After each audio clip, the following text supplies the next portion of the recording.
In a previous life, the handsome Lin Yi was betrayed by his beautiful girlfriend and his so-called friends, who conspired to orchestrate a fatal car accident.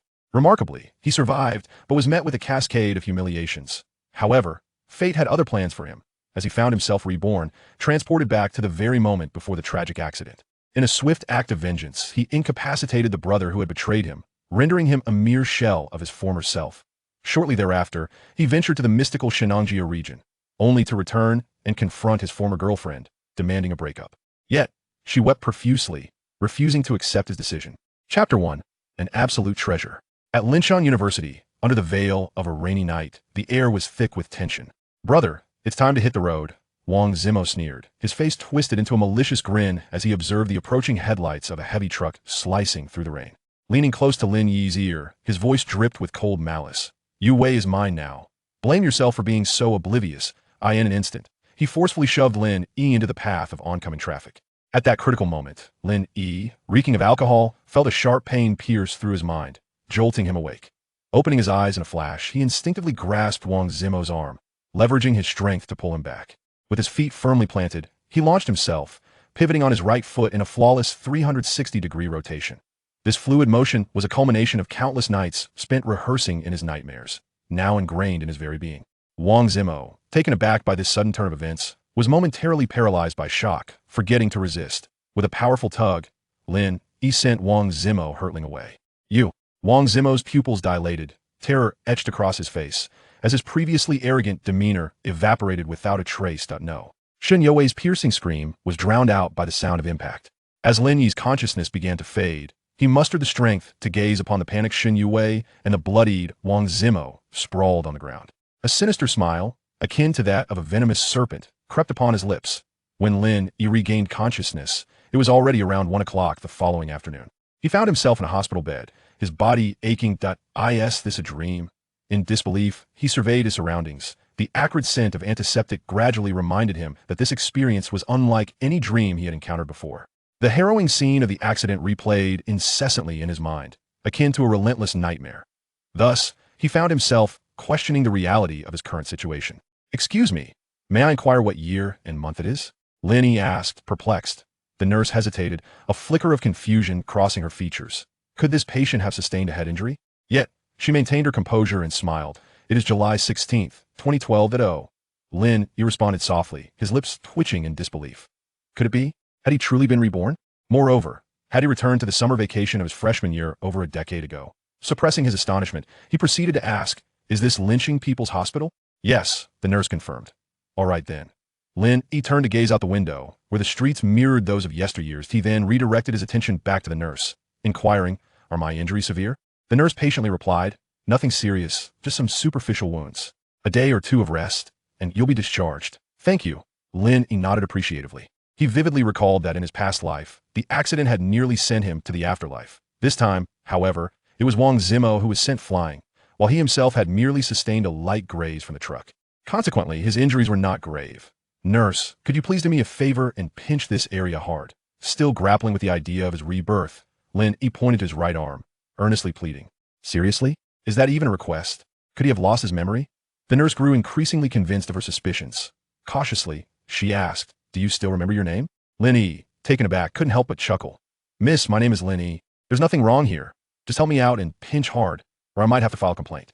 As he pointed to his head, he feigned a threatening demeanor. The nurse, momentarily puzzled, thought to herself that this patient was not only delusional, but perhaps also a masochist. Yet, reconsidering, she decided to oblige his peculiar request. She extended her hand, pinching Lin Yi's arm and twisting it with force. Lin Yi let out a pained wail. "Miss, you're quite ruthless." He stared at the sizable bruise forming on his arm, his expression resembling that of sour lemon. The nurse, feeling a twinge of embarrassment, said, "I'm just naturally strong. You won't report me, will you?" "No, I'm grateful." Lin Yi replied, his face darkened. This moment, he was certain of his rebirth. Moreover, he had returned to that fateful moment that would alter the course of his destiny. Suppressing his excitement, Lin Yi closed his eyes. He desperately needed to confirm one more pressing matter. This was a thorn in his heart. As he shut his eyes, visions of the vibrant films he had once watched flooded his mind. Once the vivid images appeared, Lin Yi could distinctly feel. Ahem, ahem, ahem. The nurse, who had not yet left, awkwardly coughed a few times. Lin Yi abruptly opened his eyes. "Damn, In his haste, he had completely forgotten that the nurse was still present. Without the need for a discerning gaze, he was acutely aware of his own essence, resembling none other than a Dior. Alas, this visage, ablaze with heat that you am. Miss, your beauty is simply exquisite. If I were to say that I regard you as my muse, would you believe it? Lin Yi gazed upon the enchanting nurse before him, in a surge of exhilaration. He cast aside all pretense. He embarked on an international jest on the lovely, oval face of a nurse. A blush reminiscent of the setting sun bloomed instantaneously. Little S. Wolf, how audacious! She shot a fierce glare at the dashing Lin Yi. Yet inexplicably, a flicker of affection stirred within her heart. Moreover, during his previous unconscious state, she had whimsically taken his pulse. To her astonishment, she was taken aback by what she discovered a physique of unparalleled vitality. What a treasure!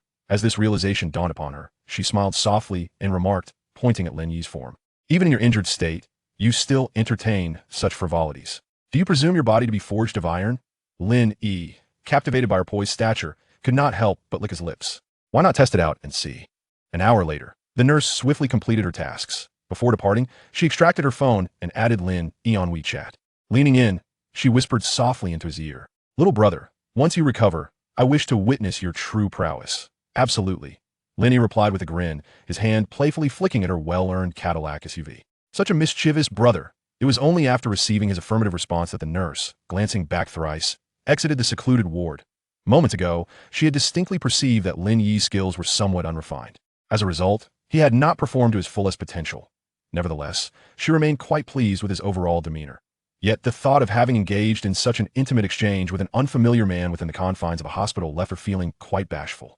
Her studies in medicine had granted her a modicum of knowledge regarding traditional Chinese medicine. She was well aware of the allure that a physique of such vitality held for her kind. A treasure, an absolute gem. Its efficacy surpassed that of any supplement. Thus, in the presence of Lin Yi, she chose to cast aside her reservations. Chapter 2. Since I have been reborn, I shall strive to become even stronger. Lin Yi was merely testing whether his peculiar ability had truly been restored. Reflecting upon his previous life, he recalled the harrowing moment following the car accident when, against all odds, he survived, only to discover that his unique talent had inexplicably vanished. This revelation struck a devastating blow to his self-esteem.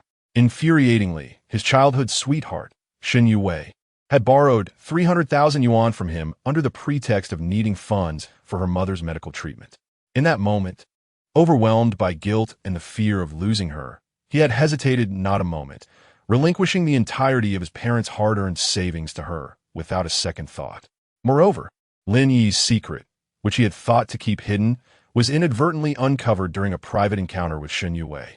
In desperation, he had pleaded with her to maintain his confidence and trust, assuring her that he would overcome this affliction. She verbally acquiesced, yet soon began to distance herself from him, ultimately using this as an excuse to end their relationship. Shockingly, such an intimate and humiliating matter spread like wildfire throughout the village, becoming a source of ridicule for all. To make matters worse, it even reached the ears of his university classmates, mercilessly trampling his dignity. It was evident that only Shennongjia could have leaked the information. Who else would have done so? Left with no choice, Lin Yi sought refuge far from home, abandoning his studies. During his days of wandering, he tasted the bitter hardships of life. You wretched harlot, just wait. I shall make you pay, he thought, filled with a burning desire for retribution. Reflecting on those days of torment, he longed to confront Shennongjia and force her to beg for mercy. Yet, this was merely the beginning of his tragic existence. After more than half a year away, he returned home only to discover that his once humble village had transformed into a burgeoning high-tech development zone within the provincial capital, Lin City. With plans for a high-speed railway station and a university town, a flicker of hope ignited within him, a chance to remedy his affliction. He hastily returned to his hometown, intending to sell his family's house and farmland at a premium. However, reality dealt him yet another cruel blow upon his return. He found that his property had been unlawfully seized by others, and the compensation meant for him had been fraudulently claimed. Furious, he sought answers from the villagers, only to receive a brutal beating and was unceremoniously expelled. In his desperation, he attempted to report the injustice, but was ultimately turned away. With no alternatives left, He thought of the 300,000 yuan Shennongjia had borrowed, hoping she would repay him. With that money, he believed he could work hard for a few more years and finally seek treatment for his ailment. Yet, when he arrived at Shennongjia's residence, he stumbled upon a shocking sight. She was entwined in a compromising embrace with his sworn brother, Wang Zimo, engaged in acts too unspeakable to fathom. What chilled him further was their casual banter about him. As he listened to their shameless conversation, the truth dawned upon him. The car accident was no accident at all. It had been a deliberate act orchestrated by Wang Zimo, whose intent was to take his life. Yet against all odds, Lin Yi had survived, albeit with a grievous injury that rendered him impotent in all aspects except for urination. The revelation shattered him entirely. The betrayal by those he once called friends cut deeper than any wound. In a fit of rage, he stormed into the room, confronting Wang Zimo, who was drenched in sweat. However, he was swiftly overpowered by Wang Zimo and his father, Wang Tao, who soon arrived on the scene, leaving Lin Yi to flee in disgrace. Childhood companions, brothers, genuine affection, all had been devoured by treachery. A profound sense of humiliation gnawed at Lin Yi. He loathed Shennongjia, despised Wang Zimo, and resented those who conspired to seize his possessions. Yet he found himself utterly isolated. In the days that followed, he tirelessly sought to reclaim what was rightfully his, but reality repeatedly slapped him in the face. During this tumultuous period, the villagers began to resurrect the topic of his impotence. Each time he appeared in the village, he was met with derision and mockery. Overwhelmed by despair, Lin Yi, burdened with shame and hatred, once more fled to distant lands. From that moment on, his impotence became a persistent thorn in his side. Once a campus heartthrob, he had been the object of affection for many women. However, faced with their advances, including offers of money from wealthy women, he turned away, gradually earning a reputation as a fragile recluse, forcing him to change jobs frequently. In his quest for a cure, Lin Yi visited countless hospitals. Yet those capable of treating his condition either had abysmally low success rates or exorbitant fees that left him disheartened. Despair enveloped him. By chance, he stumbled upon an ancient text that detailed the remarkable efficacy of consuming over 100-year-old Yanyuan grass for various male ailments, accompanied by an illustration of the plant. This ignited a flicker of hope within him. From that moment, Lin Yi juggled odd jobs to make ends meet while traversing renowned mountains and rivers. Over the years, he endured countless hardships and faced innumerable dangers, often narrowly escaping death. Yet, the unwavering resolve to reclaim his former glory and seek vengeance propelled him forward. Just yesterday, after an arduous journey, Lin Yi discovered the coveted Yanyuan grass in a secluded cave deep within the Shennongjia region. He lunged towards the plant, eagerly consuming its leaves, which exuded a sweet nectar that melted in his mouth. Almost immediately, an uncontrollable warmth surged from his abdomen, radiating throughout his body. Lin Yi's eyes sparkled with jubilation. Indeed, it was effective. The heat intensified, rekindling a long-forgotten sensation that sent shivers down his spine. However, in the next instant, he was struck by an unbearable pain in his abdomen, as if his body were on the verge of exploding. Darkness enveloped him as he lost consciousness. When he awoke, he found himself in the midst of a perilous moment, having been thrust out by Wang Zimo. Thus, after an in-depth conversation with the nurse, Lin Yi's heart swelled with indescribable excitement. He was certain that the Yanyuan grass had worked wonders. After all, during his first gaming experience, the duration had far exceeded an hour. He was well aware that many others had experienced their first time measured in mere seconds. Nonetheless, he felt a tinge of disappointment. He distinctly remembered the sensation after consuming the Yanyuan grass, believing it should have yielded even greater effects. He speculated that the plant must still be intact. Driven by a sense of shame in wasting such a precious resource, Lin Yi resolved to return to Shennongjia. After all, this rare treasure was an invaluable find for any man. Since he had been reborn, he vowed to empower himself further. Chapter 3. The Golden-Tiered Novice. Lin Yi lay on the bed, his expression one of indifference. Reflecting on his past life, he was bold and righteous, yet when it came to alcohol, words fell short. For words encapsulated his predicament, a novice yet fond of drinking. This was precisely the opportunity that allowed Wang Zimo to ensnare him. Their success was undoubtedly aided by the involvement of the campus belle, Shennongjia. The gathering had initially been devoid of Wang Zimo's presence, but Shennongjia discreetly informed him. Thus, a harrowing scene unfolded at the back gate of Linching University. It was only later that he discovered his girlfriend had become entangled with his friend. The more Lin Yi pondered, the angrier he became. Damn it, he had yearned countless times to take his relationship with Shennongjia further. Yet, she consistently rebuffed him, claiming that such moments should be reserved for their wedding night. Consequently, whenever Lin Yi insisted, Shennongjia resorted to the most rudimentary and direct methods to alleviate his frustrations. This green hat of betrayal, despite being reborn, Lin Yi found it inescapable. What a stroke of misfortune. He vowed that since he had been given a second chance, he would make his enemies tremble.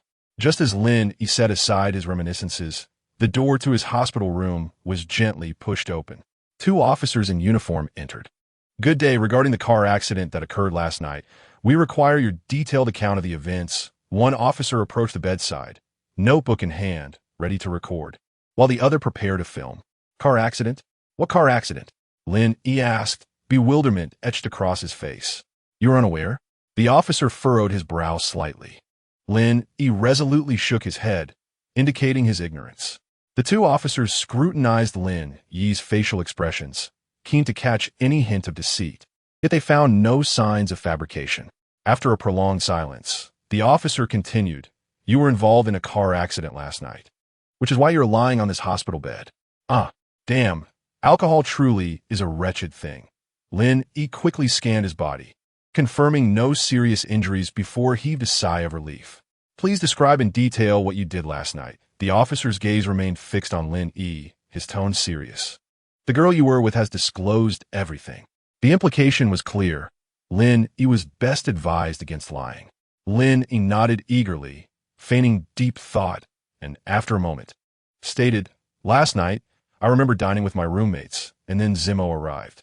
I drank a few bottles of beer and got quite intoxicated, so I truly have no recollection of the accident you mentioned."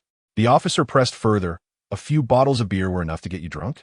Lin Yi awkwardly scratched his head, admitting, "Yes, my tolerance is indeed rather poor," exchanging glances filled with disbelief. The officers noted that they had already learned about Lin Yi's low alcohol tolerance from Shennongjia.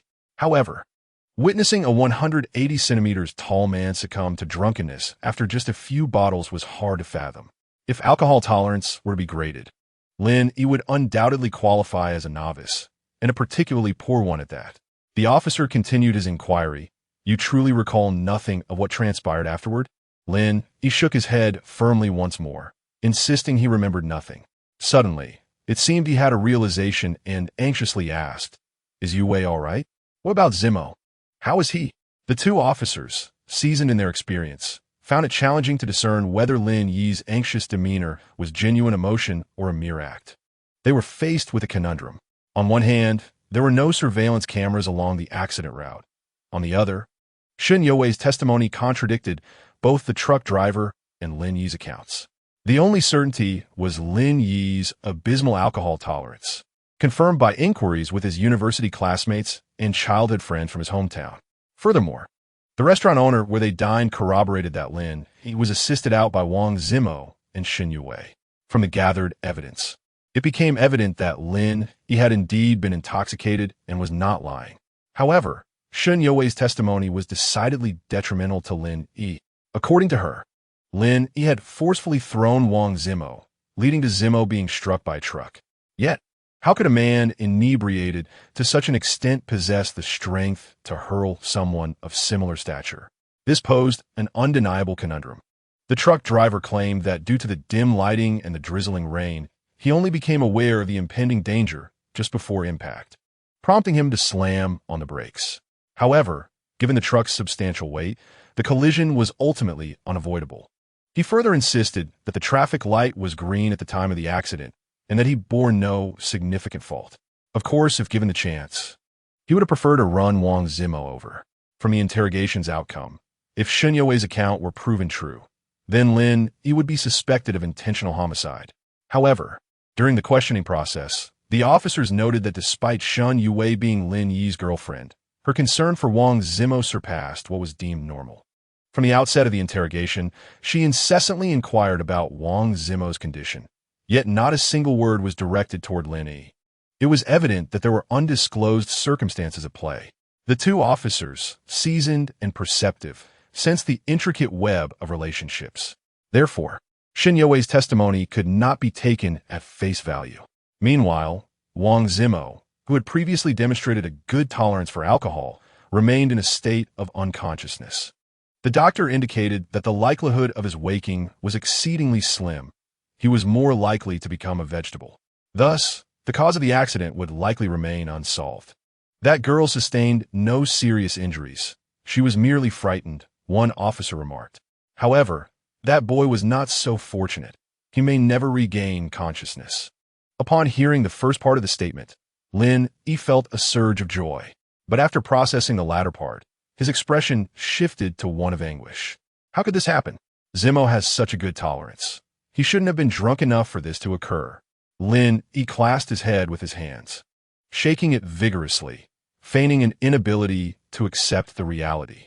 The officers were left with the impression that the shocking news had overwhelmed Lin Yi, rendering him momentarily unable to cope.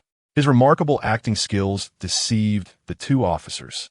It must be said that after enduring years of suffering and countless disdainful looks, Lin Yi had finally honed his adaptability. Internally, he admired his own impressive performance. In truth, upon hearing the news that Wang Zimo, the treacherous foe, might become a vegetable, Lin Yi felt no pity whatsoever. On the contrary, he was elated. In his mind, the prospect of effortlessly eliminating his most unforgivable adversary in the immediate aftermath of his rebirth brought him considerable satisfaction. Yet, there was a lingering dissatisfaction. Lin Yi had not experienced the tormenting of Wang Zimo, which left him feeling somewhat disgruntled. That bastard Zimo had gotten off too easily. However, Lin Yi was acutely aware that the path to avenging all those who had wronged him was fraught with challenges, not least of which was the pressing issue of financial constraints. Without funds, his quest for retribution would be insurmountably difficult. Chapter 4. The Pale Beauty, Slender Legs. The campus flower. The investigator, known as Hat, had been scrutinizing Lin Yi for some time before shifting the subject. Please elaborate on your relationship with the two individuals involved. Upon hearing this, Lin Yi's face immediately contorted with anguish. Yue is my girlfriend and also my neighbor. We have grown up together. Zimo is from the same village and has been like a brother to me since childhood. Even now, I can hardly believe that Zimo may become a vegetable. Fate has been exceedingly cruel to him. To enhance the authenticity of his performance, Lin Yi cradled his head in his hands, continuing to feign shock and sorrow. Are you certain you were genuinely intoxicated at that time? Hat suddenly inquired, catching Lin Yi off guard. Damn it, playing mind games, are we? Fine, let us play. Lin Yi lamented. I must have been drunk. Otherwise, I wouldn't remember anything. Had I been sober, perhaps that accident wouldn't have occurred. And how do you explain that Wang Zimo was thrown from the vehicle? Hat's expression was impassive as he pressed Lin Yi further, attempting to impose greater pressure. Ah, Lin Yi exclaimed, incredulous as he pointed at his own nose. Are you certain it was I who flung Zimo out? Now, it was the turn of the two investigators to be at a loss. They understood well that Shennongjia's testimony could not necessarily be trusted. Thus, if they answered yes, it would blatantly contradict their principles based on facts. But if they answered no, it would imply they had just been deceiving Lin Yi. After a brief moment of contemplation, Hat spoke. This is the testimony of one eyewitness. As to its veracity, we will need to conduct further investigations. Lin Yi furrowed his brow. Did Yue say that? Hat declined to answer. That is not for you to know. Where's Yue? May I see her?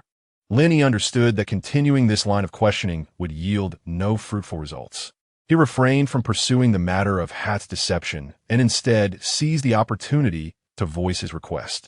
She's in the adjacent room, but her mental state isn't very stable right now. Lin Yi thought to himself, chuckling inwardly. The scoundrel is rendered useless. How could she possibly be well? Yet outwardly, he displayed a facade of concern. It's all right. She's my girlfriend. I will speak with her. Perhaps it will ease her distress. With that, Lin Yi rose from his bed and exited the room. The two investigators knew that they could not extract any more useful information from Lin Yi for the time being, so they nodded in tacit agreement to let him leave. However, they did not vacate the premises immediately. Instead, they lingered for about half a minute before slowly making their way to Shennongjia room. Peering through the slightly ajar door, they observed Lin Yi embracing the weeping Shennongjia, seemingly offering her comfort. This scene caused both investigators to shake their heads in disbelief. By conventional logic, if Shennongjia had a strong bond with Lin Yi, even if he had indeed hurled Wang Zimo from the vehicle, she would likely defend him. But why then would she utter words that were detrimental to Lin Yi? Exchanging glances, they both discerned each other's unspoken thoughts and silently felt a sense of injustice for Lin Yi. One of them remarked, "It seems we can only pursue the truck driver now." The other nodded slightly in agreement. Subsequently, they turned and departed the hospital. Meanwhile, Lin Yi released his hold on Shennongjia. Standing at 172 centimeters tall with an elegant physique, Shennongjia was the epitome of beauty. Her figure was nothing short of perfection, with curves in all the right places and an ethereal quality that captivated all who beheld her. Her long, slender legs were the epitome of allure, and her fair complexion rendered her irresistible to any man. It was no wonder she had been crowned both the village flower and the campus flower, drawing attention wherever she went. Yet at this moment, Lin Yi could no longer summon any affection for Shennongjia's beauty. Instead, he was consumed by profound hatred. He silently plotted how to make this woman, who had betrayed and deceived him, pay the price for her treachery. Tentatively, he inquired, "Yue, what exactly transpired last night?" Shennongjia looked at Lin Yi, her eyes filled with suspicion, retorting, "You truly don't remember anything at all?" "I was intoxicated," Lin Yi replied. "Uncle Hat informed me that we were in an accident. Could you clarify what happened?" Observing Lin Yi's seemingly earnest demeanor, Shennongjia began to doubt her own perception. It was evident that only Lin Yi could have flung Wang Zimo out of the vehicle. Yet, she was also aware that Wang Zimo had initially intended to frame Lin Yi. However, in that fleeting moment, the roles of hunter and prey had inexplicably reversed, leading to Wang Zimo's downfall while Lin Yi emerged largely unscathed. In truth, when the incident occurred, she had instinctively turned away, unable to bear the thought of the kind-hearted Lin Yi perishing. When she heard Wang Zimo's cries, she turned back only to witness him being thrown from the vehicle. As for the more intricate details, she had not seen them at all. Thus, as Shennongjia recalled the words she had shared with Hat, an unsettling panic began to rise within her. Deep down, Shennongjia's heart leaned toward Wang Zimo. After all, she and Wang Zimo had already been involved behind Lin Yi's back. They had crossed lines that should not have been crossed while still maintaining the fade of her being Lin Yi's girlfriend. Now, with Wang Zimo's fate hanging in the balance, possibly facing a life as a vegetable, this sudden upheaval left Shennongjia in a state of confusion. She had no idea how to navigate this situation or how to convey to Lin Yi the events of the previous night. Undeniably, Lin Yi had always loved her. However, during the questioning by Hat, in a moment of impulsiveness, she had failed to consider the consequences of her words, leading her to state that Wang Zimo had been thrown by Lin Yi. Only when she realized that Wang Zimo might never awaken did she regret her choice of words. But words once spoken cannot be taken back. Ultimately, she gritted her teeth and said, "Last night, I and Zmo helped you to the center of the road while waiting for the green light. I was tired, and it was Zmo who supported you.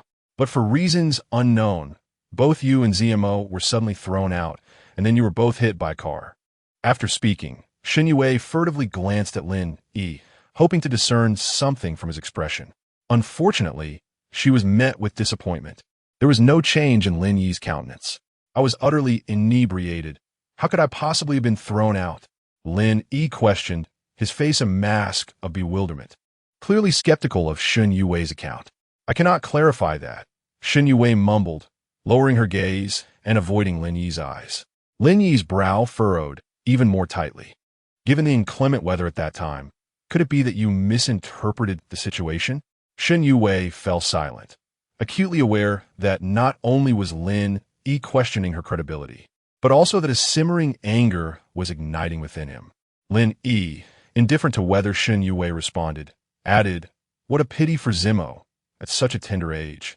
He has become a vegetable." His voice was as calm as still water, yet to Shennongjia's ears, it resonated with coldness and ruthlessness. She was taken aback and frightened, lowering her gaze and fearing that she might reveal the truth. Deep down, she understood that Lin Yi's words served as a warning. Furthermore, he seemed to have transformed into a different person. Setting aside her betrayal of Lin Yi, from any perspective, she should not have uttered anything detrimental to him. And indeed, Lin Yi was indeed cautioning her. Whether Shennongjia grasped this or not was of little concern to him. The overwhelming majority of evidence was stacked in his favor. He had little to fear. Shennongjia felt an overwhelming sense of anxiety and chose to remain silent. Lin Yi disregarded her turmoil. Rising to his feet, "You should rest well. In a couple of days, we will visit Zimo together." Without waiting for her response, he strode purposefully toward the exit of the ward. At that moment, he was burdened with too many matters to contemplate, and it was not the opportune time to confront Shennongjia. Thus, there was no need for him to feign cordiality. He was calculating how to expedite his discharge from the hospital, planning a journey to Shennongjia. However, he was acutely aware that until the authorities reached a conclusion regarding the incident, he would have to remain in Lin City. Additionally, there was a more pressing concern weighing on his mind. Wang Zimo's father, Wang Tao. Chapter 5. Are you still unaware of my condition? Wang Tao was notoriously known as a bully in Lin Yi's village, commanding a gang of over 20 henchmen. These individuals were capable of any nefarious deed. Should his only beloved son, Wang Zimo, fail to awaken, Wang Tao's rage would undoubtedly be unleashed upon Lin Yi and the truck driver. Thus, Lin Yi needed to devise a strategy post-haste. Otherwise, he would find himself in grave trouble. He did not wish to be incapacitated before he had the chance to exact his revenge after being reborn. Should he find himself in such a predicament, it would indeed be a disgrace for a reincarnator. Glancing at the myriad of reincarnation novels, which of those protagonists was not brimming with confidence and basking in glory?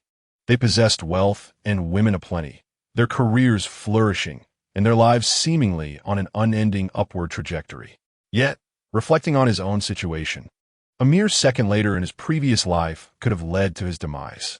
Not to mention that he had no access to any sort of system or golden finger. He searched his mind countless times, yearning for the sudden notification of his rebirth and the binding of a divine wealth system. However, there was nothing. As a reincarnator, apart from the 300,000 he initially possessed, the modest two-story house in his hometown, and a few acres of barren land, he had nothing else to his name. Yet, he required substantial funds to generate wealth rapidly, to amass resources to confront his adversaries. Otherwise, he would lack the means to retaliate. Lin Yi returned to his hospital room, sitting on the edge of the bed, deep in thought. He was uncertain when Wang Tao would make an appearance, but he understood that this infuriated man would inevitably come knocking once his concern subsided. Therefore, he could not afford to be passive. He glanced at the time. It was 3 in the afternoon. Time was of the essence, and without hesitation, he pressed the nurse call button. Soon, the previous nurse entered with a warm smile. "Little brother, what can I do for you?" To her, Lin Yi appeared robust, and she assumed he wished to converse further.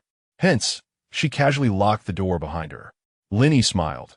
"Miss, I would like to be discharged. Could you assist me in processing the discharge paperwork?" The nurse was taken aback, her surprise evident. "What? You wish to leave the hospital?" Lin Yi nodded firmly. Given his previous unusual behavior, the nurse earnestly advised, "Little brother, considering your condition, I suggest that you remain for an additional day or 2 for observation." A mischievous smile spread across Lin Yi's face. "No need. Aren't you aware of my condition?" The nurse couldn't help but chuckle at his audacity, her cheeks flushing. "You little rascal, fine. I know I can't keep you here. I will help you with the paperwork." "Thank you, miss," Lin Yi replied, winking playfully. "As soon as I'm fully recovered, I will come find you. You better keep your promise. Otherwise, I won't let you off easily." A few minutes later, the nurse returned with the discharge papers, her smile radiant. "Young man, I've taken care of the expenses for your discharge. Aren't I good to you?" Lin Yi took the paperwork, gazing deeply at her. He was astonished by her generosity. Although they had become acquainted, he still found it hard to believe that such a beautiful nurse would take an interest in him. Moreover, judging by her previous demeanor, her experience in that regard seemed nearly as minimal as his own. Had he not viewed films featuring artistic depictions of relationships, he would have been utterly lost. Could it be that his allure to the opposite sex had become exceptionally potent in this new life? Lin Yi couldn't help but indulge in a moment of self-admiration. He dismissed the notion of his previous life, where he had consumed rare treasures like the yang yuan grass, and found nothing unusual in his current prowess. "Sister, you are truly a wonderful person," he exclaimed, before wrapping his arms around the nurse and planting a kiss on her lips. The nurse responded with enthusiasm, and they embraced for several seconds before parting. "By the way, should anyone come looking for me, please inform me at the first opportunity." "Thank you." Lin Yi instructed the nurse before hastily departing. As soon as he stepped out of the hospital, he quickly hailed a taxi, heading straight for the Billion Shopping Center. The shopping center was not far from the People's Hospital, merely a 10-minute drive. Upon arrival, Lin Yi made his way to the 4th floor, home to various electronic brand stores. In his haste, he barely took note of the shop names, hastily choosing one and entering. Due to the urgency of time, he did not even spare a moment to chat with the attractive saleswoman, quickly selecting several high-definition cameras. After paying 3,000 yuan, he wasted no time lingering and swiftly exited the shopping center, catching another taxi to leave. Spring River Village, a community predominantly inhabited by the Wang family, while the Lin surname was an outsider. An hour later, the taxi arrived at the village entrance. "Driver, please pull over here," Lin Yi instructed, gesturing toward the village's entrance. Once the car stopped, Lin Yi did not rush to exit, but instead gazed intently at a modest 2-story house 100 meters away, scrutinizing the surroundings for any suspicious individuals. After confirming that all was clear, he addressed the taxi driver. "Master, here's the fare. I kindly ask you to drive out of the village and return in 10 minutes to pick me up, with a meter running for the return journey." Upon hearing this, the driver felt a surge of joy within him. It is well known that orders like Lin Yi's, which take one out of the city, usually result in the driver returning empty, wasting both time and earning nothing. However, now he had a returning passenger, and with the added benefit of metered fare, this was a most fortunate turn of events. Without hesitation, the driver agreed. Once he received the affirmative response, Lin Yi felt reassured and alighted from the vehicle. His intention to send the driver away was to prevent anyone from witnessing his subsequent actions. Crossing the street, he swiftly approached the entrance of a modest bungalow. After meticulously inspecting the condition of the door lock, he found no signs of tampering. He then peered through the window into the house, noting once again that everything appeared normal. This observation allowed his anxious heart to settle somewhat, indicating that Wang Tao had not yet taken notice of him. He quickly retrieved his keys, unlocked the door, and closed it behind him. Indeed, this was his home, and he was now its sole occupant. Upon entering, Lin Yi first installed a high-definition camera in each window on the 1st floor. Next, he ascended to the 2nd floor, where he similarly set up 2 more high-definition cameras, ensuring that their angles covered all scenes in both the front and backyards. Despite completing these tasks, he still felt uneasy. Standing in the hallway of the 2nd floor, he glanced at the home of Shennongjia on his left and noticed it was unoccupied. This, however, was not surprising, as Shennongjia's household consisted only of her and her mother, who worked in Lin City for most of the year. Currently, Shennongjia was in the hospital. After confirming the absence of anyone, he climbed over the railing of the 2nd floor. Taking a deep breath, he leaped with all his strength, landing securely on the hallway of Shennongjia's 2nd floor. In the past, whenever he yearned to share tender moments with Shennongjia, he would employ this very method to sneak into her room. Reflecting on those days now, he felt a pang of regret. The proximity he once enjoyed had now been stolen away. Chapter 6, Silver Tongue. Shennongjia's house stood a story taller than Lin Yi's. He quickly made his way to the rooftop of Shennongjia's home, searching for 2 discrete corners to install the cameras, carefully camouflaging them. The high-definition cameras he purchased boasted a battery life exceeding a month, alleviating any concerns regarding power depletion or discovery due to needing to connect to an outlet. Nonetheless, Lin Yi remained wary. For added security, He took the remaining 2 cameras and stealthily made his way to the rooftop of the neighboring house on the right, installing them as swiftly as he could. Returning to his own second floor, Lin Yi surveyed the surroundings. Finding no anomalies, he descended, locked the door, and hurried to the village entrance. Just then, the taxi he had sent out on a detour returned to the village. Lin Yi quickly hopped into the car and instructed the driver to depart. Despite the cameras he had just installed, Lin Yi felt a twinge of dissatisfaction. The cameras lacked the capability for real-time viewing via mobile app. It was not that he did not desire such technology. He had inquired and found that the store did not carry such products. Indeed, back in 2012, cameras with app functionalities for real-time viewing were still quite rare and exorbitantly priced. Thus, he could only hope that during his absence, if anything were to transpire at home, as long as the cameras installed at the neighbors were not discovered, he would be content. As the taxi pulled away from the village entrance, Lin Yi's taut nerves began to relax slightly. He took out his phone to check the time. It was already 5:30 in the afternoon. Meanwhile, at the People's Hospital, Wang Tao stormed in, brimming with anger. Since the car accident occurred the previous night, he had rushed to the hospital at the first notification and had remained outside the emergency room all night. It was only at noon that the attending physician emerged, somberly informing him that Wang Zimo might never awaken again. Wang Tao felt as though his heart had been cleaved in two. Over the years, despite his myriad of romantic entanglements, he had only one son, Wang Zimo. The thought of his son becoming a vegetative state was a reality he could not fathom accepting. After learning the general circumstances of the accident, Wang Tao was filled with rage. He immediately stormed into the enforcement office, intent on locating the truck driver to avenge his son. However, in his arrogance, he was unable to even lay eyes on the driver. To his further chagrin, the enforcement officers informed him that the cause of the accident was still under investigation, and they could not provide a definitive conclusion at that moment. Unwilling to accept this, Wang Tao sought connections, attempting to extract more information from the officer in charge of the investigation. After considerable expenditure, he received a somewhat uncertain piece of news. Wang Zimo had been thrown from the vehicle. This meant that Wang Zimo had been victimized. At the time of the incident, the only individuals present, aside from the truck driver, were his son Wang Zimo, Lin Yi, and Shennongjia. It was not difficult to deduce that if Wang Zimo had indeed been ejected, the only person capable of such an act would be Lin Yi. Yet, one point puzzled him. Lin Yi and Wang Zimo had been as close as brothers, virtually inseparable while in the village. Could there possibly be some misunderstanding? However, consumed by fury, Wang Tao was singularly focused on avenging his son, disregarding all else, and hastily returned to the hospital to confront Lin Yi for clarification. Yet upon arriving at Lin Yi's hospital room, he found it empty, the bed already vacated. Grabbing the cleaning nurse, he bellowed menacingly, "Where has the patient from this bed gone?" Startled, the nurse replied, He was discharged." Discharged? When? Was his injury not severe? Wang Tao bombarded her with questions, his anger escalating with each inquiry. Just over 2 hours ago, the nurse reluctantly disclosed.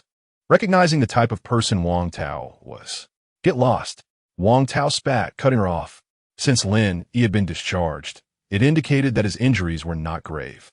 Initially, he had merely held suspicions about Lin Yi, but now, learning that Lin Yi had emerged from the accident unscathed, coupled with the information he had received previously, he couldn't help but think of his son, lying in a hospital bed, uncertain of his fate and likely to become a vegetable. Wang Tao's fury was uncontrollable. This was unjust. He no longer required evidence. Wang Tao was certain that Lin Yi was the one responsible for turning his son into a vegetable. He was determined to exact revenge, ensuring Lin Yi would pay a heavy price. After contemplating for a while, considering he needed to stay at the hospital to monitor Wang Zimo's situation, he furiously pulled out his phone and began remotely commanding his underlings. Soon, over 20 of his subordinates received his orders and swiftly mobilized. As Lin Yi made his way back to Lin City, a frown creased his brow. Both Lin City University and his home in Chunjiang Village felt perilous to him at present. He could not ascertain whether Wang Tao would descend into madness and seek to confront him. Additionally, he was reluctant to check into a hotel, For Wang Tao's cunning methods could easily uncover his whereabouts through various channels. At that moment, a message from the nurse, affectionately referred to as Miss Nurse, illuminated his phone screen. "Dear little brother," she wrote, "a rather fierce-looking man just came to find you. Please be cautious." A surge of anxiety coursed through Lin Yi as he swiftly replied, "Who is it? What does he look like?" The nurse responded, "He appears to be around 40, with a square face and a small mustache, and he looks quite intimidating." Upon reading this message, Lin Yi felt a sense of certainty wash over him. It was unmistakably Wang Tao who was seeking him out. Lin Yi was all too familiar with Wang Tao. In his idle youth, he had frequented Wang Zimo's home. Thus he knew Wang Tao's appearance and character intimately.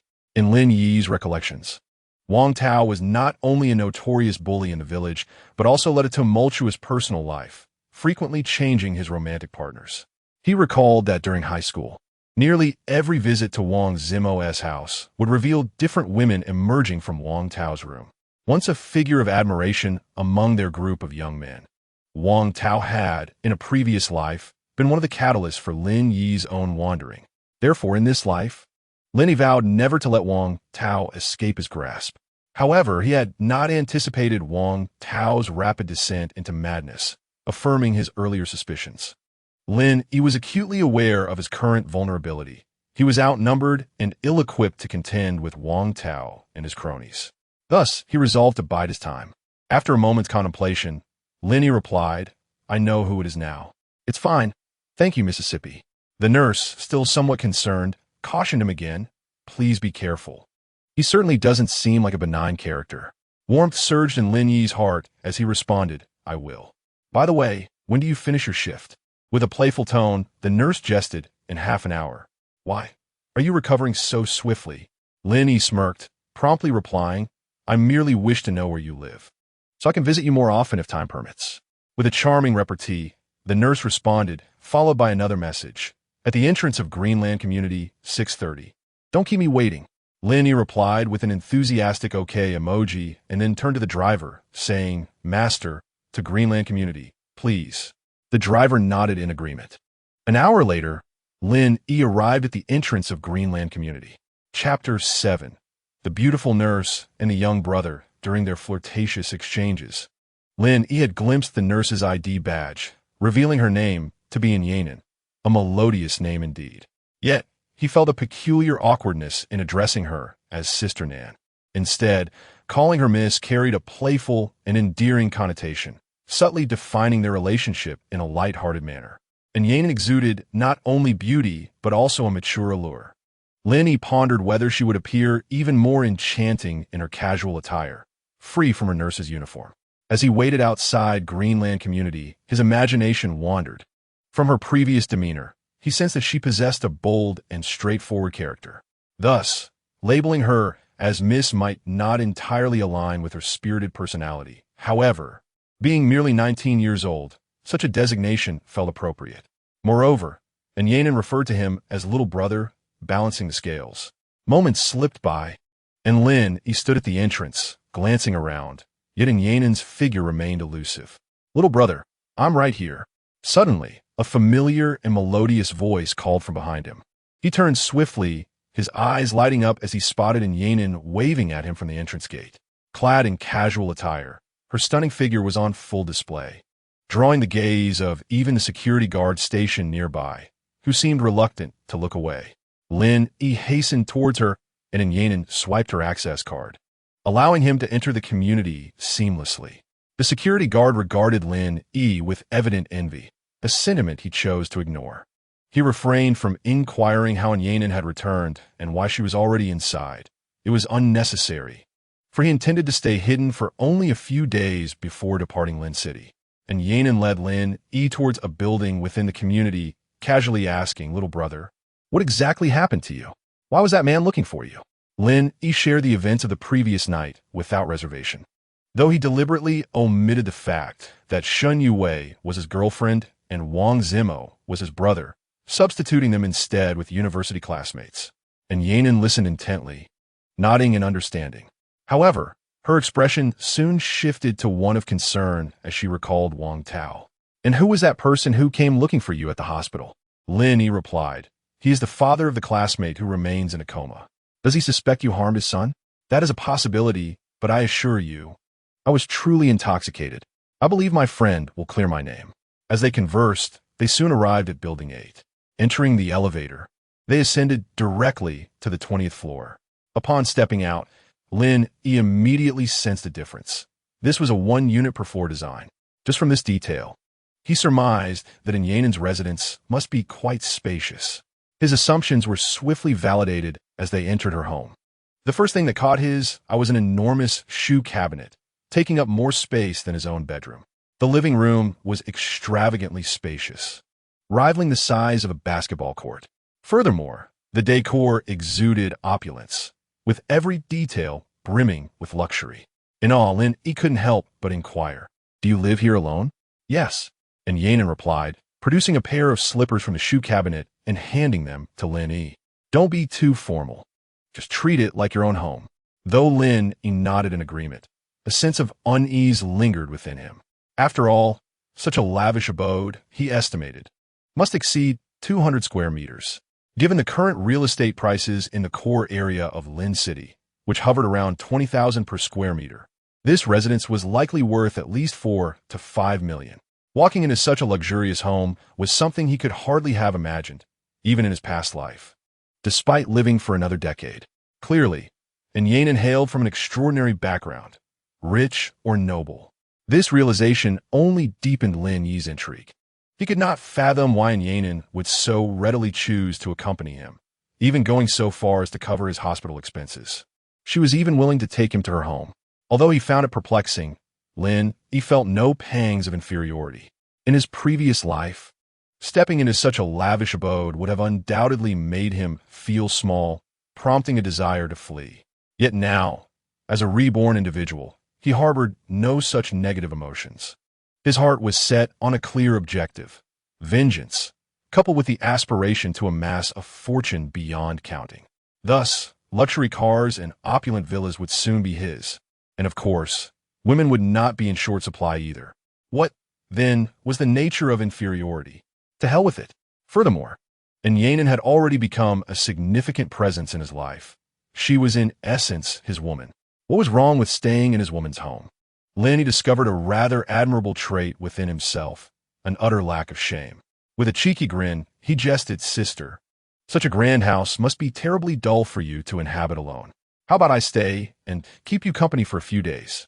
And Yanen, half amused and half annoyed, shot him a glance and replied, fine, little brother, stay as long as you wish. A flicker of delight danced in her eyes. Then I shall not hold back, Lin Yi declared, casually changing his shoes before sprawling out on the expansive, comfortable sofa. Both harbored ulterior motives, yet their ultimate goals were aligned. And Yanen approached, gently reclining beside him, resting her head on his arm. Little brother, you're not still under 18, are you? She teased. Lin Yi, taken aback, thought, who does she think she is looking down upon? He retorted with a mischievous grin, I may not be quite that young, but I assure you, I am of legal age. Moreover, I am curious to see just how bright that can get. With a sly chuckle, he was determined to play the rogue to the fullest. He believed his hands were sufficiently large, yet they appeared diminutive compared to her delicate frame. Naughty little brother, I've paid the electricity bill, so I guarantee it will dazzle you. But tell me, is your injury truly all right? And Yanen paused for a moment before realizing Lin Yi's implication, and she replied playfully, my physique is quite resilient. Lin Yi assured her with a pat on his chest using his free hand. As time passed, the atmosphere grew increasingly charged. Just as everything seemed to be unfolding perfectly, the doorbell rang unexpectedly. Damn it, which fool is that? Lin Yi cursed inwardly, feeling a wave of frustration wash over him. The sensation of being poised to act, yet unable to do so, was immensely unsatisfying. Had he known who was interrupting his romantic interlude, he would have berated the intruder's entire lineage. And Yanen, equally reluctant, gently nudged Lin Yi aside. After a brief adjustment of her somewhat disheveled attire, she sauntered to the door and peered through the peephole. Upon a mere glance, her previously flushed cheeks turned icy. She turned away from the door, leaning against it, her eyes closed as she endeavored to steady her breathing. Notijin had hesitation. Lin Yi approached her, just as he was about to look through the peephole himself, and Yanin lightly pushed him aside, seemingly having a thought. She stepped aside, gesturing for Lin Yi to take a look. Without hesitation, he peered through the peephole. A bespectacled, unassuming young man stood at the door, clutching an enormous bouquet of roses, anxiously awaiting a response. Lin Yi withdrew his gaze and turned to Yanin, who now seemed to have regained her composure, meeting his eyes with a tranquil expression. Gazing upon her exquisite visage, an overwhelming desire to claim her surged within him. Suddenly, he lifted his arms, enfolding in Yanin's head, leaning down, and pressed his lips fervently against hers. Damn it, my woman. And this pretty boy thinks he can steal her away. Lin Yi's sudden assertiveness took Yanin by surprise. After a brief struggle, she eagerly reciprocated, their connection igniting. Outside, the young man rang the doorbell in a fit of impatience, his insistent chimes echoing awkwardly in the corridor. Yanin, I know you're home. Please open the door. I just want to see you for a moment. Yet, the young lady and her companion were far too preoccupied to acknowledge him. The young man continued to call out, but received no response. Lin Yi, irritated by the disruption, simply scooped Yanin into his arms and swiftly retreated into the inner room. Once inside, he gently deposited her onto the bed and promptly closed the door behind them. He remained oblivious to when the young man outside departed, nor did he care. He was acutely aware that he no longer suffered the aftermath of his prior life as tragic accident.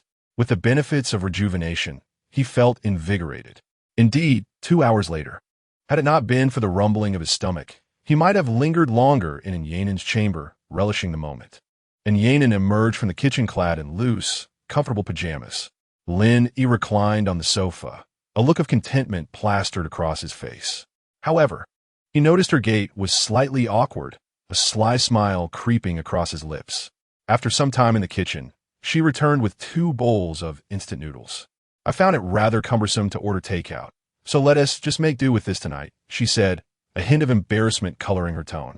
Lin Yi gazed at the bowls, incredulous. Is this what you typically eat? For someone living in such a grand house, you survive on instant noodles? Can you believe that? While Yanin prepared the noodles, Lin Yi had stolen a glance into the kitchen. To his astonishment, he found an overwhelming amount of instant noodles cluttering the countertops. I suppose it's not always like this, she quickly defended herself. I'm just too busy with work to find time to cook. Lin Yi chose not to press the matter further, instead picking up his chopsticks and digging in with enthusiasm, concerned that he might be famished. And Yanin had prepared 2 packets of noodles and added 3 eggs. Yet, to her surprise, Lin Yi polished off the entire bowl in mere moments, reminiscent of how he treated her. Are you full? And Yanin inquired with genuine concern. Not quite, Lin Yi replied candidly. Having awoken just before noon and then endured an interrogation, he had hardly eaten all day and was ravenous. Here, and Yanin said, lifting her own bowl and transferring a generous portion of noodles into his. Lin Yi, unpretentious and devoid of any airs, continued to savor his meal with gusto. Burp. After finishing the last spoonful of soup, he let out a satisfied belch. Do you want more? Anya Nan, who had yet to touch her chopsticks, inquired with genuine concern. Lin Yi shook his head, indicating he was full. You should eat quickly. Don't let yourself go hungry. He understood that Anya Nan refrained from eating out of concern that he might not have enough to satisfy his appetite. This thoughtful gesture warmed his heart. Once Anya Nan finished her instant noodles and tidied up the dishes, the two reclined comfortably on the soft sofa, casually flipping through television channels. Lin Yi, are you really just a freshman? Anya Nan turned her face, looking at him with keen interest. No, I'll be a sophomore when the semester starts. Lin Cheng University? Yes. What a coincidence. We're alumni then. How long have you been working, senior? A month, Anya Nan replied, raising a finger. Their conversation flowed effortlessly, gradually deepening their understanding of each other. However, they both shared an unspoken agreement not to delve into sensitive topics, such as familial backgrounds or past experiences.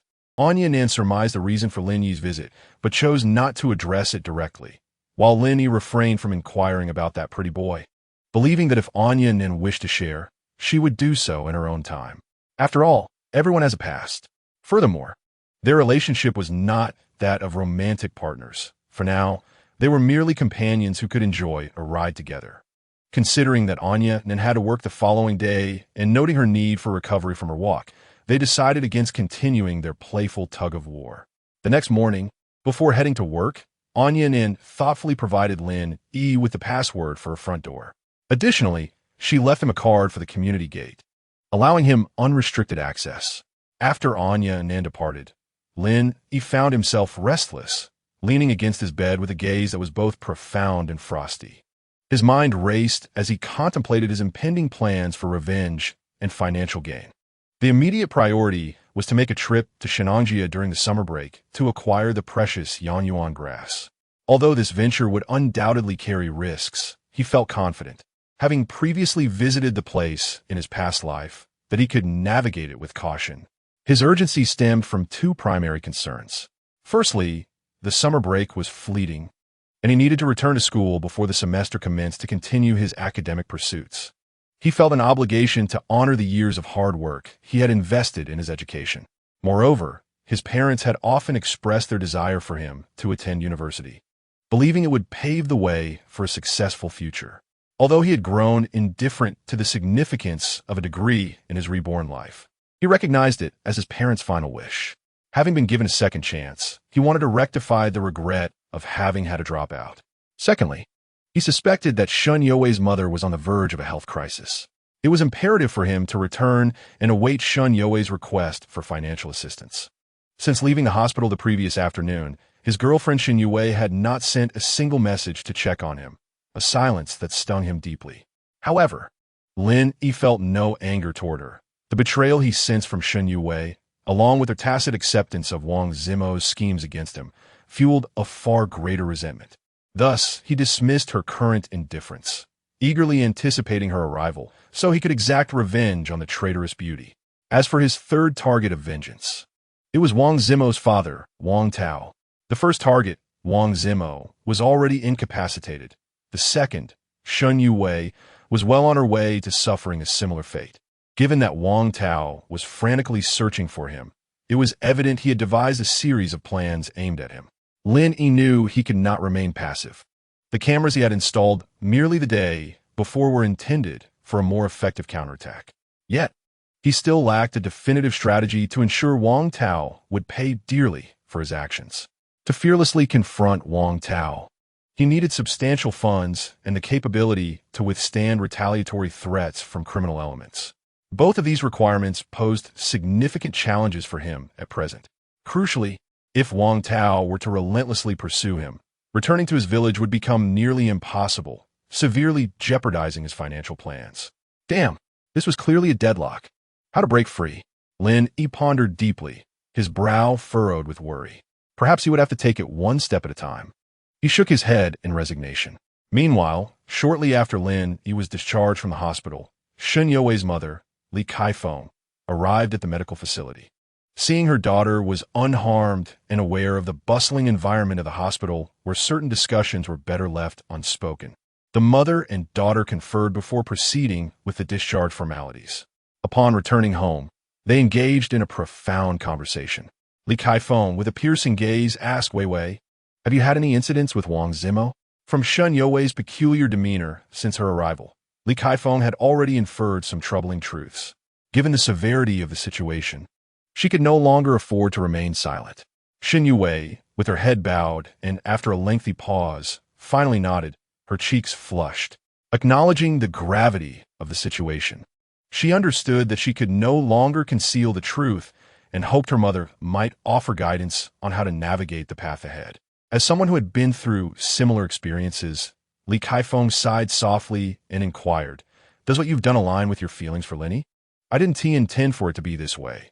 My relationship with Zimo was truly an accident." Shennongjia hurriedly defended herself. Li Kaifeng, feeling helpless, urged, "Speak up. What exactly transpired in this incident?" Shennongjia reluctantly recounted the events she had witnessed in detail, deliberately omitting the fact that Wang Zimo intended to harm Lin Yi. After listening, Li Kaifeng couldn't help but feel the complexity of the situation. Having given birth to such a beautiful daughter as Shennongjia, Li Kaifeng was herself an enchanting woman, a former village beauty, and even at nearly 40, she possessed a charm and allure that Shen Yue lacked. Her elegance and intellect surpassed that of her daughter, and having remained a widow for several years, she had become the object of many men's secret admiration in the village. Aware that if she remained there, she would eventually fall prey to those lecherous men, she had resolutely moved to Lin Chang shortly after her husband's death to work. Having experienced the world, she had learned to care for herself, and now she appeared far younger than her years, resembling a vibrant 30-year-old woman. When seated alongside Shen Yue, an unsuspecting observer might easily mistake them for sisters. Li Kaifeng then inquired, "Is Lin Yi aware of your relationship with Wang Zimo?" Shen Yue replied with certainty, "He should not know." After a moment of contemplation, Li Kaifeng solemnly stated, "In that case, you must forget about Wang Zimo." "Mother," Shen Yue was about to speak, but was abruptly interrupted by Li Kaifeng raising her hand. "What is there to yearn for in a useless person?" Li Kaifeng chastised sternly.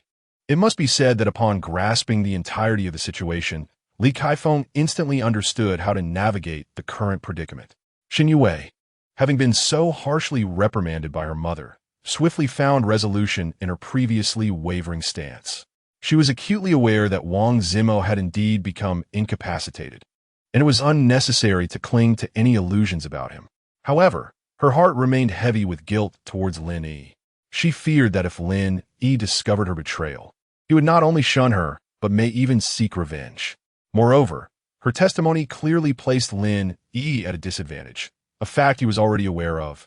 After completing her discharge procedures yesterday, she had gone to visit Lin Yi, only to discover that he had already left the hospital.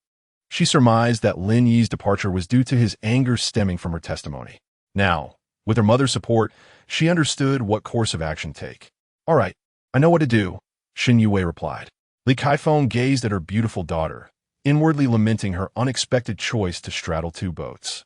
She continued to advise, "Regardless of whether you choose to break up with Lin Yi or remain together, remember this. Given the current circumstances, do not utter anything detrimental about him. Furthermore, we all know Lin Yi's drinking capacity." Shen Yue nodded. Her mother's meaning was clear.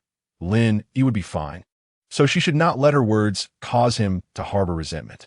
Just as the mother-daughter conversation concluded, Li Kaifeng suddenly realized that bringing her daughter back to the village had been a grave mistake. She understood precisely what kind of person Wang Tao was. Yet, with no buses heading to Lin City that evening, they had no choice but to spend the night in the village. Early the next morning, Li Kaifeng and Shen Yue rose to wash up, preparing to catch the early bus to Lin City.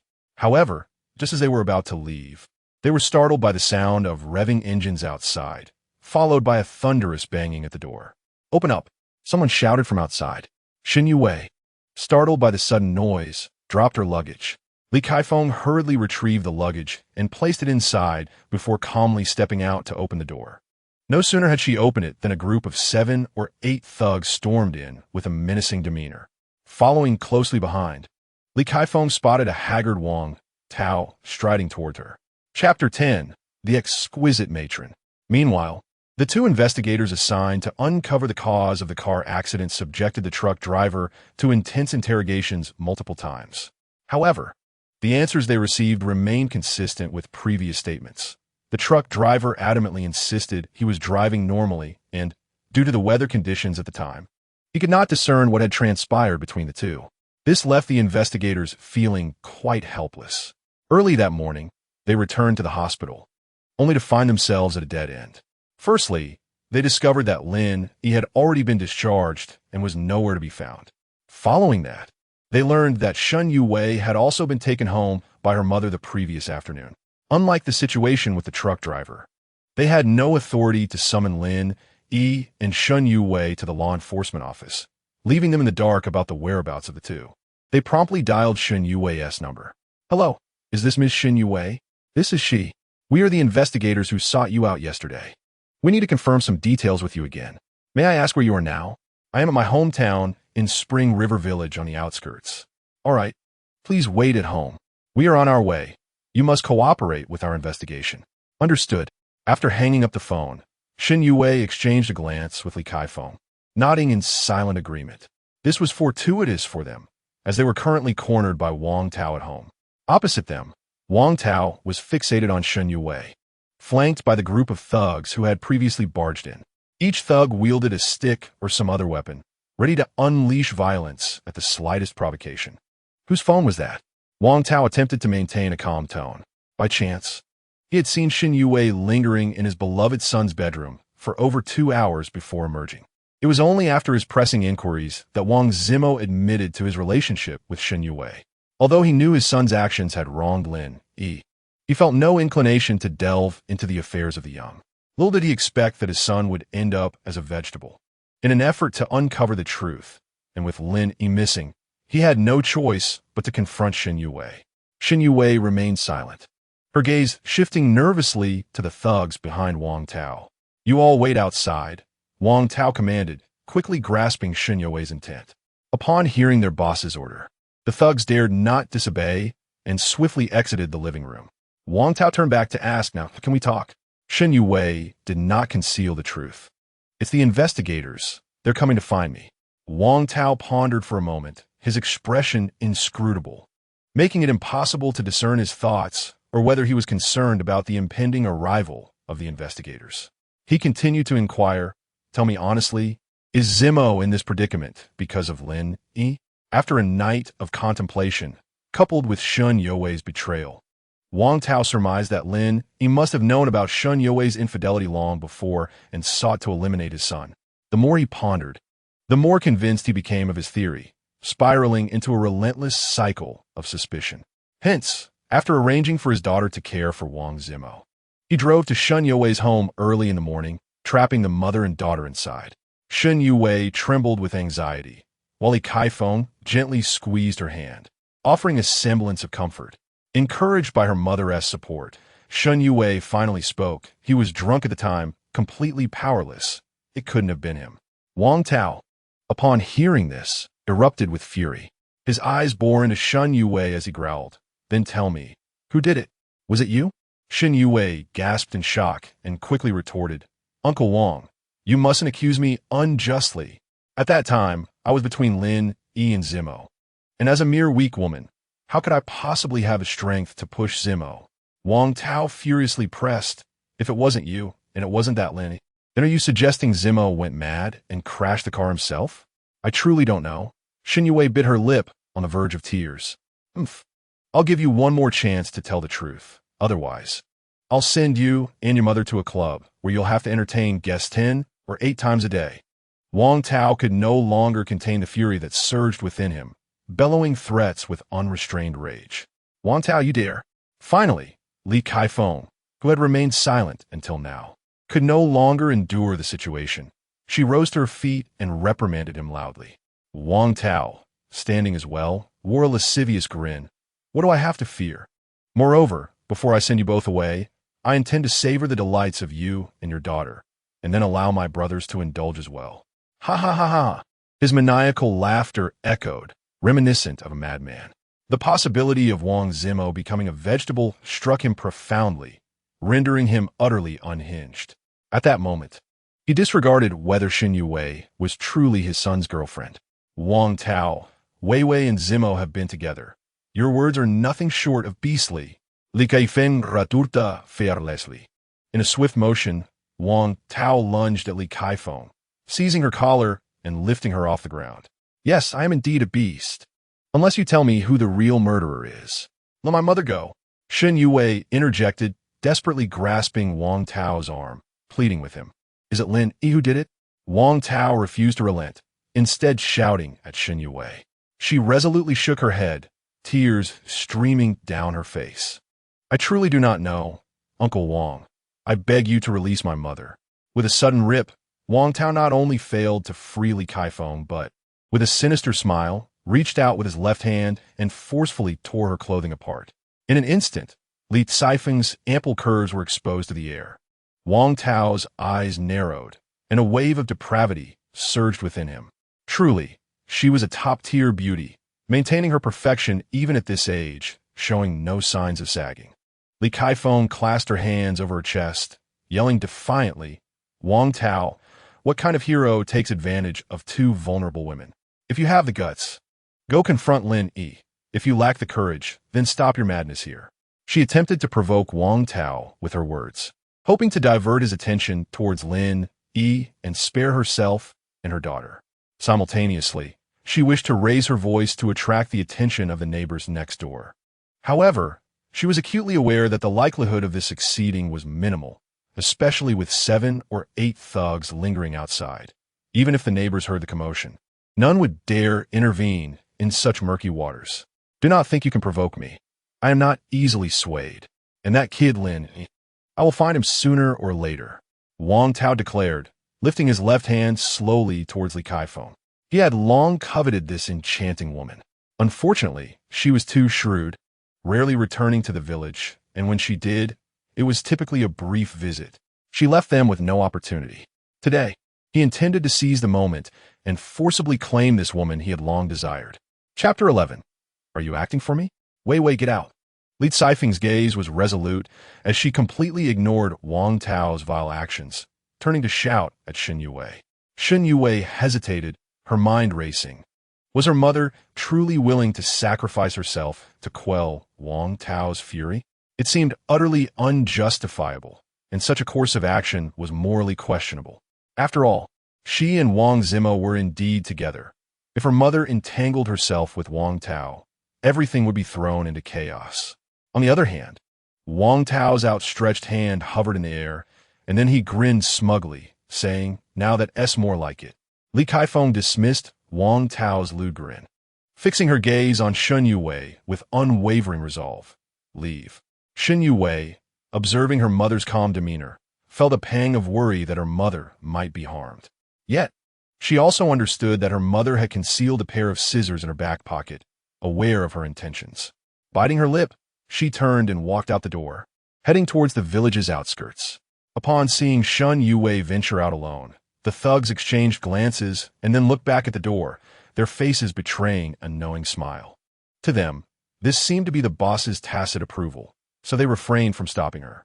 Instead, envy and jealousy flickered across their faces. Bang! Wang Tao slammed the door shut and turned slowly, his greedy gaze fixating on Li Kaifeng, nearly salivating.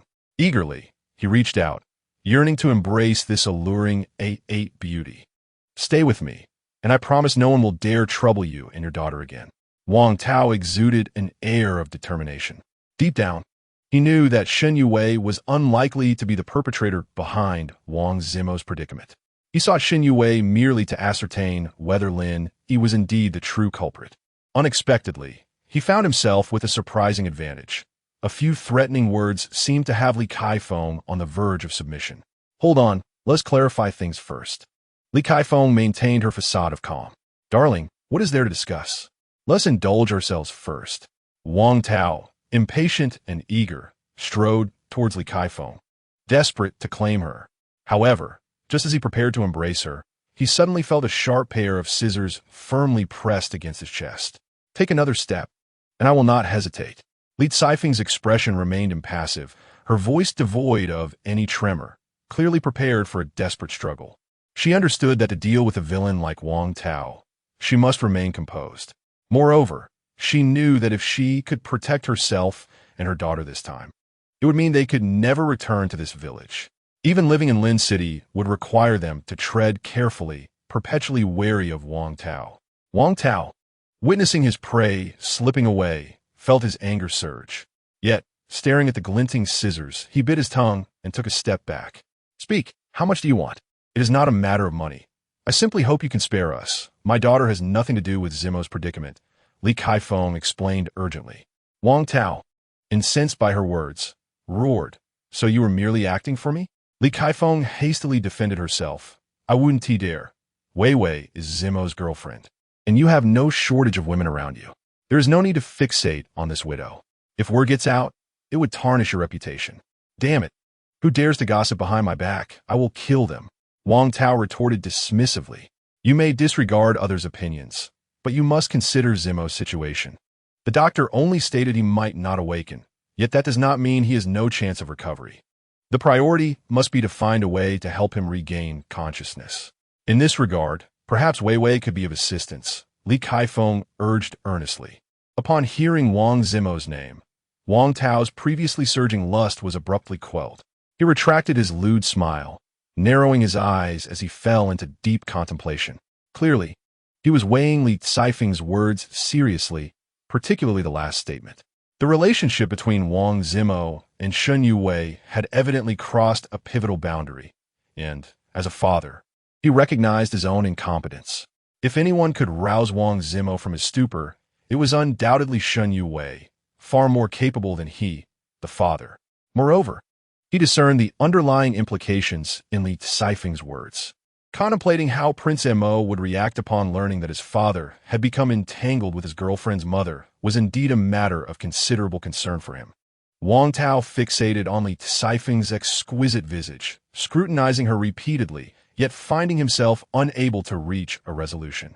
However, as his gaze descended to her impressive curves, his heart raced uncontrollably, and his earlier apprehensions were swiftly cast aside. Who was Prince Mo in the face of such alluring beauty? Umph! I declare this. You shall be mine, and your daughter will heed my commands, or else. He advanced towards Li Kaifeng, wagering that this frail woman would not dare to stab him with the scissors. Li Kaifeng retreated step by step until she found herself cornered against the wall. She had not anticipated Wang Tao's utter savagery. Do not approach me. If you do, I truly shall resort to violence. Li Caifeng's hands clutched the scissors tightly, her fingers paling from exertion, her body trembling involuntarily. Yield to me. We shall become one family. Wang Tao, already intoxicated by desire, reached for the hand that gripped the scissors. It is impossible, Wang Tao. The police are on their way. I advise you not to act recklessly. Realizing that her attempts to buy time were futile, Li Kaifeng felt compelled to speak. Wang Tao sneered. So, your lengthy discourse was merely to delay until the police arrived. Your calculations are amusing. With that, he seized Li Caifeng's hand with force, wresting the scissors from her grasp and casting them aside. Ultimately, Li Kaifeng could not bring herself to strike, her face betraying a look of despair. Wang Tao held her hands firmly against the wall, then lunged at her.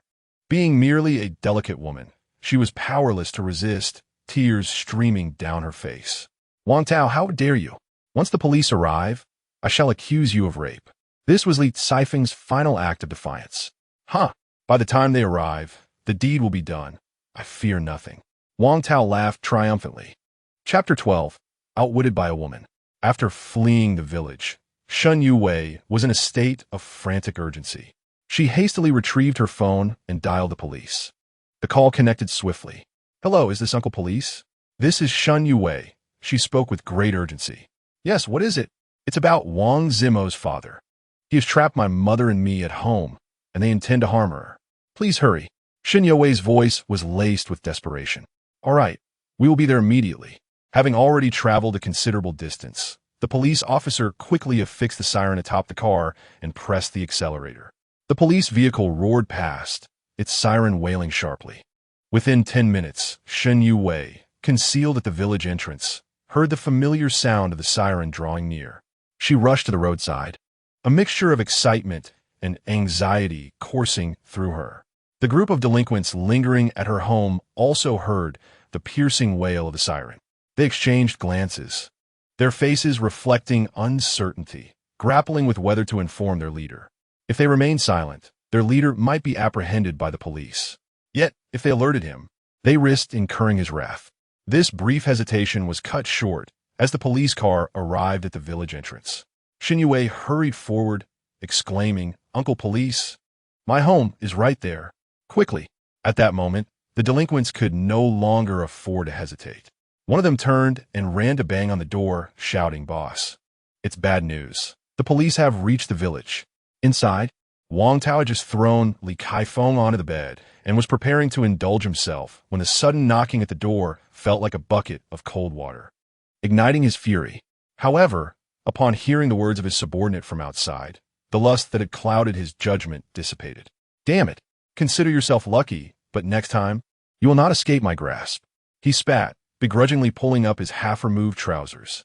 Meanwhile, Li Kaifeng, who had resigned herself to despair, felt a wave of relief wash over her. She had genuinely feared that Shen Yue would misunderstand her intent to delay and fail to call for the police once outside. Had that occurred, she would have been utterly at Wang Tao's mercy before help arrived. Thankfully, all was well for the moment. Wang Tao, let today's events be forgotten. If Zimo awakens, we may still become family. At this juncture, Li Kaifeng clung to a glimmer of hope that Wang Tao would not target her and her daughter. However, Wang Tao, indifferent to her plight, coldly commanded, "Change your clothes." He then turned and strode out of the room. As Wang Tao exited, 2 police officers, led by Shen Yue, hurriedly approached. Upon seeing Wang Tao fully dressed, Shen Yue felt a sense of relief. The officers exchanged glances, their expressions betraying confusion as they observed the lack of weapons among the delinquents. "Who are you?" the officer inquired sternly, directing his gaze at Wang Tao. "I am Wang Zimo's father," Wang Tao replied brusquely, his dissatisfaction with the officer's ineffectiveness apparent. "What brings you here?" The officer continued to press. "I am here to inquire about my son's accident. This matter is under our jurisdiction. You need only await the investigation's outcome." Wang Tao had intended to express his distrust, but restrained himself. "This does not concern me. I shall take my leave." "You cannot leave just yet," the officer countered, blocking Wang Tao's path. "What have you done to this household's matriarch?" "We were discussing matters befitting adults," Wang Tao retorted nonchalantly, a hint of provocation in his demeanor.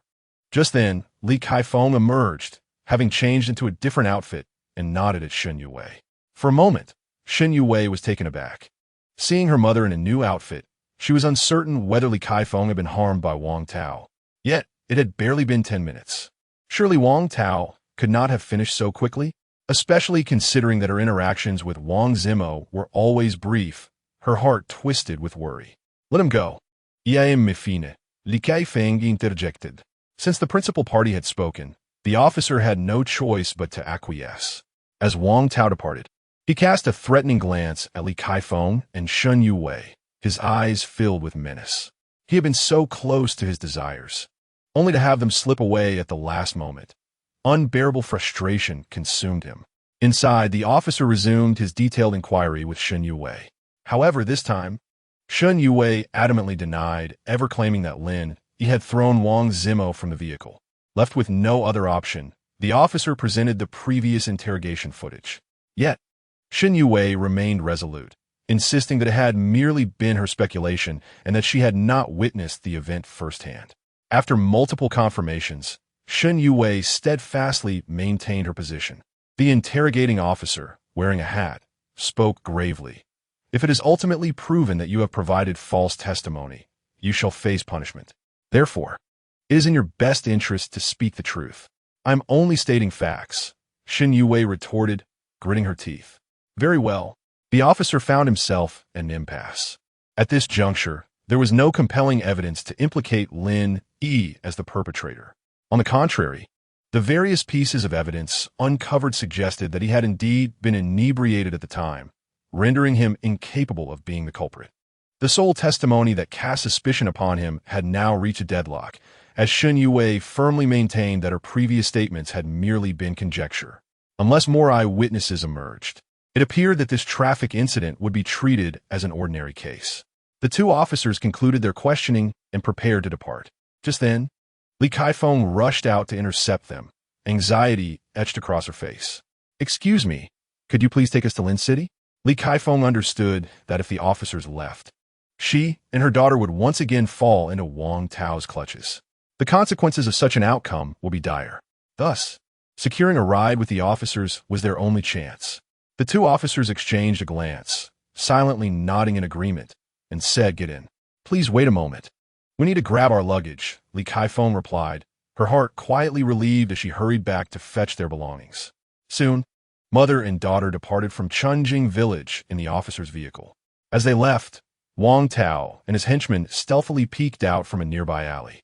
Wang Tao's eyes blazed with fury as a seething rage extinguished any lingering doubts. Humiliated by a woman, one of the thugs suggested, "Boss, should we follow them to see where this woman lives?" Smack! Wang Tao retaliated with a swift slap, roaring at the thug, "Are you out of your mind?" You think you can just follow a police vehicle? The chastised underling covered his face in innocence, intending to curry favor with his boss, only to find himself on the receiving end of a severe reprimand. Chapter 13. A sense of being supported. Shen Yue and Li Kaifeng sat in the vehicle, tension palpable in the air. They frequently glanced nervously through the windows, wary of whether any cars were tailing them. Only upon entering Lin City did the two women finally exhale in relief. Once in the city, Li Kaifeng expressed her heartfelt gratitude to the officers before hailing a taxi with Shen Yue.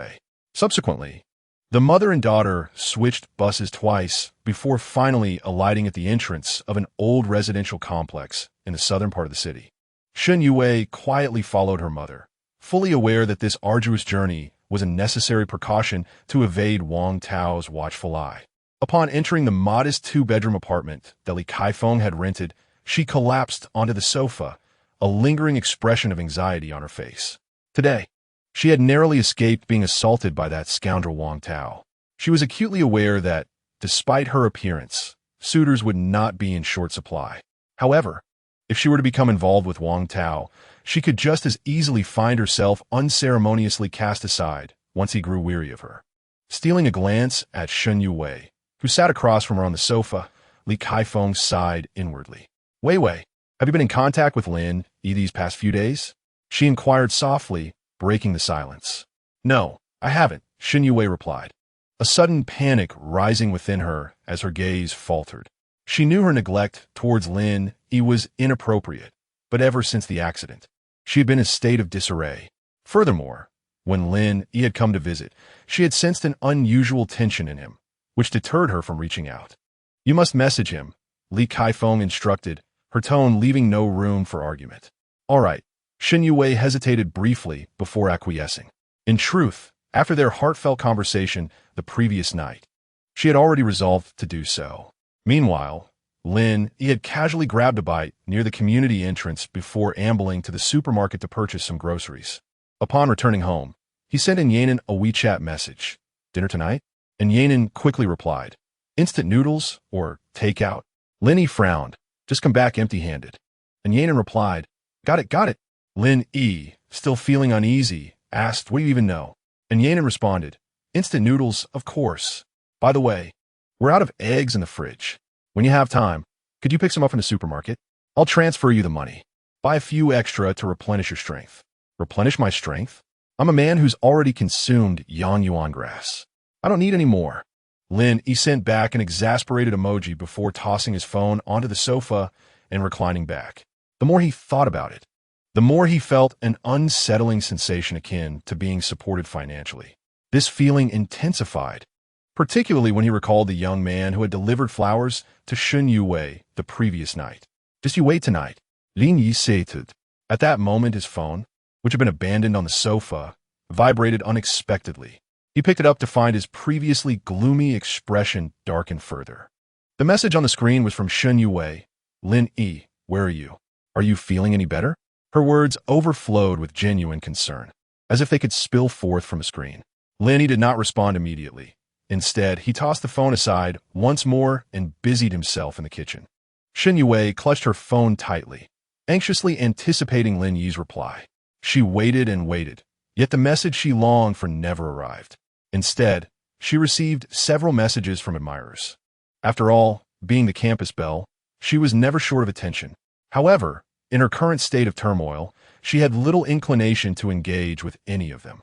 Mom, he hasn't replied to my message, Shen Yue said, a hint of disappointment in her voice as she turned to Li Kaifeng.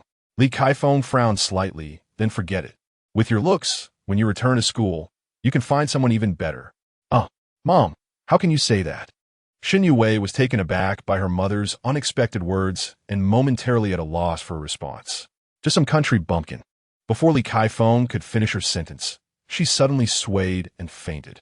Shen Yue, lost in her own thoughts, had not noticed her mother's condition immediately. Mom, you can't speak of Lin Yi like that, Shen Yue mumbled in dissatisfaction, but after a prolonged silence without a response, she turned in confusion to look at Li Kaifeng, who lay on the sofa. Oh no, it's all my fault. I've caused Mom to worry too much. Shen Yue stood up and went into the room to fetch a blanket, intending to cover her mother. After all, the air conditioning was on, and it would be easy to catch a chill without something to keep warm. However, when she glanced down at Li Caifeng's face, her heart sank with alarm.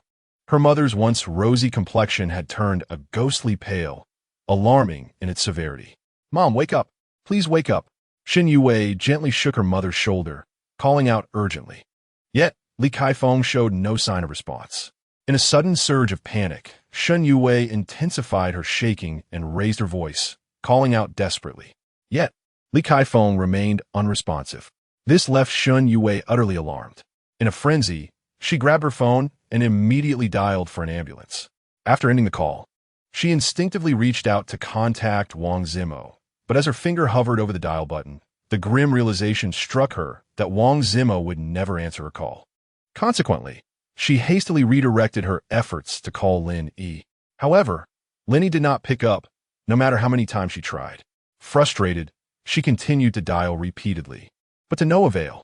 Worry and dread filled her heart, and tears streamed uncontrollably down her cheeks. Soon enough, the ambulance arrived, and 10 minutes later, Li Caifeng was rushed into the emergency room of Lynching People's Hospital. Outside the emergency room, Shen Yue paced anxiously, fervently praying for her mother's safety. She continued to call Lin Yi multiple times, but still there was no answer. As 2 hours swiftly passed, the emergency doctor emerged from the room. "What? Severe pneumonia." Shen Yue gasped in shock. However, upon hearing the staggering cost of treatment, she felt utterly stunned.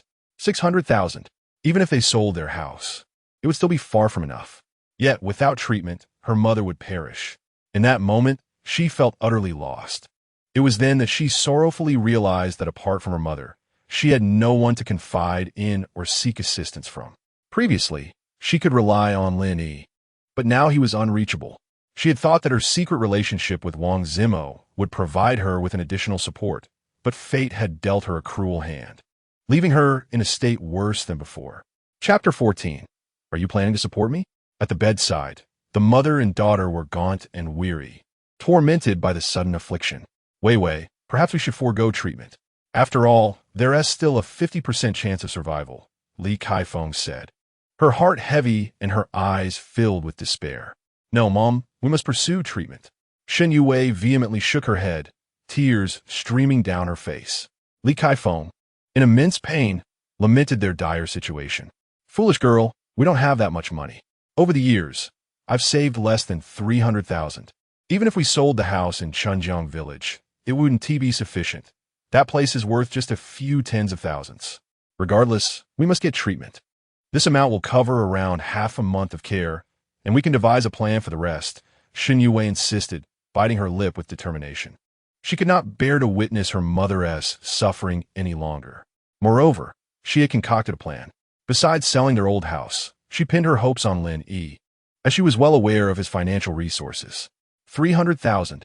With that amount, combined with her mother's savings and the proceeds from selling the house, they would have just enough for her mother's treatment. After all, she was still Lin Yi's girlfriend, and he should undoubtedly assist her. At that moment, she completely forgot about her betrayal of Lin Yi. However, how could she possibly reach him? She found herself in a dilemma. Going to Shennongjia village? Clearly impossible. Lin Yi was not foolhardy enough to fall into Wang Tao's trap. School? Surely, Wang Tao would have anticipated that as well, and so would Lin Yi. With lynching being so vast, locating Lin Yi was akin to searching for a needle in a haystack. After a while in the kitchen, Lin Yi leisurely returned to the living room, picking up his phone to find a multitude of missed calls, over a dozen, all from Shen Yue. A knowing smile crept across his lips. He chose not to return the calls, but instead sent a message via WeChat. "Baby, I'm not in Lincheng, and the phone signal is poor. Let us discuss everything when I return in half a month." After sending the message, he promptly blocked Shen Yue, finding her incessant calls bothersome. Upon receiving the message, Shen Yue, as Lin Yi had predicted, immediately dialed his number, only to feel a wave of disappointment wash over her. Anger welled up within her. Lin Yi should have been by her side when she needed him the most. His actions clearly indicated he was not a worthy boyfriend. Yet, recalling that she still needed his help and remembering his absence from Lincheng, she found it in her heart to forgive his shortcomings. Mom, Lin Yi has 300,000. If we can borrow that amount and sell the house, we'll have enough money for your treatment. After much contemplation, Shennongjia resolved to share her thoughts with Li Kaifeng. Upon hearing this, Li Kaifeng felt a surge of hope. There's a way out, she exclaimed. Yes, Wei. You've worked hard. Li Kaifeng clasped Shennongjia's hand tightly, feeling a surge of pride in her daughter. Mom, I will definitely manage to borrow that money, Shennongjia affirmed with a nod of determination. At 5:30 in the afternoon, Lin Yi, having caught up on some sleep, awoke again. He returned to the kitchen to busy himself. At 6:30, Yanin arrived home punctually. Upon entering, she called out, Little brother, are you hungry? I'm going to make you some instant noodles. Lin Yi did not respond, and Yanin, hearing no reply, felt a pang of anxiety. What if this precious boy had quietly slipped away? That would be a significant loss. Quickly changing her shoes, she entered the living room. A glance at the sofa revealed no one. Just as she was about to check the bedroom, she caught sight of Lin Yi sitting at the dining table, smiling at her. Her heart, which had been in suspense, finally settled. Why didn't you respond? She playfully chided. Be careful. I might just have to give you a beating. Little sister, I've been the one hitting on you, all right? Lin Yi chuckled, his gaze drifting toward a certain spot. You rascal. And Yanin rolled her eyes at him, choosing not to continue that line of conversation. The truth, however, was undeniable. But in the next moment, her eyes fell upon the table laden with dishes, twice-cooked pork, shredded pork with green peppers, and stir-fried potatoes with green peppers. Oh dear, how did this little man know I love these dishes? And Yanin's mood soared to new heights. Involuntarily, she asked, My dear little brother, did you make all these dishes? Indeed. Aren't they appetizing? Lin Yi replied with a grin. Oh, they definitely are. And Yanin quickly approached the table, serving herself a bowl to dig in. So delicious, she exclaimed, relishing every bite and not hesitating to compliment him. Take it slow. There's plenty more if you need it. Lin Yi chuckled, observing her voracious appetite. And Yanin, without glancing at him, laughed. Ha ha. Little brother, don't take offense. Why eat instant noodles? I tend to devour them like this too. Lin Yi could only shake his head in bemusement, unable to fathom why such a wealthy beauty would so frequently indulge in instant noodles. Half an hour later, and Yanin, slightly shy, covered her gently rounded belly and let out a loud burp, her face glowing with satisfaction. Her eyes shimmered with an unquenchable brilliance as she exclaimed, Little brother, from whom did you learn such culinary skills? The dishes you create are utterly delectable. Lin Yi smiled subtly, replying, I purchased a cookbook and taught myself. In truth, he yearned to reveal that he had spent over a year as a chef. Yet, given his youth and status as a student, it was evident that he lacked the energy to delve deeply into the culinary arts. Only he knew that in his previous life, he had toiled to earn a meager living to afford medical treatment. Having heard that being a chef could be lucrative, he invested some money to become an apprentice. After enduring nearly a year of hardship, he finally mastered the craft. It appears you possess quite the talent for cooking, and Yanin remarked, giving a thumbs up with an expression of admiration. In that case, you can comfortably stay here with me, and just ensure you prepare delicious meals for me every day. Are you intending to support me? Lin Yi's forehead darkened at her words, nearly choking on his own saliva. He had previously sensed that he was being treated as a kept man, and now it felt as if the truth was being laid bare. However, upon reflection, the prospect of free food and lodging, coupled with the thrill of driving on the highway, was likely to incite envy among many. Moreover, the car was not just any vehicle. It was undoubtedly a supercar, guaranteed to send adrenaline coursing through anyone's veins. And Yanin was, after all, a stunning beauty, both in appearance and figure. If one were to assign a score, she would undoubtedly exceed 90. Coupled with her sensual and mature aura, she was nothing short of enchanting. What man could remain unmoved by her previous words? Unless, of course, he were like Lin Yi in his past life, a mere pretender. Chapter 15. The domestic cook in Yanin was momentarily taken aback by Lin Yi's words. Although she deeply desired to claim this precious younger brother for herself, she dared not admit it. After all, Lin Yi was a freshman, filled with longing for romance. To carelessly speak of support might only wound his pride. What if he decided to leave in a fit of anger? Besides, and Yanin had no intention of financially supporting Lin Yi. She too was young and wished to experience a genuine romance.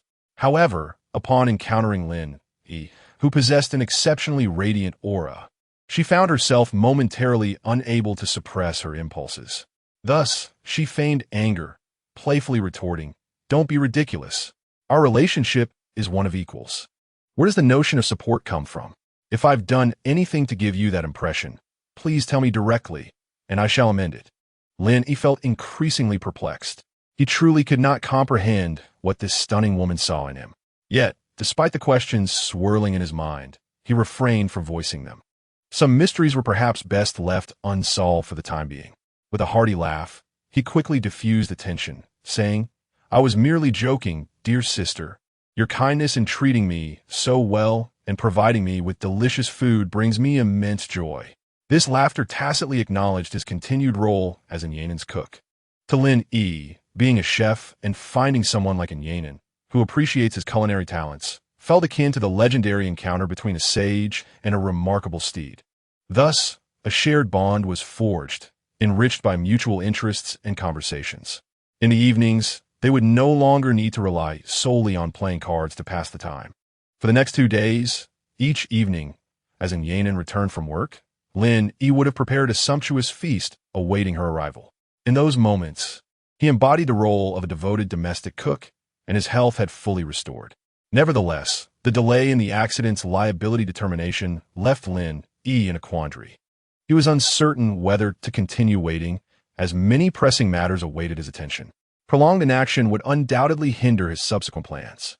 On the afternoon of the 3rd day at Yanin's residence, while engrossed in culinary endeavors, Lin Yi finally received a call from Hat. Due to the lack of concrete evidence proving the accident was intentional, coupled with the heavy truck driver's violation of speeding regulations, it was determined that both parties bore equal responsibility for the incident. Since Lin Yi's injuries were relatively minor, the medical expenses were not considerable. He was eager to resolve the matter swiftly, having no desire to engage in prolonged negotiations regarding compensation with the driver. Consequently, he decided to bear the expenses himself, with Yanin graciously covering the costs, the exact amount remaining unknown to him. As for the situation concerning Wang Zimo, he was neither concerned nor inclined to involve himself. This call signified that Lin Yi could finally depart from Lin City without reservations. Therefore, he promptly took out his phone, opened the ticketing app, and swiftly purchased a train ticket for the following day to Fan City. Meanwhile, upon entering the hospital room, Wang Tao received notification from Hat regarding the investigation and liability determination results. Infuriated, he unleashed a torrent of curses upon Hat, hurling insults such as idiot and incompetent with abandon. He spared no effort in expressing his disdain for Hat's inefficacy in handling the situation. Not content, he even accused Hat of being blind, convinced that Lin Yi was the true culprit, and was appalled that Hat could not recognize it. Hat, ever patient, endured Wang Tao's tirade until he could no longer tolerate it, at which point he simply hung up the phone.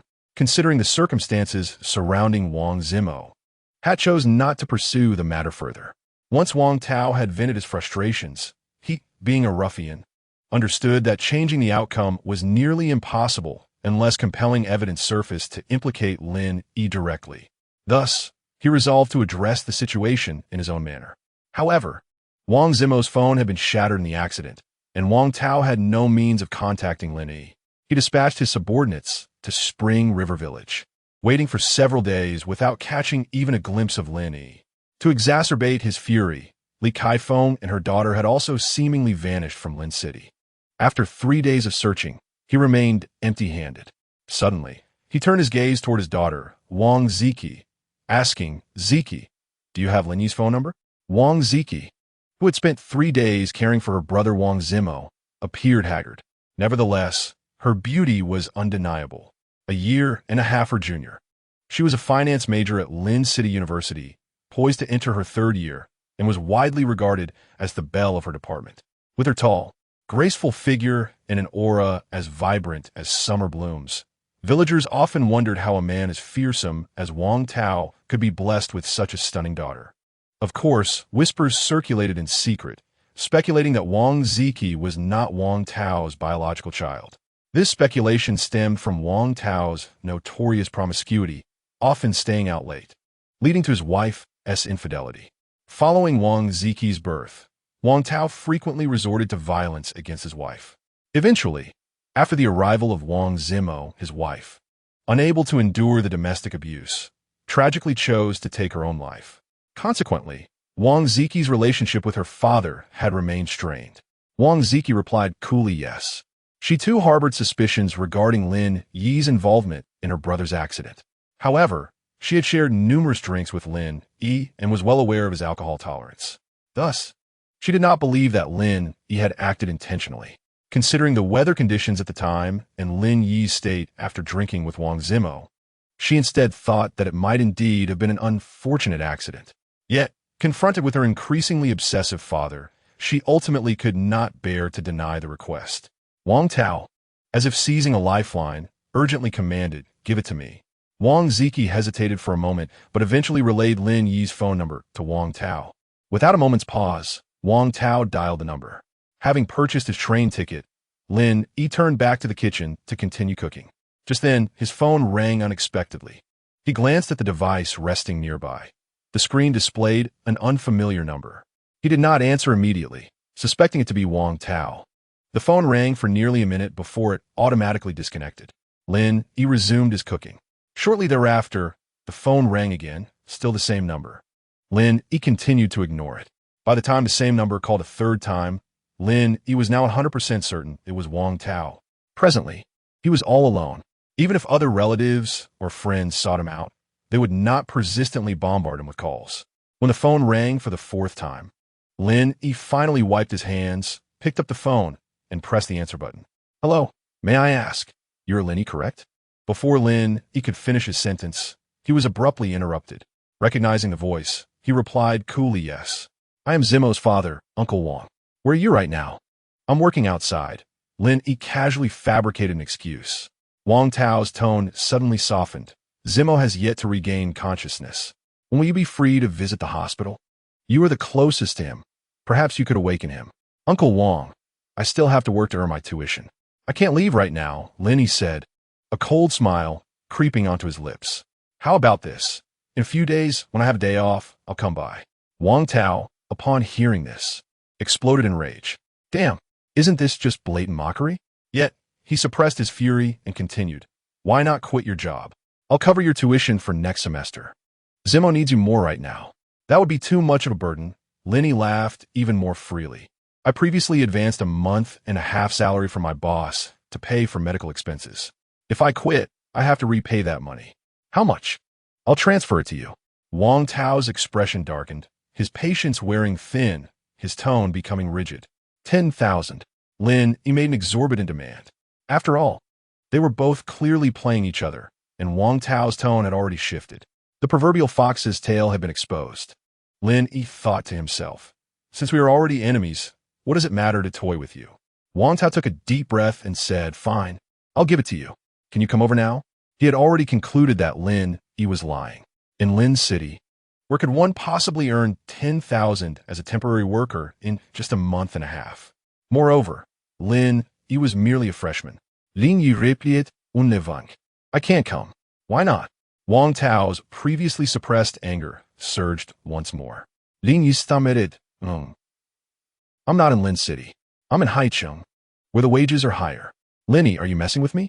Wang Tao could no longer contain himself and shouted loudly. Lin Yi felt a surge of satisfaction. The angrier his adversary became, the more vindicated he felt. Nevertheless, he maintained the necessary formalities, feigning anxiety as he said, "Uncle Wang, I'm not playing you. Zimo knows I'm working in Haicheng. You can ask him." Lin Yi intentionally left his statement unfinished. Upon hearing this, Wang Tao's face contorted with fury. "Ask what? Should I ask Wang Zimo? If he could answer, I wouldn't be bothering with you." Wang Tao's composure completely shattered. He felt as though he was being toyed with by a brash youth. Yet, with Lin Yi not in Lin City, it felt as though he was striking a punch into a cotton ball. Gritting his teeth, he asked, "Lin Yi, I won't beat around the bush anymore. Just tell me honestly, did you cause Zimo's incident?" Lin Yi, taken aback, retorted, "Uncle Wang, don't slander me. You know my alcohol tolerance. Besides, the investigation concluded that it was merely an accident. It must have been you, otherwise, why wouldn't you come to the hospital to see Zimo? Wang Tao said, his face darkening. Uncle Wang, I am also heartbroken and anxious about Zimo's plight. Lin Yi's voice was low, but if you continue to defame me, I will absolutely not visit Zimo. You. Wang Tao was momentarily at a loss for words, unable to respond. Not only had he been toyed with by this impudent youth, but he had also been threatened. This was an utter humiliation for someone like him, who considered himself somewhat successful in his unscrupulous endeavors. Lin Yi did not indulge him further and hung up the phone. However, after ending the call, Lin Yi felt a twinge of regret. A moment of bravado was satisfying, but what came after? Would he continue to feel elated indefinitely? Lin Yi was tough with his words, but not reckless with his actions. He was far from invincible. Ultimately, he would have to return to Lin City, which meant that Wang Tao would undoubtedly track him down. When that time came, how would he face an even angrier Wang Tao, worrying not at him? Moreover, Lin Yi understood that Wang Zimo was Wang Tao's precious child. Even if he devised every possible scheme to marry Wang Zimo's sister, Wang Ziki, it would all be in vain. Did he intend to flee once more as he had in his previous life? To be so meek even after being reborn left Lin Yi speechless. He wished to embody the triumphant protagonist of a story, but lacked the formidable advantages to do so. A pitiful reincarnate. Yet, that wasn't entirely accurate. In certain respects, he had indeed grown stronger. This was evidenced by his recent interactions with Yanin. Over the past few days, the two had been inseparable, reveling in each other's company. During dinner, Lin Yi appeared lost in thought. The moment Yanin stepped through the door, she keenly sensed something was amiss. With concern, she asked, Lin Yi, what wrong? Over the course of these days spent together, their terms of address had subtly changed, no longer as frivolous as before.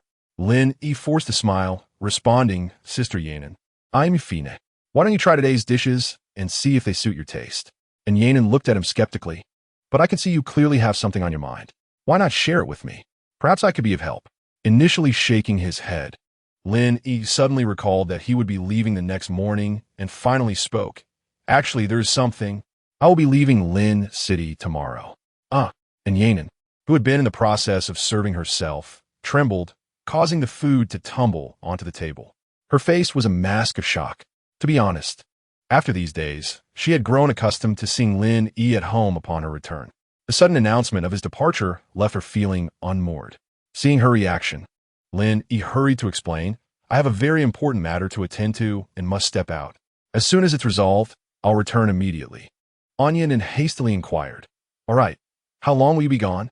Lin Yi, observing the despondent expression on Yanan's face, couldn't he help but chuckle softly. If all goes well, I'll be back in 5 or 6 days. At most, it might take around half a month. Nin nodded gently. Concern etched on her features as she asked, Do you have enough money with you? If not, I can lend you some. I have enough, Lin Yi quickly replied. She persisted, What time do you leave tomorrow? Tomorrow morning, Lin Yi answered. Then I'll see you off. Lin Yi did not refuse and silently nodded in agreement. That night, the two entered the bedroom early. Perhaps due to the impending separation, they both freely expressed their innermost feelings. It was not until the late hours of the night that they finally succumbed to slumber. Chapter 17. Do you envy me, or are you jealous of me? At 10 o'clock in the morning, Lincheng train station, a brand new Porsche Cayenne glided to a stop in the drop-off area. The door of the front passenger seat swung open, and a tall, handsome young man emerged, waving goodbye to the occupants inside the vehicle. Those within the car appeared reluctant to part ways, the engine idling as they repeatedly urged him to take care while away. It was until the car behind them impatiently honked that the occupants finally drove off. The young man was Lin Yi. He watched the Porsche disappear before turning to check in. He was well aware that Nin was no ordinary girl. Her driving a Porsche did not surprise him. It must be said that Nin treated him exceptionally well. Having been isolated and having lost faith in love after Shennongjia's betrayal, he found himself unexpectedly moved by Nin's kindness, regardless of her motivations. To him, it felt as though he had stumbled upon a great fortune. Such an exquisite beauty was now part of his life. Inside the station, The atmosphere was vibrant with youthful energy. As the university in Linshang was on break, groups of students dragged suitcases filled with dirty laundry, their faces illuminated with the joy of going home, causing the boarding lines to swell with excitement. Due to the rush, Lin Yi could only secure a hard seat on the express train. The journey to Chong City would take over 10 hours, promising to be rather tedious. Lin Yi, with empty hands, had no desire to jostle with the students burdened with their belongings. Thus, he boarded the train last. However, upon reaching his designated seat, he found it already occupied. To his surprise, it was a stunning young woman. This beauty possessed a face as enchanting as a peach blossom with delicate features. Her long, lustrous black hair cascaded like a waterfall over her chest, perfectly concealing her alluring curves. She wore a short skirt that revealed her long, fair legs, unabashedly catching Lin Yi's gaze. A strong waft of youthful vitality enveloped him. Lin Yi thought to himself, even if she were beautiful, it was improper to occupy someone else's seat, and thus he politely addressed her, "Excuse me, miss, but that seat is mine." The young woman looked up, flashing a sweet smile. "Handsome, I particularly love sitting by the window. Would you mind switching seats with me?" Lin Yi paused, momentarily taken aback, thinking, "I particularly like you. Would you allow me to keep you company?" He hesitated in responding. The beauty, sensing his uncertainty, added eagerly, "My seat is the one by the aisle." She pointed delicately to seat E, her large, sparkling eyes brimming with anticipation. Lin Yi's heart softened, and he nodded all right. "Thank you, handsome," she exclaimed cheerfully. "You're welcome." Soon, the train began to pull away from the station. Due to the exhausting previous night, fatigue overtook him, and he quickly drifted into a deep sleep. Time passed, and he awoke to a delicate fragrance wafting through the air. He felt something soft tickling his face, sending shivers across his skin. Simultaneously, he realized his head was resting against something firm. Instinctively, he inhaled deeply, gradually piecing together the situation.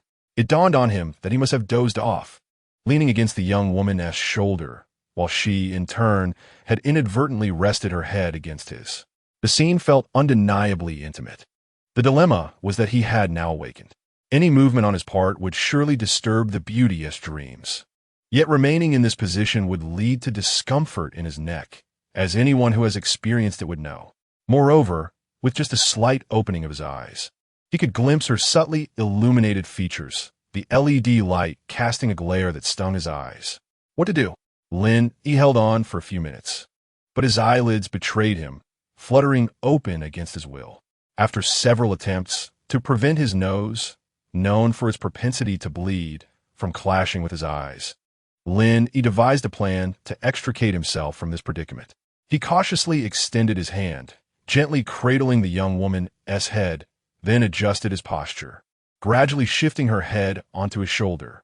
After completing this delicate maneuver, Lin Yi sighed softly, feeling a wave of relief wash over him. Just then, he inadvertently noticed a middle-aged man across from him, whose leering gaze was fixed upon him and the beautiful girl, a sinister grin plastered across his face. Lin Yi frowned slightly, thinking to himself, could this man be ill? His smile was truly repugnant. However, he decided that it was best to avoid confrontation. Lin Yi pulled out his phone, glancing at the time, astonished to discover that he had slept for over 2 hours. He turned to check on the still sleeping beauty and began to amuse himself with his phone. The young woman was quite the heavy sleeper. Before long, an hour had slipped by. Suddenly, she stirred and then awoke. "Handsome, thank you," she said, a hint of shyness in her voice, as she roused from slumber. A rosy blush adorned her cheeks, enhancing her allure.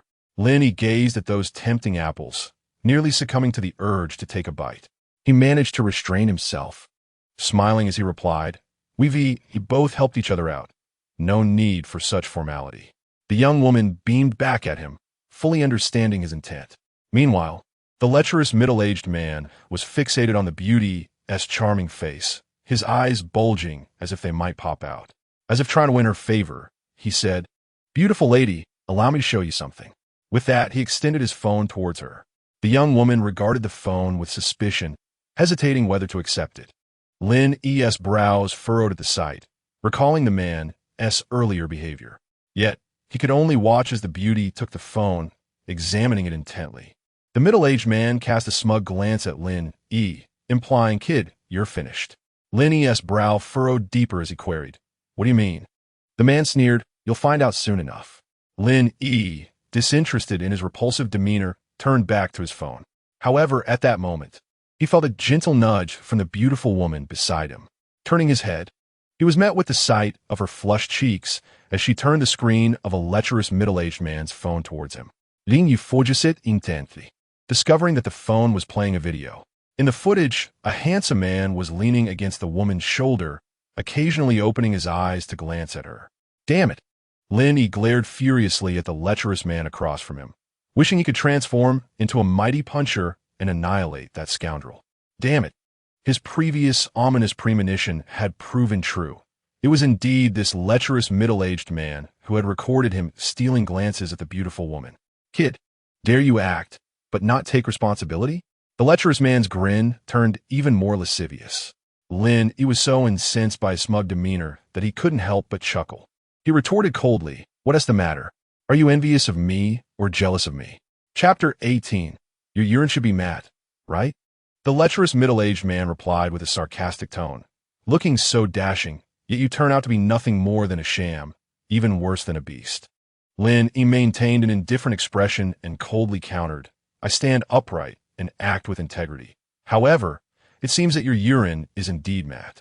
At this, the beautiful woman couldn't help but burst into laughter.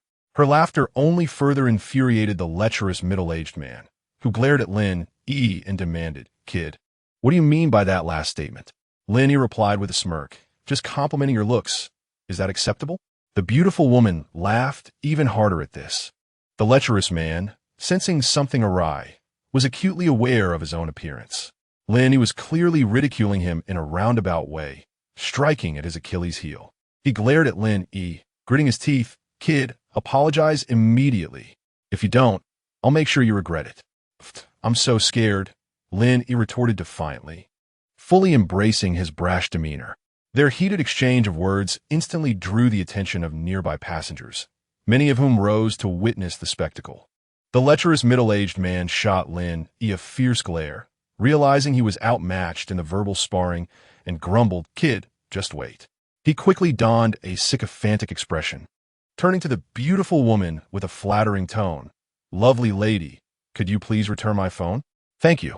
The woman chuckled lightly and handed over the phone, yet offered no words of gratitude. The lecherous man paid it no mind, feeling satisfied merely by witnessing the woman smile. He continued, "By the way, this kid's behavior constitutes sexual harassment. If you wish to report it, I can provide the video as evidence." He deliberately raised his voice, ensuring that all around could hear. The onlookers, upon hearing this, cast glances at Lin Yi filled with a mix of anger and curiosity. Those who were angry viewed Lin Yi as a beast for daring to harass such a beautiful woman, while the curious ones were eager to ascertain how Lin Yi had supposedly harassed her. The carriage was soon filled with murmured conversations. Lin Yi felt speechless, yet the thick skin he had developed in his past life allowed him to maintain his composure, sitting calmly in his seat, exuding an air of unrepentant innocence. This left some onlookers questioning whether the lecherous man was slandering Lin Yi, especially given Lin Yi's handsome and tall stature, radiating a sunny disposition that seemed incompatible with such lewd intentions. Listening to the surrounding discussions, the lecherous man's face turned ashen. He had not anticipated that Lin Yi's silence would garner him support. One injustice.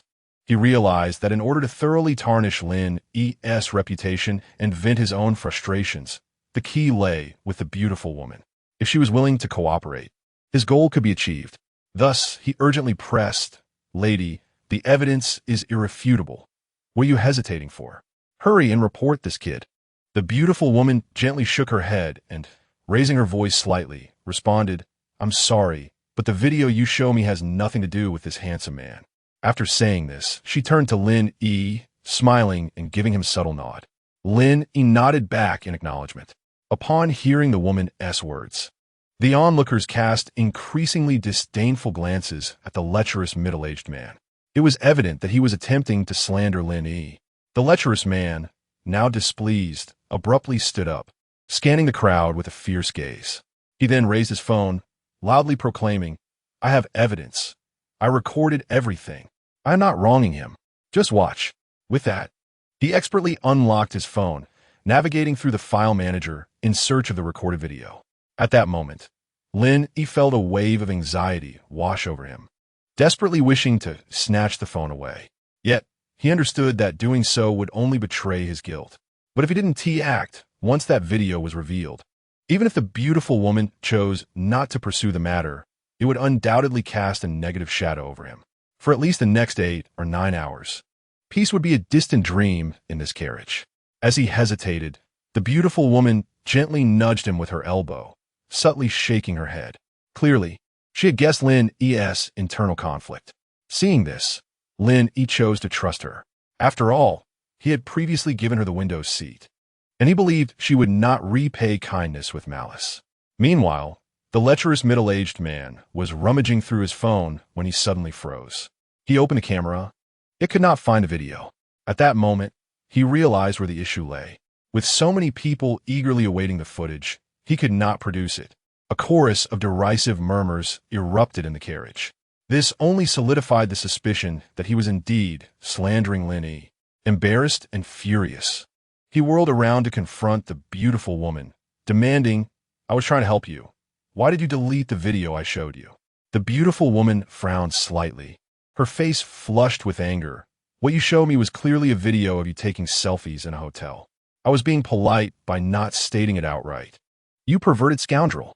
The collective gasp of the onlookers was palpable, their focus now entirely on the lecherous middle-aged man. The impact of her final 3 words was particularly devastating. Conjuring images of the man, naked, flexing in a hotel room.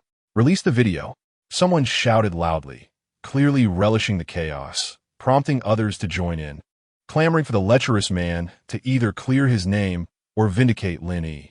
The lecherous man's expression resembled that of someone who had just swallowed a dead rat. He understood that the video was of his own naked exploits during his recent business trip. Even if he had 100 lives, he wouldn't dare to release it. Now he had unwittingly turned the tables, intending to make Lin Yi suffer, only to have it backfire spectacularly. He shot an angry glare at Lin Yi, and the beautiful woman rose from his seat, grabbed his luggage, and fled in disgrace. The cabin was filled with louder hissing sounds, and he departed even more hastily. Thus, the commotion came to an end, and the onlookers returned to their seats. Lin Yi leaned slightly closer to the beauty and whispered, "Thank you. It's merely mutual assistance. There's no need for formality," she replied. They exchanged a knowing smile, their eyes brimming with unspoken understanding. Following the earlier incident, Lin Yi's admiration for the enchanting woman beside him soared. Not only was she stunningly beautiful, but she was also astute and clever, deftly deleting the video without causing a stir, delivering a crushing blow to the lecherous middle-aged man. "I'm Lin Yi, from Lin University." Soon to be a sophomore, he introduced himself. "I'm Fang Qingyao, from Teachers University, entering my junior year this semester," she responded graciously. Chapter 19. The written examination for Subject 1 was utterly manageable. After their brief introductions, the atmosphere gradually warmed, and they began to engage in light banter. As university students, their conversation revolved around trivial matters and the amusing anecdotes from their respective schools. In the course of their relaxed dialogue, Lin Yi learned that Fang Qingyao hailed from the local area of Fan City. By coincidence, they both disembarked at the same station. Ultimately, they exchanged WeChat contacts for future communication. Noticing Lin Yi's empty hands, Fang Qingyao generously offered him some of her prepared snacks. After a while, feeling fatigue from their conversation, they leaned against each other and fell into a deep slumber. To the casual observer, they appeared to be a sweet couple. Time slipped away swiftly, and soon it was past midnight. Many passengers had already disembarked, leaving the once bustling carriage sparsely populated. The seat opposite Lin Yi was now vacant. When he turned to look, he discovered that Fang Qingyao had unknowingly nestled closely against his arm, sleeping soundly. A faint, delicate fragrance lingered at his nose, and the soft warmth of her embrace sent ripples through Lin Yi's heart. The term turbulent waves unexpectedly surfaced in his mind, yet he found it impossible to associate it with the sea. As the train gradually approached Fan City Railway Station, Lin Yi gently shook Fang Qingyao's arm to rouse her. "Where are we?" she mumbled, still clinging to his arm, her eyes heavy with sleep. "We need to get off now," he replied. "So soon." As if realizing the potential ambiguity in her words, Fang Qingyao's cheeks flushed slightly. Lin Yi feigned ignorance, softly instructing, "Pack your things. We are disembarking." Moments later. He was pulling a large suitcase, while Fang Qingyao carried a petite backpack, and together they exited the train without incident. Upon reaching the exit, Lin Yi inquired with genuine concern, "How will you get home? Do you need me to escort you? My home is in the suburbs, and at this hour, I can't return tonight. How about we find a hotel to rest for the night?" She instinctively replied. Realizing the implications of her words, her face turned crimson, and she hurriedly added, "I hope you understand what I mean." However, her clarification only served to heighten the already ambiguous atmosphere. Stealing a glance at Lin Yi, she felt an acute sense of embarrassment. Lin Yi chuckled softly, saying, "Let's go." With that, he began to pull his suitcase ahead, while Fang Qingyao, blushing and with her heart racing, silently followed, wondering if he truly interpreted her suggestion as she intended. Soon, at the station plaza, Lin Yi hailed a taxi, heading toward a hotel near the most vibrant shopping street in Fan City. He had made a reservation prior to his arrival. After 20 minutes, they arrived at the hotel front desk. "Good evening. Do you have a reservation?" The receptionist politely inquired. "Yes, here's my ID," Lin Yi replied, presenting his identification. "Sir, I also need to scan the lady's ID." "Thank you," the receptionist reminded him, aware of the implications for guests arriving at this hour. Especially a man and a woman, she refrained from asking any further questions and proceeded with the registration process. Fang Qingyao's face flushed again. She opened her mouth, eager to ask if there were any other rooms available, but the words failed to escape. Not inquiring felt akin to tacitly agreeing to something, and, oddly, it seemed to align with Lin Yi's own thoughts.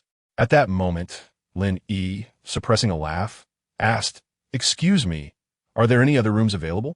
The receptionist glanced between Fang Qingyao and Lin Yi, seemingly grasping the underlying context, and smiled. "I'm sorry, sir, but there are no other rooms available at the moment." Lin Yi bit his lip, nearly bursting into laughter, fully aware that the receptionist had misconstrued their situation. Nonetheless, he found this misunderstanding rather fortuitous. While he was willing to play the role of a good man, reality had its constraints. Initially, Fang Qingyao felt an indescribable sensation upon hearing Lin Yi's inquiry about the rooms. However, upon learning from the receptionist that there were none available, she relinquished her internal struggle and quietly handed over her ID. Once the check-in process was completed, Lin Yi led the bashful Fang Qingyao, who kept her head lowered, to their reserved room. Upon entering, she promptly announced, "I'm going to shower first. I'm all sweaty." With that, she retrieved her pajamas from her suitcase and dashed into the bathroom before Lin Yi could respond. Her shower lasted a full 40 minutes. By the time Fang Qingyao emerged with her damp hair wrapped in a towel, it was already 1:30 in the morning. "You should go wash up," she said, feeling an acute sense of embarrassment. Internally, she regretted uttering those words, as it seemed to pressure Lin Yi to hurry. "All right," Lin Yi thought, nearly bursting into laughter. He mused that this intelligent and witty beauty seemed intent on devouring him tonight. 10 minutes later, Lin Yi, draped in a towel, exited the bathroom. Fang Qingyao had already snuggled under the covers, revealing only her head, her gaze evasive. "Aren't you going to change?" she asked, stealing a glance at Lin Yi, her face turning as red as a ripe apple, quickly turning her head away. "I didn't bring any," Lin Yi shrugged. He then moved to the other side of the bed, feigning readiness to sit down. However, he halted, intentionally observing Fang Qingyao's reaction. She closed her eyes, pretending to be oblivious and unseen. Seeing her demeanor, Lin Yi decided to switch off the lights. At 3:30 in the morning, Lin Yi turned the lights back on. Fang Qingyao had gone to the bathroom. Lin Yi pulled back the covers and thought to himself that the room deposit was likely non-refundable. Nevertheless, he felt no regret. In fact, he considered the expenditure of over 100 yuan to be exceedingly worthwhile. initially believing Fong Qingyao's subtle hints indicated her experience in romantic affairs. He was taken aback by the surprise she had in store for him. Reflecting on the initial encounter with Yan'an, where she had inexplicably followed him, Lin Yi was filled with confusion. If he were to attribute it to an overwhelming allure towards the opposite sex in the second life, such a narcissistic explanation seemed increasingly implausible. Overthinking is futile, for one cannot discern any rationale. He was aware of Fong Qingyao's shyness, hence pretended to keep his eyes closed in anticipation. When Fong Qingyao returned, her lips were pursed and a hint of melancholy graced her expression. "You possess no tenderness towards the delicate," she remarked. Lin Yi understood that her reproach was not directed at him for his brusqueness, but rather a subtle inquiry into whether he had a girlfriend, for how else could he be so experienced? Despite the tumultuous excitement within him, he exerted considerable effort to maintain his composure.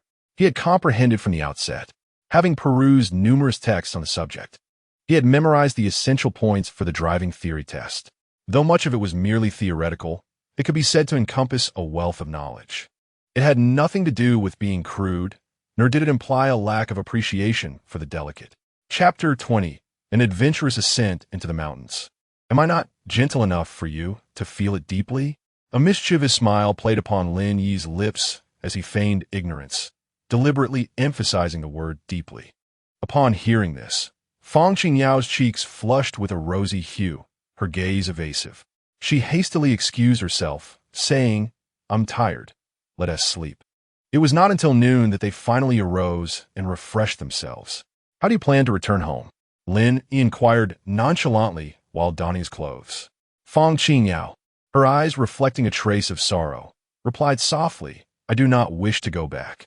Lin Yi was acutely aware of her thoughts. She simply desired for him to stay a while longer, to indulge her in a few more days of companionship.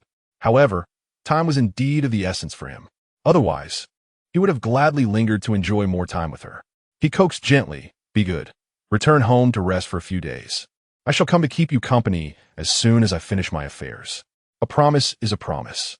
Fong Qingyao grasped Lin Yi's hand, insisting on a pinky swear. With no other choice, he acquiesced to her whim. "Pinky swear, for 100 years, we shall not change." After tidying up, they ventured out for a meal. Subsequently, Fong Qingyao boarded a bus, while Lin Yi did not rush to depart. He first procured the necessary shoes and long-sleeve garments for his mountain expedition, before heading to the bus station to embark on a journey to Xing County. That evening, Lin Yi arrived in Xing County without incident. According to plan, he found a hotel to rest for the night. At the break of dawn the following day, Lin Yi set out to gather supplies. His destination was the depths of Shennongjia, not merely to revel in leisurely tourism at the periphery, but to delve into its enigmatic core. Consequently, self-defense tools, a sleeping bag for the night, and provisions sufficient for at least 5 days were indispensable. Drawing from his previous life's experiences, by noon he had gathered all necessary items. With a large pack secured on his back, he resolutely made his way to the bus station and boarded a tourist coach bound for Yukon. He intended to rest there for a night.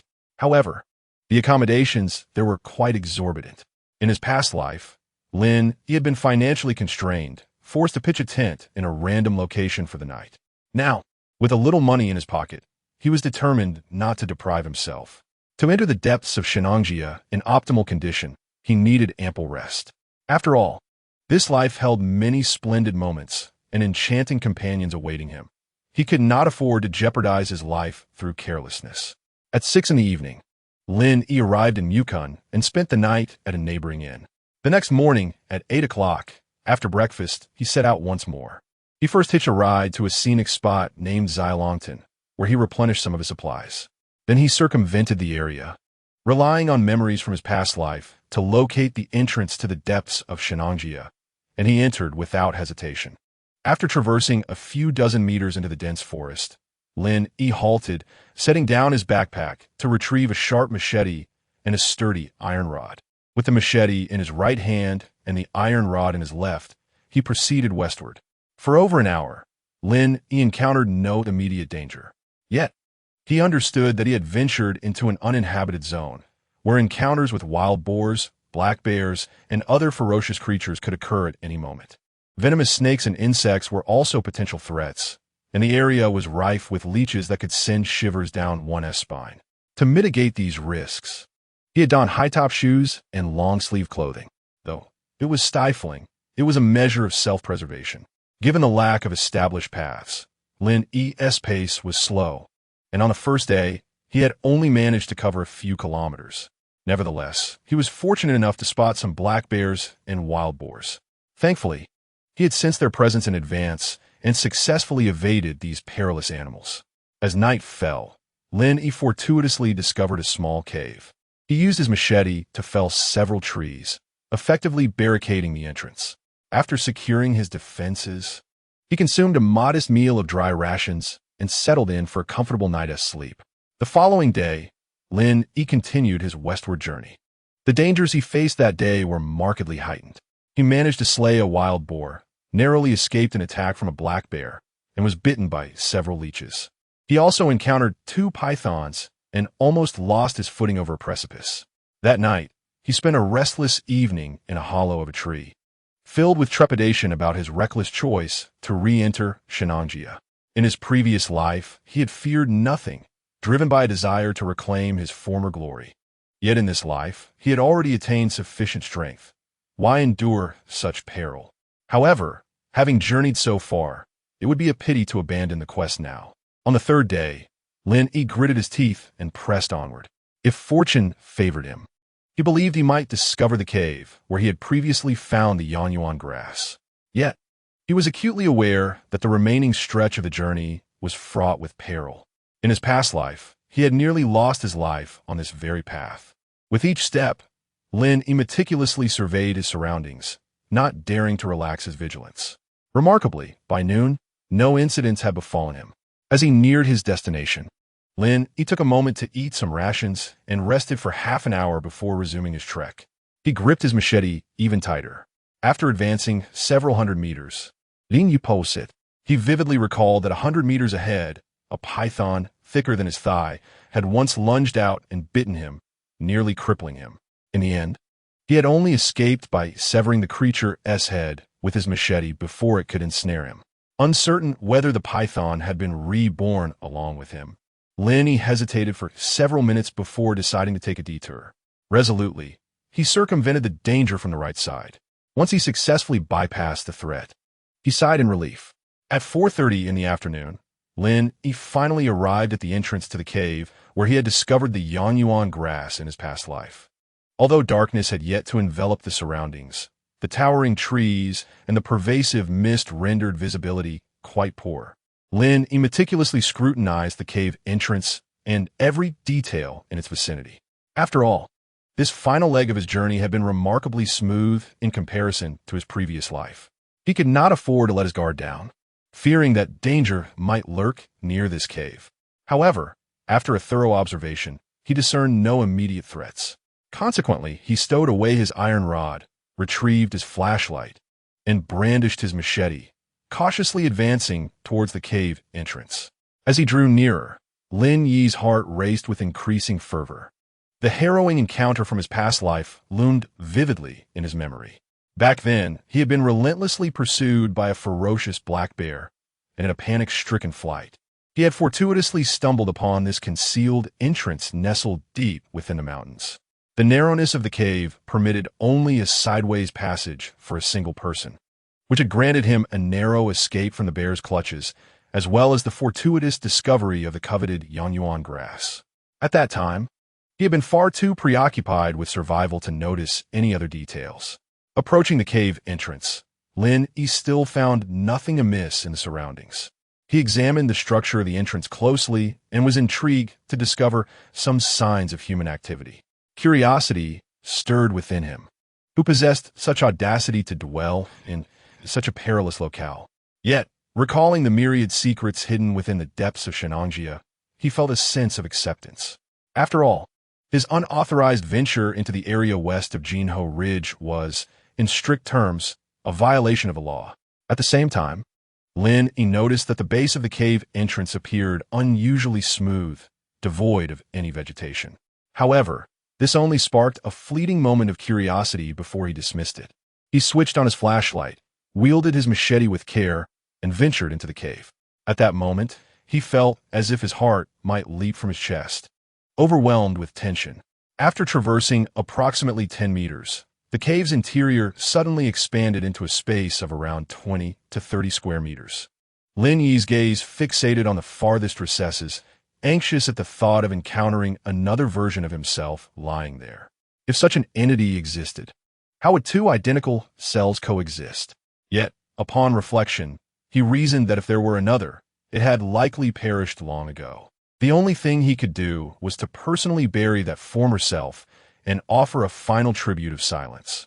He directed the beam of his flashlight toward the spot where he had once lain, only to find it utterly vacant, nothing but emptiness. What a false alarm! Lin Yi breathed a sigh of relief, allowing the tension in his body to ease slightly. He then hastily turned the flashlight towards the area where the Yanyuan grass grew, the ultimate objective of his expedition. The earlier anxiety transformed into a heart brimming with anticipation. Following the beam of light, he spotted a plant emanating a faint red glow, quietly thriving in the innermost corner of the cave. Above the plant, a small aperture allowed sunlight to filter through at noon, enveloping the Yanyuan grass in its warm embrace. Anticipation finally materialized into reality, igniting a wave of uncontrollable excitement within Lin Yi. However, upon closer inspection of the Yanyuan grass, he noticed its sparse branches and leaves, even revealing some clearly broken wounds. Without a doubt, these were remnants of his actions in a past life. Lin Yi refrained from hastily harvesting the Yanyuan grass. Instead, he decided to thoroughly inspect the entire cave with his flashlight. In his previous life, his overwhelming excitement had caused him to recklessly rush towards the Yanyuan grass, resulting in unforeseen calamity. In this lifetime, he was determined not to squander the precious opportunity granted by this reincarnation experience card, which had a mere week of validity. Suddenly, Lin Yi let out a startled cry, stumbling backward several steps until he collided with the rocky wall. The pain in his back was insignificant compared to the cold sweat now trickling down his brow. Before him, in the innermost part of the cave, to the right, lay a deep indentation, scattered with a heap of desiccated bones. In such a foreboding cavern, the sight of such a scene would send chills down anyone's spine. However, Lin Yi quickly regained his composure, striving to restore his tranquility. He took several deep breaths and walked deliberately towards the pile of bones. It was not that he lacked fear. Rather, having been granted a second chance at life, what was there to fear? If he were truly terrified, he would not have ventured here in the first place. His earlier reaction had merely been a product of surprise. Upon closer inspection, Lin Yi crouched down to examine the pile of bones. To his astonishment, these remains were remarkably well preserved, with several bones even glimmering faintly, a truly mystical sight. "Forgive my intrusion, esteemed predecessor," Lin Yi murmured, his face alight with reverence and respect. Subsequently, his gaze fell upon a wooden box nestled beside the pile of bones. He had noticed this box earlier, but had refrained from opening it out of respect for the deceased. He speculated that it might contain myriad secrets regarding this venerable individual, perhaps even valuable information about the Yanyuan grass.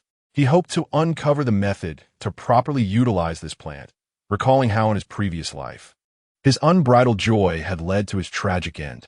The surface of the box was cloaked in a thick layer of dust. Lin Yi carefully took up his machete and gingerly pried open the box. With a crack, the wooden box yielded, instantly capturing Lin Yi's attention. He fixed his gaze upon the interior, hardly daring to blink. As the box opened, its contents were revealed to him. A small, yellowed booklet. He delicately extracted it, fearful of causing any damage. Yet, his concerns proved unwarranted. The booklet, made of some mysterious material, was both sturdy and remarkably lightweight. Its cover bore numerous scratches, indicating that its previous owner had been intent on concealing its title. Lin Yi opened the booklet, perusing its contents with utmost seriousness. Time slipped away, and after an indeterminate duration, he closed the booklet, his face radiating uncontainable excitement. The booklet was divided into two sections.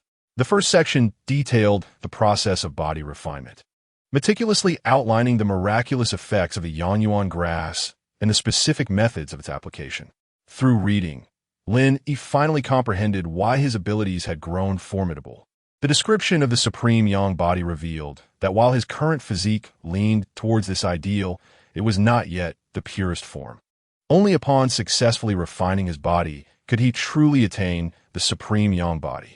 Especially after learning of the benefits associated with this state, Lin Yi experienced a moment of epiphany, finally understanding why Yanin had treated him so exceptionally. He had previously believed that he had taken advantage of her kindness. Now, it seemed that she had reaped significant benefits from him. In truth, it was he who had been at a disadvantage. Of course, he was still not a true supreme Yang body. Strictly speaking, he could not claim to have benefited in Yanin and Feng Qingyao. The thought of how strong he had already become and how much stronger he could be upon successfully refining his body filled him with anticipation. The second section of the booklet consisted of illustrations, totaling 16 in number. Each illustration depicts a distinct technique, culminating in a total of 16 forms. The initial 8 forms harmoniously complement the foundational training outlined in the first section, designed to aid practitioners in fortifying their physicality. The latter 8, however, are specifically tailored for self-defense. In simpler terms, they're explicitly crafted for combat. This is quite comprehensible. Possessing immense power without the knowledge of its application renders one a mere brute, a fool with brawn but devoid of wit. Thus, the creator of this pamphlet is not only a genius, but also exceptionally considerate in their approach. Chapter 22. The Arrival of Danger. The final page of the booklet contains annotations, stating that once these techniques are mastered, one could shatter stones and carve mountains with bare hands. Upon reading this, Lin Yi's face flushed with excitement. He desperately needed this knowledge, particularly the self-defense techniques from the second section. Currently, Wang Tao posed the greatest threat to him. If he were extraordinarily skilled, he would not have to cower like a turtle, avoiding Wang Tao's presence. Lin Yi could not help but fantasize about how he would deal with Wang Tao and his cohorts. After indulging in these daydreams for a moment, he snapped back to reality. He harbored no doubts regarding the authenticity of the content within the booklet. On the contrary, he firmly believed in its veracity, based on several compelling reasons. Firstly, the Yongyuan grass, a manifestation of pure Yang, was undeniably present before him. Moreover, this particular specimen was markedly more extraordinary than the ordinary Yongyuan grass available on the market, exhibiting remarkable effects in replenishing Yang energy. Having personally consumed it, he could attest to its potency. Secondly, the pile of withered bones nearby exuded an aura of the uncanny. These bones had evidently existed for countless years, yet remained remarkably intact, with some even glimmering with a strange luster. This was undoubtedly the result of successful physical refinement. Furthermore, having already been reborn, what could he possibly find hard to believe?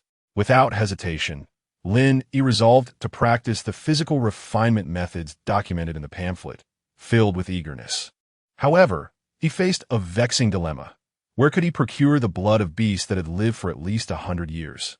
Furthermore, even if he did locate such a beast, as an ordinary mortal, despite his considerable stature, he might very well appear to be more of a delectable morsel than a formidable adversary in the eyes of these evolved creatures. The situation appeared grim. Lin Yi couldn't help but smile wryly. After contemplating for a while, he found no viable solutions. Reluctantly, he set the pamphlet aside and resumed his thorough inspection of the cave. Inside the cave, he discovered several stone benches and a stone table. In another corner lay a stone trough filled with crystal-clear water, which, upon estimation, would submerge him completely if he were to sit in it. It was evident that this was the very location where the previous practitioner had conducted their physical refinement. Additionally, near the cave entrance there was a large, smooth area emanating a pungent odor, albeit masked by the fragrance of the Yongyuan grass. Without careful attention, one would hardly notice it. Lin Yi merely frowned slightly and dismissed it. He placed his backpack on the stone table and then sat down heavily on a stone bench, his face etched with despondency and helplessness. With such a monumental opportunity before him, all he could do was watch helplessly his heart heavy with discomfort. As dusk descended, Lin Yi had no time for further contemplation. He retrieved his large machete and exited the cave. Soon, the sound of chopping echoed at the cave's entrance as he busied himself. After an hour of labor, Lin Yi finally concluded his task. Satisfied as he looked at the entrance, now securely blocked by wood, a sense of safety flooding his being. He imagined that the predecessor who had once refined their body here must have hunted beasts older than a century in the vicinity. He certainly did not wish to become prey to a beast in the dead of night, meeting a tragic end before his journey had even begun. Subsequently, he arranged the branches he had gathered in a location far from the pile of bones, then took out his sleeping bag and other belongings. For the past 3 days, he had been on high alert and in a constant state of tension. Now, with a relatively safe refuge at last, sleepiness surged over him like a tidal wave, engulfing him completely. Fearing detection, he refrained from lighting a fire and instead burrowed into his sleeping bag, drifting into a deep slumber. Thud, thud, thud. In the dead of night, amidst the profound silence, a sudden and violent thumping resonated from outside the cave. Lin Yi's eyelids jolted open, startled from his slumber. He sat up abruptly, quickly drawing the machete that lay beside him, his muscles tense and his breath held in anticipation. This was bad. Something was at the cave entrance. Lin Yi silently cursed his misfortune, rising quietly. Gripping his flashlight in one hand and the machete in the other, he stealthily approached the entrance. Thud, thud, thud. The impact grew increasingly thunderous, causing Lin Yi's heart to race. The wood obstructing the entrance shook violently, as though it would be breached at any moment. Clearly, a ferocious beast was battering against the wood, trying to force its way into the cave. Sweat trickled down Lin Yi's palms. In desperation, he switched on the flashlight, suppressing his fear as he rushed to the entrance, bracing himself against the wooden barricade. Illuminated by the flashlight, he finally glimpsed what was assaulting the wood outside. A gigantic python, crowned with a comb atop its head, was the source of the commotion. Its emotionless eyes bore into Lin Yi through the gaps in the wood, sending chills down his spine. Good heavens! A sentient comb-crowned python. Lin Yi was filled with regret, cursing himself for choosing to embark on this perilous adventure. Was this rebirth experience truly limited to 7 days? How had he failed to notice this terrifying creature in his previous life? Had he known this beast was guarding the area, even 100 lives would not entice him to return. Seemingly agitated by the flashlight's beam, the python's assaults grew increasingly ferocious. Each impact carried tremendous force, and Lin Yi felt he was on the verge of yielding. Engaging in a battle against this enormous serpent at the 10-meter-long entrance would surely spell his doom. Lin Yi's mind raced as he recalled the details of the cave he had meticulously inspected earlier. He realized he had been careless. That unusually smooth section was indeed the creature's resting place. Furthermore, the smoothness at the entrance was a result of the python's frequent slithering. He had truly overlooked this detail. However, one thing puzzled him. There were no signs of the beast anywhere else in the cave. It was evident that either something terrified it within the cave, or there was something it was desperately attempting to protect. Could it be the Yongyuan grass? Contemplating this, Lin Yi hesitated for a moment, then steeled his resolve and decided to retreat. Once inside the cave, he quickly positioned the flashlight next to the Yongyuan grass, ensuring the light shone outward, illuminating both the entrance and the interior of the cave. In the absence of light, within the oppressive darkness of the cave, he resembled a blind man, confronted with a singular path leading to his demise.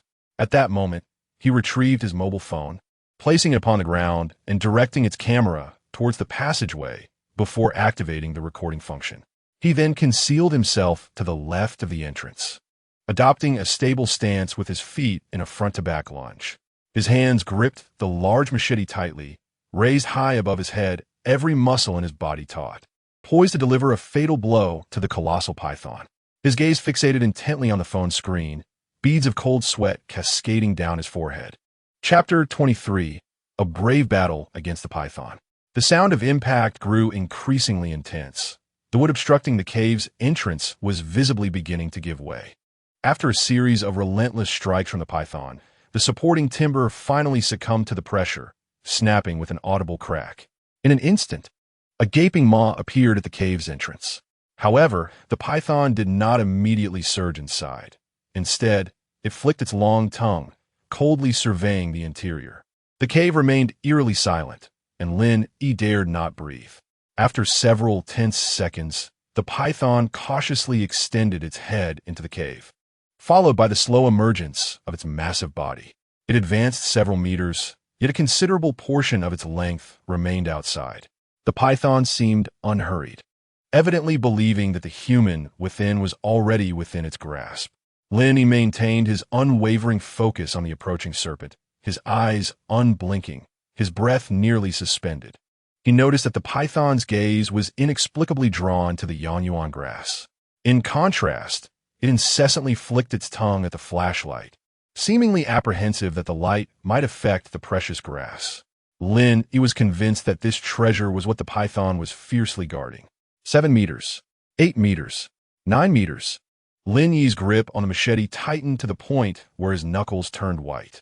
Finally, the python reached the 10-meter mark, and he could even see its tongue flicking in and out. Yet, he remained motionless. The python appeared utterly captivated by the Yanyuan grass, fixated on it as it slithered forward another meter. In that fleeting moment, Lin Yi bellowed, raising the machete high, channeling all his strength into a strike aimed at the python's vulnerable point. The python, sensing Lin Yi's movement, instinctively lowered its head. However, Lin Yi was not one to squander this opportunity. He brought the machete crashing down with relentless force. Utilizing his momentum, he lunged forward, transferring his weight onto the blade.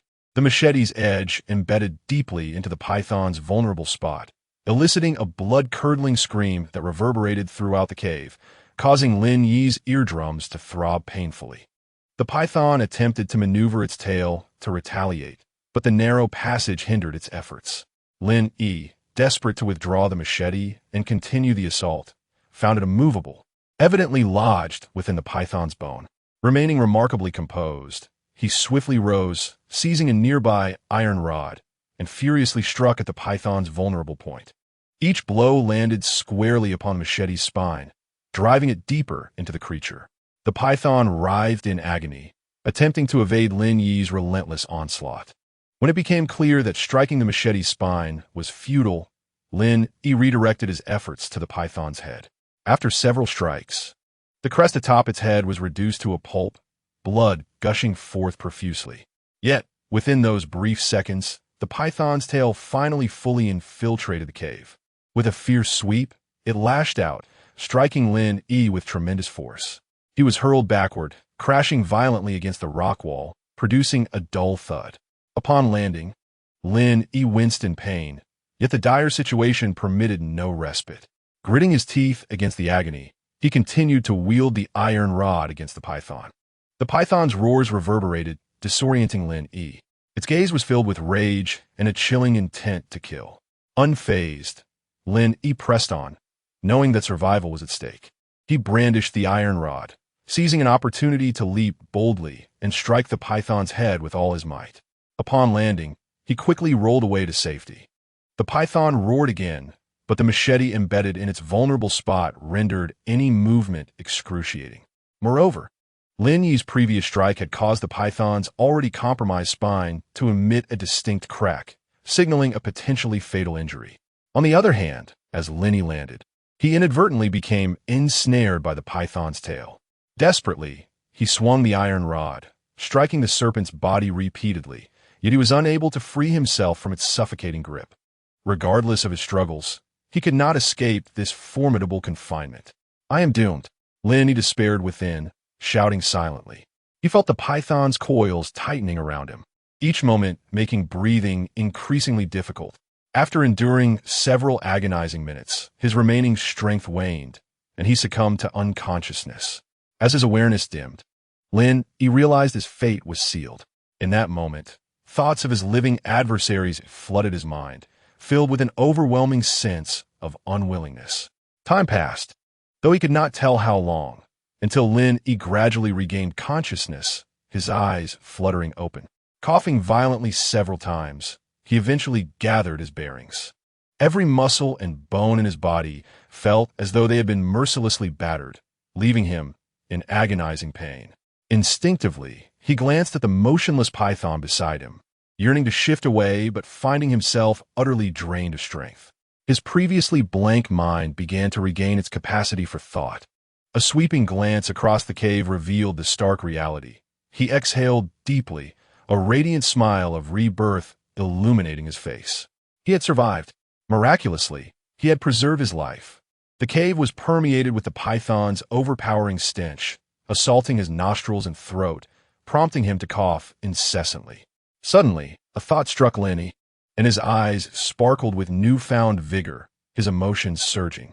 He hurriedly turned his gaze to the python's head, which had fortuitously plunged into a stone trough filled with clear water. However, the once pristine water had been transformed into a shocking crimson hue. The intense red shade was enough to inspire dread. Lin Yi's eyes gleamed with excitement, the nauseating scent of blood forgotten. Unable to contain his elation, he erupted into laughter. Summoning every ounce of strength despite his excruciating pain, he struggled to rise. He first approached the Yongyuan grass, decisively plucking its leaves and consuming them without hesitation. Then, he staggered to the stone trough, exerting his last vestige of energy to extract the python's head from the water, discarding his side. Subsequently, he swiftly stripped himself bare and stepped into the stone trough. He gradually lowered himself, submerging his entire body in the crimson liquid, leaving only his head above the surface. The acrid scent of blood lingered in the air, yet it did not diminish Lin Yi's exhilaration. This colossal python was akin to a celestial benefactor, a veritable source of vital essence. Aware of Lin Yi's desperate need for the blood of a 100-year-old beast, the python had unwittingly delivered itself to him. Although Lin Yi had endured a harrowing struggle for survival, he emerged not only with his life intact, but also with the coveted beast's blood he had long sought. More astonishingly, at the moment of its demise, the python inadvertently plunged its head into the trough, allowing its life essence to flow freely into it, much like a lobster leaping into a pot when one craves a sumptuous feast. How could Lin Yi not revel in joy? He laughed with unabashed abandon. However, as his laughter echoed, it soon transformed into a grimace. Chapter 24, full of vigor. Lin Yi felt as if countless steel needles were piercing his entire being, an excruciating pain that overwhelmed him, compelling a primal scream to escape his lips. Beads of sweat the size of beans rolled down his forehead as he gritted his teeth in a desperate bid to endure. He understood that this was a crucial phase in the process of body refinement. Yet, as time elapsed, he began to grasp the excruciating depth of this torment. Initially, it felt as though his skin and flesh were being mercilessly assaulted by a multitude of sharpened needles, a pain so profound that veins in his forehead bulged, leaving him in utter despair. This was soon replaced by the agony of his bones, as if countless hammers were relentlessly striking him. Lin Yi felt as though his very bones were on the verge of shattering. His heart-wrenching cries reverberated through the desolate cavern for a full 5 hours. By the end, his voice had become hoarse, reduced to faint croaks reminiscent of a distressed duck. At that moment, his mind was entirely numb, engulfed in a void, and the once vibrant crimson blood had unwittingly diluted significantly. Suddenly, Lin Yi felt a warm current coursing through his body, a tingling sensation that was inexplicably delightful. Overcome with joy, he attempted to laugh, but only a series of bizarre, guttural sounds escaped him, leaving him both amused and bewildered. He remained seated in the trough, savoring this rare comfort that followed such profound suffering. Gradually, perhaps due to sheer exhaustion and the blissful reprieve, he completely relaxed and inadvertently drifted back into slumber. This slumber lasted an entire day. When Lin Yi awoke, he distinctly felt an unprecedented surge of strength coursing through him, as if brimming with inexhaustible energy. Upon glancing down, he noticed that the once blood-red beast's blood had vanished, replaced by a murky pool of water. He realized his body was coated in a layer of grimy sludge. As he touched it, he found it disgustingly sticky.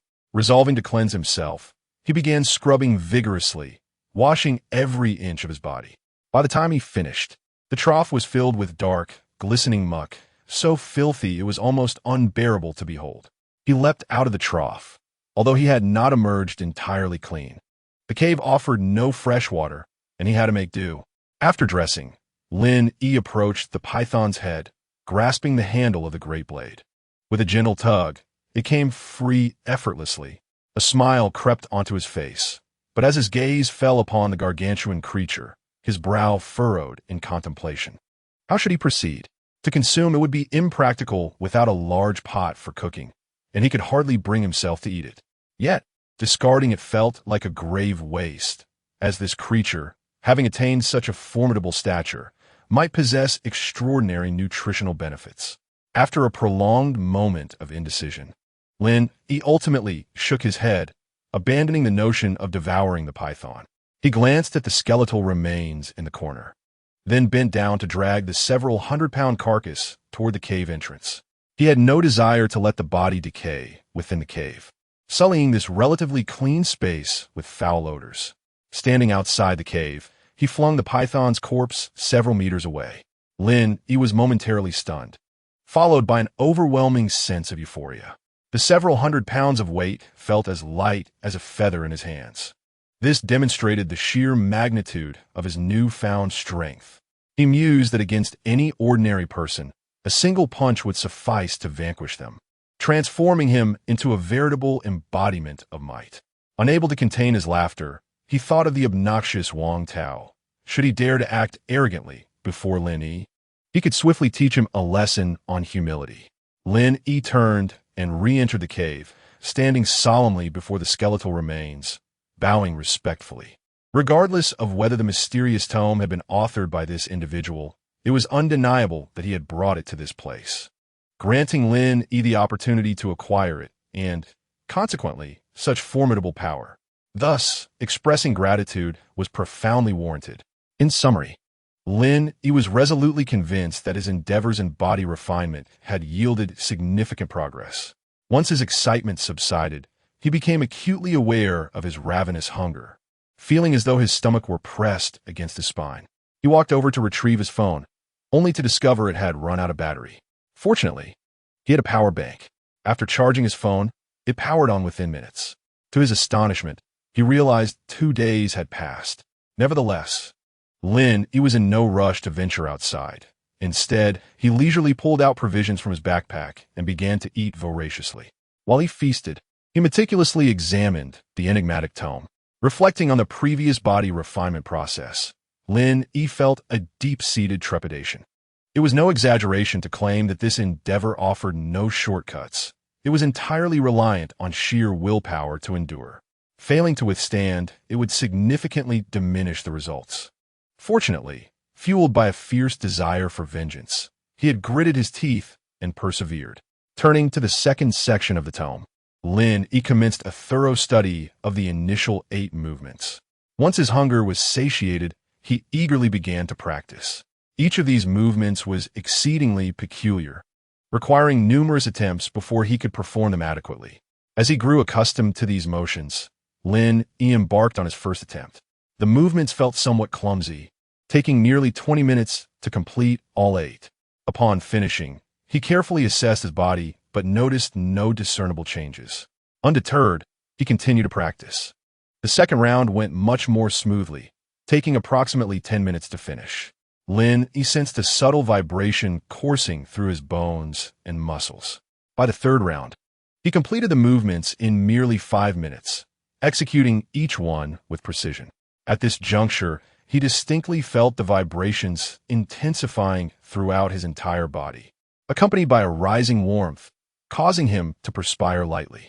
Without a moment's pause, he pressed on with the 4th and 5th rounds, determined to complete the 8 repetitions as instructed in the tome. At this moment, beads of sweat as large as soybeans cascaded down Lin Yi's body, drenching him completely. His muscles and bones trembled violently, and upon closer inspection, one could even discern a faint rumble. Simultaneously, he felt as though every pore in his body had been flung open, gasping for breath in a frenzy, an exhilarating sensation beyond compare. Standing motionless, Lin Yi's body uncontrollably quivered. reminiscent of a patient afflicted with Parkinson's disease. After half an hour, all fell silent. Rather than feeling any fatigue, Lin Yi sensed an invigorating vitality coursing through him. Clenching his fists tightly, he distinctly felt an increase in his strength. Moreover, he could palpably sense that his muscles had grown more taut, firm to the touch, brimming with elasticity. His bones felt more robust, akin to steel. Chapter 25, Transformation. Lin Yi finally comprehended the purpose of the 8 movements. They were intended to fully unleash the undigested beast blood energy concealed within his body, rendering him stronger and fundamentally transformed. However, a question lingered in his mind. If one day these 8 movements ceased to yield results, could he seek out even more potent beast blood to further augment his strength? Nevertheless, this was not an immediate concern, for at that moment, his stomach growled vehemently in protest. Lin Yi's expression turned peculiar. He was hungry again. How could this be? After all, it had been less than 2 hours since he had consumed a substantial amount of rations. Disregarding his thoughts, he swiftly made his way to his resting spot, retrieving the scant remaining food from his backpack, devouring it voraciously. He had originally prepared 5 days' worth of provisions and had purchased an additional 3 days' supply as a backup during his visit to the Xylantan scenic area. Having traversed 3 days to arrive, his previous meal had consumed a day's worth of rations, with 4 days' worth still remaining. This was one of the reasons he was not in a hurry to leave. However, as he continued to eat, he found that his stomach remained insatiable. Watching the dwindling food supply, he halted when only a day's worth of rations remained. Yet, his stomach continued its relentless protests, and he felt that even if he consumed all that was left, it would not satiate this suddenly ravenous appetite. With no other option, Lin Yi gritted his teeth and resolutely polished off the remaining rations. As expected, he merely felt 6/10 full afterward. Lin Yi was at a loss. Prior to his journey, he had meticulously prepared and accounted for his food, yet he was still confronted with this unforeseen predicament. He bowed his head, pondering for a moment, when suddenly his gaze fell upon a small pot hanging from the outside of his backpack. A spark of inspiration ignited within him. Clenching his jaw, he seized his machete and ventured outside. He first chopped a piece of wood to fashion a water scooper, then headed toward the corpse of the giant python. 10 minutes later, he dragged the python's carcass back. He began by clearing the filthy water from the stone trough. Next, he dug some earth from outside the cave, diverting the water flow against a rocky wall to create a rudimentary pool. Then, wielding his machete, he severed the python into several segments. Finally, he chopped one small piece into smaller chunks, rinsed them multiple times, added some spices he had on hand, lit the gas canister, and commenced simmering the meat. During the wait for the meat to cook, he retrieved the mysterious booklet and diligently studied the last 8 movements. Lin Yi understood, while that merely practicing these 8 movements once or twice was a trivial task. However, internalizing them to the point of instinct was no simple feat. It demanded a considerable investment of time and effort through repeated practice. Fortunately, Lin Yi was never short on time. After a single review, he began to practice relentlessly. An hour later, he paused his movements, picked up chopsticks, lifted the pot lid, hesitated for a moment, and then placed a piece of python meat into his mouth. The notion that he could not eat was merely a reflection of his ignorance of the true discomfort of hunger. When one is genuinely famished, nothing is beyond consumption. Yet, on the other hand, the taste of the python meat was truly delectable. Lin Yi swiftly finished the contents of the pot. 7/10 full. Damn it. Next pot. That day, Lin Yi spent his time practicing the final 8 movements, simmering meat, and consuming it. By evening, he luxuriated in a refreshing bath and then reclined on his bed for a blissful slumber. On the 3rd day of his stay in the cave, Lin Yi began by simmering another pot of meat to stave off the risk of fainting from hunger after practicing the first 8 movements. Just like yesterday, he had nearly fainted from hunger after practicing them 8 times. Furthermore, Lin Yi's gas had run out, leaving him with no choice but to kindle a fire within the cave to cook the meat. Fortunately, the thick fog outside rendered visibility low, alleviating any concerns of being discovered. Time passed as Lin Yi diligently practiced and feasted day by day. 10 days later, Lin Yi stood within the cave, gazing at the empty stone trough and the remnants of the giant python's bones scattered on the ground, shaking his head in resignation. Aside from the python's head and entrails, he had consumed all the meat. This meant that if Lin Yi continued to linger here, he would have to venture out in search of food. Moreover, after completing the first 8 movements, Lin Yi felt significantly less hungry than before. This indicated that the undigested energy concealed within his body had been nearly fully absorbed, transforming into the formidable strength embedded within his muscles and bones. Lin Yi's strength had surpassed what it had been right after absorbing the beast blood, more than doubling. Now, if he were to encounter that cock-headed giant python, Lin Yi felt confident that he could easily defeat it with his bare hands, without the need for any weapons. Additionally, Lin Yi discovered that all his bodily functions had experienced tremendous enhancement. His reaction speed had become more agile, and his overall sensitivity had vastly improved. Whether it be his vision, hearing, or sense of smell, all had sharpened significantly. He felt as though he had undergone a complete metamorphosis. Lin Yi concluded that it was time to depart. After tidying up his belongings and organizing his backpack, he hesitated momentarily before placing the yellowed booklet back into the wooden box. He then picked up a shovel and dug a deep hole beside the skeletal remains, placing them inside before covering it up. He had already memorized the contents of the booklet and taken photographs for backup. There was no need to carry it with him.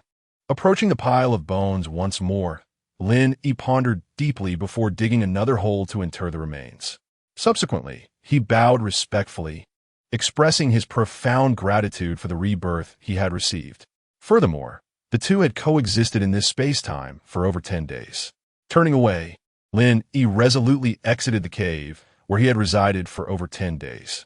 Certainly, before his departure, he moved several massive stones to securely seal the entrance, ensuring that the secret of this place would remain undiscovered by others. It is unlikely that anyone would stumble upon that little booklet again. However, the sun herb, which had stripped bare, might eventually sprout new leaves in due time. Such a treasure is best kept to oneself. Chapter 26. Return to Mukun. Lin Yi retraced his steps along the original path. The ascent to the mountains had consumed 3 days, yet his return took merely a single day. Navigating through the dense forest, he moved with the ease of a stroll on level ground.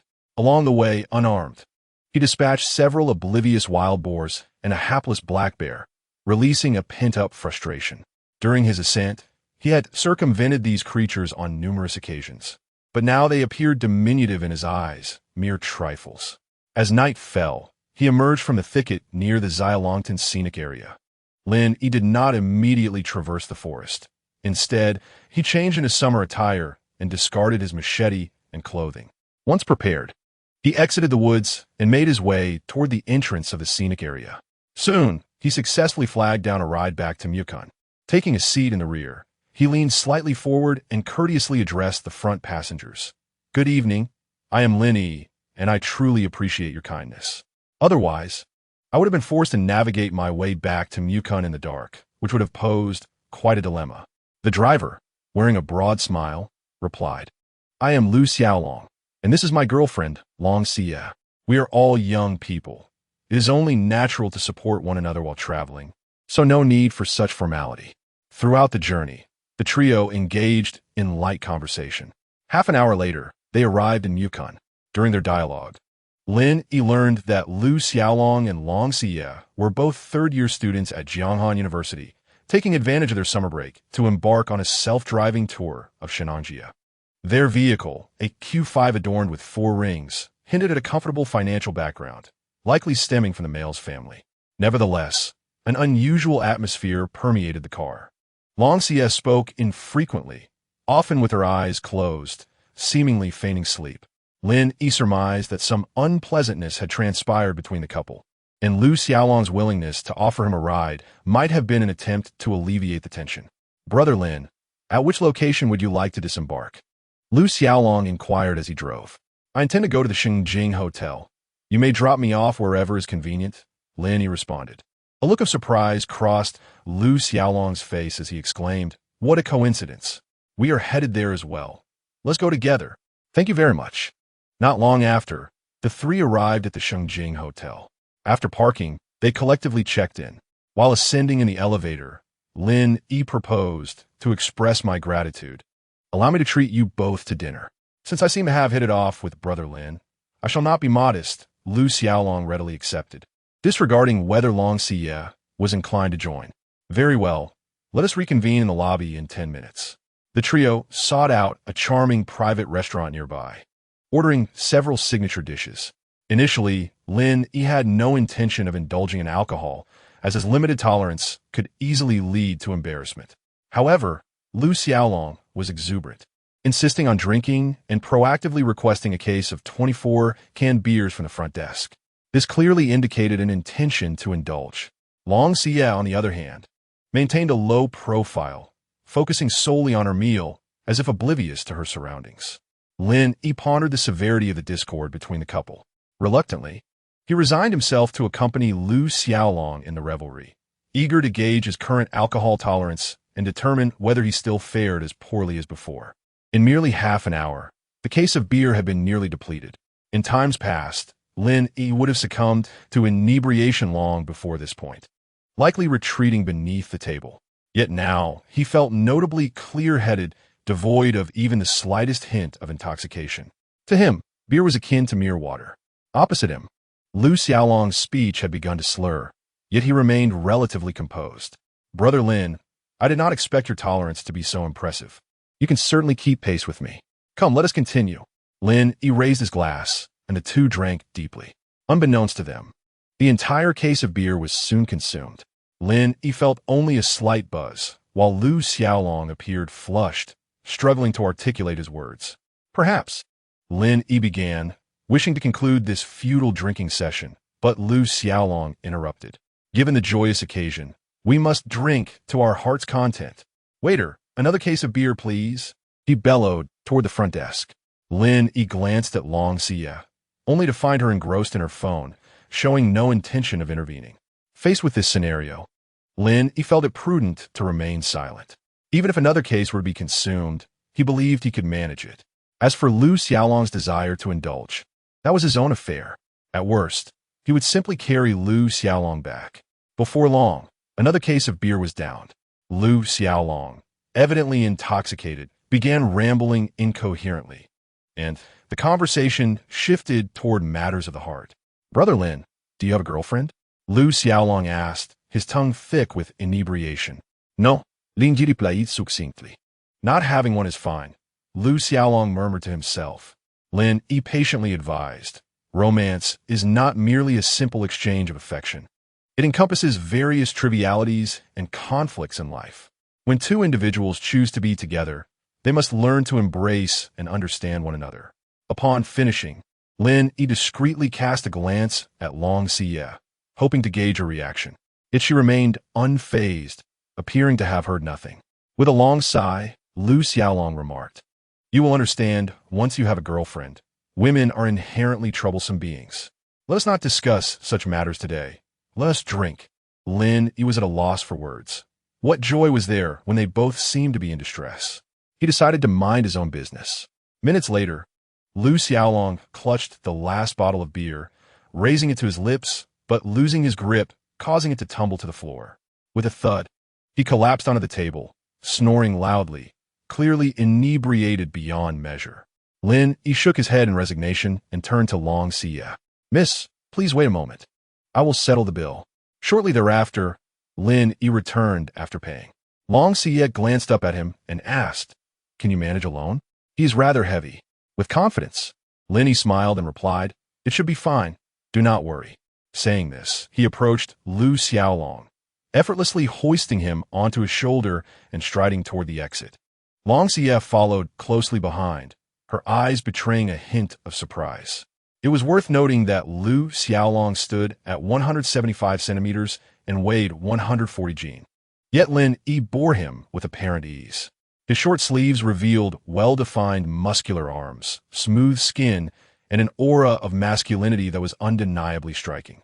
In stark contrast, Lu Xiaolong instantly paled in her eyes. Chapter 27, A Banquet of Manchu and Han.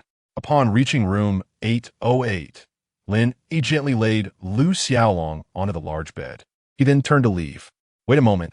Long Xia suddenly called out to him. She herself was unsure why she had stopped Lin Yi, and as the words escaped her lips, a blush crept onto her cheeks. Lin Yi halted, turning around to appraise Long Xia for the first time with earnest attention. It was undeniable that Long Xia was indeed beautiful. Although she fell slightly short compared to Fang Qingyao and Xin Yuwei, she was undoubtedly a rare gem among the crowd. In this era, if a boyfriend could drive an Audi Q5, it would be peculiar for his girlfriend to possess an ordinary appearance. Lin Yi offered a gentle smile and inquired softly, "Is there something you need? See, could you stay and chat with me for a while?" Long Xia stammered. Lin Yi chuckled lightly, saying, "Of course. Shall we converse here or in my room?" As he spoke the last few words, he deliberately lowered his voice, infusing it with a hint of subtle flirtation. Long Xia glanced at the unconscious Lu Xiaolong on the bed, her face displaying a flicker of hesitation. Lin Yi immediately understood her concerns and reassured her, "Don't worry. Your boyfriend likely won't awaken until tomorrow morning." Long Xia gently bit her lip and replied, "Then let's go to your room." Lin Yi's room was just next door. Subsequently, they left together, entering room 806 one after the other. Once the door closed, Lin Yi abruptly turned, pulling Long Xia into his embrace. Initially startled, she offered only a token resistance before surrendering. "You've been observing me discreetly for quite some time, haven't you?" Lin Yi whispered in her ear, a mischievous smile playing on his lips. At 2 in the morning, Lin Yi reclined against the headboard, grinning as he asked, "What exactly transpired between you and your boyfriend?" Long Xia replied listlessly, "It's nothing much. He just wanted to seek a thrill in the nearby grove, which I declined. Then he suggested dancing in the parking lot, and I refused that too." Lin Yi chuckled and remarked, "Men are always drawn to fresh and stimulating experiences. If you keep saying no, he is bound to feel discontented." Long Xia blushed and defended herself. "It's not that I always refuse. He enjoys playing, but every time." Lin Yi, amused, interjected, "He loves to play, doesn't he?" Long Xia pinched Lin Yi's waist playfully, pouting, "Yes, you understand me best." Changing the subject, Lin Yi asked, "Aside from that, he seems like a decent person, doesn't he?" Long Xia sighed and replied, "Indeed, he treats me well, but he lacks vigor and masculinity. He falls into the category of being shy yet not quite adequate. If he possessed even a fraction of your prowess, I believe I would fall head over heels for him." Lin Yi couldn't help but burst into laughter. In truth, a man who is wealthy and treats you well is quite rare. Sometimes, you must learn to appreciate your boyfriend's strengths. As for certain aspects, if you grow weary of vegetarian dishes, I welcome you to seek me out anytime. I shall treat you to a grand banquet. Long Xia, fully comprehending Lin Yi's words, erupted into laughter. "You, how should I put it, have played with someone else's girlfriend and yet speak well of him. The key point is you wish to continue playing. Greedy as ever." Lin Yi grinned and replied, "Am I not considering your long-term happiness? A man with such a spirit of sacrifice who can ensure you enjoy a sumptuous feast is hard to find." Long Xia shot Lin an exasperated glance and said, "You truly are a peculiar individual. Fine, I shall return. Otherwise, it would not be good if he awakens in the morning and finds me missing." Lin Yi chuckled quietly, savoring the afterglow of the sunset. After dressing, Long Xia took a few steps, then turned back with an expectant gaze, asking, "Honestly, if I were to seek you out, would I be able to enjoy a grand banquet at any time?" "Of course, my skills far exceed your boyfriend's in numerous ways." Lin Yi responded with a cheeky grin. Long Xia playfully stuck out her tongue, teasing, "You better keep your word. I'm leaving now. The night is long, so don't you dare think of me." With that, she reluctantly dragged her weary body out of Lin Yi's room and swiped her card to enter room 808 next door. At 8 in the morning, Lin Yi finished washing up and opened the door to head downstairs for breakfast. Coincidentally, the door to room 808 swung open as well.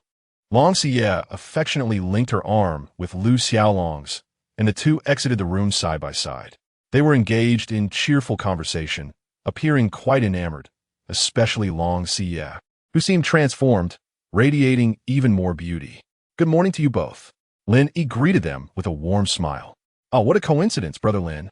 You weren't too drunk last night, were you? Lu Xiaolong asked, his expression betraying a hint of discomfort and slight awkwardness. Of course I was. After helping you back to your room, I returned to mine without even bothering to take off my shoes and fell asleep immediately. I just woke up not long ago. Lin Yi replied nonchalantly. I still feel a bit sore in my waist. Long Xie, standing beside him, couldn't help but shoot Lin Yi a significant glare, as if to say, your waist seems to be quite sturdy. Indeed, after a night of heavy drinking, one's waist could easily feel sore. Lu Xiaolong, pretending to adjust his waist, added, after drinking too much, it could be quite taxing on the waist. Long Xie pinched his waist fiercely, her cheeks flushing. Lu Xiaolong exclaimed awkwardly. As the two flirted openly in front of him, Lin Yi could only respond with a chuckle. It was evident that Lu Xiaolong had indulged in a rather cheap meal upon waking. Are you both heading for breakfast? Lin Yi tactfully shifted the topic. Yes, join us. Lu Xiaolong invited warmly, his face alight with joy. During breakfast, Lu Xiaolong asked with genuine concern, Brother Lin, what are your plans for today? Lin Yi replied, I'll head to Xing County first, and then return to Fancher tomorrow. Lu Xiaolong displayed a look of regret, stating, we were planning to stay here for a few more days. If fate allows, we shall drink together again next time. Lin Yi similed, absolutely. Such a pity I have matters to attend to. Otherwise, I would truly wish to spend more time with you both. Long Xie remained silent. Her head bowed as she quietly consumed her breakfast. Upon hearing Lin Yi's words, she thought to herself, it's not the scenery you wish to enjoy for a few more days, is it? Although she harbored such thoughts, she herself was also eagerly anticipating Lin Yi's extended stay. Regrettably, this sentiment remained locked within her heart as she dared not reveal it, lest Lu Xiaolong grow suspicious. After breakfast, Lin Yi quickly packed his belongings and bid farewell to Lu Xiaolong and Long Xie. Once he departed, Long Xie felt an emptiness within her. In the long days ahead, she would once again face the monotony of vegetarian meals, uncertain of when she might next indulge in a lavish banquet akin to the one she had enjoyed the night before. Chapter 28, Beyond Reach. Upon boarding the bus bound for Xing County, Lin Yi indulged in a brief slumber. Upon his arrival, he sought out a hotel, secured a room, and luxuriated in a refreshing shower.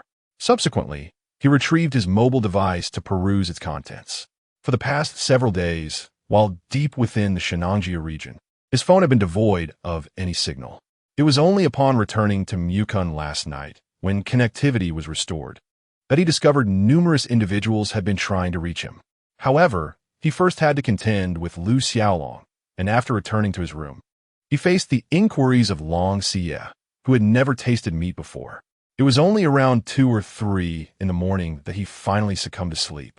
Eventually, he opted to turn his phone off entirely. After all, having disappeared for over 10 days, a mere day or so without responding to messages was inconsequential. Upon activating his phone, Lin Yi was greeted with a plethora of missed calls. A quick count revealed that Shun Youwei's calls amounted to dozens, primarily concentrated within the recent days. Anya Nan had also called repeatedly, with a fairly even distribution of calls almost every day during morning and evening. Additionally, there were several calls from Wang Tao, just a handful, but focused on the initial days of his venture into the mountains. Naturally, calls from Fang Qingyao were also present, tallying to about a dozen, nearly one for each day. Regarding Shun Youwei's fervent attempts to contact him, it was evident that her mother's medical expenses were dwindling, prompting her to seek out her scapegoat. As for Anya Nan, her motivation stemmed purely from longing and a desire to confirm his well-being. Lin Yi had come to understand Anya Nan's intentions towards him, yet he remained unfazed. If he were to imagine himself as a woman, knowing who possessed the pure yang body, he too would have pursued such an individual with fervor. The concept of the pure yang body in traditional Chinese medicine, while formidable, paled in comparison to Lin Yi's true embodiment of such a quality. The benefits he could offer them would undoubtedly surpass any external perceptions. On another note, Lin Yi relished the notion of being desired by a wealthy and extraordinarily beautiful woman like Anya Nan.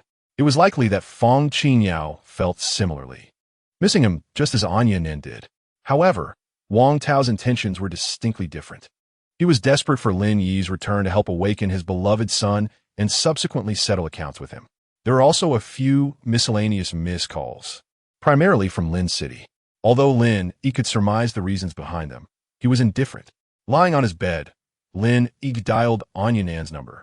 After 3 rings, she answered with an urgent tone. "Lin Yi, where are you? Have you encountered any danger?" The anxiety and concern in her voice softened his heart, prompting him to reassure her, "Sister Anya, I'm fine. The place I was in had no signal, but I just emerged and contacted you immediately. Don't lie to me. Do you know how worried I was?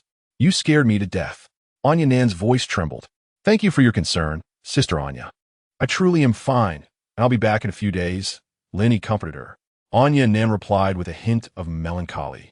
"Didn't you say it would be no less than 5 or 6 days, and at most half a month? It has surpassed half a month now." Lin Yi calculated the time. He had left on July 21st, and today was August 8th. Indeed, it had exceeded half a month. "I simply misjudged the timeline. I swear I'll be back by the 12th at the latest," Lin Yi confessed, feeling inexplicably patient with Anya Nan. Perhaps it was because she was his first woman, evoking a unique sentiment within him. "I missed you," Anya Nan suddenly uttered softly. Lin Yi chuckled. "I missed you too, Sister Anya." Anya Nan responded with a hint of reproach. "You're all talk, but it's a pity you're out of reach." Lin Yi's brow furrowed at her words. Out of reach.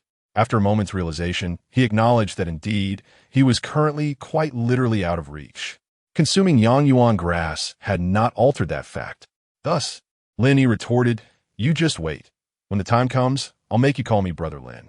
Anya Nan's mood brightened upon receiving Lin Yi's call, and she playfully responded, "We shall see if your skills are enough to make my lips soften. Let you bask in your little triumph for a few days. Until we meet again." After hanging up, Lin Yi felt elated.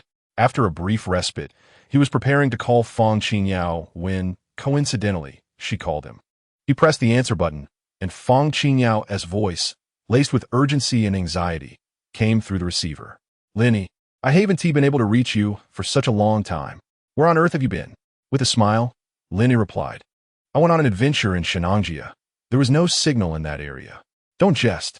That place is perilous, especially the uninhabited zones. Once you enter, it's almost a one-way trip," Fang Qingyao retorted, skepticism evident in her tone. "Alas, it seems no one believes me." Lin Yi feigned a sigh before asking, "Qingyao, are you in Fan City?" "Of course. I've been waiting for you to come find me," Fang Qingyao said with a hint of sorrow. "But some people, perhaps having found new love, have forgotten about me, a fleeting acquaintance." Hearing this, Lin Yi felt a familiar heaviness in his brow. Why was he constantly the target of women's teasing? He resolved to demonstrate his worth and ensure they listened to him obediently in the future. With this thought, he chuckled and said, "I'll arrive in Fan City around 1 in the afternoon tomorrow. Will you come to the bus station to pick me up?" "Really?" Fang Qingyao's voice escalated in pitch, brimming with excitement. However, as soon as she spoke, her cheeks flushed crimson, realizing that her exuberance had betrayed her. "Of course it's true. Why would I deceive you?" Lin Yi repeated. "All right then," he added, unable to suppress a smile. "By the way, if you don't return home tonight, your parents won't suspect anything, will they?" "No. I told them I was going to a classmate's house for a few days." The moment she spoke, her face reddened further. The implication was too blatant. She clearly wanted Lin Yi to spend more time with her. Their previous encounter had left Fang Qingyao sore for days, yet reflecting on the experience only deepened her infatuation. In the initial days, she had sent Lin Yi messages, which went unanswered. Later, her calls went straight to voicemail, leading to her frustration over the course of several days. She even began to wonder if Lin Yi was merely toying with her feelings, not genuinely caring for her. Thus, she found herself inexplicably saddened over Lin Yi. Now that he had reached out to her, her spirits lifted instantly. While she was curious about his prolonged absence and what he had been up to, she also recognized the boundaries of their relationship. They were not even officially boyfriend and girlfriend yet. Nevertheless, this did not hinder her from harboring a certain obsession with Lin Yi, a sentiment she herself could not fully articulate. Chapter 29. No More Betraying the Forest. After concluding the call with Fang Qingyao, Lin Yi turned his attention to Shun You's missed calls. The thought of her, frantically anxious about his absence, brought him an inexplicable sense of satisfaction. As Shennongjia official boyfriend, it was necessary for him to show her some care. Thus, he dialed Shennongjia's number. "Hello, Lin Yi, where have you been? Didn't you promise to return in half a month? Why has it taken so long without any contact? Do you still consider me your girlfriend?" As soon as the call connected, Shennongjia launched into a barrage of accusations. "Oomph," Lin Yi scoffed inwardly. "So now you acknowledge me as your boyfriend? Did you think of me as your boyfriend when you were frolicking with Wang Zimo? When Wang Zimo sought to harm me, did you remember I was your boyfriend?" Lin Yi replied coldly. "I had some issues that delayed my return." "Issues? Even so, you should still come back. When I needed you the most, you were absent. Do you still consider yourself my boyfriend?" Shennongjia continued her interrogation. Yet, she feigned indifference to the troubles Lin Yi mentioned. Lin Yi felt no anger. He had long understood the nature of the woman before him. It was hardly worth his while to be upset over her. His tone turned icy as he retorted, "I mentioned my troubles, yet you, as my girlfriend, don't even bother to ask what happened? Such apathy. Do you still claim to be my girlfriend?" This was the first time he had spoken so bluntly to Shennongjia. Shennongjia was momentarily taken aback. Her mother's treatment had reached a critical stage. Yet their savings had been depleted. Desperate, they borrowed 60,000 yuan from friends and relatives, barely enough for a few days of treatment. The inability to reach Lin Yi, whom she considered a financial lifeline, caused Shennongjia to lose her composure. However, Lin Yi's words struck her like a cold shower, forcing her to regain her composure. Deep down, she believed Lin Yi had always been her devoted admirer, her subordinate, while she was the lofty princess. To agree to be Lin Yi's girlfriend was a privilege he had earned over many lifetimes. Consequently, he should unconditionally acquiesce to her every whim. Therefore, she shouted, "Lin Yi, how dare you speak to me like that? Are you trying to break up with me?" She was certain that Lin Yi, who loved her so deeply, would hasten to apologize and reconcile at the mere mention of a breakup, just as he had done countless times before. Yet this time, the outcome exceeded her expectations. On the other end of the line, Lin Yi's response was devoid of the familiar tone of fear and remorse. Instead, he calmly stated, "Fine, let us break up. I'm tired of this. Goodbye." His voice carried no hint of emotion, yet it stirred a tempest within Shennongjia. After speaking, Lin Yi decisively ended the call, even powering off his phone. "Who are you trying to scare?" Lin Yi chuckled to himself, but when he recalled the times he had compromised and apologized, he felt a bitter smile emerge. Why had he allowed a single tree to obscure the entire forest? It made no sense. It was not worth it. Thankfully, he had been reborn. In this life, he would not squander the opportunity to appreciate the forest. Shennongjia believed she could manipulate Lin Yi, that he would always be at her beck and call. Lin Yi was determined to see what she could do to make him apologize. Meanwhile, Shennongjia wore an expression of disbelief. However, she rationalized that Lin Yi's words were merely the heat of the moment. Surely, within half an hour, he would return to his usual subservient self. Yet an hour passed, and despite holding her phone, there was no sign of an apology or call from Lin Yi. On the hospital bed, Li Kaifeng, noticing her daughter's distracted state, inquired, "Wei Wei, what's wrong?" Li Kaifeng had visibly lost weight, yet her figure remained curvaceous. Her pale face exuded a certain sickly beauty, a testament to her status as a refined woman. Shennongjia huffed in response, "Lin Yi isn't answering my calls. Didn't you say you hadn't been able to reach him recently?" Li Kaifeng asked, puzzled. "I managed to contact him just now, but we had a fight." Shennongjia recounted their earlier confrontation in detail. Li Kaifeng shook her head discreetly, advising, "Sometimes, a little humility can lead the other person to cherish you more." Shennongjia's cheeks flushed instantly. "Mom, what are you implying? Lin Yi and I haven't reached that stage yet." Li Kaifeng paused, suddenly realizing her words had been misinterpreted by her daughter. But how could Shennongjia have thought of it in that manner? Oh no! It seemed her daughter had indeed been quite taken with Wang Zimo. In that moment, she felt a pang of sympathy for Lin Yi. Seeing her mother-esque expression, Shennongjia quickly understood her own lewd thoughts and stood up hastily, unable to meet Li Kaifeng's gaze. "I know what I must do.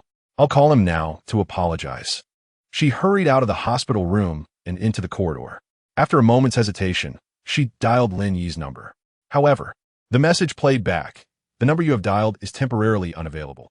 Frustrated, she hung up and tried again, but the same message greeted her repeatedly. She realized Lin Yi had turned off his phone. Just as she had finally convinced herself to lower her pride and apologize, Lin Yi was unresponsive. In that moment, she felt a wave of indignation, and her anger reignited. In a fit of rage, she opened WeChat and sent Lin Yi a message. Lin Yi, if you don't apologize within half an hour, we're really breaking up. After sending that, she wasn't satisfied and added, there's only one chance. After dispatching the messages, she anxiously checked the time and waited. Meanwhile, Lin Yi had turned on the television and, before he knew it, had dozed off. When he awoke, it was already time for dinner. Remembering that he had powered off his phone, he retrieved it and switched it back on. Upon powering up, he noticed a dozen missed calls. Unsurprisingly, all from Shennongjia. There were also numerous unread messages on WeChat. He opened them to find Shennongjia had sent several frantic messages. He had previously unblocked her, but now he regretted it. The first message demanded an apology within half an hour. Lin Yi glanced at the time. Half an hour? That had passed 4 hours ago. Following that were a series of threats. Lin Yi, do you really not love me anymore? Then let us break up. I'm tired of this. Lin Yi, say something. I was wrong. I shouldn't have lost my temper or threatened you with a breakup. After reading Shennongjia's messages, a faint smile graced Lin Yi's lips. You think you're so high and mighty? Go ahead, continue. I'm off to eat. Lin Yi decided to let the haughty Shennongjia stew in her own pride. After all, it was not him who was in urgent need of money. He had never intended to lend money to Shennongjia, as his own funds were earmarked for more pressing purposes. Nevertheless, this did not deter him from offering her and her mother strategic advice, should they be willing to pay the necessary price. Lin Yi would not advocate for borrowing money from him. After dinner, Lin Yi returned to the hotel. As soon as he settled down, his phone rang. Upon checking, he saw it was a call from Shennongjia. The phone rang for nearly a minute before he leisurely answered. Hello, Lin Yi, are you truly going to ignore me? Shennongjia asked, her voice tinged with a sob. Lin Yi remained silent. Lin Yi, can you just forgive me this once? I was wrong, but my mother is ill, and I've been under immense stress. Please try to understand, she pleaded, desperation evident in her tone. Still, Lin Yi said nothing. Lin Yi, please say something. Your silence is making me anxious. I feel utterly insecure. Shennongjia cried, tears streaming down her face. Keep pretending, Lin Yi scoffed inwardly. His heart, as hard as iron. If he were not aware of Shennongjia's betrayal, he might have softened. However, with someone as duplicitous as her, he believed no response was too harsh. With that thought, Lin Yi ended the call. On the other end, Shennongjia was met with the sound of a disconnected line. She immediately ceased her sobbing, her sorrow morphing into a fierce anger. Having humbled herself to plead with Lin Yi, she never anticipated such treatment. How could she not be furious? In her view, she had extended an olive branch, and Lin Yi should have been grateful. Yet, he remained ungrateful. Lin Yi, just wait. Once I secure the money to treat my mother, let's see if I still care about you. Shennongjia vowed through gritted teeth. At 1 o'clock the following afternoon, Lin Yi disembarked from the bus. As he approached the exit, his gaze was drawn to a striking figure not far away. The young woman, with a captivating physique and vibrant presence, stood out among the crowd. Every man passing by couldn't help but steal glances. Suddenly, her eyes lit up as if she had spotted someone she had longed to see, and she dashed towards a tall, handsome young man. Soon, they were wrapped in a tight embrace. The beauty was Fang Qingyao, her playful twin ponytails and ultra-short skirt radiating youth and vitality. The young man she embraced was Lin Yi. Relishing the softness against his chest, he basked in the envious glances of onlookers. After a considerable time, they slowly parted. Wow, have you missed me so much after just over half a month apart? Lin Yi teased, gently pinching Fang Qingyao's blushing cheek. How annoying, she playfully scolded, shooting him a mock glare before pulling him along. Where are we going? Lin Yi inquired. I don't know. You figured out, Fang Qingyao replied, glancing back only momentarily as she quickened her pace, clearly heading towards a nearby budget hotel. Lin Yi chose not to protest, dutifully following her lead. However, as they passed the hotel, Fang Qingyao did not slow her stride. Lin Yi chocolate silently, sensing her pace gradually slackening. Realizing the timing was right, he decided to tease the adorable girl before her frustration boiled over. He swiftly grasped her waist, exclaiming, "We ve past it. Past it. Where to?" Fong Qingyao's breath quickened, a flush creeping onto her face, yet she stubbornly feigned ignorance. Lin Yi laughed as he guided her back a few meters to the entrance of the RJ Budget Hotel, where they promptly checked in. As soon as the door closed behind them, Fong Qingyao lifted her gaze, only to be met with Lin Yi's fervent, masculine kiss. At 6 in the evening, their stomachs rumbled in unison. Leaning against the headboard, Lin Yi remarked, "Time to get up and enjoy some local delicacies." "You've already eaten," Fong Qingyao retorted, her cheeks flushed with mirth. Lin Yi paused for a moment, then burst into laughter. "I'll concede to the specialties, but the food, well." "You scoundrel, calling me a specialty," she exclaimed, playfully pinching his side. Unfortunately for her, it felt like a mere tickle to him. All right. You are not a specialty, but rather a delicacy." Lin Yi surrendered with raised hands. "You are the delicacy, my delicacy," Fong Qingyao declared defiantly, aiming to bite his chest. "Ah." Lin Yi blocked her with his hand, chuckling, "You're seeking revenge. Beware, I might make you beg for mercy later." "Oomph. I didn't say anything when you bit me," she retorted, quickly backing down with a flimsy excuse. She realized that Lin Yi was even more formidable than before, like an indefatigable engine. His masculine energy was intoxicating, leaving her utterly captivated. Yet, as a novice in such pleasures, she found her body somewhat overwhelmed. Thus, in the face of Lin Yi's playful threats, she had no choice but to concede. However, Lin Yi's grin widened mischievously as he remarked, "It's different. I bite you because you enjoy it, while you bite me out of spite. Ultimately, you are a wicked person." "All right, I admit I am a wicked person, but you are the wicked man-s woman." After exchanging playful banter, they finally got out of bed to seek sustenance. For 3 consecutive days during the day, Fong Qingyao guided Lin Yi through the major attractions of Fan City. They resembled a couple deeply in love, garnering attention wherever they went. As night fell, Lin Yi provided Fong Qingyao with an entirely different experience, immersing them in their own world, oblivious to everything else. On the morning of the 12th, at the train station, Fong Qingyao reluctantly bid farewell to Lin Yi. "Remember to think of me while you're gone." "Of course. I'll return to school a week early." "You must come find me, or I shall seek you out," she replied. "Just call me when you arrive," Lin Yi instructed, knowing he had to return. On one hand, he had promised in Yan'an to return to Lin City today. On the other, Shen Yue called daily, and if he delayed any longer, she might truly fall apart. Such a situation would jeopardize his plans for revenge. Additionally, he had recently sensed an eerie quiet from Wang Tao, leading him to suspect that Wang Tao might be taking some actions against him. Chapter 31. Reciprocity at 8 in the evening. Lin Yi emerged from the train station in Lin City. From a distance, he spotted the familiar Porsche parked nearby. He hurried over, opening the door and slipping into the passenger seat. And Yan'an had been observing him closely, sensing something had changed about him, though she couldn't quite pinpoint what it was. "Let us go. I'll treat you to a grand dinner tonight," she said, setting aside her doubts and revealing a bright smile. Lin Yi chuckled heartily, responding, "All right, thank you, Sister Yan'an." Half an hour later, the two arrived at a restaurant named Yuan.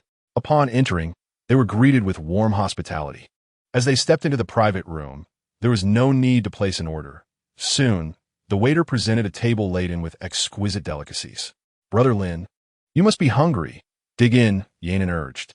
"Absolutely." Lin Yi was not modest, seizing his chopsticks and devouring the food. The prior practice of the first 8 forms from that little booklet had expanded his appetite, making it alarmingly voracious, at least doubled. He feasted ravenously, aware that this restaurant was one of the most renowned in Lin City. For someone of his rural upbringing, dining here was a notion he could scarcely fathom. There's a reason for the high prices. Each dish was delectable, crafted from rare ingredients. Yan'an ate sparingly, while Lin Yi voraciously polished off the majority of the meal. "Are you full?" Yan'an asked with a smile. "If not enough, we can order more." "I'm full. It was truly delicious," Lin Yi replied, letting out a satisfied burp, his face glowing with bliss. Yan'an inquired, "How does it compare to your culinary skills?" Lin Yi grinned, proudly stating it still falls a bit short. Indeed, it had been quite a while since he savored her cooking. Surprisingly, Yanin acknowledged his self-admiration. Although Lin Yi had grown quite thick-skinned, Yanin's remarks still made him feel a tad embarrassed. He chuckled, compelled to be modest. Sister Yanin, you jest. My meager skills barely hold any weight. I beg to differ, Yanin replied, her gaze smoldering with affection, as if wishing to devour him whole. Lin Yi laughed heartily. Since Sister Yanin has treated me to a grand feast, I must reciprocate by inviting you to dinner tonight. Sounds wonderful. I can hardly wait, Yanin replied, her cheeks flushing. The two then exited the private room and drove away. Lin Yi noticed the patrons here were exceptionally courteous towards both him and Yanin. While the service industry emphasizes good service, this was beyond expectations. He even noted that Yanin had not paid the bill, leading him to believe that she had some unbreakable connection with the establishment. However, he refrained from inquiring further. Some matters, once broached, might alter their relationship irreparably. Half an hour later, they returned to Yanin's home in the Greenfield community. Upon entering, Yanin eagerly wrapped her arms around Lin Yi's neck. At 2 a.m, as the wind and rain subsided, Lin Yi tilted Yanin's chin and asked, I was quite pleased with the lavish meal you treated me to. What do you think of this one? I couldn't be more satisfied, Yanin replied, her complexion radiant and alluring. Haha, as long as you're happy. Lin Yi leaned back against the bed. Give me your hand, Yanin suddenly said. Lin Yi, understanding her intent, extended his hand, allowing her to take his pulse. He was curious to witness her reaction upon discovering the difference. Yanin attentively placed her fingers on Lin Yi's pulse, quietly feeling it. Suddenly, her eyes widened in disbelief as she looked at him, astonished. Brother Lin, what have you been up to lately? Have you consumed something extraordinary? Lin Yi did not answer, instead grinning mischievously. Still calling me Brother Lin? What was it you just called me? Yanin shot him a reproachful glance, shyly calling out, Brother, please tell me what you've been up to lately. Have you eaten something special? The way she addressed him made Lin Yi feel as if his very bones were dissolving. Now, that's more like it, he said, beaming with pride. He then asked, Sister Yanin, did you already know that my physique is different from others? Yanin stuck out her tongue and pouted. Lin Yi looked at her with a playful glint in his eyes, saying, I used to think you were taking advantage of me, but it seems. Upon hearing this, Yanin realized Lin Yi might have grasped the truth and decided to be forthright. You possess a yang constitution. I know. You know? How did you find out? Yanin gazed at Lin Yi incredulously, but soon her expression softened. As long as you know, that's good. Every time we were together, I felt a twinge of guilt. Lin Yi playfully pinched Yanin's lovely face, chuckling, in truth, I only discovered this after stepping out. We can continue, as we did before. Do not harbor any psychological burdens. Okay. Yanin tilted her delicate face, but you still haven't answered my question. The pulse check revealed that your pulse is even more powerful and pure than before. This indicates that your yang constitution is indeed extraordinary. I went on a trip to Shennongjia, Lin Yi replied, unable to divulge the truth, thus opting for a vague excuse. Upon hearing this, Yanin understood Lin Yi was reluctant to share more details. She did not wish to press him, recognizing that everyone has their secrets, herself included. She then said, you can stay here during your break. You're always welcome whenever you wish to visit. Regarding Lin Yi, she was aware that fully capturing his heart would be an arduous task. What she could do was seize the moment, leaving a vivid impression in his heart. If there came a day when Lin Yi chose to depart, she would not stand in his way. After all, he was only 19. Marriage was still a distant notion for him. Moreover, in university, Lin Yi might easily find a girlfriend. She could not possibly hinder him from pursuing that. Additionally, she faced a more pressing concern. She did not wish to entangle Lin Yi in her troubles. Observing this young man, she felt both like an elder sister and a devoted partner, especially after he fulfilled his promise and allowed her to call him brother. She found herself unwittingly drawn to him. In that moment, she realized she might be unable to part from this young man. Fated bond, Yanin sighed inwardly. Just as her mind wandered, Lin Yi pressed his lips against hers, the words he had just spoken echoing in her ears. Nanan, you are so good to your brother. Chapter 32. The Allure of Mature Women. The following day, Yanin took a leave of absence, for they had only fallen asleep at dawn. Throughout the night, her voice had become somewhat hoarse amidst the sweet, indulgent calls of brother. At 2 in the afternoon, Lin Yi awoke. After freshening up, he entered the kitchen and, after a flurry of activity, prepared a simple yet heartwarming meal. He then walked into the bedroom, gazing at the still sleeping Yanin, and said, "Yanin, I need to make a trip to the hospital. You rest a bit longer, and then come eat. I prepared everything." Yanin lazily turned over, half opening her sleepy eyes, and asked, do you have a driver's license? Why not take my car? I don't. I'll find a time to get one. After bidding farewell to Yanin, Lin Yi arrived at the People's Hospital. At the entrance, he casually strolled into a fruit shop, selecting some fresh fruits before entering the hospital with a basket in hand. At approximately 3 o'clock, he arrived at the entrance of Li Caifeng's private hospital room. Raising his hand, he lightly knocked a few times, only to hear Shennongjia's melodious voice from within, inviting him to enter. Lin Yi then pushed the door open. Upon seeing Lin Yi, Shennongjia's expression remained unchanged. In truth, this was a prearranged meeting, and she was well aware of his arrival when he knocked. However, still harboring resentment, she found it difficult to persuade herself to rise and greet him. Observing Shennongjia's cold demeanor, Li Caifeng subtly shook her head and gently nudged her daughter. Shennongjia merely emitted a soft hum, showing no intention of acknowledging Lin Yi. "Lin Yi, you've come. Please, have a seat over here." Li Caifeng reluctantly broke the silence. Lin Yi smiled as he stepped forward, placing the fruit he had brought on the table, and then sat down in a nearby chair, inquiring with genuine concern, "Aunt Li, how are you feeling? Is there any improvement?" It's a bit better than before, but I still need to continue treatment for a while," Li Caifeng replied. Forcing a faint smile, Lin Yi, with a hint of regret, said, "I went to another province recently and couldn't visit you sooner. I hope you won't hold it against me."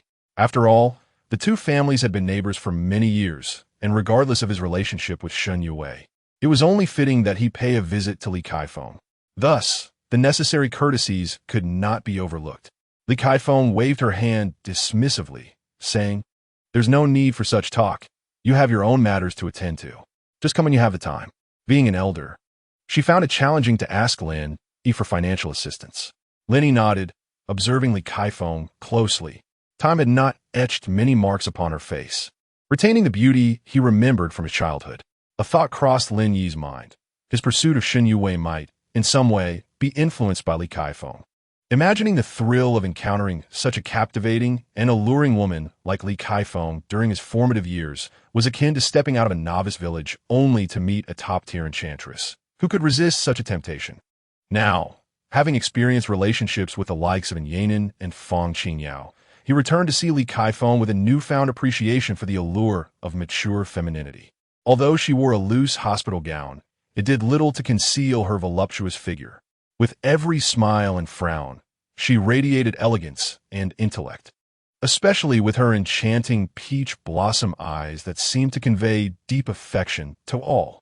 In that moment, Lin Yi finally comprehended why the men in the village were so infatuated with Li Caifeng and recognized the reason for her rare visits back home, resulting in his own years-long absence from the presence of this mesmerizing woman.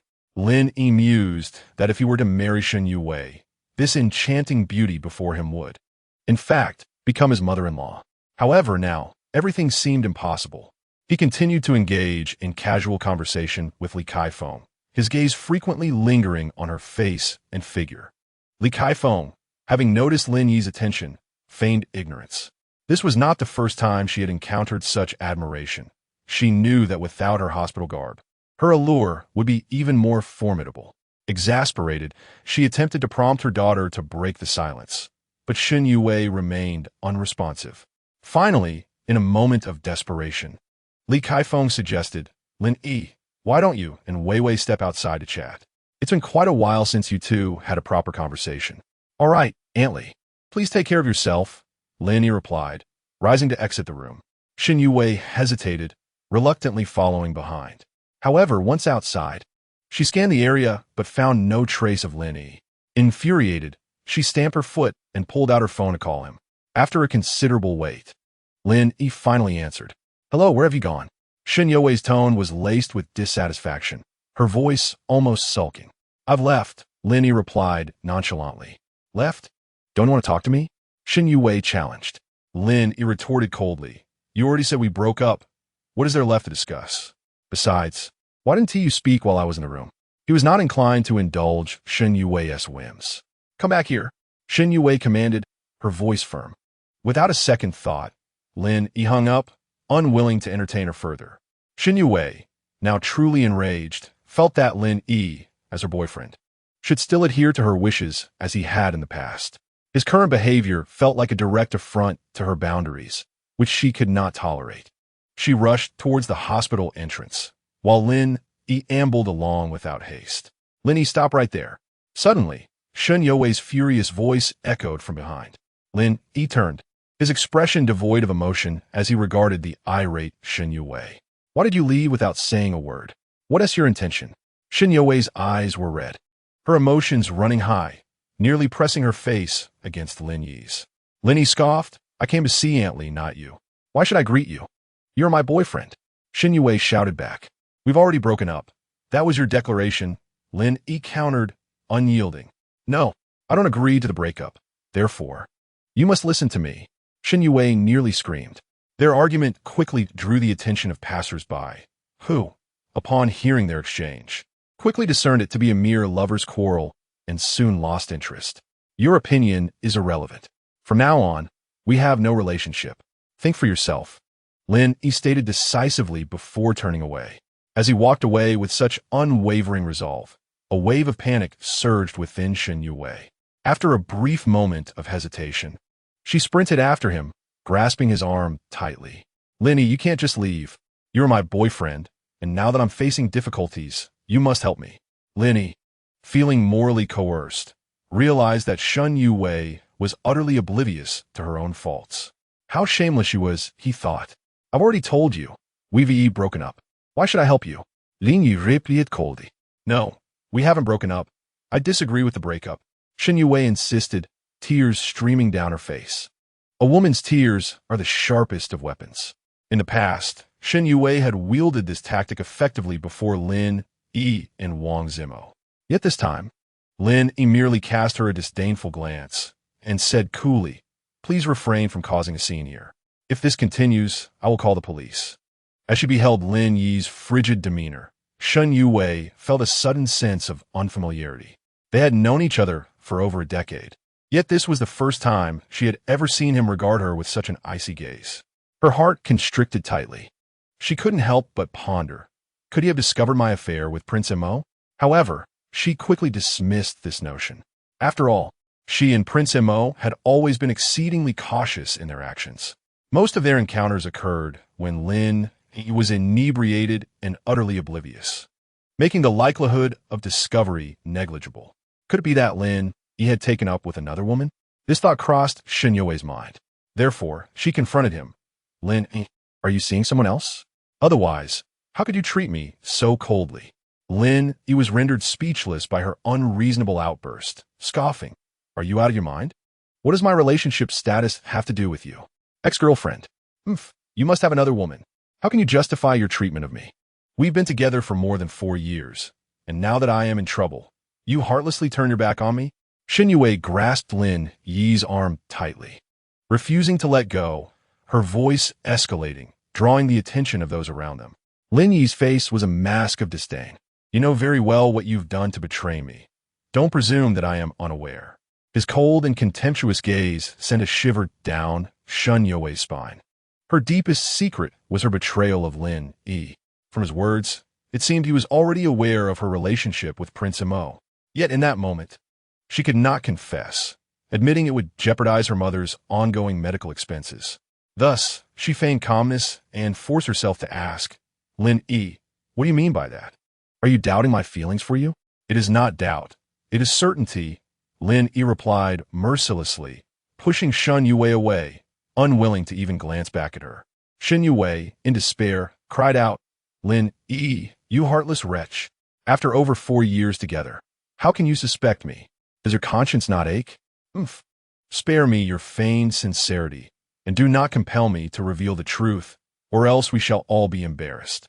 With that, Lin Yi turned away and continued walking. "No, Lin Yi, you cannot leave. My mother is counting on you to lend her money for treatment.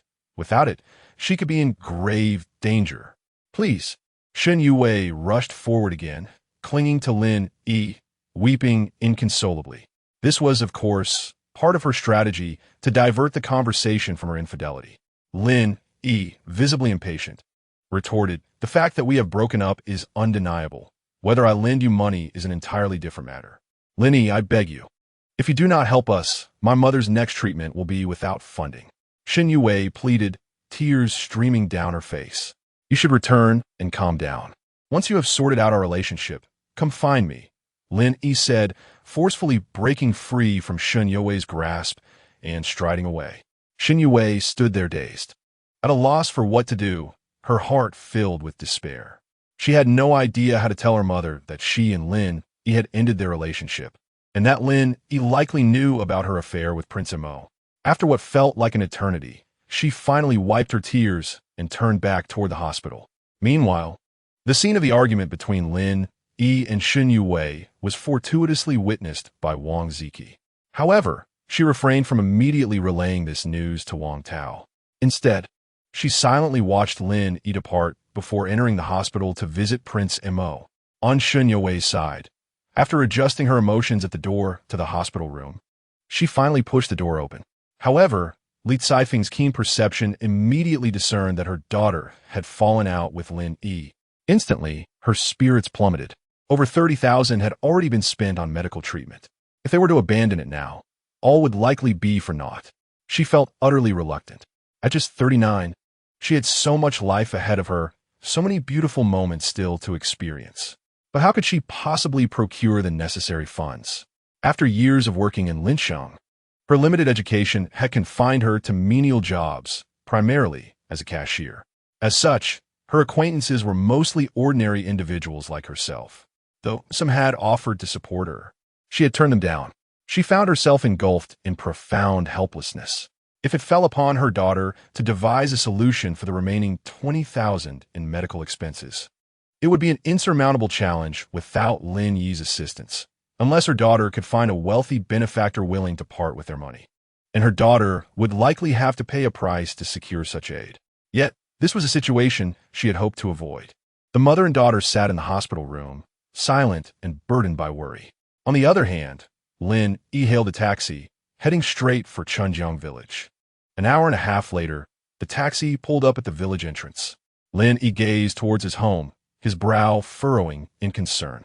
His house lay in ruins, utterly unrecognizable, resembling a desolate wasteland. "Driver, stop." After paying the fare, Lin Yi alighted, standing before his dilapidated home. His face betrayed no anger. Rather, a flicker of surprise crossed his features. Just as he found himself in desperate need of money, it seemed fortune had come knocking at his door. By now, it was around 5 in the afternoon, and neighbors who had toiled throughout the day were returning home. Upon seeing Lin Yi, instead of offering comfort or informing him of the destruction his house had suffered, they promptly shut their doors. The world had grown cold. Lin Yi cast a cold glance at the neighbors who had closed their doors. He bore them no ill will. After all, as a common man, it was difficult to stand against those who dared to demolish his home. As Lin Yi appeared in the village, news reached Wang Tao in the city. He immediately summoned his subordinates, and a throng of them set off for Chunjiang village. Meanwhile, a few thugs left behind in the village had already stealthily arrived near Lin Yi's home, watching the unfolding events. Chapter 34. The house was demolished. Lin Yi shot a cold glance at the nearby thugs, recognizing them as a few young men, slightly older than himself, from the west side of the village. Although they had grown up together, they now felt more like strangers. Lin Yi understood this. After all, the Lin family, being newcomers, had far less standing in Chunjiang village than the native Wang family. Lin Yi walked through the rubble, meticulously searching for over 10 minutes. Yet he could not find what he sought. However, during his search, he keenly observed that his house had been razed by an excavator. Not wishing to waste any more time, he headed directly to Shen Yue's home. He grasped the key to her front door, exerted a bit of force, and with a decisive crack, the lock broke. Without hesitation, Lin Yi swiftly entered Shennongjia's house and climbed to the third floor, heading towards the spot where he had previously hidden the camera. Finding no signs of tampering, he hurriedly retrieved the camera and connected it to his phone to review the footage. Through the fast-forward playback, he quickly witnessed the scene of his house being demolished. On August 1st at 3 p.m., Wang Tao arrived at Lin Yi's doorstep, accompanied by a group of menacing subordinates. Initially, he directed his followers to wreak havoc, unleashing their pent-up rage. Subsequently, he summoned an excavator that reduced Lin's residence to rubble. The surveillance footage captured every detail with clarity. Lin Yi transferred this video to his mobile device and proceeded to examine another camera directed at the backyard, which also recorded a portion of the events. Observing these images, Lin Yi involuntarily smiled. After organizing the two cameras, he descended the stairs and approached the neighboring house. However, no matter how forcefully he knocked, the occupants remained unwilling to open the door. After contemplating for a moment, Lin Yi ultimately decided to abandon this endeavor. He understood that their reluctance stemmed from fear of offending Wang Tao, a concern that was entirely justifiable. Subsequently, Lin Yi retrieved a stool from Shennongjia's home and returned to the site of his collapsed house to await Wang Tao's arrival. He refrained from contacting the authorities, fully aware that even if he did, it would likely lead to an inconclusive outcome due to certain extenuating circumstances, much like in his previous life. Therefore, Lin Yi resolved to address the matter in his own way, understanding that sometimes brute force speaks louder than words. While fiddling with his phone, he patiently waited in silence. Half an hour later, a startling message suddenly arrived on his phone. "My dad knows you're in the village and is on his way to find you. You should leave quickly." Lin Yi stared at the message, taken aback for a considerable time. It wasn't the content that perplexed him, but rather the identity of the sender, Wang Ziki, Wang Zimo's sister, a renowned beauty in Spring River Village and the belle of the finance department at Lin Chung University. In their childhood, Lin Yi had often teased Wang Zimo about wanting to marry his sister when they grew up, leading to several embarrassingly awkward moments when Wang Ziki overheard. Lin Yi could not fathom why Wang Ziki would choose to assist him. He responded, "Why are you telling me this?" Wang Ziki replied, "No particular reason. Just leave the village and find somewhere to hide. My dad is convinced that you harmed Zimo, and you know he is capable of anything." Lin Yi responded, "Thank you. I regret what happened to Zimo. I am innocent. But your father had my house demolished. Are you aware of that?" Wang Ziki replied, "I know. But a wise man does not suffer immediate losses.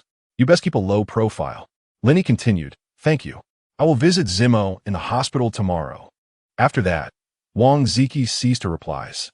She understood that if Wang Tao discovered she had warned Lin Yi, she would face his wrath and possibly physical retaliation. In Wang Tao's eyes, she was almost expendable. Over the years, she had begun to suspect the reason. Wang Tao had always doubted her legitimacy as his biological daughter. Consequently, she had largely avoided home, working during holidays to earn her own living expenses, preferring not to ask Wang Tao for money. As for her motive to alert Lin Yi, she couldn't quite articulate it. Since childhood, Wang Zimo and Lin Yi had often played behind her, and she had always sensed something unique about Lin Yi. However, after Lin Yi began dating Shennongjia, their interactions dwindled. Yet, upon witnessing Lin Yi arguing with Shennongjia outside the hospital and hearing they had broken up, she felt an unexpected stir within her. Lin Yi had always been tall and handsome, with only a year and a half separating their ages. Their prolonged acquaintance had elevated Wang Ziki's standards, leading her to reject many suitors. She often compared them unfavorably to Lin Yi, dismissing those who failed to meet her expectations, which explained her current single status. Moreover, her burdens stemming from Wang Tao had rendered her quite introspective. Naturally, Lin Yi remained oblivious to all of this. At that moment, he heard the distant roar of engines approaching the village. After sending and Yanin a message stating he would not return tonight, he put away his phone. Soon, 2 Volkswagen sedans and a pickup truck came to a halt by the roadside, and a dozen individuals began to disembark. The thugs who had previously been surveilling Lin Yi swiftly closed in. Each thug wielded clubs, with a few brandishing glinting knives. The group of over 20 thugs surrounded the front passenger side of a Passat, yanking open the door as Wang Tao emerged. He strode purposefully towards Lin Yi, closely followed by his entourage. Such a scene Lin Yi had witnessed many times in films, yet he remained composed, sitting still and observing Wang Tao's theatrical display. The neighboring villagers, witnessing the unfolding drama, discreetly peeked from their hiding spots. When Wang Tao halted 3 meters away from Lin Yi, he snatched a knife from one of his subordinates, pointing it menacingly at Lin Yi, his eyes blazing with fury. "Lin family brat, I have come to ask you one thing. If your answer does not satisfy me, then this wasteland behind you shall be your fate." Lin Yi leisurely crossed his legs, completely disregarding Wang Tao's aggressive demeanor. With a cold smile, he retorted, "If I am not mistaken, this destruction behind me is your handiwork, is it not?" Chapter 35, An Eye for an Eye. Seeing Lin Yi's audacity in the face of his threats, Wang Tao stepped forward, thrusting the knife closer to Lin Yi's face. Halting merely 30 millimeters from his forehead, Wang Tao expected Lin Yi to cower in fear, but reality proved to be a bitter disappointment. Lin Yi remained utterly unfazed, not even blinking. The onlookers gasped in shock. Some admired Lin Yi's bravery, while others deemed him a reckless fool unaware of the danger he faced. Wang Tao gritted his teeth, forcing out a few words through clenched jaws. "Did you harm Zimo?" After posing the question, he fixed his furious gaze upon Lin Yi, his eyes reddening with rage, veins bulging on his forearms, poised to strike at any moment. The thugs surrounding him recognized their leader's intent. This time, it was clear he would not relent until blood was shed. Lin Yi, however, remained unperturbed. In his view, the knife's sharpness paled in comparison to the one he had used to slay a giant python. Furthermore, he was confident in his ability to evade Wang Tao's strike and subdue him in a counterattack. "No," Lin Yi replied in a calm tone, as if discussing a trivial matter. "Boy, say that again." Wang Tao's grip on the knife trembled violently from the intensity of his rage, his eyes blazing with fury. Clearly, Lin Yi was dissatisfied with the response. With a faint smile, he resolutely declared, "No, you're courting death." Wang Tao roared, raising his machete and swinging it towards Lin Yi's shoulder. Lin Yi merely scoffed. In an instant, he shifted his stance, deftly sidestepping the descending blade. With a swift motion, he extended his right hand and, akin to an eagle's talon, seized Wang Tao's wrist. With a fierce grip, a sharp crack echoed as Wang Tao's wrist was incapacitated, causing the machete to clatter to the ground. Before Wang Tao could utter a sound, Lin Yi lifted his right foot and delivered a brutal kick to his abdomen. Subsequently, he released his hold on Wang Tao, who soared backward like a kite severed from its string, crashing into 5 or 6 of his subordinates. It was only then that Wang Tao's piercing scream pierced the air. His men, bewildered, had failed to comprehend the unfolding chaos as Wang Tao was flung away. "Attack! Beat him to death!" In a fit of rage, Wang Tao bellowed, disregarding all caution as he urged his lackeys to assault Lin Yi.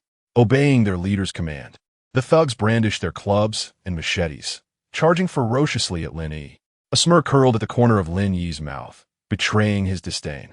A mere minute later, the ground was strewn with groaning figures clutching their wounds, wailing in pain. Lin Yi clapped his hands, then approached Wang Tao, lifting a foot to deliver a crushing kick. Wang Tao was sent flying once more, landing precisely in front of the bench where Lin Yi had previously sat. A man in his 40s, he could scarcely withstand such torment, and soon, cold sweat poured down his face as he wailed incessantly. The villagers who had secretly gathered to watch were left agape. Was this truly the Lin Yi they once knew? Was he not a former soldier? But could a soldier be this formidable? Lin Yi resumed his seat, placing a foot upon Wang Tao's shoulder, applying just enough pressure to send Wang Tao's cries echoing for hundreds of meters, attracting an ever-growing crowd of onlookers. With a smile that barely masked his malice, Lin Yi inquired, "Uncle Wang, you claim that the matter concerning Zimo has nothing to do with me. Yet why do you believe I am responsible for Zimo's plight?" At this moment, Wang Tao dared not exhibit arrogance. He understood the saying, "A wise man does not suffer immediate losses," and was acutely aware that a poor answer could result in a broken shoulder. His wrist was likely fractured, and at least 3 ribs had surely been broken under Lin Yi's previous kick. Cold sweat continued to stream down his face as he gritted his teeth and replied. I was momentarily confused, unable to distinguish right from wrong, blinded by ignorance, leading me to mistakenly believe you harmed Zimo. It was all my fault, dear nephew. Please forgive Uncle Wong this once. Lin Yi chuckled softly, responding, Zimo is, after all, my brother. Forgiving you is a certainty. But could you enlighten me about the situation regarding my family's house? With that, Lin Yi increased the pressure of his foot. Wang Tao's cries erupted once more, the pain rendering him nearly numb. Nephew, I truly Wang Tao had intended to protest further, but the agony radiating from his shoulder compelled him to scream. Clearly, Uncle Wong was not only confused, but also somewhat blind and forgetful. Lin Yi grinned. Would you not agree, Uncle Wong? Following this, he brought his foot down upon Wang Tao's right arm. Lin Yi, you, Wang Tao shouted, attempting to curse. But the words faltered on his lips as his arm met the expected fate of fracture.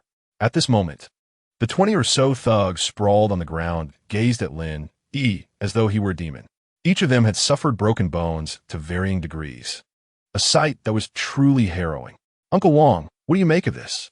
Observing the increasing number of villagers, Lin Yi temporarily ceased his torment of Wang Tao. He retrieved his phone, opened a video, and held it before Wang Tao's eyes. Upon a single glance, Wang Tao's face drained of color as he comprehended the gravity of the situation. The instinct to argue withered away, replaced by an overwhelming sense of dread. Uncle Wong, if I were to hand this video over to the police and pursue legal action against you, what sentence do you believe you would receive? Lin Yi inquired earnestly. Wang Tao, now thoroughly frightened, was filled with regret. He never anticipated that after 2 decades of domination in the village, he would fall to the hands of a mere youth. What was more alarming was that this youth seemed adept at wielding legal tools and was even more ruthless than himself. He shook his head vigorously, muttering, I don't know. Lin Yi feigned regret, stating at least 3 years and at most 7. If Uncle Wong were to serve 7 years, he would be nearly 50 upon release. It was evident that Wang Tao had emerged from a life of crime. Lin Yi's decision not to report him indicated that his intent was not to imprison him. Thus, he endured the excruciating pain and asked, I admit, I sent someone to demolish your house. How much must I pay to ensure your leniency?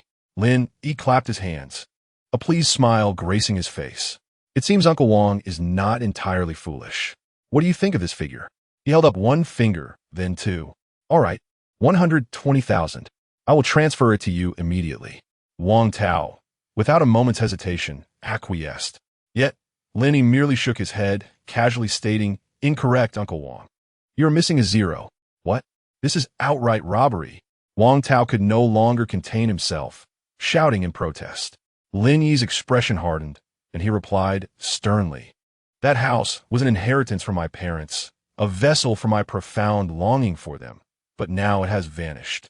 Uncle Wong, how do you propose I calculate my emotional damages? Wang Tao found himself on the verge of tears. This was blatantly robbery. He longed to retaliate verbally, but knew that such an action would only lead to further fractures. He loathed Lin Yi but dared not reveal it. In that moment, Lin Yi was nothing short of a devil. However, 120,000 was tantamount to a death sentence for him. Over the years, having aligned himself with some powerful figures in Lincheng, he had indeed earned some money, but expenses were considerable. Now, he possessed barely 150,000, and Lin Yi's demand threatened to seize the majority of his wealth, blurring the line between negotiation and extortion. Though he was labeled as part of the underworld, this young man embodied true malice. Nephew, spare me. I have connections with Scarface from the East City. Wang Tao, utterly desperate, resorted to invoking his powerful ally in an attempt to intimidate Lin Yi. Lin Yi scoffed, threatening Scarface? I am unfamiliar with him. If you refuse my proposal today, I will immediately call the police and have you all imprisoned. Should I report you, you will find no solace. You inflicted harm on so many, making you a criminal as well. To protect his finances, Wang Tao was forced to maintain his facade of bravado. No worries, I have it all recorded. You were the aggressors. I acted in self-defense. Lin Yi nonchalantly waved his phone, continuing.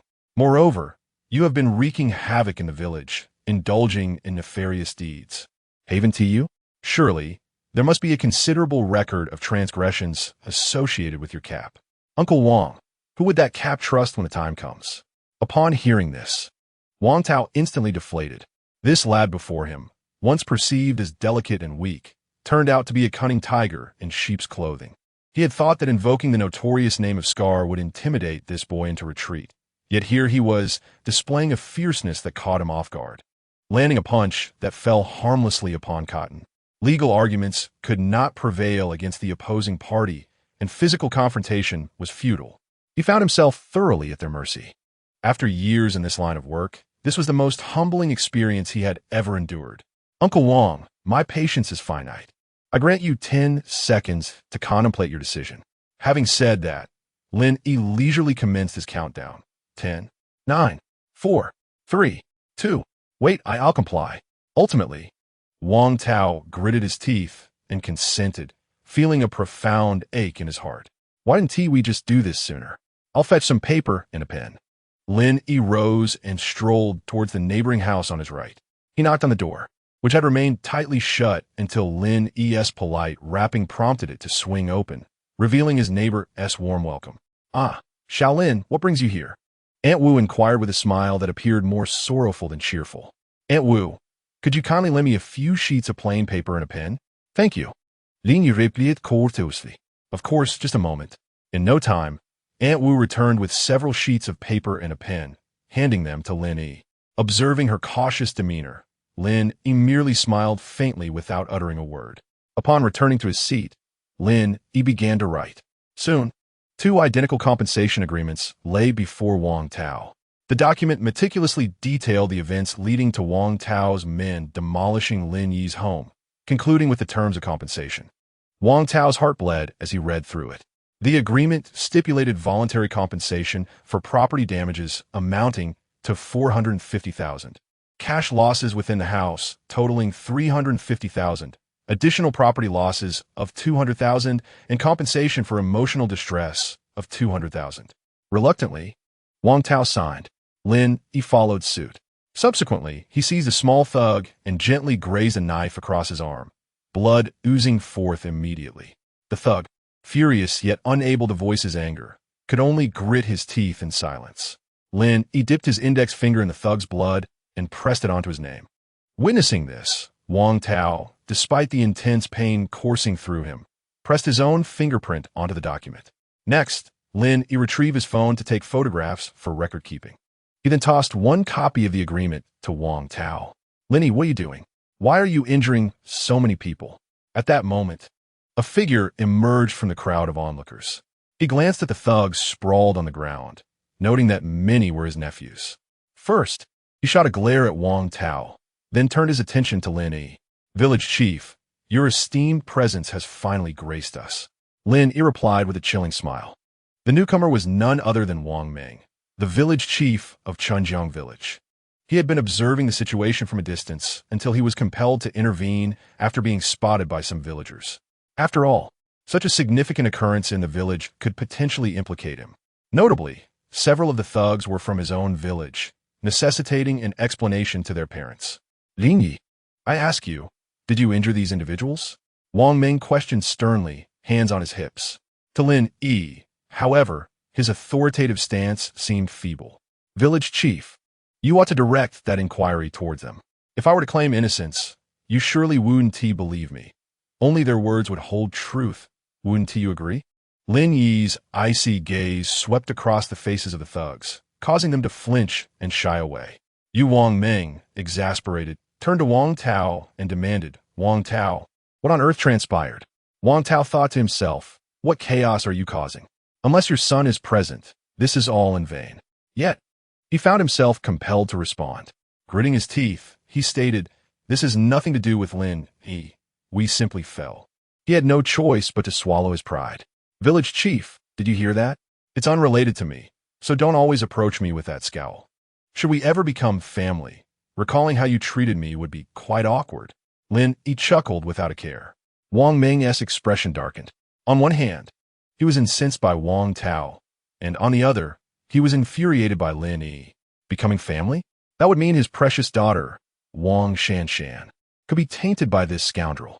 His beloved daughter, after all, was a rare beauty, destined to reach for higher echelons in the city, not to be sullied by this impoverished wretch without family.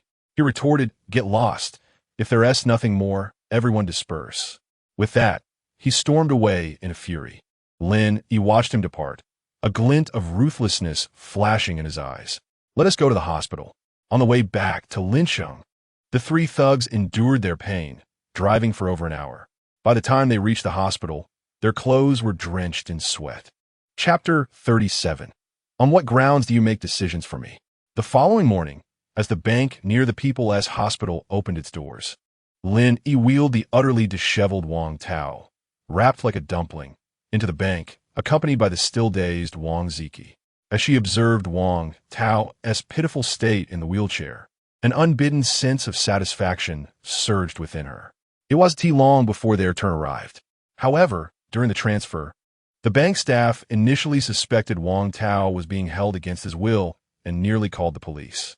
Fortunately, the trio voiced their objections. Lin Yi produced the compensation agreement, providing thorough explanations, and with Wang Ziki corroborating his account, the bank staff ultimately transferred the 1,200,000 from Wang Tao's account to Lin Yi. After securing the funds, Lin Yi pushed the woebegone Wang Tao back to the hospital but did not leave immediately. Downstairs in the hospital, Lin Yi and Wang Ziki found a quiet spot with a long bench to sit. Aware that Wang Ziki was rife with questions, he briefly recounted the events, albeit omitting many details. Upon hearing that Lin Yi single-handedly took down over 20 individuals, she could not help but gaze at him in disbelief. However, when she saw the multitude of injured individuals lying in the hospital room, her skepticism vanished. "How did you manage that?" Wang Ziki inquired, curiosity evident in her voice. "I practiced martial arts." "How would I know that?" "It's only natural since you haven't sought me out in over 2 years." "Lin Yi bablet nonsensijali. I'd be crazy to believe you." Wang Ziki's tone shifted to a more casual one, reminiscent of their carefree days spent together. "Don't you harbor any resentment towards me?" Lin Yi questioned it. "Why would I resent you? They brought this upon themselves." Wang Ziki replied with an expression of tranquility. "That's good to hear," Lin Yi said, then playfully tugged at a strand of Wang Ziki's hair and yanked it sharply. "Ah, what are you doing?" Wang Ziki yelped in pain, shooting Lin Yi an indignant glare. "Let us go to the paternity testing lab." Lin Yi stood up, ready to depart. At this moment, Wang Ziki finally came to her senses and firmly grasped Lin Yi's hand, shaking her head vigorously. "One must eventually confront reality. I am merely assisting you in breaking free from your mental shackles," Lin Yi remarked, tightening his grip on Wang Ziki's hand as he led her away. Wang Ziki's thoughts were in disarray. Everyone in Shennongjia village was aware of the rumors, and it was unexpected that Lin Yi, whom she hadn't seen in ages, would make such a decisive choice after witnessing her attitude towards her father that morning. "On what grounds do you presume to make decisions for me?" Wang Ziki suddenly asked, her voice tinged with melancholy. Lin Yi halted, turning back to gaze earnestly at the familiar yet somewhat alien beauty before him. For a moment, he found himself at a loss for words. Meanwhile, Wang Ziki fixed her gaze intently upon his eyes. After a brief pause for contemplation, Lin Yi replied, "Because if you do not untangle this emotional knot, you will succumb to despair. That is not a justification, and it seems to bear little relevance to you." Wang Ziki retorted, her composure restored. Lin Yi understood that Wang Ziki had scarcely experienced paternal love throughout her life. Wang Tao frequently resorted to violence against her and her mother, leaving her body marked with bruises. After witnessing this several times, Lin Yi had come to believe the rumors. Now, he had an opportunity. After thoroughly beating Wang Tao yesterday, he had left a clear warning. Yet, this seemingly delicate beauty possessed an inner strength and stubbornness that was formidable. Lin Yi, observing her exquisite visage, felt a swell of frustration. He genuinely wished to help her, especially since in his past life, this woman had never conspired against him. Furthermore, Lin Yi was aware that Wang Ziki later succumbed to depression, passing away before reaching 30. In his previous existence, he had regarded Wang Ziki as another unfortunate soul, much like himself. "Are we going or not?" Lin Yi's tone grew stern. I will not go. Wang Ziki replied coldly. If you refuse to leave, I shall reveal the fact that you spied on me while I was bathing in middle school. Lin Yi suddenly chuckled, adopting a playful demeanor. And it wasn't just once. He whispered conspiratorially into her ear. Instantly, Wang Ziki's face flushed a deeper crimson. Her petite fist began to rain down upon Lin Yi's chest like a cascade of raindrops. To him, it felt akin to a mere tickle, and he allowed her to continue her playful assault. To tame a stubborn woman, one must employ unconventional methods. If she were his own, a forced dose of excitement would be the ideal approach. If not, then one must exploit the other's vulnerabilities. Suddenly, Lin Yi wrapped his arms around the frenzied Wang Ziki, murmuring in her ear, "If you do not leave, I shall carry you there. Let go of me." Wang Ziki's voice was no longer as harsh and unapproachable as before. Very well, Lin Yi acquiesced, releasing her. Wang Ziki recoiled like a startled fawn, retreating several paces. Lin Yi smiled gently and said, "Let us proceed." He then walked towards the testing building. After a moment's hesitation, Wang Ziki stomped her foot in frustration, her cheeks flushed, and followed suit. An hour later, the two emerged from the testing facility together. Since they had submitted the samples, Wang Ziki had no choice but to accept the reality and await the results in half a month's time. However, Lin Yi had taken precautions and did not retain Wang Ziki's contact information. Upon arriving at the hospital ward, Lin Yi had no intention of going upstairs. Wang Ziki inquired, "Are you not going to see Zimo?" "I intend to bring Shennongjia along," Lin Yi said, a self-mocking smile on his face. Wang Ziki detected something different in his tone, her lips twitching slightly. "Well, thank you for today," Wang Ziki murmured softly. "We need not." Lin Yi's words were abruptly interrupted. "Lin Yi, are you here to rekindle our relationship?" Shennongjia, her eyes slightly swollen, stood a few meters away. She did not glance at Wang Ziki. Her gaze solely fixed on Lin Yi. After a night of contemplation, she had resolved that Wang Zimo was a thing of the past, while Lin Yi represented her present. As for the future, that could be addressed later. Thus, from the perspective of treating her mother's illness and her own possessive desires, she was determined to win Lin Yi back. She could not fathom that so many years of emotion could be dismissed by his claim of indifference.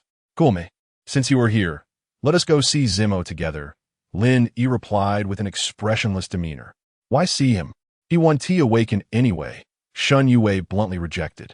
Wang Ziki furrowed her brow at this remark.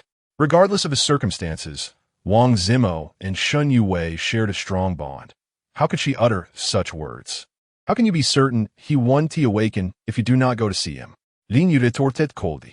Shennongjia panicked, her voice rising in pitch as she shouted, "You speak nonsense. I have no connection to him. It would not affect him, so my presence is futile." Wang Ziki had been observing Shennongjia intently. At that moment, she could ascertain that Shennongjia undoubtedly shared some connection with her brother, which was likely the reason Lin Yi had chosen to part ways with her. Chapter 38. Self-Delusion. Lin Yi regarded Shennongjia with a cold stare, reflecting on how he had never perceived her selfishness during their time together. Yet, he realized that during their relationship, he had been excessively accommodating, overlooking all her flaws. It now dawned on him that he had been somewhat foolish, and this woman was in dire need of a lesson. "Forget it. I shall go alone." Lin Yi dismissed her, taking Wang Ziki's hand and walking away. Wang Ziki was momentarily taken aback. She had not anticipated Lin Yi would hold her hand in front of Shennongjia. She struggled slightly, but realized escape was futile and resigned herself to her fate. "Lin Yi, stop right there." Shennongjia's eyes blazed with fury as she shouted, especially incensed by the sight of their entwined hands. However, her outburst proved ineffective. Lin Yi continued his stride, swiftly entering the hospital building. Enraged, Shennongjia pursued him, yanking at Lin Yi's arm and pushing Wang Ziki aside in an attempt to separate them. Her singular thought was clear. Lin Yi belonged to her, and no one else could encroach upon that claim. Wang Ziki took a few steps back, visibly displeased. Lin Yi turned, casting a frosty look at Shennongjia, remaining silent. Shennongjia, caught in his icy glare, involuntarily shivered and retreated several steps. Lin Yi ignored her, continuing to lead Wang Ziki onward. Shennongjia face turned pale. After a few moments of hesitation, she followed them. Upon entering Wang Zimo's private room, Lin Yi found Wang Zimo lying on the hospital bed, markedly thinner. Lin Yi's gaze fell upon Wang Zimo, whose pallor rendered him almost unrecognizable. Were it not for the nearby monitor beeping, Lin Yi might have believed he was looking at a corpse. Approaching the bedside, Lin Yi observed Wang Zimo in silence, shaking his head gently. Wang Ziki misinterpreted this gesture as a sign of sympathy. However, Lin Yi alone understood that his sorrow was not for Wang Zimo's vegetative state, but rather for the fact that he could not make Wang Zimo, the man who had wronged him, experience the agony of torment he deserved. The door to the hospital room swung open once more, but Lin Yi did not even glance back. Wang Ziki stole a glance, but paid no heed. Shennongjia entered, standing by the door, showing no inclination to approach the bedside. Since you are here, why not come over and converse with Zimo? After all, your relationship with him is rather extraordinary. Lin Yi turned his back to Shennongjia, rendering his expression invisible. There was nothing to say. Fate had decreed it thus. Shennongjia responded coldly, devoid of any warmth. Are you not afraid he might awaken? Lin Yi chuckled. At his words, Shennongjia felt a surge of panic. This was the outcome she most dreaded. She feigned composure, questioning, Lin Yi, what do you mean by that? Zichi, I must seek accommodation. I shall visit you again another time. Lin Yi glanced at Wang Ziki and then prepared to depart. Wang Ziki's cheeks flushed once more. Lin Yi's repeated provocations today had left her feeling quite overwhelmed. She nodded gently in acknowledgement. Shennongjia, infuriated, decided that one instance of irritation was manageable. But repeated provocations were excessive. She obstructed Lin Yi's path, exclaiming, Lin Yi, are you deliberately trying to provoke me? It is often said that genuine friendships are hard to forge among beautiful women. Despite having grown up together, Shennongjia and Wang Ziki had never shared a cordial relationship. Now, due to Lin Yi, Shennongjia viewed Wang Ziki with even greater disdain. How presumptuous! Lin Yi pulled her aside and exited through the door. Shennongjia cast not a glance at Wang Zimo and hurried after him. Wang Ziki watched the two depart, then turned to glance at the still figure of Wang Zimo on the bed, shaking her head. After leaving, Lin Yi swiftly departed the vicinity. As long as Shennongjia's pride remained unscathed, he had no desire to confront that insufferable woman. With 1.5 million in his possession, the possibilities were boundless. The first order of business was to rent an apartment near the school. He could not continue residing at Yanen's home. After all, he finally had some funds. It was prudent to reserve reliance on others for critical moments. A man must strive for self-sufficiency when the time calls for it. When Shennongjia burst forth from the hospital, she spotted Lin Yi already seated in a taxi, driving away with alacrity. She shouted in anger, but her cries merely attracted curious glances from passers-by. Lin Yi circled near Lin University and ultimately found a 3-bedroom apartment in the Eugene community directly opposite the South Gate, renting it for $2,000 a month, with a 1-year lease and an option to renew. Subsequently, he ventured to a nearby mall to purchase some bedding and kitchen essentials. After arranging everything, the place finally resembled a home. What a splendid day it was. Perhaps he should invite someone to celebrate. With that thought, Lin Yi picked up his phone, initially intending to call in Yanen. Yet, he reconsidered. If she were to discover he resided there alone, would she not frequently drop by? If that were to happen, it might become inconvenient for him to pursue other endeavors. Thus, he sent a location to Wang Ziki along with a message. I know you live at school. I am at the Eugene community by the South Gate. Come over for dinner tonight. Upon receiving the message, Wang Ziki fidgeted with her skirt, feeling a bit flustered. In the end, she replied with a simple okay. Come over early. Lin Yi immediately responded. With Wang Ziki's agreement to visit, he ultimately abandoned the idea of calling in Yanen. After a trip to the supermarket, he bought a variety of fruits and vegetables. Once back, he entered the kitchen and began to busy himself. Just as he stepped into the kitchen, a knock echoed at the door. He quickly opened it to find Wang Ziki standing there, holding some fruit. Welcome. Lin Yi warmly ushered her inside. Ziki, please have a seat. I will prepare the meal. Lin Yi was surprised that Wang Ziki arrived at 4 o'clock. Is it just the two of us? Wang Ziki declined to sit, instead walking toward the kitchen to assist. Indeed, I have few friends in Lin City. Lin Yi chuckled it. An hour later, they finally finished. The dining table was adorned with 5 delectable dishes, each emanating an enticing aroma. I didn't realize you could cook. Wang Ziki was far more cheerful than when she first arrived. Lin Yi grinned and said, I learned in secret. Please taste and tell me how it is. Wang Ziki picked up her chopsticks and earnestly sampled each dish, exclaiming, Wow, this is delicious. Ha, that's great. Lin Yi was elated by her compliment. He retrieved a pack of beer from the fridge and jovially inquired, Would you care for a drink? Just a little. Summer, ice-cold beer. And a beautiful woman. Lin Yi relished the meal. Naturally, Wang Ziki also enjoyed herself immensely. Moreover, what was intended to be just a little turned into several bottles, leaving her with cheeks as flushed as a newly hatched chick. As the alcohol took effect, Wang Ziki's conversation became noticeably more animated. Lin Yi tentatively broached the subject, Ziki, I received quite a sum from your father. Do you mind? That isn't my money. Wang Ziki shook her head slightly, her words laced with a hint of inebriation. Besides, who told him to demolish your house? He brought this upon himself. Knowing you think this way reassures me. Come, let us toast.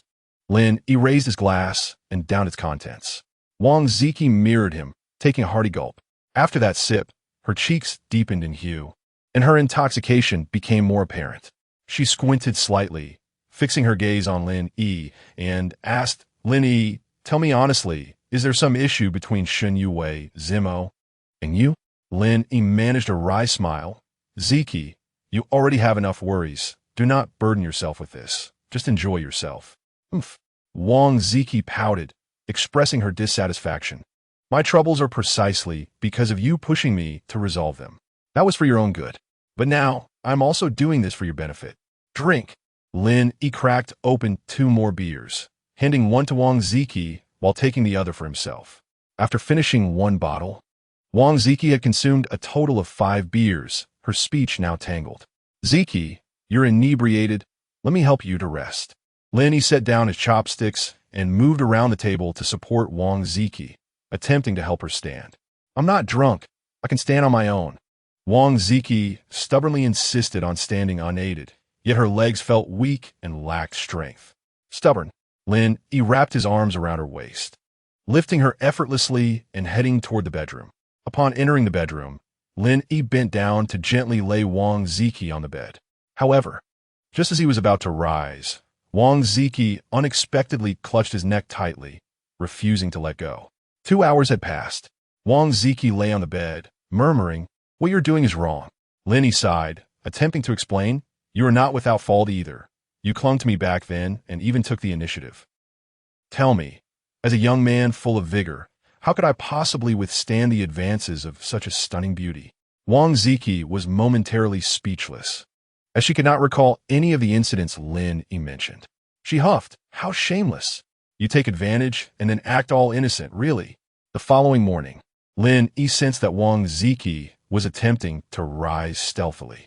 He flipped over, wrapping his arms around her from behind, and with a playful smile, said, Let's test your knowledge.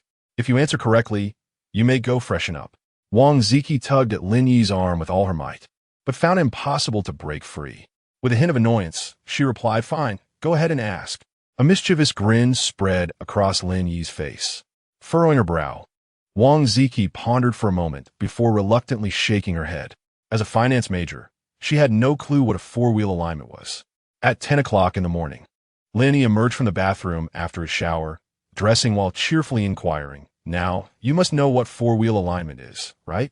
You're such a tease, Wang Ziki retorted, her cheeks flushed with embarrassment as she hurried into the bathroom to shower. After lunch, Lin Yi asked, Did you bring your bank card? Wang Ziki looked puzzled, of course. Why?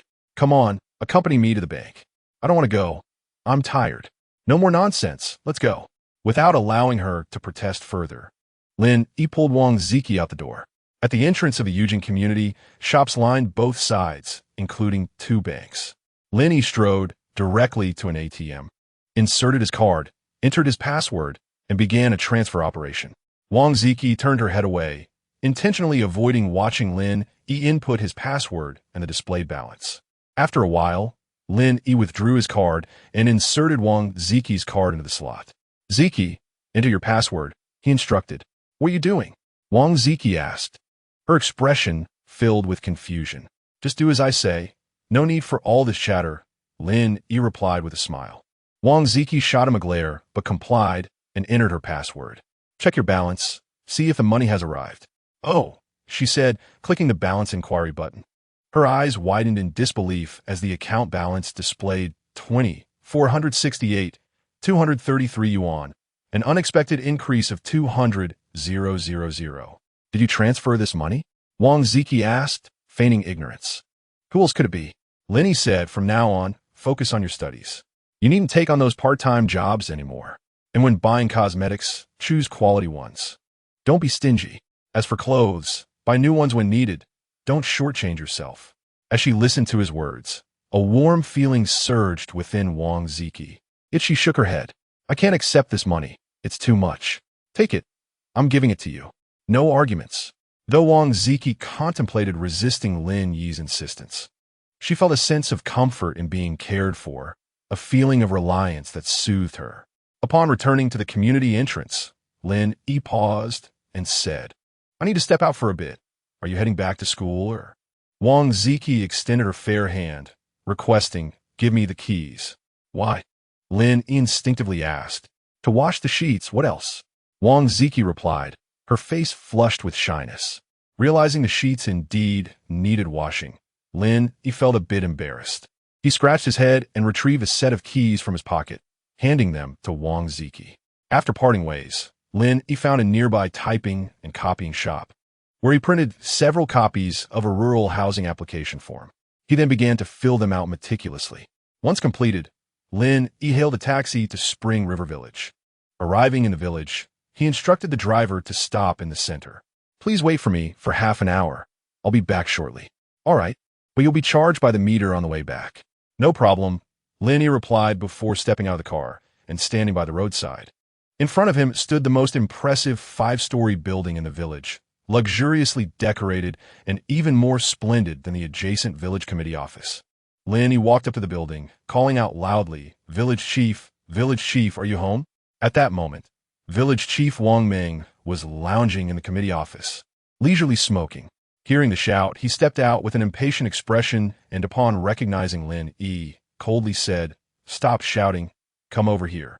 "Hello, Village Chief." Lin Yi greeted with a smile, striding towards Wang Ming. Without even looking directly at him, Wang Ming asked, "What do you want?" Lin Yi felt an urge to give this man a piece of his mind, but recalling that he needed Wang Ming's assistance, he held back. He pulled out a pack of cigarettes and offered it, saying, "Village Chief, I know you enjoy these, so I brought you a pack. Please accept it." Wang Ming did not extend his hand and, with no politeness whatsoever, retorted, "Spit it out." Upon hearing this, Lin Yi's anger flared, and his expression darkened. "Wang Ming, are you testing my patience? You uncouth brat, what do you want?" Wang Ming exploded in fury, shouting back. He was attempting to assert his dominance. Lin Yi despised being labeled a wild child.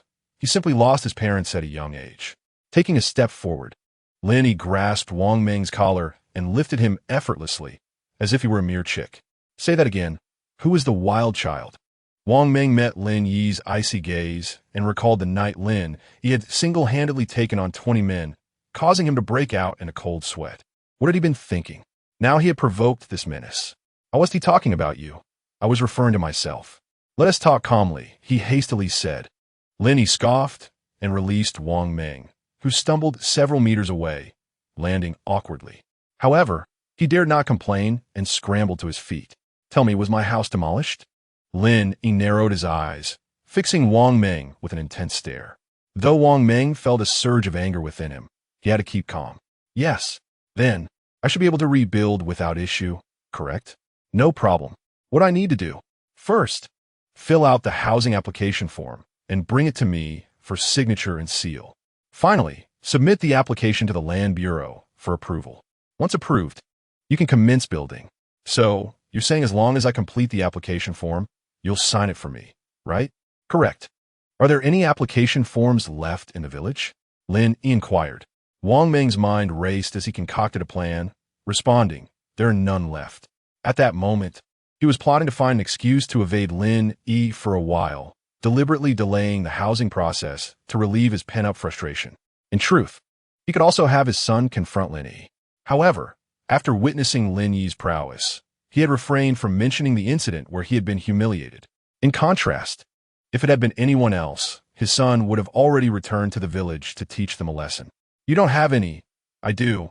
Lin Yi laughed heartily, producing several pre-filled application forms from his pocket. Seeing this, Wang Meng felt as if he might faint from anger. What a crafty individual. Not wanting to sign for Lin Yi, he sought another excuse, saying, "My memory is failing me. The village's official seal has been taken by accountant Wang Gang. He seems to have gone to Lin City for business." Lin Yi's eyes narrowed slightly, his gaze piercing like an eagle, fixing intently on Wang Meng, making him feel a chill run down his spine. "Very well, let's pay a visit to his home together," Lin Yi declared without a moment's hesitation. With a swift motion, he strode over to Wang Meng, lifting him as if he were a mere chick, and set off towards Wang Gang's residence. Wang Meng internally lamented his misfortune, fervently hoping that Wang Gang would be occupied with farm work and not at home. Otherwise, he was certain that Lin Yi would unleash a thorough beating upon him. "Lin Yi, there's a meeting at the village committee that I must attend. You can go to Wang Gang's house without me," Wang Meng exclaimed anxiously. Lin Yi, having seen through his ruse, replied nonchalantly, "A few minutes won't make a difference." Wang Meng felt utterly defeated, pondering how Lin Yi could be so impervious to reason. I just remembered that Wang Gang called me late last night to say not to bring the official seal. It's my poor memory that caused me to forget," he added hastily. Lin Yi halted, lifting Wang Meng to meet his gaze, and coldly stated, "Think carefully. Is there anything else you've overlooked? If there's more you haven't recalled, I might just let go." Wang Meng glanced down, realizing that his head was perilously close to the ground, about 1 meter 80 centimeters away. If he were to fall, his face would undoubtedly meet the earth first, resulting in a rather painful consequence. Fear gripped him, and he hastily replied, "I've remembered. I promised to get the signatures and stamps done shortly. I swear." "Are you certain?" Lin Yi waited. "Absolutely, absolutely." Only then did Lin Yi release him. Once upright, Wang Meng's legs trembled as he stood. Inside the village committee, in Wang Meng's office, he scrutinized Lin Yi's application letter, hesitating to put pen to paper. "Ahem." Lin Yi cleared his throat, prompting Wang Meng to reluctantly express, "Lin Yi, it's not that I don't want to sign. It's just that your proposed building height is too excessive. 10 stories. It's explicitly stated that such heights are not permitted. How about this?" Lin Yi produced another application form. 8 stories still seems unfeasible." Wang Meng shook his head. "What is the maximum allowable height?" Lin Yi queried. 6 stories at most." Wang Meng gestured with his fingers, indicating the number 6. "All right, then let us proceed with that," Lin Yi said, presenting yet another application form to Wang Meng. Wang Meng was at a loss for words, mentally cursing the absurdity of the situation. He wondered what could possibly be going through Lin Yi's mind. What was the purpose of constructing such a towering edifice? Moreover, Lin Yi was the sole occupant of his household, certain to remain in the city after graduation. Who in their right mind would return to this remote suburb? Truly, a wasteful indulgence. Lin Yi, catching a glimpse of Wang Meng's thoughts through his expression, found it amusing. "In half a year, we shall see who the real fool is," he mused as Wang Meng, albeit reluctantly, signed and stamped the documents. He then ushered Lin Yi out as if sending off a pestilence. Just when Wang Meng thought he could finally relax, Lin Yi called out to him, "Village chief, please take this cigarette. I have one more request," Lin Yi said with a beaming smile, his enthusiasm palpable. Faced with this sudden fervor, Wang Meng felt a chill run down his spine, his heart racing with trepidation. Summoning a strained smile, he replied, "Speak freely. I will do my utmost to assist." Lin Yi clapped Wang Meng on the shoulder, laughing heartily. "I knew you were the most accommodating village chief with the kindest heart. I need your help to inquire who in the village is selling their homestead. I want to buy as much as possible. Additionally, I'm interested in any available land for sale. And I would also like to rent some of the collective land for livestock farming. Wang Ming's eyes widened in disbelief. Are you abandoning your studies? What do you mean by farming? Education offers little promise. I simply wish to return and become a boss, to indulge myself. Lin Yi responded earnestly. Wang Ming thought to himself that this young man must be out of his mind. The villagers were clamoring to flee to Lin City, with many houses left unoccupied and no buyers in sight. Fields lay fallow, as genuine farmers were reluctant to return to agriculture. Yet here was Lin Yi, a college graduate, proclaiming his desire to engage in such endeavors, utterly ludicrous. Are you certain about this course of action? Wang Ming asked seriously, considering that if Lin Yi wished to leap into the fire, it was not his concern. Absolutely. I want as much as I can get, Lin Yi affirmed with conviction. Come back in 3 days, and I will provide you with a definitive answer. Thank you, Uncle Wang. Lin Yi suddenly adopted a markedly polite tone, even altering his address. Following this, he hopped into a taxi and departed from Shennongjia village. This kid, a little money, and suddenly he's acting all high and mighty. I can't wait to see him regret it, Wang Ming spat, turning back to the village committee. Though Shennongjia village was in the suburbs, it still fell under the jurisdiction of Lin City. Upon returning to Lin City, Lin Yi made his way directly to the Land Bureau to submit his materials. In 2012, obtaining approval for rural construction was relatively straightforward. Although Lin Yi's old house was situated at the village's edge, this area was destined to become a bustling development zone.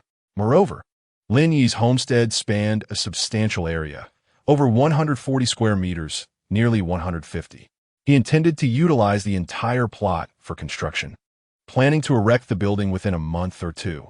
The walls would be built with single-layer bricks, the floors utilizing prefabricated panels, with a simple coat of white paint for the interior and exterior. As for doors and windows, he would scavenge for affordable options in the second-hand market. His mantra was to minimize costs wherever possible. Lin Yi estimated that a budget of around 100,000 yuan would suffice to complete the construction. It was worth noting that upon completion, during the time of demolition, he could potentially receive 10 apartments of 100 square meters each, along with at least 500,000 yuan in compensation. Furthermore, 2 years later, the price of properties in the new district was projected to soar to 8,000 yuan per square meter. With such calculations, his initial investment of 100,000 yuan could evolve into a staggering 5 million yuan in just 2.5 years, a remarkable increase of 84 times. Additionally, Lin Yi owned several acres of land not far behind his home, adjacent to the village's collective forest. In just over 6 months, this land was slated to be developed into a high-speed rail station, promising a substantial compensation package. The mere thought of it sent a surge of excitement through Lin Yi. By the time he returned to his rental apartment, it was already 6 in the evening. Wang Ziki was not present, but the apartment was impeccably tidy. The bedding had been replaced with fresh linens, while the previous night's bedding had mysteriously vanished. Lin Yi chuckled to himself, surmising that it must have been discarded by Wang Ziki due to its uncleanliness. In the refrigerator, he found several dishes that Wang Ziki had prepared for him, which he heated up and enjoyed. Initially, he had invited her to join him for dinner, but she had opted to rest for a few days instead. Lin Yi understood and reminded her to drink plenty of warm water, only to receive a playful retort. Men, since Yan'an had overindulged during their last meal together. She had not attempted to contact Lin Yi in the days that followed, which he found quite agreeable. After finishing his meal, he lazily reclined on the sofa, preparing to download a set of driving examination questions for study, as he intended to enroll in driving school the following day. Every time I return to the village, I must take a taxi, and the round trip costs over 200 yuan, which is neither economical nor convenient. Once I obtain my driver's license and purchase a second-hand car, attending to matters will undoubtedly become much easier. However, I have yet to find a question bank when Shennongjia call came through. This was her first call since we parted ways yesterday afternoon. As was his custom, Lin Yi answered the phone leisurely just before it was about to disconnect. "Hello, Lin Yi, where are you?" "At my residence."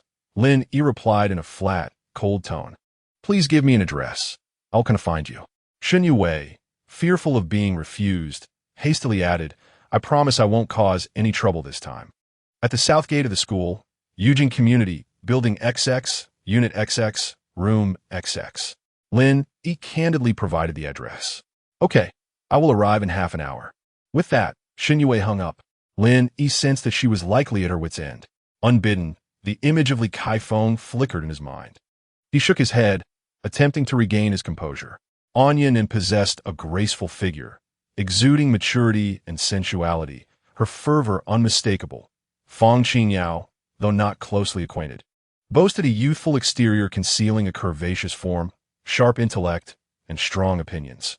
Wang Ziki appeared delicate, but harbored an indomitable spirit, while Shennongjia, once regarded as the gentle and sweet school belle, with her slender legs and fair skin, epitomized perfection.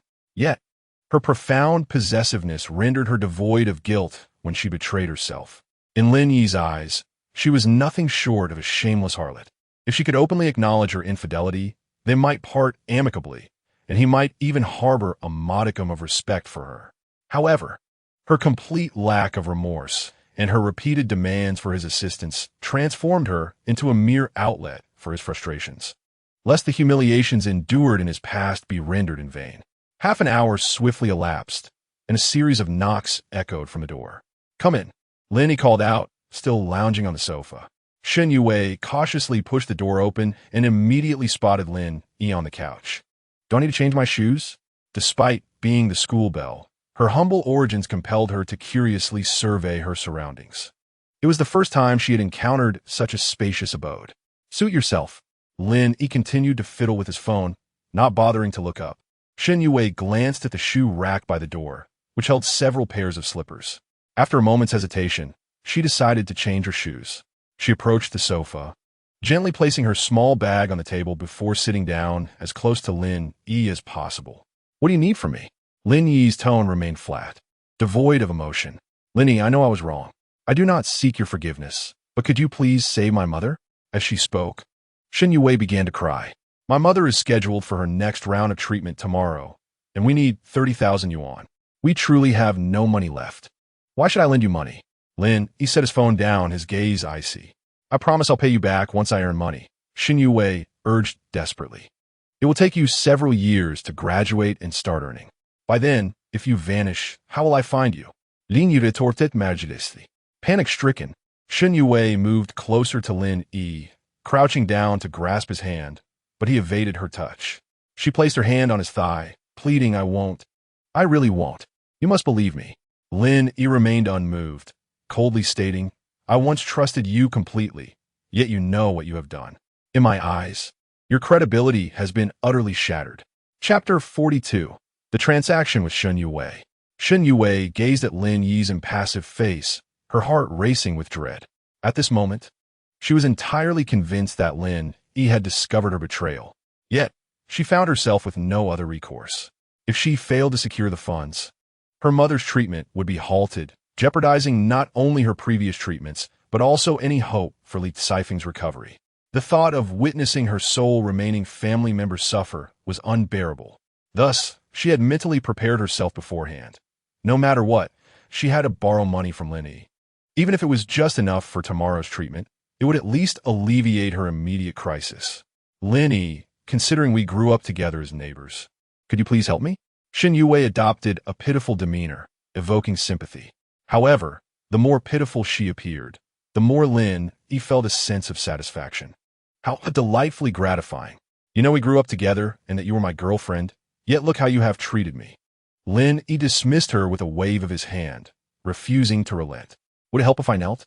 Shennongjia, having been crouching, immediately dropped to her knees, her hands fervently shaking Lin Yi's thigh. Seeing her on the ground filled Lin Yi with an overwhelming sense of satisfaction. Yet, in the grand scheme of the suffering he endured in his past life, this was merely a trifling matter. As a complicit partner in crime, this shameless woman stirred within him a desire for retribution. He wanted her to serve him until he grew weary, at which point he would unceremoniously cast her aside. "Do you still not realize where you went wrong?" Lin Yi raised her chin with his finger, his voice icy. Shennongjia's heart raced with anxiety. She longed to confess. Yet if she did, Lin Yi might expel her, leaving her mother in dire straits. Conversely, if she remained silent, given Lin Yi's expression, it was likely she would be cast out regardless. Resolute, she bit her lip, tears streaming down her face as she sobbed. Lin Yi? I was also powerless in this situation. It was that scoundrel Wang Zimo who took advantage of your drunken state and forced me. He subsequently threatened me, saying that if I dared tell you, he would spread word of our affair. I swear I am telling the truth. You must believe me. Clap, clap, clap. Lin Yi began to applaud, chuckling. I truly did not expect you to possess such remarkable acting skills despite not studying performance. Frankly, had I not overheard your conversation with him in my past life, I might have believed your words just now. You shameless harlot. Do you think that just because Wang Zimo is now in a vegetative state, you can indiscriminately cast blame on him? Do you think I am oblivious to the nature of your relationship? Lin Yi thundered, his fury palpable. I gave you the opportunity to confess, yet you still attempted to deceive me. Get out. With a forceful shove, he sent Shen Yue sprawling to the ground. Dazed, Shen Yue found her carefully rehearsed words rendered utterly ineffective. After a brief moment of shock, she regained her senses and, disregarding everything, lunged at Lin Yi's feet, crying out, No, Lin Yi, I truly made a mistake. I wronged you. You can treat me however you wish, as long as you can save my mother. Anything? Lin Yi's expression shifted to one of intrigue. Shen Yue, witnessing the change in Lin Yi's demeanor, felt her once resolute determination begin to waver. Lin Yi suppressed his smile and replied, It seems you are still lacking in sincerity. Betrayed by me, yet still wishing to borrow money without any cost. Is there truly such a thing in this world? Do you really think I am some sort of fool? Upon hearing Lin Yi's words, Shen Yue finally comprehended the situation. Their relationship could never revert to its former state. Now, what lay between them was merely a transaction. And this transaction involved her body. Her physique was no longer in its original state. However, leveraging her beauty, it should not be overly difficult to find a slightly affluent suitor. Yet, if Lin Yi's terms were too harsh, it would undoubtedly have adverse repercussions on her future. She longed to refuse. Yet, the thought of her mother, still lying in a hospital bed, left her heart in turmoil, uncertain of how to proceed. What are the terms? She inquired, leaning against Lin Yi's thigh. 500 per encounter. Lin Yi chuckled slyly. What? Shen Yue felt a wave of indignation wash over her. She raised her head, disbelief clouding her eyes. Was this truly the Lin Yi she once knew? She had anticipated perhaps accompanying him a few times, or at most for a year or so. Yet, the reality was 500 per encounter. By this calculation, even if it were daily, to cure her mother's illness would take nearly a year and a half. The crux was that Lin Yi's endurance would certainly not withstand such a pace. Extending this to 3 times a week would stretch the timeline to 4.5 years. This would severely impact her ability to find a new partner. Lin Yi, indifferent, remarked, disagree? Then forget it. Through gritted teeth, Shen Yue retorted, The price is too low. It should be 1,000 per encounter. 600. You're not the original version. Otherwise, I might consider spending several thousand to assist you in passing the first exam. You can't do that. 800, Shen Yue insisted, her resolve firm. Fine, it's a deal, Lin Yi agreed readily. Shen Yue felt she had made a loss. However, the price was what she had stipulated, and it was too late for regret. At the very least, this price represented a 60% increase from the initial 500. Suddenly, an idea struck her, and she declared, I have a condition. I cannot be available when my relatives visit, when I have plans with friends, or during my classes. Furthermore, you must not interfere with or influence my ability to find a new partner. Shen Yue articulated a list of stipulations, which led to nearly an hour of further negotiations before reaching an agreement. Lin Yi, may I request an advance of 50,000? I have an urgent need, Shen Yue said, having already consented to the transaction. She was primarily concerned about whether she could receive the funds by tomorrow morning or even tonight. Otherwise, it would pose a significant problem. That's feasible, but what about the interest? Lin Yi queried. Interest? You're going to charge interest? Shen Yue felt a surge of frustration. Of course, when you borrow from a bank, you have to pay interest, don't you? Fuming yet compelled to concede, Shen Yue asked, What is the calculation? After a moment's contemplation, Lin Yi proposed, let us say 10% interest. This means that for the advance, if you take it 10 times, you'll owe an additional charge for one more time. No way, that's too high. Without hesitation, Shen Yue rejected it outright. Lin Yi unfazed inquired, so, are we in impasse? Shen Yue, enraged yet powerless, fell silent. The cost of Li Kaifeng's treatment was estimated to be around 260,000. This amount would have to be advanced, meaning she would need to repay Lin Yi nearly 290,000, including interest. Divided by 800, this equated to approximately 370 encounters, effectively requiring her to provide Lin Yi with over 30 additional encounters. Forget it. Just close my eyes and let it pass. With this thought, Shen Yue surrendered her struggle, stating, all right, let us proceed as you suggested. I will advance 48,000 tonight. How refreshing. Lin Yi laughed heartily. Go wash your face and tie your hair in pigtails. Chapter 43, Shen Yue regretted her decision. At 10 o'clock, Lin Yi hummed a cheerful tune as he entered the bathroom to shower. Meanwhile, Shen Yue lay on the bed, her mind a blank slate. For the past 3 hours, she had been engulfed in regret. The transaction with Lin Yi, based on encounters, was her gravest mistake. She pondered how much better it would have been to calculate based on time. At 1,000 per hour, she could earn at least 3,000 per encounter. Compared to the term she had settled for, her profits would have multiplied several times over. That damned Wang Zimo. How could he mislead me into making such a poor choice? It turned out that not all men are the same. Unlike Wang Zimo, who was ineffectual and lacking, giving it a mere 10 minutes at best, and that was on a good day. Shen Yue truly felt a flood of sorrow. Beyond the financial aspect, she felt an undeniable shame in her regret. Had she known Lin Yi was such a man, who would have cared what Wang Zimo was worth? In front of Lin Yi, Wang Zimo was not even worthy of carrying his shoes. Ultimately, Shen Yue found herself in a quandary, uncertain of her true desires. Lin Yi emerged from the bathroom, wrapped in a towel. After a brief rest, Shen Yue finally regained some strength. She made an effort to sit up, hastily showering and dressing. Lin Yi, I need to go to the hospital to be with my mother. Can we stop by the bank to transfer the money? Lin Yi nodded, quickly dressing and following her outside. The journey from the small building to the ATM usually took 3 minutes, but due to waiting for Shen Yue, it stretched to 8 minutes. Curiously, Lin Yi asked, this ISN to your first time? Why is it still so painful? Shen Yue was on the verge of collapse. What kind of question was that? Frustrated, she retorted, why don't you check on your good brother's family? Are they always starving, suffering from malnutrition, and thus failing to develop properly? Ha ha ha. Lin Yi burst into laughter. Now it makes sense. What a pitiful thing. Hearing this news, Lin Yi felt a wave of relief wash over him, easing the humiliation of his past life. Noticing Lin Yi's jovial mood, Shen Yue seized the opportunity, saying, Lin Yi, can we negotiate a change to time-based calculations? How about 500 per hour? Her proposal would at least double her potential earnings. Out of the question, Lin Yi stifled his laughter, firmly rejecting her suggestion.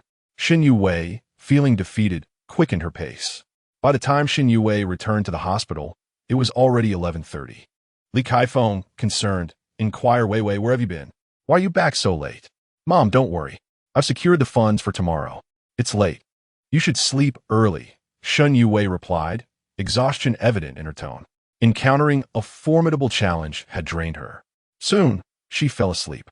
Meanwhile, Li Kaifeng discreetly took a glance at Shen Yue's phone. From the last message sent to Lin Yi, she surmised that Shen Yue must have gone to plead with him. Although she speculated about how the money had been borrowed, she hoped her suspicions were unfounded. Yet, given Shen Yue's demeanor upon entering and her evident fatigue, her fears were largely confirmed. Alas, it was all her fault for leading her daughter into this predicament. She longed to call Lin Yi to clarify matters. It felt unqualified to inquire of others. Moreover, she needed his financial assistance for her medical treatment. Li Kaifeng found herself engulfed in confusion. In her pursuit of healing, her daughter appeared to have made a sacrifice. All she could do was hope that this cost would not be too great. The next day, Lin Yi rose early. There was a driving school just outside the west gate of Lin University, and at 9 o'clock he arrived there to enroll. a charming young lady, responsible for registrations, greeted him with enthusiasm. We have 3 packages available, the most economical one at $29.80. The speed at which you obtain your license depends entirely on your own efforts. I want the package that allows me to get my license the fastest. Lin Yi interjected, cutting short her introduction. This is not included in the 3 options. But it is rather pricey, she cautioned. Just tell me, he insisted. Upon hearing his tone, the young lady recognized him as a wealthy patron, and her enthusiasm heightened as she continued. $98.80 guarantee pass. You can obtain your license in 10 days. All right, I'll take it, Lin Yi decided immediately, feeling even that time frame was rather slow. Great, let's start filling out the information, she said. Soon, Lin Yi completed all the necessary paperwork. Tomorrow morning at 8. You have the first subject exam. Please be on time, she instructed. Lin Yi nodded and acknowledged. Also, I suggest that you familiarize yourself with the traffic regulations for safer driving, she added kindly. Of course, thank you for the reminder. Lin Yi replied. He felt no need for it. After working for over a decade in the past, he had driven a myriad of vehicles, save for a few. All he required now was a license. Leaving the driving school, Lin Yi entered the university, intending to exit through the south gate. In the southwest corner of Lin University lay a dense thicket, within which a small lake resided. During the academic term, passing by at night would always result in hearing various whisperings. With a flashlight, one could easily spot several couples in affectionate embraces. If fortunate, one might even glimpse a rabbit frolicking about. Now on holiday and at 10 in the morning, Lin Yi assumed he would encounter no one. Thus, he strolled alone towards the small lake. This was his first visit to this spot. Previously, he had invited Shennongjia here, only to be declined. The winding path indeed made for a lovely rendezvous. Wow, those 2 large stones could easily accommodate 2 couples, and even hold a competition. He mused. That patch of grass is delightful too, conveniently shielded by several large trees. Unless one ventures deep inside, it's unlikely anyone would notice you.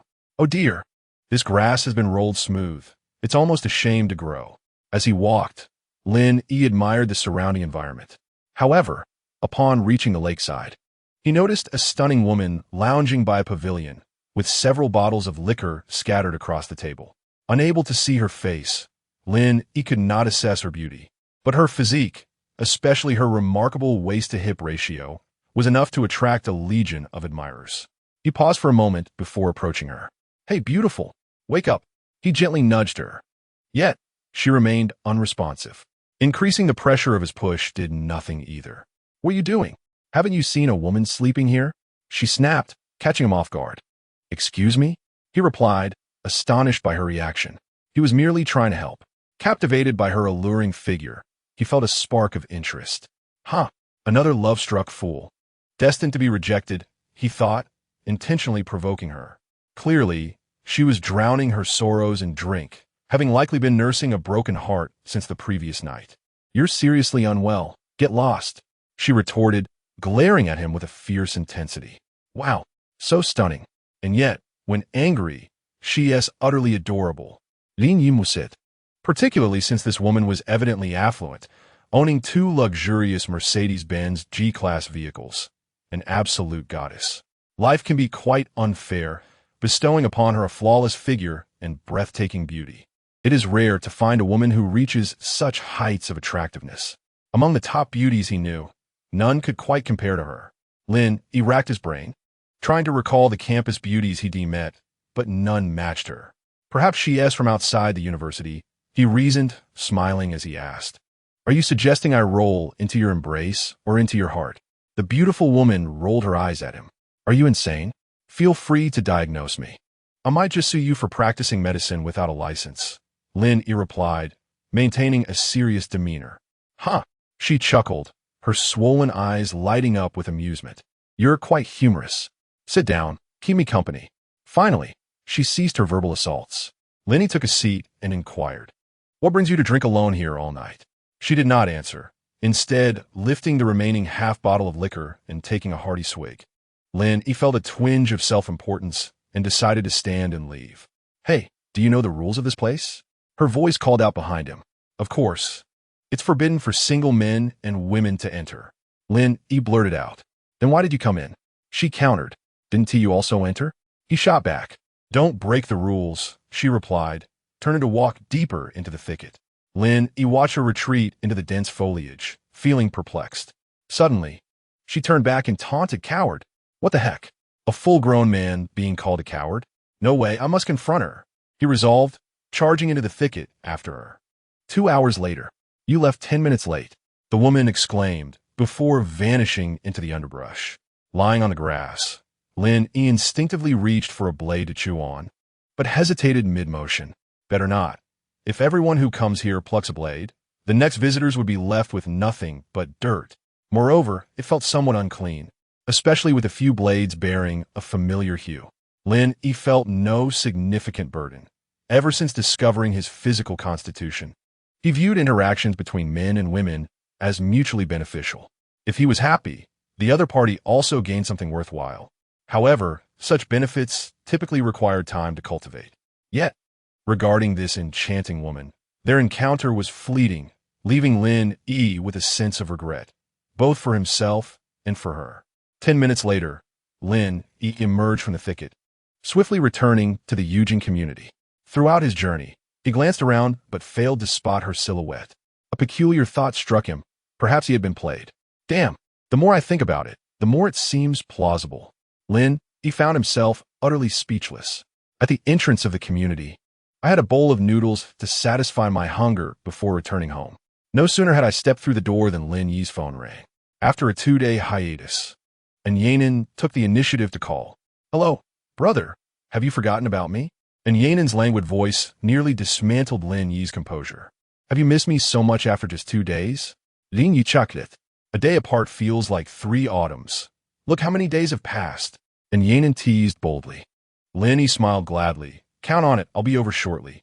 After hanging up, Lin Yi took a shower and changed into fresh clothes before heading out. The Yujin community was not far from the Lvdichin community. A 10-minute taxi ride sufficed. By just before 2 in the afternoon, Lin Yi arrived at Lvdichin. With a key in hand, he strode right in. Pushing open Yanin's door, he found her dressed in a delightfully cool outfit, gazing at him intently. And before he could utter a word, she was off running. In that exhilarating moment, the beauty of the world surged within him. A few moments of longing had culminated in this reunion. The joy I seek cannot be confined to a singular encounter.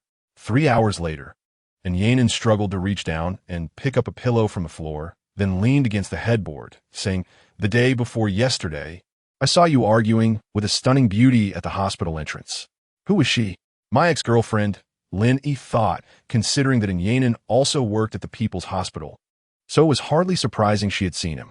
Moreover, the scene had indeed drawn considerable attention. Thus, he saw no need for concealment. Upon hearing this, Yanin was not the least bit angry. Instead, she chuckled. It seems my taste is commendable. The man I chose is quite popular with beautiful women. Don't you feel a sense of crisis? Lin Yi decided to test Yanin's attitude. Even if I wish to keep you, do other beauties share the same sentiment? Furthermore, do you? He added, Moreover, you resemble an indefatigable bull demon. In your presence, my humble abode could be trampled within a day. The phrase 3 meals a day perfectly describes your singularity. Lin Yi understood the first few sentences, but the last left him momentarily bewildered. Observing Lin Yi's dazed expression, Yanin couldn't help but chuckle with delight. After a while, Lin Yi finally regained his composure and shot her an exasperated look. You sly fox. I'm truly at a loss with you. And Yanin, upon hearing this, burst into laughter. Brother, I only act this way in front of you. You must trust me. Lin Yi felt as if his ears might take flight. The situation was utterly overwhelming. What a tangled web. What a daily feast. Lin Yi believed he had cultivated enough audacity and eloquence. Yet before Yanin, he felt woefully inexperienced. Was it because of her association with him? Lin Yi recalled Feng Qingyao, who was similarly forthright whenever they met. Unable to unravel the mystery, he resolved to push it aside. As a man, when one avenue falters, he must seek fulfillment elsewhere. Brother, I was wrong. At 9 in the evening, as the wind and rain settled, Yanin's sweetness was undeniable. She had called Lin Yi brother countless times. Yet every time she spoke, he transformed inexplicably. Lin Yi mused that Yanyin must possess an enchanting charm. It must be due to his inherently vigorous nature. If it were another person, a mere utterance of brother could alter a lifetime. Chapter 45. You truly are no ordinary person. In the East City, at the Blue Moon KTV, within a large private room on the third floor, a group of individuals was partaking in revelry. Among them sat a burly man, his right cheek marred by a prominent scar stretching from the corner of his mouth to his ear, lending him a rather fearsome appearance. Where's Wang Tao? Why hasn't he shown up? The scar-faced man inquired in a gruff voice. A man named with a mischievous demeanor, rushed to the scar-faced figure and reported, Boss, Wang Tao's run into some trouble. He might not be able to make it for a while. What trouble? He got himself hospitalized. Rumor has it he broke several ribs and his arm as well, said, his expression betraying a lingering fear. Who the hell has the audacity to touch someone under my protection? The scar-faced man slammed his palm onto the table, shattering the glass surface, which silenced the room instantly.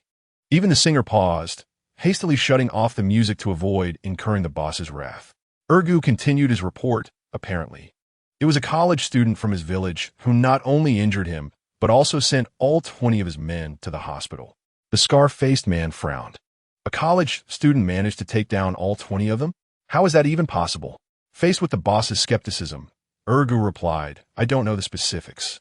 But I contacted him this afternoon to ask him to handle something at the Internet CAF on Yongla Road, and that's when I found out. Tomorrow, you go to the hospital and investigate further. Anyone who dares to lay a hand on my people is slapping my face, the scar-faced man declared, a glint of menace in his eyes. Every 2 weeks, the scar-faced man would invite key subordinates for a gathering. Aside from Wang Tao, everyone else was present today. Indeed, this scar-faced figure was Wang Tao's protector, a local tyrant in East City known as Scarface. Since Spring River Village lay just east of Lin City, it was only natural that Wang Tao would align himself with Scarface. His audacity and fierce spirit gradually secured him a position as one of Scarface's trusted enforcers. Thus, Wang Tao frequently remained in East City, overseeing various entertainment venues for Scarface. However, after being bested by Lin Yi, he had refrained from informing Scarface. On one hand, he felt utterly overwhelmed by Lin Yi's formidable strength. Even now, he could not fathom how he had been so easily subdued. The only certainty remained that Lin Yi's power was terrifying, perhaps even more so than Scarface's. On the other hand, he feared that Scarface might deem him incompetent, jeopardizing his standing among the ranks. The following day, at 7 o'clock, Lin Yi awoke in Yannin's home. Why are you up so early? Going to take the written driving test. Lin Yi playfully squeezed her rear as he moved past her. At 7:58, Lin Yi barely managed to arrive at the testing site. The lovely young woman who had assisted him with registration the day before was leading the examination today. Upon seeing Lin Yi finally arrive, she let out a sigh of relief. Approaching him, she chided, Handsome, you had me worried sick. Lin Yi flashed a mischievous grin. Was it really that urgent? It's not like we're heading to bed. The beautiful young woman paused, caught off guard by his teasing. Rolling her eyes at him, she murmured, Handsome, only you would be in such a rush for that sort of thing. Perhaps you just haven't met the right person. Is that so? She shot him a flirtatious glance before turning away. Lin Yi admired her fair, slender legs, smiling subtly. Driving was a skill he possessed as well. Soon, it was their turn to enter the examination room. Half an hour later, Lin Yi exited, having spent the entire duration staring at the camera, thoroughly bored. Unsurprisingly, he had passed the written test with flying colors. Lin Yi did not leave immediately. Instead, he lingered outside the examination hall for a few minutes. Shortly thereafter, a beautiful young lady emerged. The two exchanged no greetings, but with an unspoken understanding, they made their way to a hotel across the street. Lin Yi first checked into a room, and the lovely lady entered shortly after. They ascended to the second floor, one after the other. Upon entering the room, Lin Yi left the door ajar. Moments later, the enchanting young woman stepped inside and deftly closed the door behind her. Handsome, you mustn't let me down, she teased. 2 hours later, with his head resting on his hands, Lin Yi inquired, I didn't boast, did I? The young lady's voice was slightly hoarse as she replied, "Handsome. You are truly exceptional. Thank you for the compliment." Lin Yi smiled, adding, "By the way, I wish to expedite my driving license acquisition. Do you have any solutions?" "Indeed, though it will require some connections. You could take the test tomorrow." "Make it happen," Lin Yi commanded. "Understood." The beautiful lady obediently sat up, retrieved her phone, and began making arrangements. After a short while, she set her phone down and declared, "Mission accomplished. How shall I be rewarded?" Lin Yi smirked mischievously, "Let us say, you deserve another." As they approached the front desk to check out, the receptionist kindly reminded, "Miss, there is hot water available here to soothe your throat." Upon hearing this, the young lady's face turned crimson, and she hurriedly fled.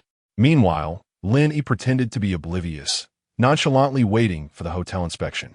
During this time, the receptionist couldn't help but steal glances at Lin Yi, even licking her lips in intrigue.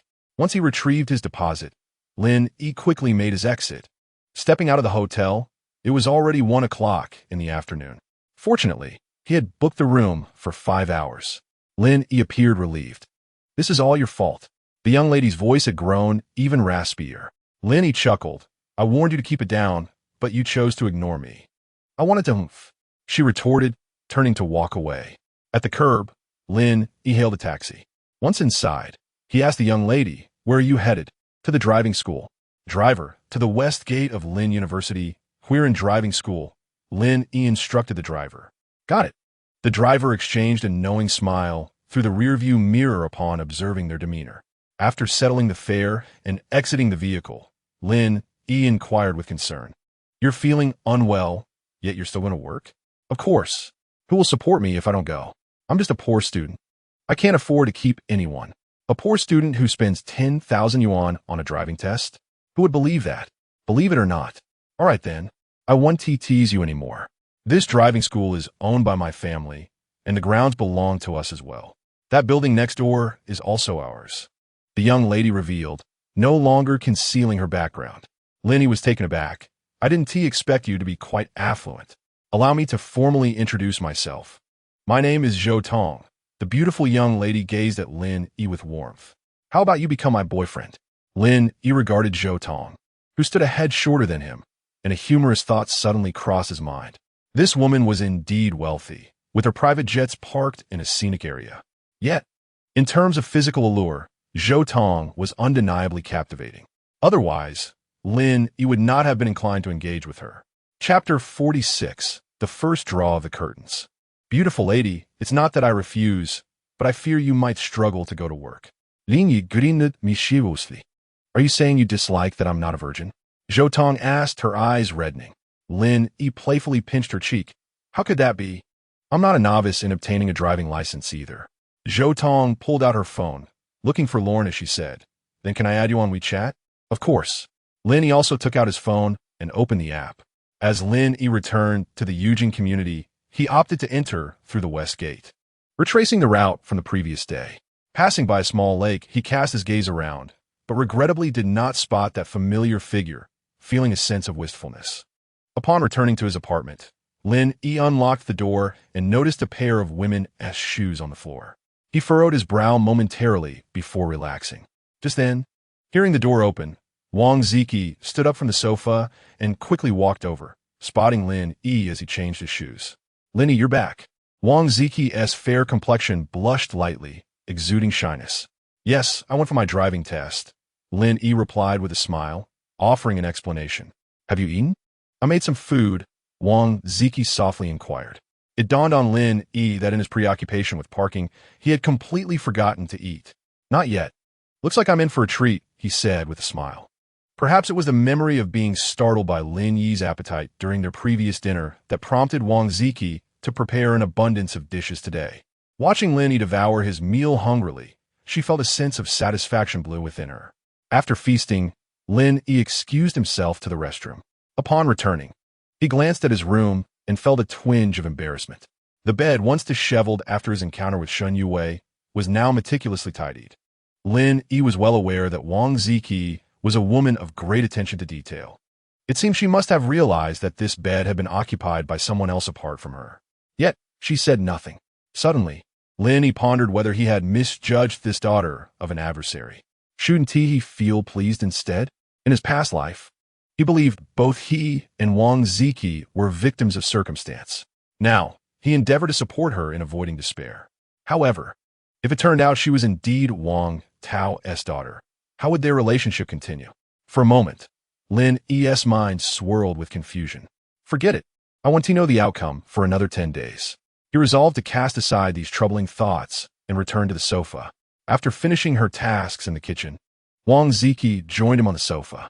Initially, she intended to sit farther away from Lin Yi, but he insistently pulled her closer.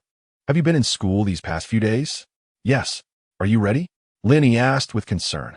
Yes, Wang Ziki murmured, her voice so soft that Lin Yi almost missed it. In contrast to Zhou Tong's family wealth, Wang Ziki was comparatively affluent. While she could not afford Mercedes G-Class, a C-Class was well within her means. The afternoon's earlier disappointment was mitigated by Wang Ziki's presence. At 5:30, I'll start cooking, she announced. Lin Yi pressed his hand down gently, saying, let me handle it. You should rest. With that, Lin Yi swiftly rose and entered the kitchen. By 6:30, the table was laden with a feast. Ziki, dinner is ready. Coming. Their conversation was sparse, primarily due to the awkwardness of their current relationship. Wang Zimo, Lin Yi's friend, had betrayed him, while Lin Yi had incapacitated Wang Tao. Yet, inexplicably, Wang Ziki and Lin Yi found themselves intertwined. Thus, they mostly relished the rare warmth of the moment, avoiding any mention of Wang Tao or Wang Zimo. After dinner, when Wang Ziki prepared to leave, Lin Yi made no attempt to stop her, but instead escorted her back to school. As Lin Yi entered the community, he received a call from Shennongjia. Hello, Lin Yi, are you home? Yes, I'm coming over now. Shennongjia finished her words and immediately hung up the phone. She then entered the hospital room and said to Li Kaifeng, Mother, I will return to school to rest for a night. For the treatment fees the day after tomorrow. I will borrow some from my classmates. Do not worry. Li Kaifeng's expression darkened as she replied, just be careful on your way back. The advance payment received from Lin Yi 2 nights prior had dwindled to 18,000. With Li Kaifeng's treatment looming the day after tomorrow, an additional 12,000 was still needed. Shennongjia had come to terms with her situation over the past couple of days. Whenever she had a chance, she planned to seek out Lin Yi, hoping to clear her debts during the holiday. Her decision not to return home tonight was deliberate. She wished for Lin Yi to withdraw more funds. At 7:30, Shennongjia arrived, pushing the door open without hesitation. After taking a sip of water, she took Lin Yi by the hand and led him inside. Let us settle the debt, she declared. She had cast aside her mental defenses and no longer wished to feign innocence in Lin Yi's presence. In his eyes, she was merely a shameless individual, and any pretense of purity was superfluous.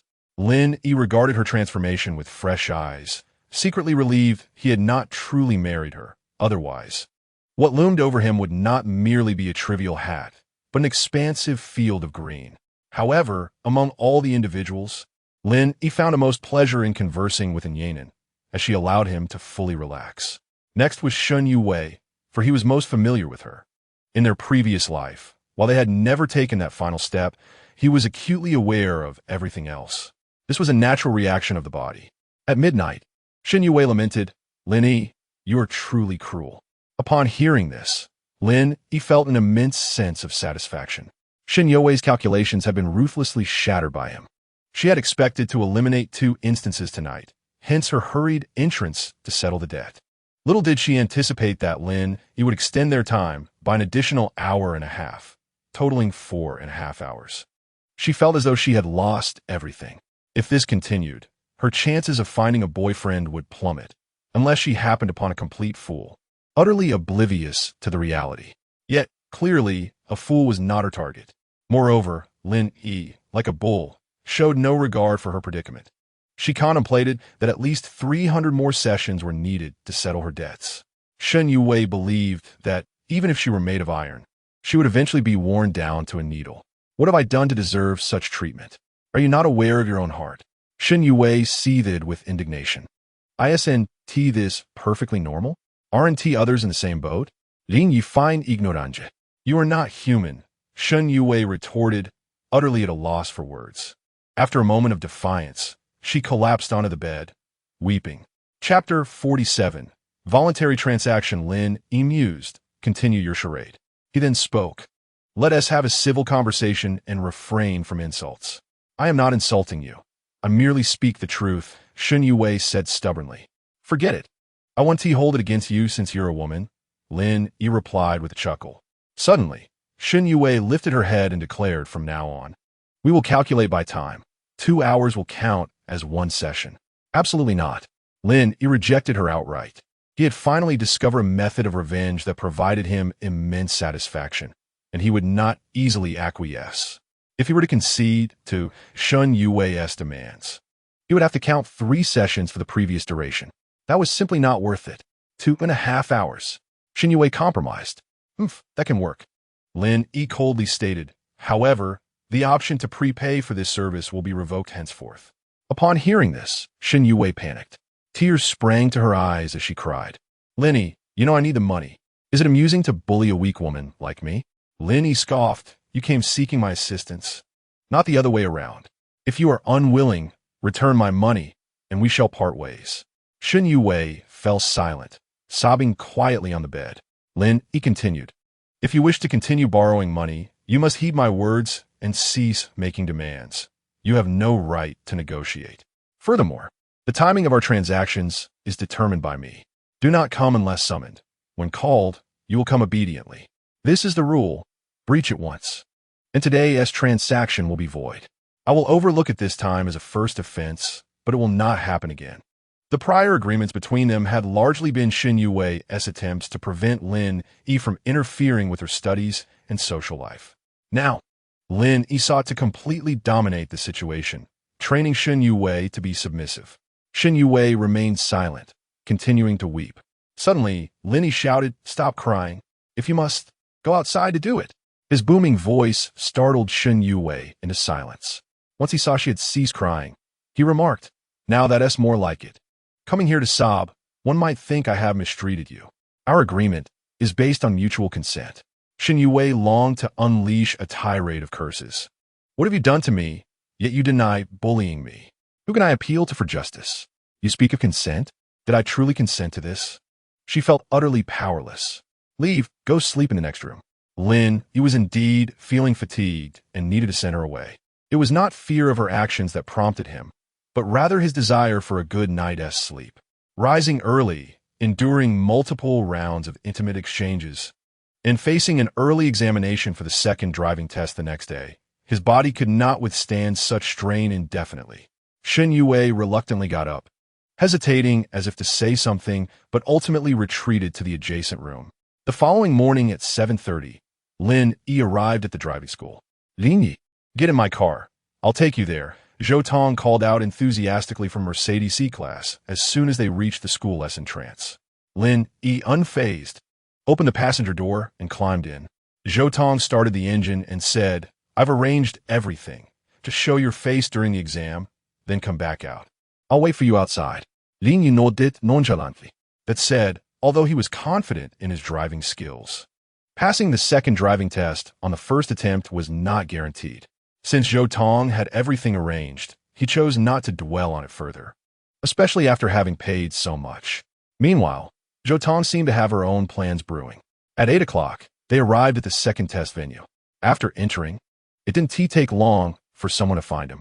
After completing the registration, he was informed he could leave.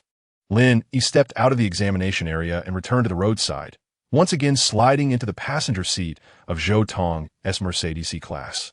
Zhou Tong remained silent, starting the vehicle and driving away. Lin Yi was acutely aware that the hotel across the street would be off-limits for Zhou Tong from then on. Yesterday's disturbances had been far too disruptive. The moment she appeared, the owner would recognize her immediately and refuse her business. 20 minutes later, they arrived at the entrance of an upscale hotel. Zhou Tong parked the car and handed Lin Yi 1,000 yuan, sticking out her tongue. Lin Yi, go in first and text me the room number. I'll come up shortly. Lin Yi grinned mischievously. Did you buy throat lozenges yesterday? You're so troublesome. Hurry up. Zhou Tong shot him a fierce glare. 2 hours later, Lin Yi concluded his work. It is truly disheartening to witness Zhou Tong once again transform into an old duck. Unable to utter a word, Zhou Tong, with a hint of trepidation, inquired, "Is it because of me that you haven't?"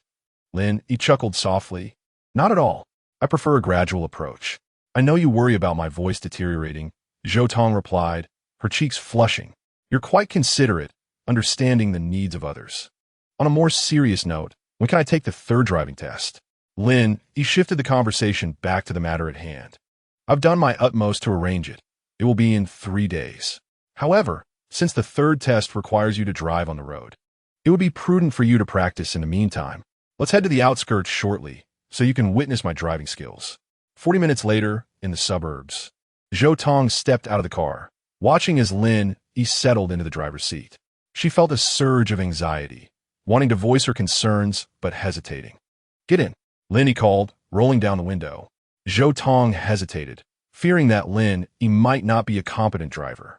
The thought of a mishap, involving both her beloved car and herself, was daunting. Yet, if she declined to enter, would Lin Yi perceive it as a lack of trust? Such an admirable man. It was hard for her to resist. Finally, with a deep breath, she walked to the passenger side and climbed in. Lin Yi, aware of her apprehensions, waited until she fastened her seatbelt before starting the car. Left turn, right turn, accelerating, and eventually Lin Yi executed a drift. 10 minutes later, he parked the car on a deserted lane and grinned. "How's my driving? I must admit, your skills exceeded my expectations." Zhou Tong released her grip on the overhead handle. Inwardly relieved, Lin Yi responded, "You've seen my driving, but I have yet to witness yours." "But you were the one driving this morning," Zhou Tong blurted out, only to realize the implication behind his words. On the way back, Zhou Tong, while driving, expressed her concern. "That was my first time driving like that. Are you all right?" Lin Yi laughed. "You should consider who I am. My entire structure is crafted from carbon fiber, extremely resilient." Chapter 48. The encounter of two beauties. Zhou Tong dropped Lin Yi off at the entrance of Yujin Community, and they waved goodbye. At 1 p.m., Lin Yi returned home. As he stepped inside, he spotted Shennongjia sitting on the sofa, her face etched with worry, a picture of distress. Lin Yi had presumed she had left long ago, so her presence was unexpected. He heard sounds emanating from the kitchen. It was Wang Ziki. Previously, Wang Ziki had messaged him, stating she would come over. He had assumed Shennongjia would be gone, hence did not refuse her visit. This situation was undeniably awkward, and he felt a headache coming on. "Lin Yi, you're finally back," Shennongjia exclaimed, a flicker of joy in her eyes as she hurried to his side. Lin Yi maintained a stoic expression, responding with a nonchalant before choosing to ignore her and heading toward the kitchen. Hearing the commotion, Wang Ziki peeked out from the kitchen, smiling. "Lin Yi, just a moment, I'm finishing the last dish." "Thank you for your hard work," Lin Yi replied, and joined her in the kitchen. Soon, a lavish spread was laid out on the table, and Lin Yi feigned indifference as he ate. It must be said, Wang Ziki indeed excelled in the culinary arts, presenting dishes that were visually appealing and delectable. "Ziki's cooking is truly remarkable. It's absolutely delicious," Lin Yi praised. Wang Ziki smiled knowingly. "I'm glad you like it." This overtly sweet interaction left Shennongjia feeling quite unsettled, rendering her meal tasteless. In her heart, she believed it should have been her sharing this moment with Lin Yi, with Wang Ziki merely an outsider. Yet here she was, relegated to the role of an inconsequential third party. She felt a sense of resentment, but what could she do? After a few bites, she set down her utensils and declared, "I'm full." However, no one responded to her. Embarrassed, she fidgeted with her toes inside her shoes. Once Lin Yi finished his meal and placed his utensils down, Shennongjia stated, "Lin Yi, I need to discuss something with you." With that, she walked toward her bedroom. Lin Yi patted Wang Ziki on the shoulder, saying, "Could you please tidy up?" "Of course." Wang Ziki nodded obediently. Earlier that morning, upon seeing Shennongjia just waking up, Wang Ziki felt a surge of mixed emotions, contemplating leaving immediately. But doing so would mean conceding to the woman who had wronged Lin Yi. Thus, she maintained her stoic demeanor, engaging in minimal conversation with Shennongjia, which did not exceed 3 sentences throughout their time together. However, Witnessing Lin Yi's indifferent attitude towards Shen Yue did alleviate her spirits somewhat. As Lin Yi entered the bedroom, Shen Yue promptly closed the door behind them. Lin Yi, I need to borrow some money in advance. My mother requires treatment again tomorrow, she said, her eyes filled with a pleading hope. How much? I need an advance for 3 treatments, totaling 90,000. Is that acceptable? Shen Yue recalled Lin Yi's previous remarks about her frequent visits and worried about provoking his ire, especially with Wang Ziki present. Despite her eagerness to repay him, she felt apprehensive. All right, Lin Yi agreed without hesitation. After exiting, Lin Yi greeted Wang Ziki and took Shen Yue out. Following a bank transfer, Lin Yi returned home. Upon entering, he noticed Wang Ziki was absent and proceeded to the master bedroom. Inside, he found her meticulously arranging the disheveled bedding. Lin Yi approached from behind, wrapping his arms around her gently, explaining she urgently needs money for her mother's treatment, so she came to borrow some from me. Our relationship is purely transactional, nothing more. You don't need to explain, just be happy, Wang Ziki replied softly. There's one room left. It will belong to me from now on. Lin Yi, hearing this, felt a mix of emotions, uncertainty about whether to feel pleased or troubled. It was evident that Wang Ziki was competing with Shen Yue. Lin Yi could only respond, all right, your room is off limits to anyone else. Wang Ziki's demeanor appeared somewhat downcast, prompting Lin Yi to find ways to cheer her up. 2 hours later, Lin Yi's phone rang unexpectedly. He glanced at the screen, but chose not to answer. After the call was automatically disconnected, the caller persisted, ringing 3 times in total before finally ceasing. Half an hour later, observing Wang Ziki in a deep slumber, Lin Yi cautiously picked up his phone and stepped quietly out of the bedroom. Seated on the sofa, he returned the call. Hello, this is Lin Yi. May I ask who is calling? I'm the village chief, Wang Meng. I have gathered the information you requested. Please come by tomorrow to assess the situation. Thank you, village chief. See you tomorrow. Lin Yi hung up, his heart racing with excitement. In the quaint Spring River village, destiny was poised to be the cradle of his ascent. Yet, the mere thought of returning to the village tomorrow, only to likely find no bus available for his return, filled him with trepidation. After a moment's contemplation, he decided to send a message to Yanan. Are you working tomorrow? And Yanan replied promptly, if my brother needs me, I shall not go to work.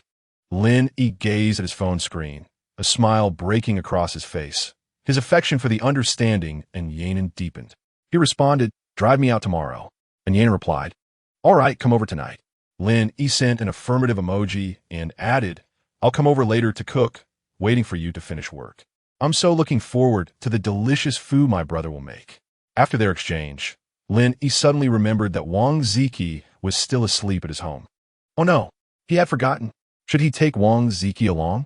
He wished to, yet hesitated, fearing the potential fallout if the two were to clash. After resting for another hour, time slipped away until it was 4:30, and Wang Ziki remained in deep slumber. Lin Yi returned to the sofa, patiently waiting. A few minutes later, Wang Ziki awoke, lazily making her way to the sofa and nestling into Lin Yi's embrace. Perhaps due to a lack of parental love in her childhood, Wang Ziki reveled in the warmth of familial affection. Are you going out again? She inquired softly. Yes. I need to return to the village tomorrow, Lin Yi replied, marveling at Wang Ziki's perceptiveness. Then you go ahead. I'll be staying here for the next few days. You can stay as long as you wish. Lin Yi kissed her hair gently. Chapter 49. The Wealthy on the List. Lin Yi made a trip to the supermarket. By the time he arrived at Yanan's residence in the Greenland community, it was already 5:30. Upon stepping through the door, he immediately dove into the kitchen, busying himself. At 6:30, Yanan returned, not bothering to change her shoes, and rushed into the kitchen to envelop Lin Yi in a warm embrace. By 7 o'clock, the table was laden with dishes, 2 burning candles flickering softly, accompanied by a bottle of red wine.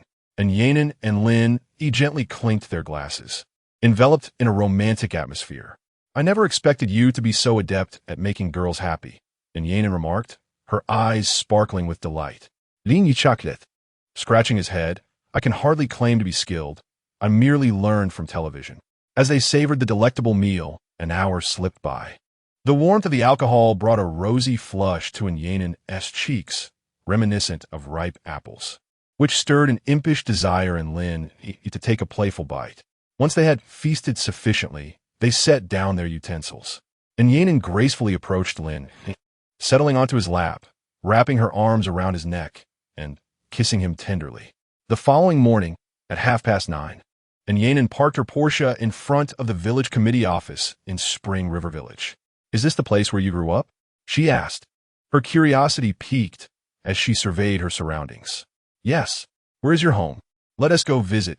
She tilted her head in inquiry. Lin Yi shook his head. "Never mind. There's nowhere to sit."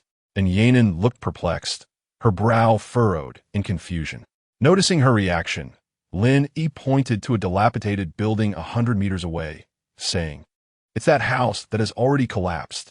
"How did it fall?" she asked. "It was pushed down," he replied. "Do you know who did it?" "We should report them immediately." And Yanen exclaimed, her face flushed with indignation. Lin Yi chuckled lightly. "Oh, I certainly know. Those scoundrels are now lying in the hospital, and they even compensated me a sum of money. I intend to use it to build a grand new house." And Yanen asked with concern, "How did you get on their bad side? Will they seek revenge?" "Even if they had 100 times the courage, they wouldn't dare," Lin Yi answered confidently. At that moment, Wang Ming emerged from his residence. Upon seeing the luxurious Porsche, a flicker of envy crossed his eyes. His gaze then fell upon Yanen and Lin Yi. Observing Yanen standing close to Lin Yi, the 50-year-old couldn't help but steal a few more glances at her. Internally cursing Lin Yi's fortune to be acquainted with such a stunning beauty, he called out, "Lin Yi, you've arrived?" Lin Yi thought to himself, "What a redundant question. If I weren't here, you wouldn't see me." But his face was all smiles as he replied, "Yes, village head, good morning. Is this your girlfriend? She's truly beautiful." Wang Ming complimented with a grin. Upon hearing this, and Yanen immediately turned her gaze to Lin Yi, her eyes filled with anticipation. However, Lin Yi did not wish to answer the question and deftly shifted the topic. "Village head, how goes the matter I asked you to handle? Shall we discuss it inside?" And Yanen felt a twinge of disappointment at this and pretended to look elsewhere. "Come, let us talk in my office," the village head said, leading the way to the village committee. Numerous villagers, witnessing Lin Yi return with such a beautiful and wealthy woman, cast envious glances at him. However, due to their previous encounters with Lin Yi's fierce demeanor, they refrained from approaching. Soon, the news of Lin Yi's return spread among the hundreds of villagers left behind. As Lin Yi conversed with the village head in the director's office, a crowd had already gathered around in Yanen's car. "What a beautiful car. It must be worth quite a bit," one commented. "Of course it's valuable. My daughter told me this is a Porsche, and it costs over $1 million. Wow, that's so expensive." Lin Yi must have struck it rich. Within the village director's office, the village head courteously poured hot water for both Yanen and Lin Yi. Once they received their cups, the village head slowly took a seat, saying, "Lin Yi, I've put in quite a bit of effort over the past few days, making dozens of calls to connect with those villagers who have ventured out to develop their careers. Quite a few are indeed considering selling their homes and land. Thank you for your hard work, village head. If this comes to fruition, I will certainly not forget your assistance," Lin Yi replied earnestly. Wang Ming waved his hand dismissively, saying, "Oh, it's just a small matter. Your return to develop the village is beneficial for us all, so I see nothing but advantages." Lin Yi quickly retrieved a pack of cigarettes from his bag and offered it to him. "Village head, just a small token of appreciation. Please accept it." "You're too kind," Wang Ming replied. Yet he accepted the cigarettes and placed them on the table. Seeing Lin Yi's thoughtfulness, Wang Ming's impression of him improved considerably. He then pulled out a piece of paper, saying, "Let us first go see those houses that are up for sale. This is Wang Chengdong's place. It's almost collapsed, and he's asking for 30,000 for 3 acres of land. This is Wang Qingyu's house. It's over 120 square meters, asking for 40,000 with 5 acres of land at 50,000. This is Shennongjia house, priced at 35,000 with land at 30,000. This is Li Sifeng's place. It's a 3-story building, priced at 60,000 with 4 acres of land at 40,000. The village head went on to detail the situations of 10 families. Lin Yi's excitement grew with each passing moment, especially upon hearing that Li Kaifeng was also selling her house. He was positively elated, for the property belonging to Li Kaifeng was adjacent to his own. Should the area be developed, a combined sale would undoubtedly yield a handsome profit. The village chief had mentioned that the average valuation for each of the 10 households was approximately 70,000, leading Lin to calculate that acquiring all the properties would require around 700,000, a sum he could manage. Lin Yi inquired, "Chief, these properties are confirmed for sale, correct?" "Indeed, there are a few families still hesitating, which is why I didn't introduce them to you," the chief replied. "I'll take all of them, Chief. Please inform them to come to the village for signing in 3 days." Lin Yi insisted, eager to secure the properties and avert any unforeseen delays. Wang Meng was taken aback by Lin's swift agreement, without even a hint of negotiation on price. He scrutinized Lin's expression, searching for any telltale signs, yet found nothing amiss. Anya Nan, who had been following closely, was filled with questions. She couldn't fathom Lin's motives for purchasing these dilapidated houses, nor did she understand the source of his substantial funds. Where could he have acquired such wealth? Yet, she momentarily suppressed her curiosity. "Very well, I'll notify them shortly," Wang Meng said, his demeanor notably courteous after receiving Lin's payment. "By the way, Chief, I would like to rent the collective forest land behind the village to establish a breeding farm. If I could purchase it, that would be even better," Lin Yi expressed, keeping in mind the area slated for future high-speed rail development. "Renting it out poses no problem. However, if it is to be sold, I must discuss it with the villagers first. You can return in 3 days for a comprehensive answer." "How does that sound?" Wang Ming replied. Lin Yi smiled, grateful for the chief's assistance. Without lingering in the village, he and Anya then returned to Lin City.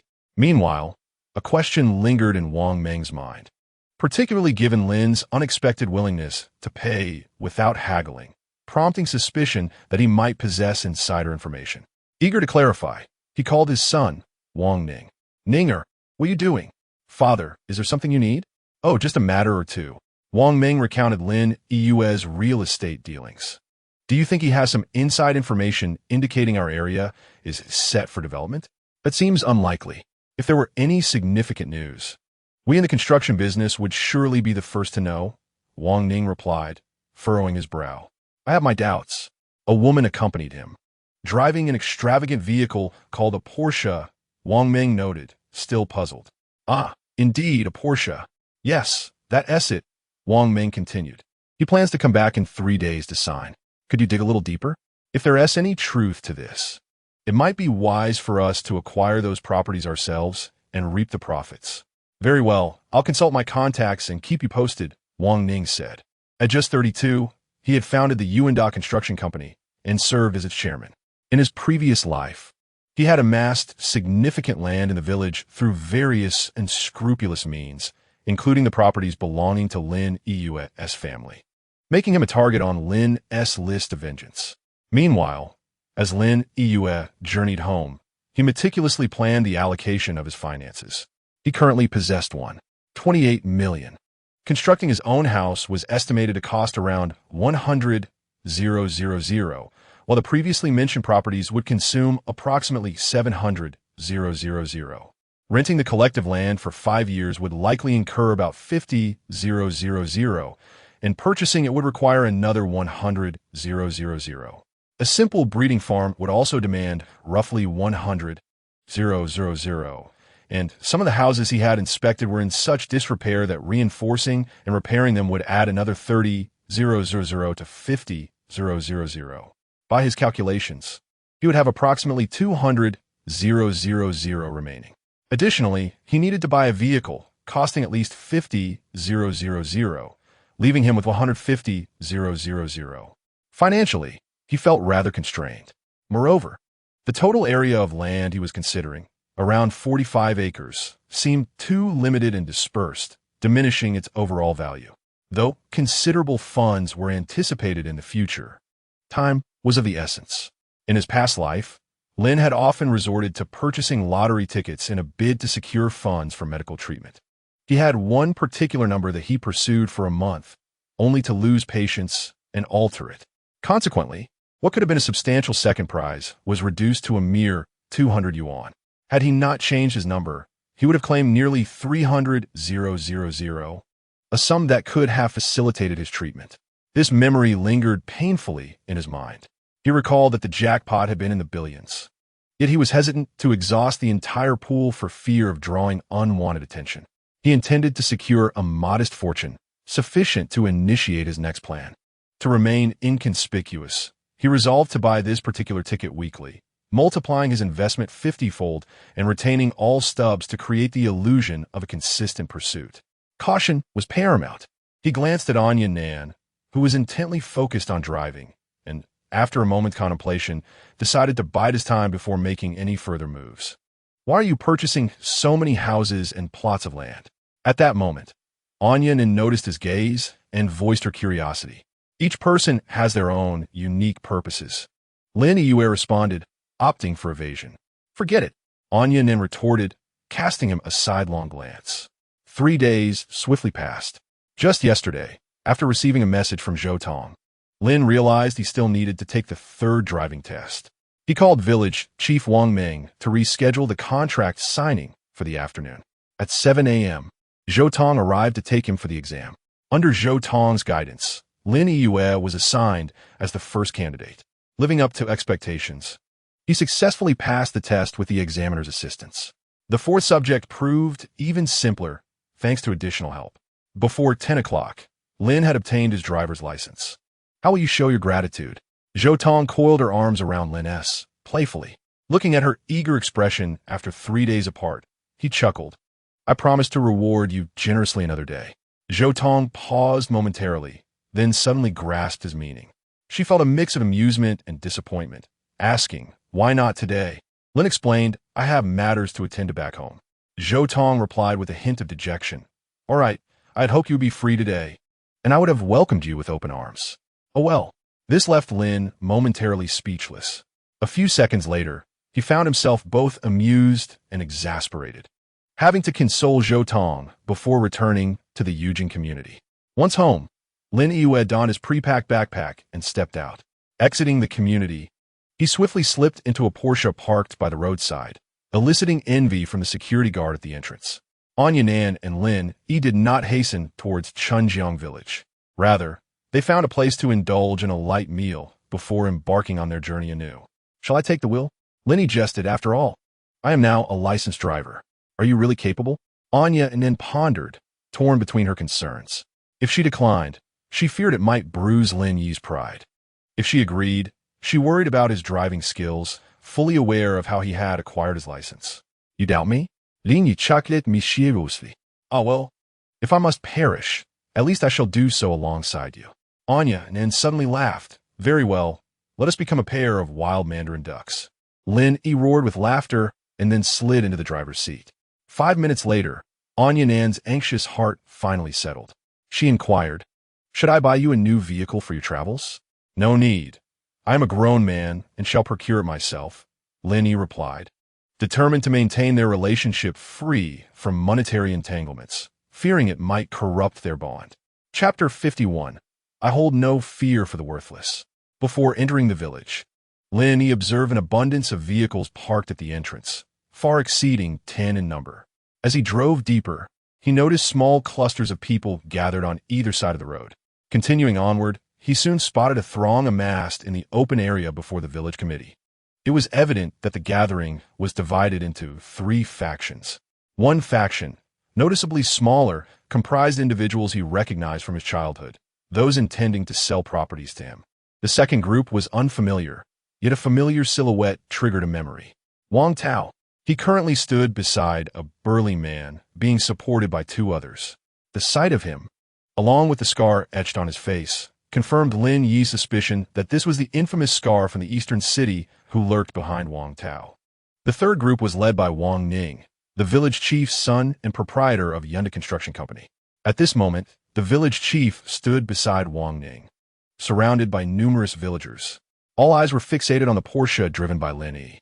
Upon witnessing this spectacle, Anya Nan felt a surge of anxiety and tentatively suggested, "Lin Yi, something feels amiss. Perhaps we should turn back?"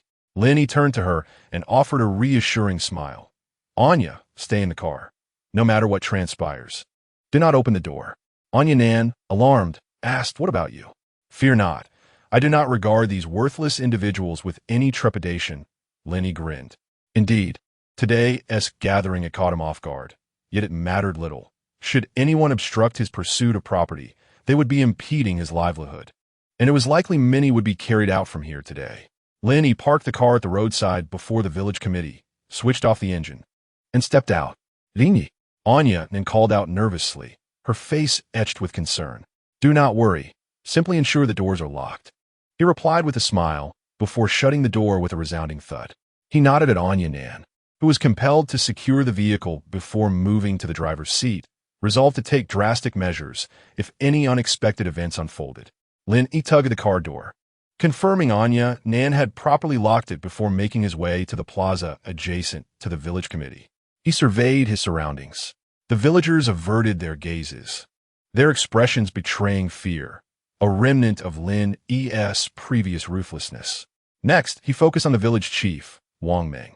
At that moment, Wang Meng and Wang Ning stood at the entrance of the committee office. When their eyes met, Wang Meng hastily turned his head away.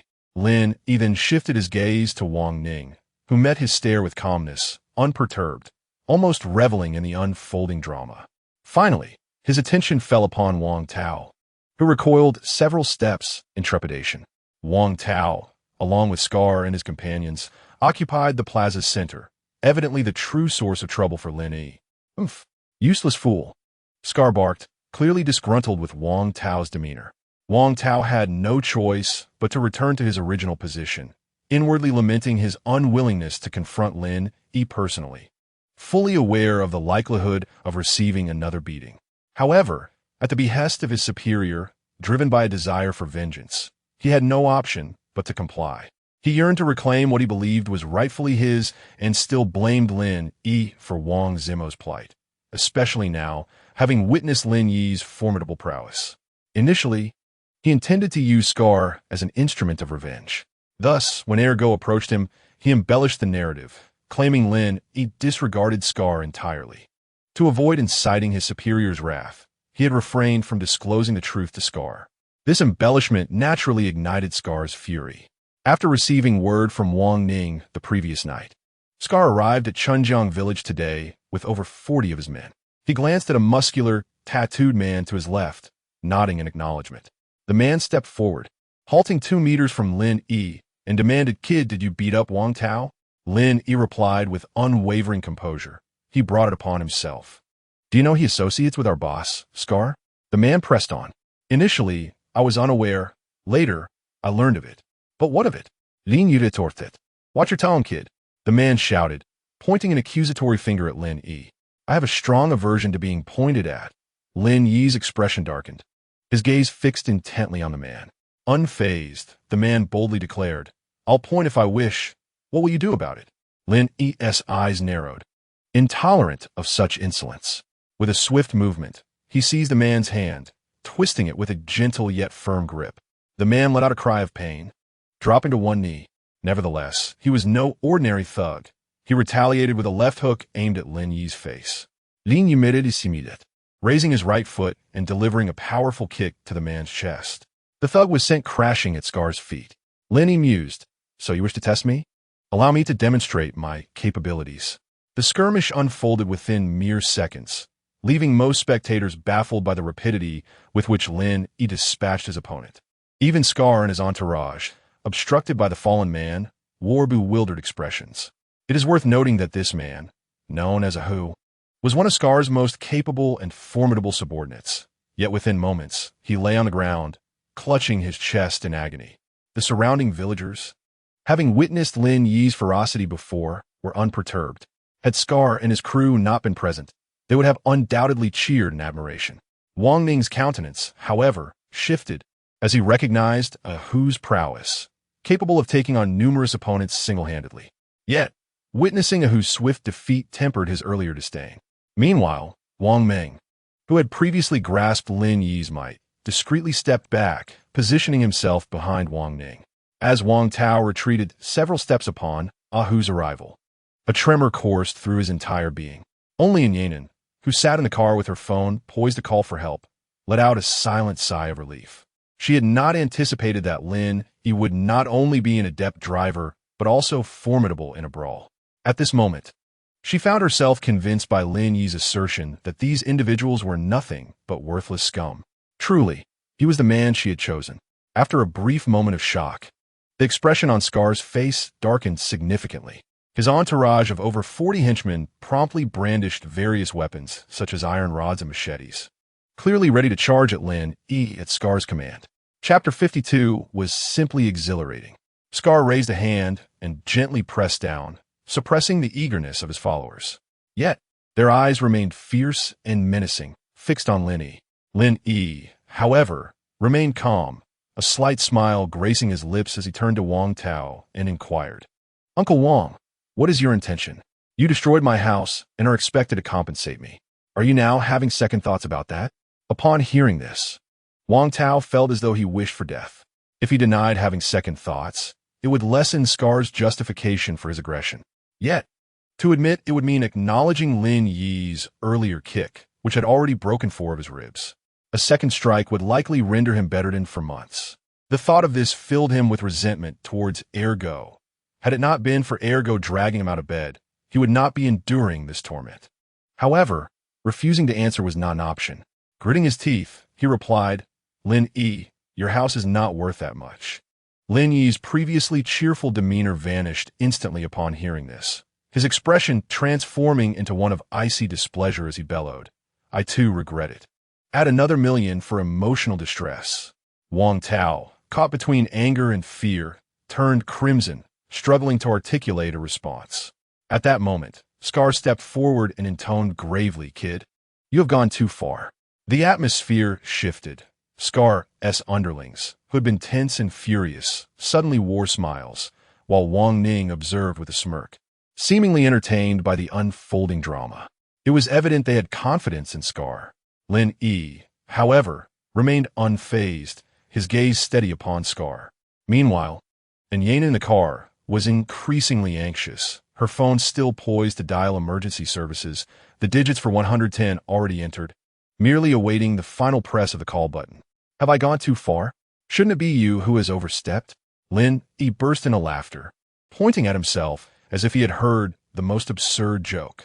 He showed no respect for Scar, which secretly delighted Wang Tao. The henchmen displayed relaxed smiles, their previous frustrations over Ahu's defeat dissipating. In the distance, Wang Ning also smiled slightly. In their eyes, Scar could easily handle 2 Ahus. They believed Lin Yi's defiance would lead to his demise. "You've injured so many of my men and forced them to pay a hefty price. Is that not excessive?" Scar's face darkened. Lin Yi could not contain his laughter, unabashedly exclaiming, "Surely you must know what they did to me previously? That house over there is mine. It was their handiwork. If anything, I could simply repair it. Is it necessary to hospitalize so many?" Scar, unusually patient, puzzled his subordinates and Wang Ning, who expected him to act aggressively. Scar was aware that Lin Yi's strike had made him feel somewhat vulnerable, yet he refrained from retaliating to maintain his authority in front of his man.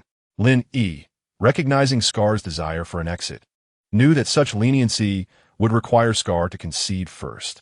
In Lin Yi's view, today was the day to teach Scar a profound lesson, just as he had done with Ahu. Otherwise, once Spring River Village was declared a development zone, more criminal elements would undoubtedly arrive, bringing him endless troubles. He needed to establish his reputation, ensuring that anyone wishing to acquire land from him would think twice about their financial capacity, rather than their ability to withstand his punches. Suddenly, Lin Yi fixed a fierce gaze upon Wang Tao and shouted, "Wang Tao, do you admit that your previous actions were wrong?" Faced with Lin Yi's wrath and inquiry, Wang Tao felt a wave of dread wash over him. He instinctively glanced at Scar, seeking a hint of support, but Scar offered no guidance. Turning to Lin Yi's frigid stare, he gritted his teeth and confessed, "Yes, I was in the wrong. Do you acknowledge the compensation?" Lin Yi's voice rose in intensity. Wang Tao was on the verge of tears, internally lamenting Lin Yi's ferocity. Despite his lingering resentment, he would not dare to deny the truth. This fierce presence stood unwavering before Scar and his 40-strong crew, knowing Scar could not indefinitely shield him. Wang Tao gritted his teeth and declared, I acknowledge it. I shall ask again, did you injure yourselves? Lin Yi's lips curled into a wicked smile, the very sight of which tightened Wang Tao's chest. The surrounding villagers stifled their laughter, while Wang Meng, thoroughly impressed by Lin Yi's cunning, lowered his head to avoid further observation. The answer was already clear in his mind. Wang Ming furrowed his brow, pondering how Lin Yi could so blatantly twist the truth. Yet, he merely voiced his thoughts internally. Recognizing that Lin Yi appeared entirely unperturbed by Scar, he glanced at the Porsche parked by the roadside, speculating whether the individuals inside had bolstered Lin Yi's confidence. The 40-odd henchmen were now seething with anger, brandishing their weapons and demanding retribution against Lin Yi. To claim that Wang Tao had fallen would be a blow to their pride. However, Scar maintained an air of calm, aware of the underlying tensions. Wang Tao held on for several seconds, desperate for a cue from Scar, but receiving none. Fearing further delay, he clenched his teeth and admitted, we fell on our own. With that, he lowered his head in shame. An overwhelming silence enveloped the scene, broken only by Lin Yi's hearty laughter resonating through the air. This was the sweet taste of vengeance, the exhilarating sensation of forcing one's enemies to bow their heads in public, humiliated yet powerless. It was a feeling beyond compare. You are Scar, correct? Now you have heard. Am I truly the one in the wrong? Lin Yi's countenance radiated joy and ease, while Scar's previously somber expression morphed into a smile. Lin, my young brother, in you, I see the reflection of my youthful self, undaunted and fearless, which I greatly admire. Upon hearing this, Lin Yi chuckled. Thank you for the compliment, Scar. He deliberately emphasized the title brother to provide Scar with a means to save face. As it was evident that the latter had begun to soften, Scar nodded slightly, grinning. I find you quite agreeable. I must treat you to a hearty drink someday. For now, I shall not intrude upon your time. I shall certainly keep the appointment, Lin Yi replied with a smile, stepping aside to clear the path. Let us go, Scar called out, striding towards the imposing vehicle parked by the roadside. The 40-odd ruffians in his entourage exchanged glances before dutifully trailing behind him to the car. Even Ah Hu, who lay on the ground, was lifted into the vehicle, and soon they vanished from sight. Within a mere minute, the once bustling village committee square had emptied significantly, with many vehicles having departed, as if the earlier tense confrontation had never occurred. Chapter 53. A Test of Waters. At that moment, the surrounding villagers finally exhaled in relief. Meanwhile, Wang Ning shook his head slightly and entered his father's office. Wang Meng stood there, forcing himself to maintain his composure. Inside the Porsche, and Yan'an stared in astonishment at the scene. However, once the fearsome figures armed with weapons departed, she felt a wave of relief wash over her. It was then that she opened the car door and approached Lin Yi. It's all right now. Lin Yi offered her a reassuring smile. He then turned to Wang Meng and walked over with a grin. Instinctively, Wang Meng took 2 steps back, but the thought of his son being inside bolstered his courage. Hello, village chief. I hope I didn't startle you too much. Lin Yi asked playfully. Not at all. I was genuinely concerned for your safety and was ready to call the police at any moment. Wang Meng replied with a playful tone of his own. Thank you. Lin Yi said politely, Village chief, when can we sign the land transfer agreement? I see that the uncles and aunts have arrived. Wang Meng did not respond directly, but instead smiled and led Lin Yi and Yan'an into the office. Lin Yi cast a calm glance at Wang Meng. Today's events bore an air of peculiarity, with all threads seemingly converging upon Wang Meng. Firstly, Wang Ning's arrival hinted at something unusual. If Wang Meng had intended to inform his son about Lin Yi's past grievances, he would have done so long ago. Thus, it was more plausible that he harbored suspicions regarding Lin Yi's land dealings, prompting him to seek out Wang Ning. Wang Ning, unable to glean any information, had come to investigate further.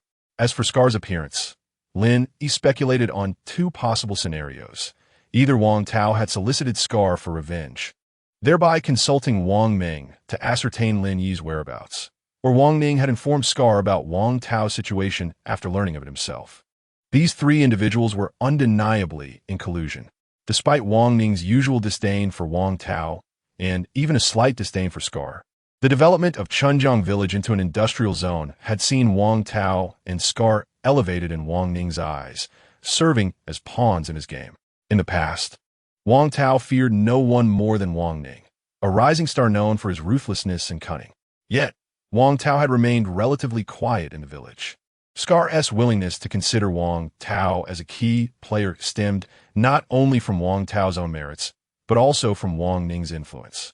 As Lin Yi ushered Nan into the office, Wang Ning enthusiastically extended his hand. "Lin, it has been quite a few years since we last met." "Indeed, it has been several years. You've become quite the entrepreneur, which I find quite enviable," Lin Yi replied with a smile. Wang Ning's construction company had gained some renown in Lin City, particularly in the eastern part of the city where he had developed 2 real estate projects. "Irning Atidisung. Oh, it's just a small venture.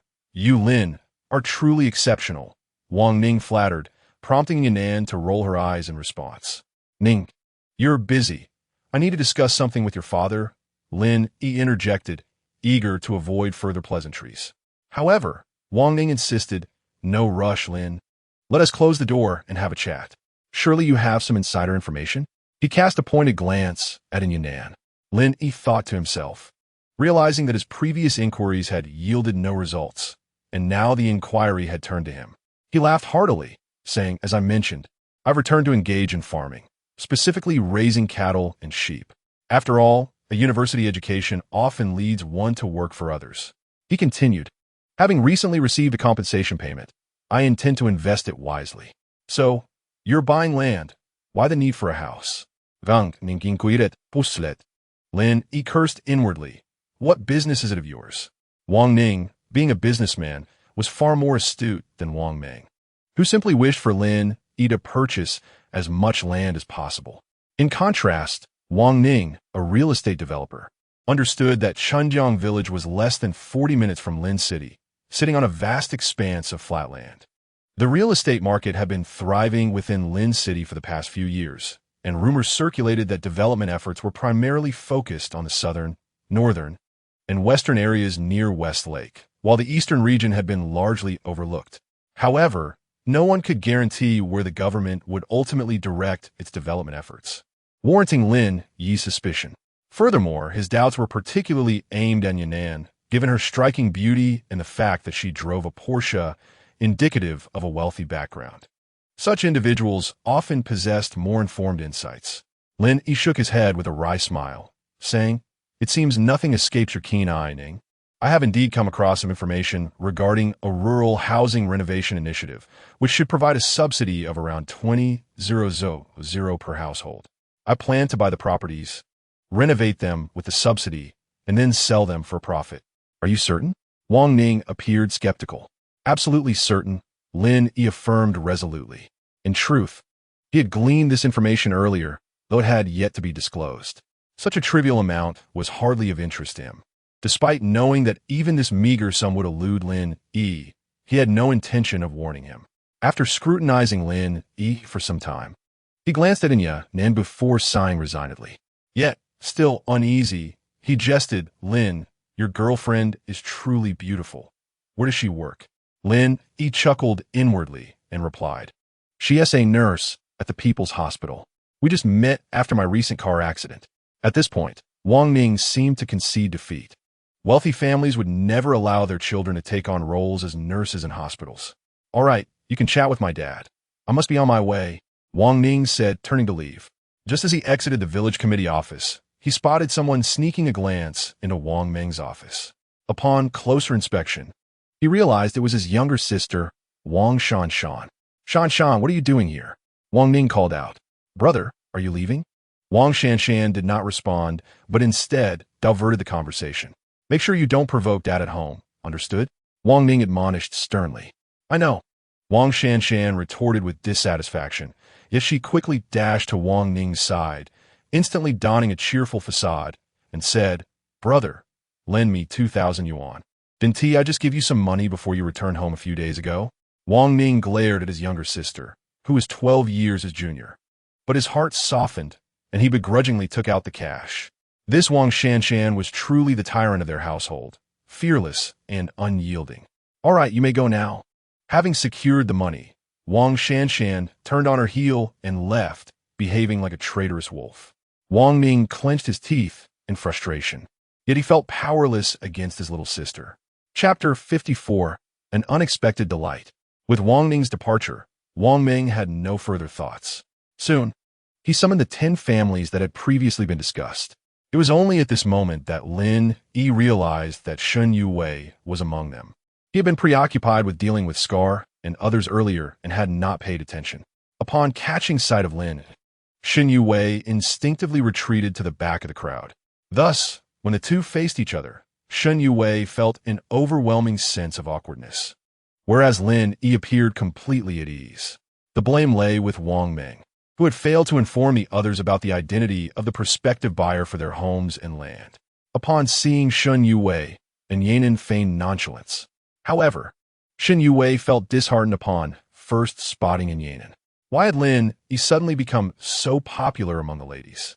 Wang Ziki, the stunning beauty before her, was quite comparable to herself. After a considerable period of adjustment, she finally managed to steady her emotions. At present, she was merely a transactional counterpart to Lin Yi. Prior to the transaction, Wang Ming stated, "Lin Yi, I admit my earlier error regarding the policy. I was not fully aware that the homestead and houses cannot be transferred. Thus only the land can be circulated." Upon hearing this, Lin Yi cursed himself for having been overly optimistic, realizing the significant misunderstanding he had about the policy. He felt like giving himself a good scolding for being so naively elated. "Then let us proceed with the land purchase." Lin Yi resignedly accepted the reality of only being able to circulate the land. The process involved applications, reviews, registrations, etc., and Wang Ming meticulously guided everyone through the paperwork. Subsequently, the land transfer contract was signed under Wang Ming's witness. The transaction progressed swiftly, as the majority of the land was flat and each family's fields were neatly aligned with clear boundaries. Wang Ming produced a map of the village to mark the areas Lin Yi was acquiring. After the contracts were signed, Lin Yi returned to his vehicle and retrieved his backpack. He produced bundles of cash, initiating the distribution of funds. The scene was nothing short of spectacular, drawing many villagers to gather around. Just as he finished handing out the money, several individuals approached, saying, "Lin Yi, we want to sell our land too." Wang Ming then stepped beside Lin Yi, stating, "These are the families that were previously hesitant. All right, please share the details of your land and then propose a price. I have just over 4 acres. How about 40,000 yuan? That works." The negotiations quickly progressed, and soon 4 families had stated their prices, all of which Lin Yi readily agreed to, facilitating the signing of land transfer agreements on the spot. Lin Yi quickly calculated. Essentially, the price was about 10,000 yuan per acre, which was remarkable considering not all of it was arable land, as it included woodlands. Thus, for Chunjiang village, which was experiencing a severe population decline, this price was relatively high. Typically, in rural areas located about an hour's drive from the provincial capital, the transfer price for an acre of land would hover around 6,000 to 8,000 yuan. The main reason was that Lin Yi did not engage in any haggling. Chunjiang village was well suited for farming, but the substantial support for the farming industry from the authorities would not be implemented nationwide until a year later. Therefore, even if this area did not transform into a development zone, Lin Yi's preemptive investments in the farming industry were bound to yield considerable profits. In total, he acquired 55 acres of land from 14 families, costing him 560,000 yuan. After receiving 40,000 yuan, Shun Yu Wei contemplated asking Lin Yi when he would return so she could accompany him. However, after glancing in Yanan, she chose to abandon the idea. Ultimately, she departed in a vehicle belonging to one of her uncles. Lin Yi had initially intended to discuss the village's collective land contracting matters with Wang Ming after everyone left. However, an additional 17 or 18 people arrived. "Lin Yi, are you still interested in our woodland?" "Absolutely." Lin Yi's heart leapt with joy as he eagerly affirmed. These individuals were the ones who remained at home, and since they no longer needed firewood for cooking, their woodlands had become practically useless. Seeing Lin Yi's interest in their woodlands, they thought it more pragmatic to convert it into money. Additionally, Lin Yi's transfer prices were indeed significantly higher than they had expected. Thus, they happily transferred the land to him, believing him to be quite the generous buyer. Lin Yi was indifferent to their perceptions. Wang Meng promptly busied himself again. During this process, more individuals arrived, also looking to sell their woodlands. Lin Yi agreed to all of them. By the time the crowd dispersed, Lin Yi's backpack was nearly empty. Upon inspection, he found he had only 80,000 yuan left, having brought 2 million yuan with him. Nevertheless, looking at the map in his hands, marked with the locations of his newly acquired lands, he felt an indescribable sense of satisfaction. He now owned 112 acres. In the future, these lands would be adorned with towering skyscrapers. Furthermore, with the additional woodlands that had come to him, Lin Yi's holdings were now strategically distributed across the major areas surrounding the village, mostly in contiguous plots with very few isolated sections. An even more delightful surprise awaited him. After finishing his tasks, Wang Meng remarked, Lin Yi, regarding that woodland in the village, which totals 18 acres. The village has discussed and agreed to transfer it to you. For 30 years, the price is 80,000 yuan. What do you think? What? Are you trying to extort money from me? Lin Yi was speechless. Village chief, could you lower it a bit? How about 50,000 yuan? That's not possible. It must be at least 70,000. 60,000. All right, it's a deal. Wang Meng promptly agreed, wearing a sly smile. Lin Yi secretly chuckled while feigning a distressed expression, saying, Village chief, I feel cheated, but alas, I need that piece of land for development. Nephew, you clearly have grand ambitions. Don't fret over a mere 1 or 2,000 yuan loss. Wang Meng reassured him with a smile. Curse it, Lin Yi was truly tempted to vent his frustration. Soon, all agreements were signed. However, due to the sheer volume of land transfers, totaling 130 acres, it was necessary for the village committee to submit the approvals to the land transfer service station. Wang Meng assured Lin Yi that since his intention was to develop the farming industry, there should be no issues. He would submit the request today, and, typically, a response would come within 5 working days. Lin Yi checked the date. Today was the 21st, meaning he should expect results by the 28th. Just in time for the school opening on September 1st, Lin Yi once again produced 2 packs of cigarettes for Wang Meng. After a brief exchange of pleasantries, Lin Yi accompanied Yan'an as they exited Wang Meng's office. Lin Yi, you're back. As soon as they stepped out of the village committee office, Lin Yi heard someone calling his name. He turned around and spotted Wang Shanshan standing at the intersection of his home and the committee, smiling and waving at him. It's been a while. Shanshan, you've become even more beautiful. Lin Yi approached her with a smile, his gaze sweeping over Wang Shanshan from head to toe. Chapter 55, Wang Shanshan. What are you staring at? With those roguish eyes, are you not afraid your girlfriend will get jealous? Wang Shanshan feigned annoyance, while her eyes discreetly glanced towards Yan'an in the distance. However, Yan'an displayed no reaction, quickly slipping into the front passenger seat. Lin Yi chuckled. Yan'an is just a good friend of mine. He was no fool to fall for such an obvious test. If she wouldn't acknowledge Yan'an as his girlfriend in front of Wang Meng, she certainly wouldn't do so in the presence of another beauty. I heard you broke up with Shennongjia. Wang Shanshan suddenly leaned closer to Lin Yi, whispering. Earlier, when Lin Yi had arrived, the commotion had awakened Wang Shanshan, who had been napping. She had watched the scene unfold from her balcony, especially noting how Shennongjia had been hiding in the crowd. Thus, she surmised that Lin Yi and Shennongjia must have parted ways. Yes, we did. Lin Yi replied succinctly. Oh, that explains it. What's this? You're not interested in me, are you? Lin Yi's gaze unabashedly admired Wang Shanshan's beauty and figure. In terms of looks, Wang Ziki had a round face, while Wang Shanshan boasted a more refined, snake-like visage. Both were stunning in their own right, each a beauty of her own. Wang Shanshan's hourglass figure was also remarkable, having driven 2 Mercedes-Benz C-Class cars. It was no wonder that the younger generation in the village regarded both women as equals in beauty. Wang Shanshan covered her mouth with a smile and asked, "Are you leaving already?" "Yes. In a few days, I'll be going back. Can I come to your school to visit you?" Wang Shanshan inquired eagerly.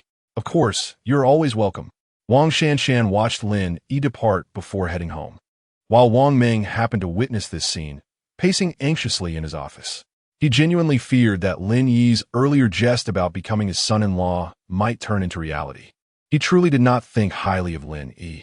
He hastily set aside his report materials and rushed home. Unfortunately, Wang Shanshan's comment, "You're overthinking it," left him feeling embarrassed as he returned to assist Lin Yi once more. Previously, Wang Shanshan had a fair impression of Lin Yi, handsome and responsible. Due to Lin Yi's relationship with Shennongjia, she had never considered pursuing anything with him. However, after witnessing Lin Yi's formidable demeanor today, facing dozens without flinching, she felt a spark of attraction. To her, a man should embody such courage and assertiveness. Comparing him to the boys who had pursued her before, Lin Yi far surpassed them in both looks and presence. Thus, she had tested Lin Yi. As for her father's incessant warnings, she understood they were aimed at steering her away from him. He constantly urged her to marry someone from the city, preferably from a wealthy family, which she found exasperating. Today was no exception. She simply let his words go in one ear and out the other. On the way back to Lin's city, Yanin remarked, "That beautiful girl seemed quite interested in you." It was evident that Wang Shanshan had been waiting for Lin Yi. "It's all my fault for being too exceptional." Lin Yi yokit, and Yanin rolled her eyes. "I clearly saw her brother looking down on you. Although her father pretended to be polite, he secretly disdains you.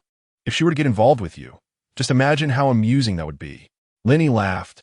"Isn't that even better? It would infuriate those two jerks." After saying this, he couldn't help but burst into hearty laughter. He had taken note of Wang Ming and Wang Ning's attitudes towards him, but at present, he genuinely needed Wang Ming's assistance, hence the pretense of cordiality. "Excuses. You clearly have your eye on that beauty," and Yanin teased, feigning irritation. "Lin Yi grinned mischievously. She can't compare to your beauty. In my eyes, you are the most exquisite of them all." And Yanin, pleased by his words, retorted, "At least you have some conscience." Women, when upset, are often easily soothed with kind words. If that fails, a dose of excitement will suffice. If that doesn't work, then perhaps 2 doses will do. "Of course, my feelings for you are as constant as the sun and moon," Lin Yi said with a playful smile. "Just your sweet talk." And Yanin changed the subject, asking, "Weren't you afraid with so many people around?" Lin Yi replied nonchalantly, "Afraid? As long as they dare to act, they learn in an instant that their fathers are not the only ones of consequence. I'm also someone of significance." And Yanin's gaze towards Lin Yi gradually filled with admiration. Reflecting on her own situation, she would have typically tried to keep Lin Yi out of trouble. But after witnessing his performance today, her resolve wavered. She knew that even if she wanted to protect him from being dragged into her troubles, as soon as they were discovered together, it would only be a matter of time before trouble found him. Initially, inviting Lin Yi to stay at her home had been driven by a sense of rebellion. However, as she realized how much she relied on him, her concerns began to mount. When Lin Yi chose to rent a place and distanced himself from her every few days, she felt a sense of relief. It reduced the chances of being discovered, thus providing a semblance of protection for him. Yet this was merely a temporary solution, as she understood that eventually, the day would come. As these thoughts crossed her mind, her mood suddenly darkened. Lin Yi turned to her, concern etched on his face. "What's wrong?" This was the first time he had seen Yanin like this. She was usually so cheerful in his presence. And Yanin asked softly, "Lin Yi, if one day being with me causes you trouble, would you hate me?" "Never," Lin Yi replied decisively. "You are my woman. Your troubles are mine to bear." Hearing this, and Yanin's face lit up with a smile. "With you saying that, I feel reassured."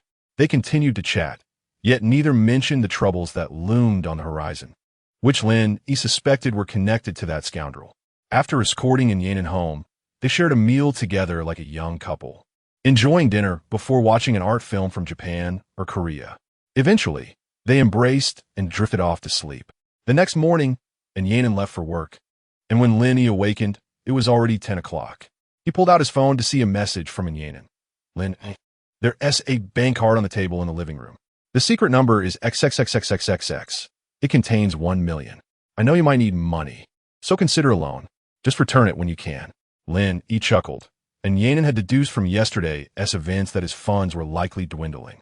On their way back, she hadn't mentioned anything about money. Even if she offered him funds, she likely feared it would bruise his pride. Framing it as a loan instead, Anya Nan, with her gentle kindness and fiery enthusiasm, has secured a significant place in Lin Yi's heart. Chapter 56. A Helping Hand in the Snow. The purchase of the land cost 18 million, leaving Lin Yi with a mere 100,000 yuan at his disposal. However, he also needs to acquire a second-hand vehicle for transportation. Consequently, the funds allocated for constructing a house and a breeding farm have dwindled to almost nothing. Thus, Anya Nan's assistance is akin to a timely gift in his hour of need. Thank you, Nan Nan. Lin Yi expressed his gratitude without hesitation, promptly sending a message to Anya Nan. Upon returning to the Eugene community, Lin Yi deposited the 20,000 yuan cash he had into his bank account and prepared to go out to purchase a car. Just then, a message from Zhou Tong arrived. Lin Yi, where are you? At home. Lin Yi replied succinctly. I'll come over now. Zhou Tong responded almost instantaneously. I was just about to head out. Lin Yi sighed in resignation. He understood that Zhou Tong, having missed out on a lavish meal yesterday and not having heard from him for several days, was feeling a bit impatient. Where are you going? Zhou Tong inquired next. To the north of the city to buy a car. Lin Yi replied honestly. Then let me drive you there. Zhou Tong suggested. After a moment as contemplation, Lin Yi deemed it a practical idea and responded, all right, then I'll trouble you. 10 minutes later, Lin Yi settled into Zhou Tong's Mercedes-Benz C-Class. The automotive industrial park in the northern part of the city is approximately a 30-minute drive from Linsheng University. Upon arriving near the automotive park, it was nearly noon. Lin Yi and Zhou Tong casually found a nearby restaurant to grab a quick bite before entering the largest second-hand car dealership in the area. Lin Yi found it quite peculiar that salespeople for new cars were predominantly female, while the second-hand car industry seemed to be entirely male. Moreover, these male sales representatives were exceptionally smooth talkers, though their words often lacked sincerity. As soon as Lin Yi and Zhou Tong stepped through the dealership's entrance, a young salesman eagerly approached them. Bro, what price range are you looking to explore? The salesman, displaying some insight, focused on Lin Yi, as it was evident that Zhou Tong, driving the Mercedes, was unlikely to be the buyer. However, Lin Yi sensed an unusual undertone in the gazes of the salesman, as if they perceived him as a mere trophy boyfriend. Yet, Lin Yi remained unfazed. His purpose for visiting was clear. He simply sought to purchase a car, and as long as the price was right, he would entertain all options. Thus, he casually replied, around 100,000 or so. Do you have any preferred brands? The salesman inquired next. BBA will do, Lin Yi responded. All right, this way, please. The salesman led Lin Yi to a section showcasing vehicles. He began introducing the cars one by one. This is a 2010 Audi A4 with a mileage of 60,000 kilometers, priced at 220,000. This is a 2008 Audi A4 with 120,000 kilometers, available for 100,000. This is a 2010 Mercedes C-Class. The salesman continued presenting 10 models of BBA second-hand cars, but Lin Yi found none to his satisfaction. Either the models were outdated or the prices exorbitant. Zhou Tong noticed Lin Yi's hesitation.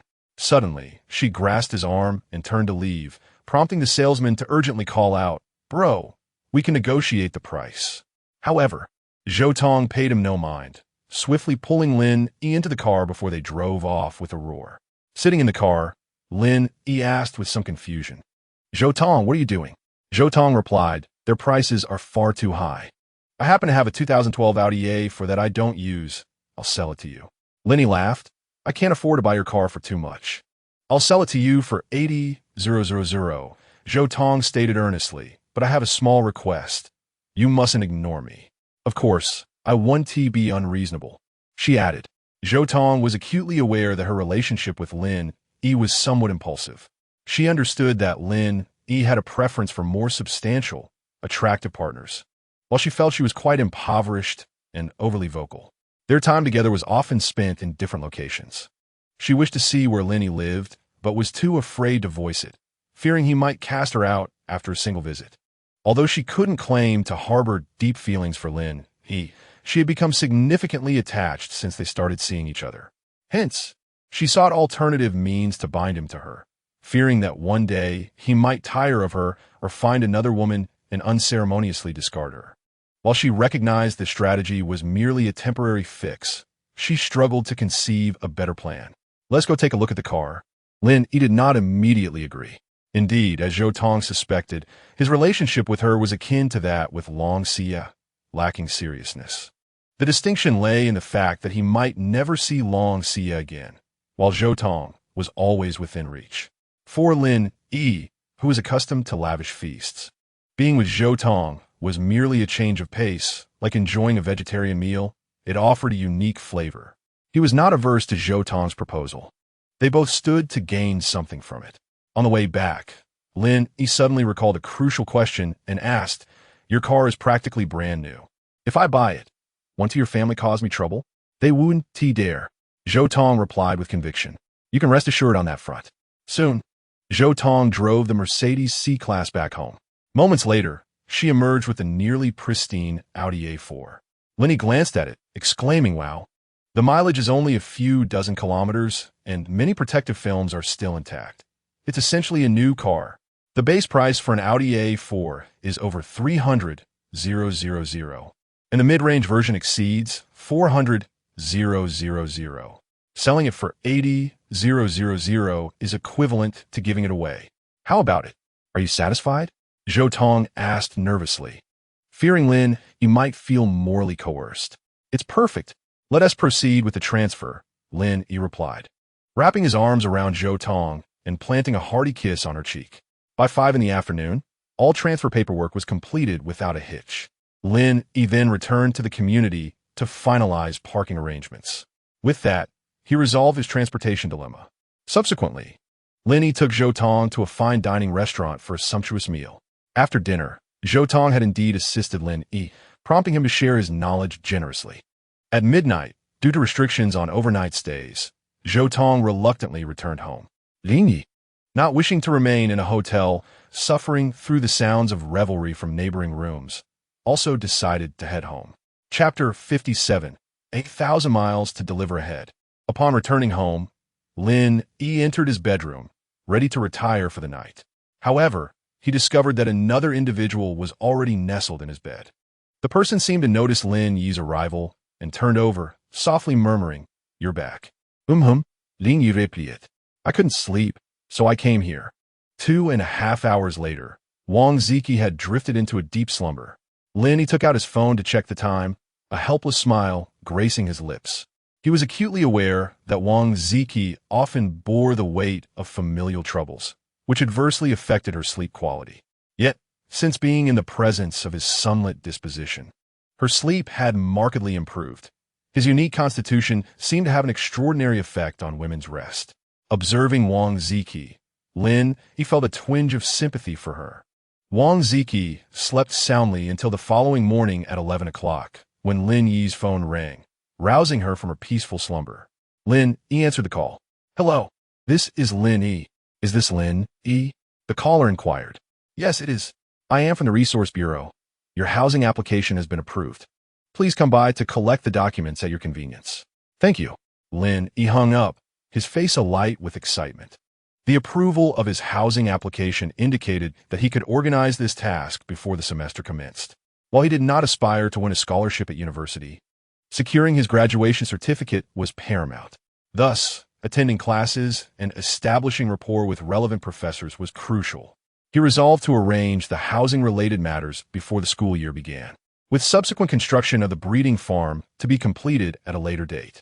After a simple lunch with Wang Ziki, Lin Yi drove to the Land Bureau to collect the necessary documents, while Wang Ziki visited the hospital to see Wang Zimo and Wang Tao. Upon acquiring the housing materials, Lin Yi promptly called Wang Laowu, a local contractor who specialized in constructing private residences. "Hello, who is this?" The other end answered swiftly. "This is Lin Yi, from from the Lin family. Ah, little Lin, what is on your mind? Wang uncle, I'm planning to build a house and would like your assistance in overseeing the project. For the next 2 days, Lin Yi was nearly overwhelmed with activity, coordinating material purchases with Wang Lao. Ultimately, everything was arranged. Given the proximity to a major city, procuring materials was relatively convenient, albeit at a steep price. In the end, the cost of materials alone amounted to 90,000 yuan, with labor expenses adding several thousand more, surpassing Lin Yi's initial calculations. Nevertheless, he found himself in a much more comfortable financial position and was unperturbed by the expenditure. During this period, due to Lin Yi's previous high land purchase prices, several villagers approached him again, leading him to acquire an additional 20 acres. Thus, he now possessed a total of 150 acres and retained a cash reserve of 730,000 yuan. On the 25th, at 5 o'clock in the afternoon, Lin Yi returned home, collapsing onto the sofa, utterly exhausted. Hardly had he rested before he received a message from Feng Qingyao, indicating her return to school the next day and her desire to meet him. Lin Yi readily agreed. Shortly thereafter, another unexpected call came through. Long Xia. Hello. What are you up to? Lin Yi chuckled. Just lying at home. Uncertain whether she was with her boyfriend, Lin Yi refrained from jesting. I'm coming to Lin City. Will you welcome me? Long Xia inquired tentatively. Lin Yi thought to himself that he would welcome anyone who traveled such a distance. Of course. I'll greet you with open arms. Long Xia replied eagerly. I'll arrive at Lin City train station at 8 tonight. Please come to pick me up. After conveying her excitement, she felt a surge of anticipation, knowing she had to depart by 5 the following afternoon. The sole purpose of her visit to Lin City was to indulge in a lavish feast. Lin Yi chuckled and said, All right, I'll be there to greet you. With her affirmative response, Long Xia finally relaxed. The train station was located in the southern part of the city. As Lin Yi prepared to leave, he hesitated for a moment, ultimately deciding against driving to pick her up. By the time he arrived at the train station via taxi, it was already 8 o'clock. He quickly made his way to the exit, spotting Long Xia anxiously scanning the area with a small bag in hand, seemingly preparing to make a call.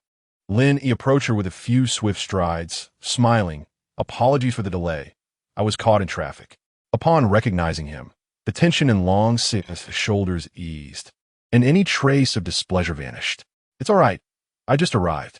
Let us find a place to stay before heading out to eat, Lin Yi suggested. Sound good. Typically, accommodations near the train station were scarce. Lin Yi hailed a taxi and found a nationally recognized budget hotel not far from the city center. Once inside the room, Long Xia was eager to make the most of her time. After spending over 10 days away from Lin Yi, she found herself longing for the extravagant meals he prepared, particularly the Manhan Quan Shi. Just 2 days prior, she and her boyfriend had returned from a trip to Hangzhou. After a day at home, she secretly purchased a ticket to Lin City, aware that once the semester commenced, opportunities for such outings would be rare. She had to return to school with Lu Xiaolong early on the 28th, leaving little time for leisure. 3 hours later, Long Xia suggested, let us order takeout. I'm not in the mood to go out. Clearly, she had no desire to admire the nightscape of Lin City.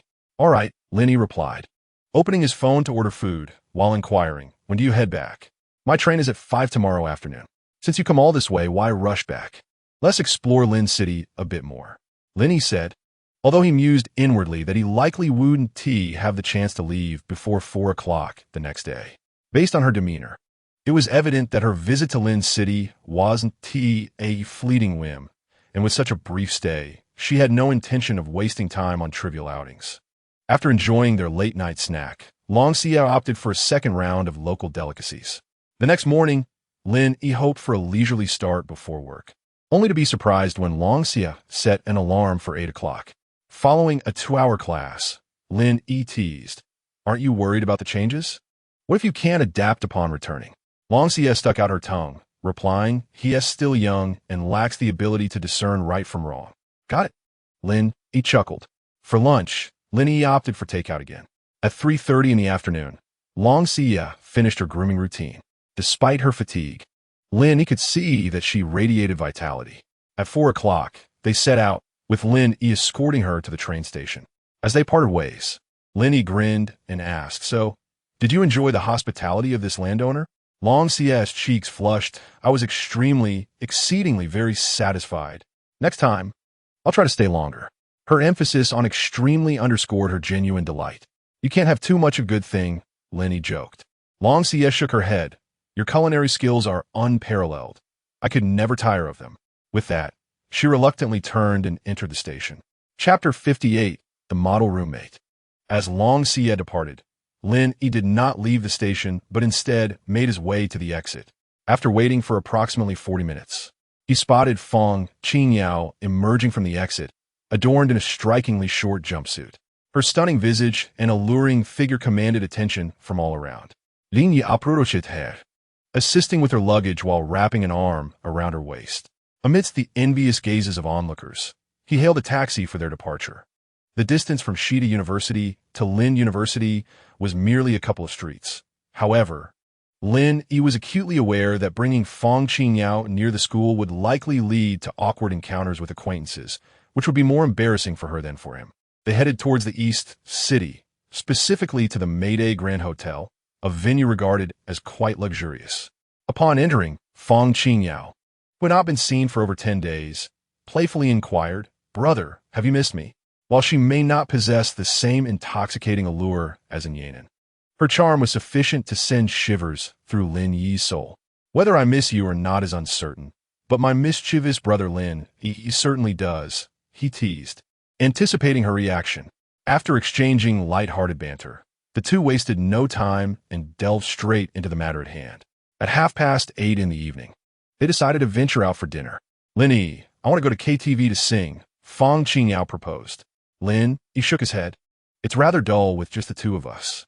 Fong Qingyao countered, "My roommates are also coming. I'll invite them along." "Are they all beauties?" he asked. "Absolutely. Come with me, please," Fong Qingyao pleaded, shaking his arm in a playful manner. "Lin Yi sujumbit, aldikt. Which one?" "Blue Moon KTV," she replied. "All right, let us go." Located in the northern part of E-City, near Shida University, it took them just over 20 minutes to arrive at the entrance of Blue Moon KTV. A few moments later, 3 vibrant and stylishly dressed young women approached them. One wore white stockings, another black stockings, and the last flaunted bare legs, each distinct in appearance. Alongside the long-legged Fong Qingyao, they drew the attention of passers-by. Yeah, Fong Qingyao waved at them. "Wow, Yao, didn't we agree on a girls' night? Why did you bring such a handsome guy?" "Yeah," the girl who had spoken asked with a smile. "I was worried you'd be lacking in excitement, so I brought a little boost." Fong Qingyao jested. Yao, is he a new boyfriend?" "Finally found a man worth your attention. Congratulations." Teased another girl in black stockings, though her gaze often drifted towards Lin Yi. Let me introduce him. This is Lin Yi, a friend I just made during the holiday from Lin University." Fong Qingyao hurriedly clarified. "Friend? Really?" Yao, if that is how you say it, I might just." The third beauty, dressed in white stockings, approached Lin Yi to scrutinize him. "I have no objections.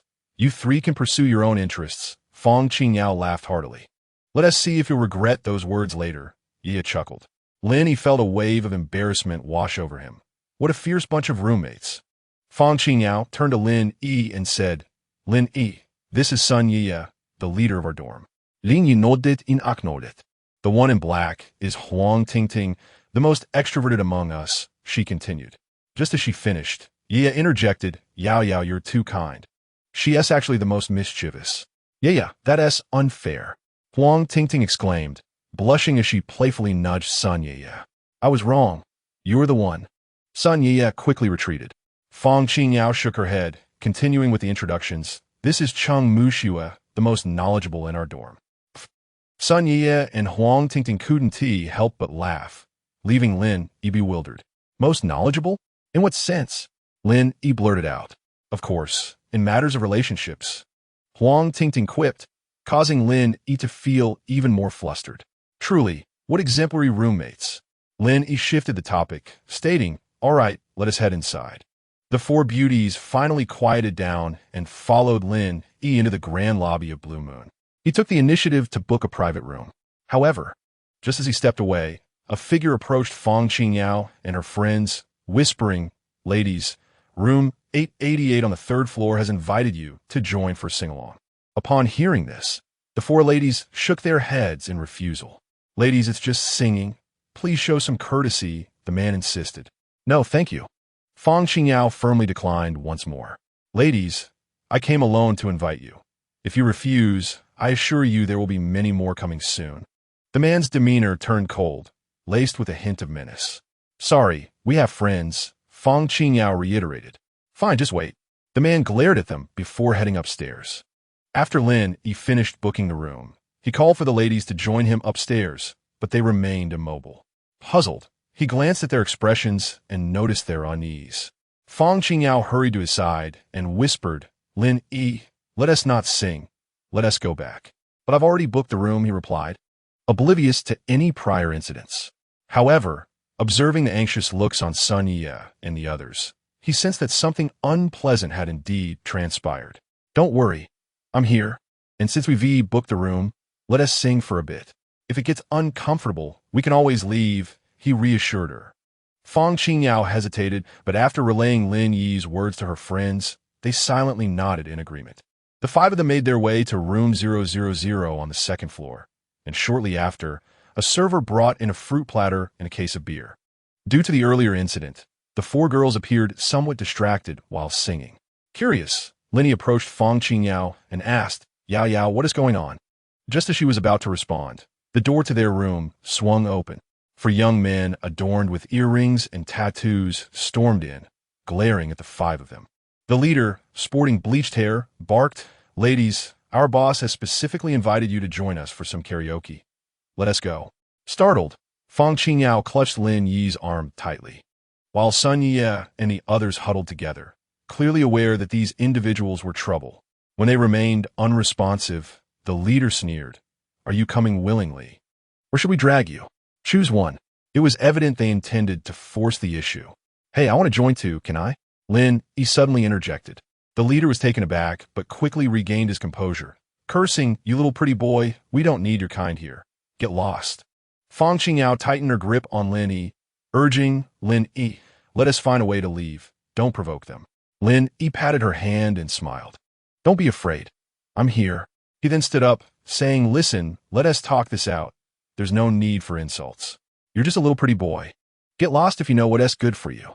The leader shouted, his anger intensifying as Lin Yi remained unfazed. The other men glared at him menacingly. As the door was firmly shut, the four assailants lunged towards Lin Yi in a frenzied manner, eliciting terrified shrieks from the four women. However, a mere 15 seconds later, the young man with yellow hair and his three accomplices found themselves cornered behind the door, writhing in anguish. How dare you strike us? Dog brother will not let you off lightly. The yellow-haired youth bellowed in fury. Yet, with a swift kick from Lin Yi, he was rendered mute. It was only then that Fang Qingyao and her companions regained their senses, exchanging incredulous glances. What had just transpired? They had failed to comprehend the events as they unfolded, only witnessing Lin Yi's path that sent the four of them careening into the corner. The yellow-haired youth bore the brunt of it, crushed beneath the weight of the others. A kick to his thigh emitted a faint crack, momentarily silencing his cries. Moments later, a heart-wrenching wail escaped his lips. Disregarding the commotion, Lin Yi seized the one on top and commanded, Go fetch your so-called dog brother and apologize, or I shall dismantle their bones. With that, he flung the ruffian outside, causing the door to crash against the yellow-haired youth's leg, eliciting another howl of pain. Silence, Lin Yi roared, prompting the three remaining men to cease their moaning. Trembling in fear, Lin Yi then returned to sit beside Fang Qingyao, assuring the four women, Do not worry, shortly we shall indulge in karaoke. And I guarantee that no one will dare to disrupt your enjoyment. They nodded, though their faces still reflected trepidation. A few minutes later, a cacophony erupted from outside, and the door was cautiously pushed open. Perhaps aware that their comrades lay piled behind the door, they approached with trepidation. Upon entering, a long-haired, fierce-looking individual swaggered in, only to be struck by terror at the sight of Lin Yi, his legs trembling uncontrollably. I must have taken a wrong turn, he stammered, hastily attempting to retreat. You did not take a wrong turn, Lin Yi replied coolly. And no, I truly did.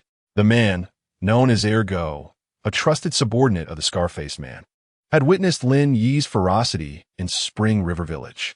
Ahu was still bedridden in the hospital, nursing several broken ribs, not to mention Wang Tao and his 20-odd subordinates, each requiring 1 or 2 months to recuperate. This illustrated Lin Yi's ruthless nature. Upon returning, the Scar-faced man had explicitly warned them to avoid Lin Yi at all costs. Little did they expect to encounter this formidable figure right in the Scar-faced man's stronghold. Ergo had no desire to join Ahu in the hospital for months on end. Step outside and see what happens. Lin Yi retorted, dismissing the need for further conversation. At that moment, some of those who had accompanied Ergo recognized Lin Yi and instinctively recoiled, retreating to corners where he could not see them. Ah, I see Lin Xiaoge is here.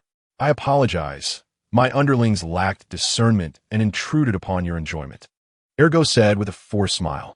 I sincerely apologize, and furthermore, this room is far too small. Allow me to arrange a larger one for you, and tonight, I shall treat you all. Feel free to order whatever you desire. Additionally, I will secure a platinum membership for you here, ensuring a 30% discount on future expenses. Rest assured, whenever your friends come to sing, simply mention your name, and I will guarantee they will not be disturbed. Ergo's rapid-fire apologies and flattery left the yellow-haired youth and his companions aghast. Meanwhile, those outside, having been alerted by others who had encountered Lin Yi, remained silent in fear. Fang Qingyao gaped in disbelief at Lin Yi's influence, while Shennongjia and the others stared, dumbfounded. Content with the outcome, Lin Yi nodded approvingly. Not wishing to pursue the matter further, Ergo turned and commanded, remove these blind fools from my sight. They should not mar Lin Xiaoge's presence. Also, book the 3 fifth-floor private rooms. Soon, the yellow-haired trio was unceremoniously carried away. Lin Xiaoge, allow me to escort you to the spacious 5th-floor rooms, Ergo continued, his tone obsequious. Lin Yi rose and, with a smile, addressed the 4 women. Shall we? They promptly stood and followed him. On the 3rd floor, in room 555, Ergo ushered Lin Yi and his companions inside, saying, Lin Xiaoge, enjoy yourselves. A fruit platter will be delivered shortly, and should you require anything else, feel free to ask the staff. With that, he exited the room, closing the door behind him. Lin Yi, you're quite handsome, Fang Qingyao ventured. The 3 other women surrounded him, starry-eyed. Lin Yi chuckled. I have always been handsome, haven't I? Truly, Lin Yi, do you have a girlfriend? Shennongjia inquired. Even if you do, it matters not. I am quite taken with your commanding presence. Cheng Muxue boldly wrapped her arms around Lin Yi's. I feel the same. You embody my ideal partner. What shall I do?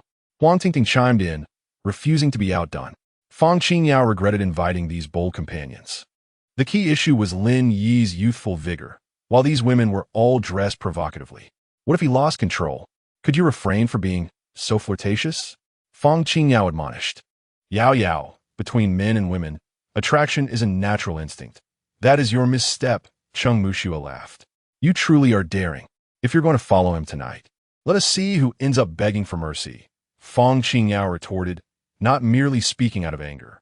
She vividly recalled her first intense training session with Lin Yi and how powerful he had become since then. She knew firsthand that, even with 3 bold companions, Lin Yi was an unparalleled force to reckon with. Chapter 60, Indulgence. As servers delivered large platters of fruits and several cases of beer, the 4 women began to sing. The earlier incident faded into the background. Lin Yi occasionally joined in a song, but more often found himself pulled into duets by Shennongjia and the others.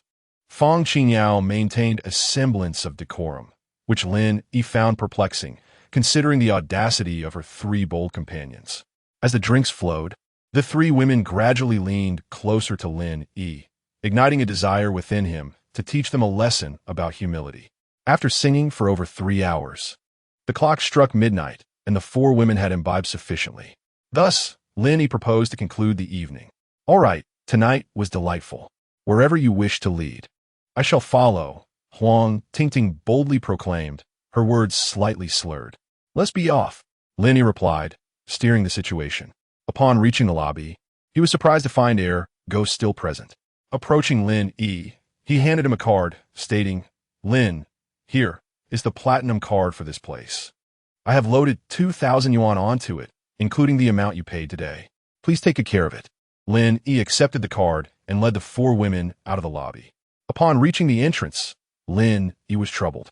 It was evident that Fang Qingyao intended to accompany him back. However, Fang Qingyao had previously stated that they were merely friends, and her following him home would imply they were staying together.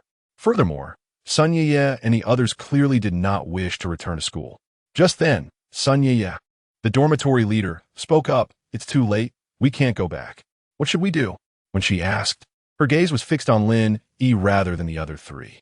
This was quite the predicament. If it were just her, Lin Yi would not mind taking her along. But now, with four people involved, it became somewhat awkward. He would have happily indulged like the affluent and powerful of ancient times, savoring every luxury. But others might not share his enthusiasm. Fang Qingyao remained silent, while Shennongjia, Huang Tingting, and Cheng Mushua looked eagerly at Lin Yi. Yeah. You and Qingyao can take a taxi. I'll take Tingting and Mushua. The destination is the Mayday Grand Hotel in the east of the city, Lin Yi instructed. As Fang Qingyao got into the cab, she cast a worried glance back at Lin Yi, concerned for her two roommates. After hailing a taxi, Lin Yi intended to sit in the front passenger seat. However, Huang Tingting was quicker, and Cheng Mushua squeezed in the back seat first. Lin Yi had no choice but to join them in the rear. Just as he settled in, Huang Tingting opted not to sit in the front and also climbed into the back, leaving the three of them cramped together. The driver looked bewildered, secretly lamenting how today's youth truly knew how to have fun. The back seat was indeed cramped, not due to the size of the vehicle, but rather the number of occupants. Lin Yi could only manage a wry smile as he resigned himself to endure the journey. I'll find you later. I need to discuss something with you. Cheng Mushua suddenly leaned in close to Lin Yi and whispered. Lin Yi pretended he hadn't heard, offering no reaction. As they neared the hotel, Huang Tingting also leaned in and whispered, Later, I need to talk to you about something. Lin Yi thought to himself, what luck have I stumbled upon? He led the two women into the hotel lobby, where Fang Qingyao and Shennongjia were already waiting. At the front desk, Lin Yi booked 2 additional rooms and then took the 4 of them upstairs, including the room he had previously booked. The 3 rooms were conveniently located on the same floor and, rather amusingly, next to each other. In the corridor, Lin Yi pointed to the middle room and said, This is the room I booked earlier. I'll be sleeping alone here. He then continued, The 2 rooms on either side are for 2 people each. You could decide among yourselves. After handing the room cards to Fang Qingyao and Shennongjia, he entered the middle room and closed the door behind him. Outside, the 4 women each harbored their own thoughts, remaining silent. Finally, Shennongjia, the dorm leader, spoke up, I'll share with Mushua. Cheng Mushua exchanged a glance with Huang Tingting and nodded reluctantly. In truth, she had hoped to share a room with Huang Tingting, as they had both heard each other's conversations with Lin Yi in the taxi. Being together would have been much more convenient.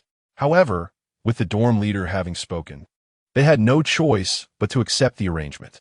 Thus, the room distribution was settled. The one most disheartened by this turn of events was Fang Qingyao, as it was supposed to be her private time with Lin Yi. Unexpectedly, her 3 assertive roommates had intruded. Now, her plans for the night felt wasted, and the prospect of being alone with Lin Yi the following evening seemed even more awkward. Lin Yi lay on the bed, feeling helpless. He could not allow any other woman to occupy this room first. Otherwise, his relationship with Fang Qingyao would be exposed. It was not out of fear, but rather a consideration for her feelings. After all, Fang Qingyao was a lovely woman, and since their encounter on the train and the subsequent events in Fan City, Lin Yi had resolved to treat her well. Most importantly, he valued authenticity. Overthinking was futile, so Lin Yi took a shower and then lay down to sleep. However, not long after he had settled in, he heard a gentle knock at the door. Though the sound was faint, Lin Yi's acute senses picked it up. After considering for a moment, he rose to open the door. As he swung it open, a striking figure slipped inside. What the? Huang Tingting.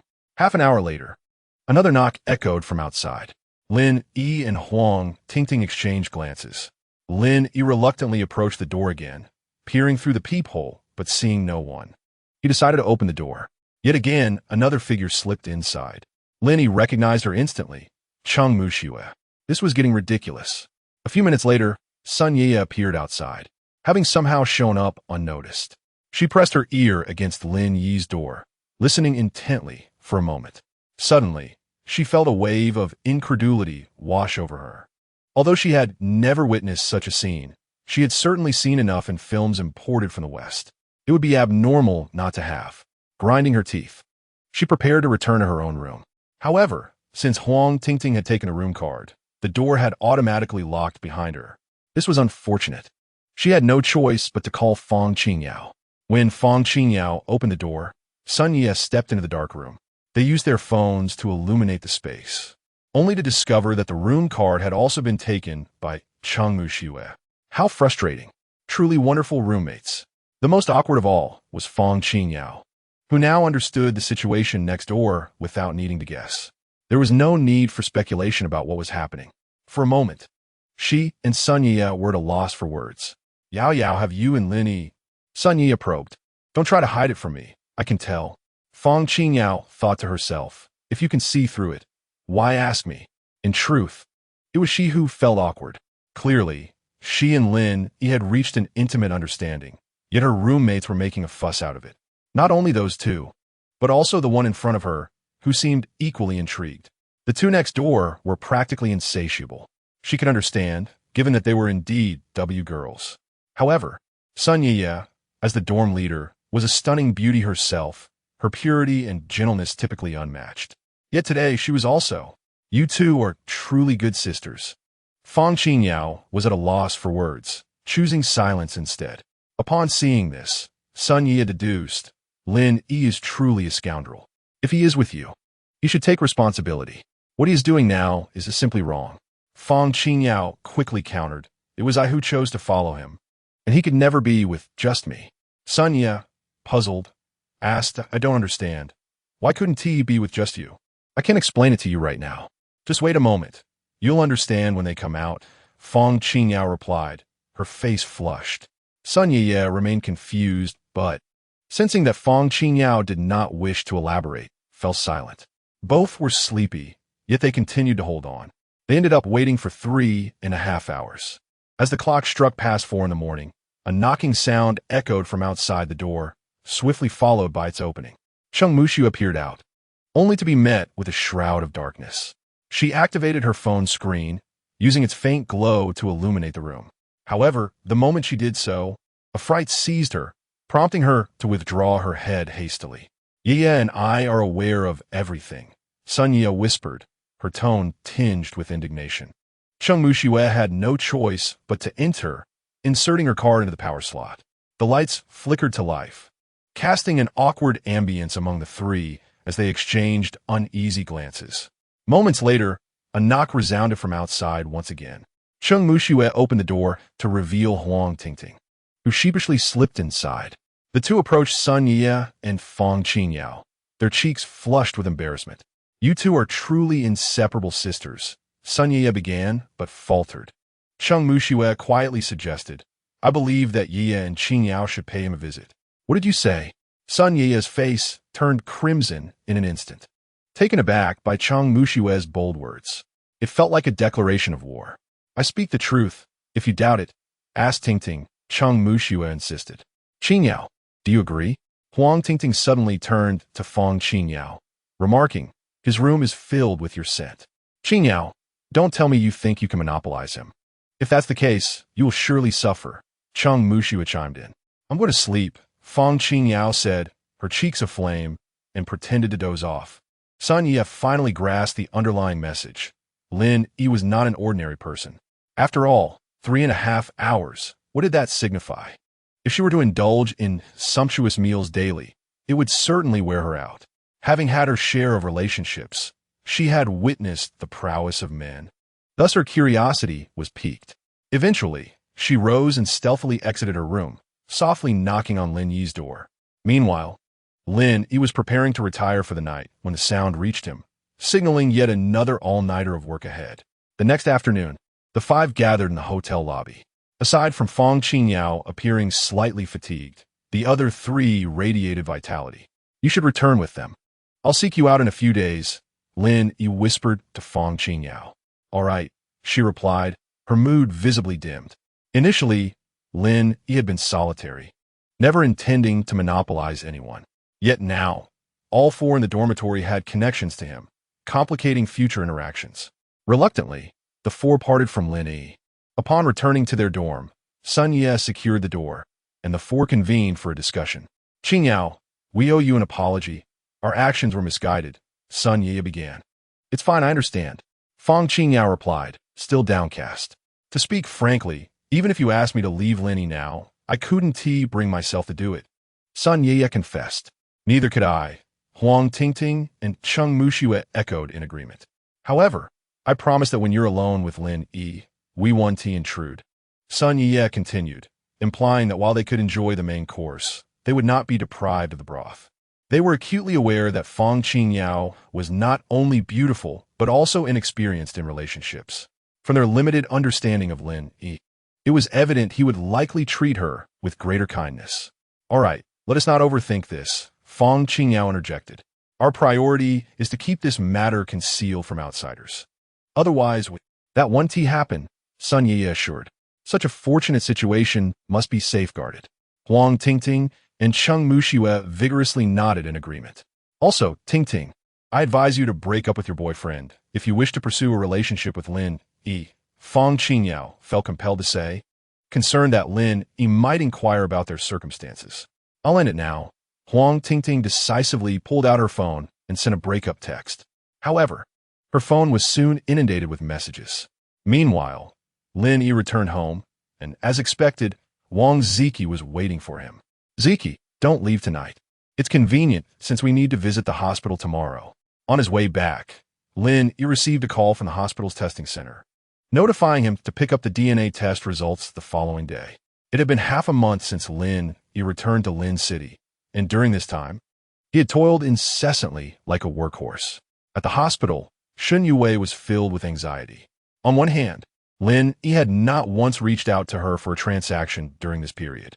On the other hand, the funds she had previously received, totaling $1.78 million, had dwindled to just over $20,000 after another treatment for Li Kaifeng that morning. This indicated that the upcoming treatment in 3 days would once again be financially strained. The doctor had mentioned that her mother's condition had markedly improved, but treatment could not be halted. It was estimated that 3 more sessions would be required before discharge, saving nearly $60,000 from initial expectations. The total cost for these 3 treatments amounted to $90,000. After Li Kaifeng's discharge, she would be unable to work for at least 2 to 3 months, necessitating preparation for living expenses for that duration, along with rent. A monthly budget would require at least $5,000, summing to $15,000. After accounting for the remaining $2,800 she had, it meant she needed to secure another $80,000 from Lin Yi. Consequently, her total debt to him had risen to $18 million, equating to 272 installments under their agreement, plus interest, resulting in 300 installments. So far, she had only managed to repay twice.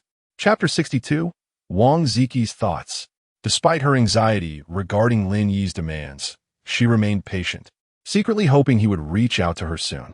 Yet, a flicker of anticipation lingered within her. Li Kaifeng's condition had notably improved, her complexion gaining a hint of color, less pallid than before. She often felt compelled to inquire about the nature of Shun You's dealings with Lin Yi, suspecting that there were facets of the arrangement unknown to her. However, each time she tried to voice her concerns, the words fell silent. She was nearly certain that Shun Yue had engaged in a transaction with Lin Yi, though the specifics remained a mystery. Upon hearing that only 3 more treatments were needed for her mother to recover, she fervently hoped for a swift return to health, so she could confront Lin Yi for clarity. Her daughter's vibrant youth must not be hindered by unforeseen circumstances. Meanwhile, Lin Yi, in an effort to alleviate Wang Ziki's growing worries, continued to bear the burden of relentless toil. Eventually, Wang Ziki succumbed to a deep slumber. Lin Yi gazed at Wang Ziki, a woman who exuded a gentle demeanor, evoking not only a sense of pity, but also a hint of indulgence within him. In stark contrast to Wang Ziqi's soothing presence, and Yanan radiated a fiery enthusiasm, while Feng Qingyao appeared to shyly conceal herself behind her pipa. Among these three, Lin Yi found himself most enamored. On the other hand, Zhou Tong's behavior was nothing short of madness. Although Long Xia also exhibited a touch of insanity, it was evident that she was driven to it by her boyfriend Lu Xiaolong. As for Shen Yue, Lin Yi preferred to describe her with a single word: debauchery. On the following day, the 28th, Lin Yi drove Wang Ziqi to the hospital, though he refrained from inquiring. He was aware that Wang Zimo had been returned to his hometown and a caregiver had been hired for his care. Wang Tao, too, had returned home. Thus, it was no wonder Wang Ziqi often sought solace in Lin Yi's company. This was partly due to her struggles with sleep, and partly a pure yearning for the warmth of family, an affection that Lin Yi had inadvertently provided. Throughout the journey, Wang Ziqi was visibly anxious. Upon arriving at the testing center and receiving the report, she hesitated to let Lin Yi open it. "Ziqi, how about this? You wait in the car for me," Lin Yi suggested, opting to peruse the report himself before deciding whether to disclose the contents to her. After much hesitation, Wang Ziqi acquiesced. Watching the fragile woman depart, Lin Yi promptly opened the report, flipping to the last page where the conclusion lay. The findings stated that, based on the existing data and DNA analysis, it did not support Wang Tao as Wang Ziqi's biological father. Upon reading this, Lin Yi could not help but exhale in relief. He was quite satisfied with the outcome. If Wang Tao had indeed been Wang Ziqi's father, their relationship would have made it difficult for Lin Yi to confront either Wang Tao or Wang Zimo in the future. Now, he felt unburdened by such psychological constraints. However, he pondered the implications for Wang Ziqi. This result could untangle her emotional knots. Yet how would she find the courage to sever ties with Wang Tao? Lin Yi mused that perhaps they should never meet again, but that ultimately depended on Wang Ziqi's disposition. Moreover, who was Wang Ziqi's true father? The mere thought of it made Lin Yi's head throb. The situation was overwhelmingly convoluted. Upon returning to the car, he noticed Wang Ziqi eyeing the already unsealed report, her apprehension palpable. "Ziqi, eventually we must confront the truth," he said. Upon hearing this, she instinctively understood the report's implications. Nevertheless, she trembled as she opened it. When she finally saw the conclusion, she collapsed against the dashboard, weeping uncontrollably. It dawned on her that Wang Tao was indeed not her father, and the realization of his past maltreatment made sense. It was no wonder he had never regarded her as a human being. Furthermore, Wang Tao's subsequent imprisonment of her mother persisted until Wang Zimo's birth, at which point their circumstances improved slightly. Tragically, her mother could no longer endure the incessant abuse and chose to end her own life. From that moment on, Wang Ziqi became a woman of few words. Yet now, she was faced with another dilemma. Who was her father? But did it truly matter? All she desired was to live a life devoid of turmoil. Lin Yi offered no words of consolation, instead allowing her to weep freely, to release her pent-up emotions. Only when her tears ceased did he speak. "From now on, as long as I am present, you are welcome to consider my home as yours. Should you ever wish to leave, simply tell me, and I will not hinder you. My sole wish is for your happiness and freedom." "Thank you, Lin Yi," Wang Ziqi replied, her tear-filled eyes locking onto his with sincerity. His heart swelled with humility at her words. If Lin Yi could truly offer her a genuine home, he would embrace this sentiment wholeheartedly. However, in truth, he was merely providing her with a temporary refuge that evoked a sense of home. Lin Yi refrained from directly responding to her gratitude, instead adding, "Oh, by the way, if you plan to return to Chunjiang village, remember to call me. I worry about you." Wang Ziqi gazed deeply into his eyes and nodded. She understood Lin Yi's concerns, yet she earnestly wished to express her gratitude. Although he could not provide her with a true home, he had given her precisely what she had yearned for thus far, and for that, she felt content. Therefore, when she learned of Shen You's intimate involvement with Lin Yi, even suspecting he had other women outside, she remained unfazed. What mattered to her was Lin Yi's unwavering kindness upon each return. His concern and affection were sufficient. To outsiders, Lin Yi might not seem like a commendable man, but to her, he embodied the very essence of a good man. The journey back home was silent, as Lin Yi brought Wang Ziki to his residence. Unsure whether it was to celebrate or to console, he ventured to the supermarket and procured an abundance of ingredients, crafting a sumptuous dinner for her. He even shared a few drinks with her. When Yan'an and Fang Qingyao called, inviting him out, Lin Yi declined. Today, he was wholly devoted to Wang Ziki. The next day, after lunch, Wang Ziki prepared to return to school.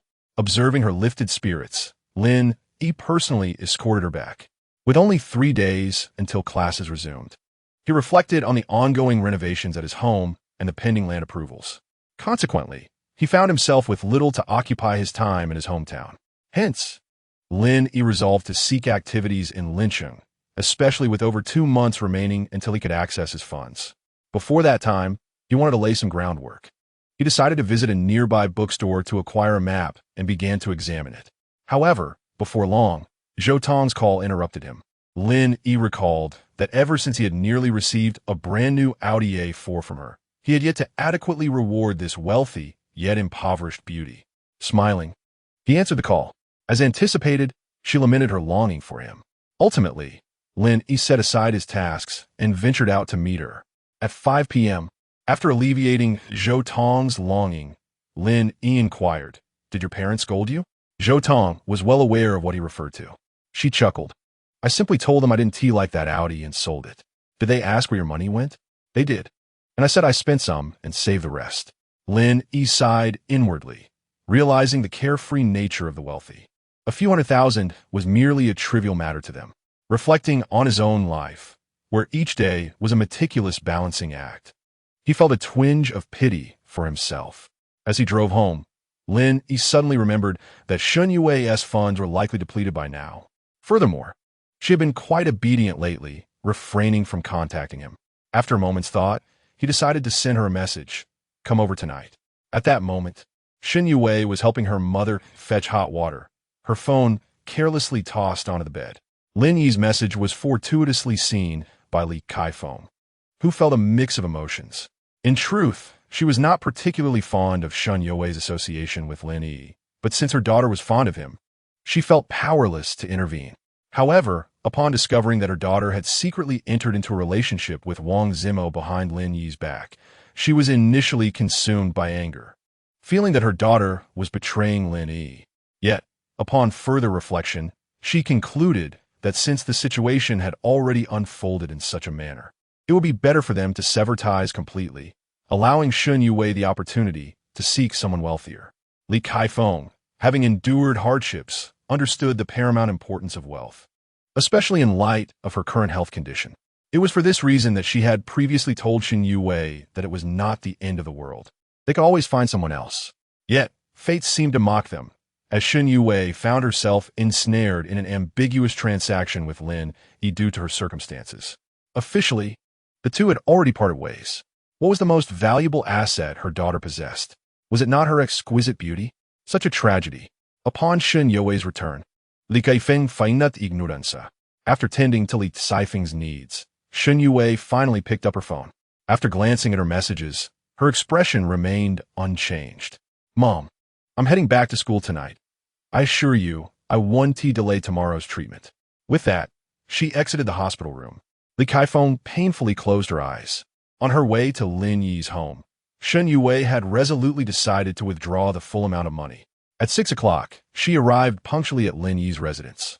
Just as he emerged from the kitchen, preparing to dine, he was taken aback by Shennongjia's eagerness. "Have you eaten?" Lin Yi inquired. "No," Shennongjia replied softly.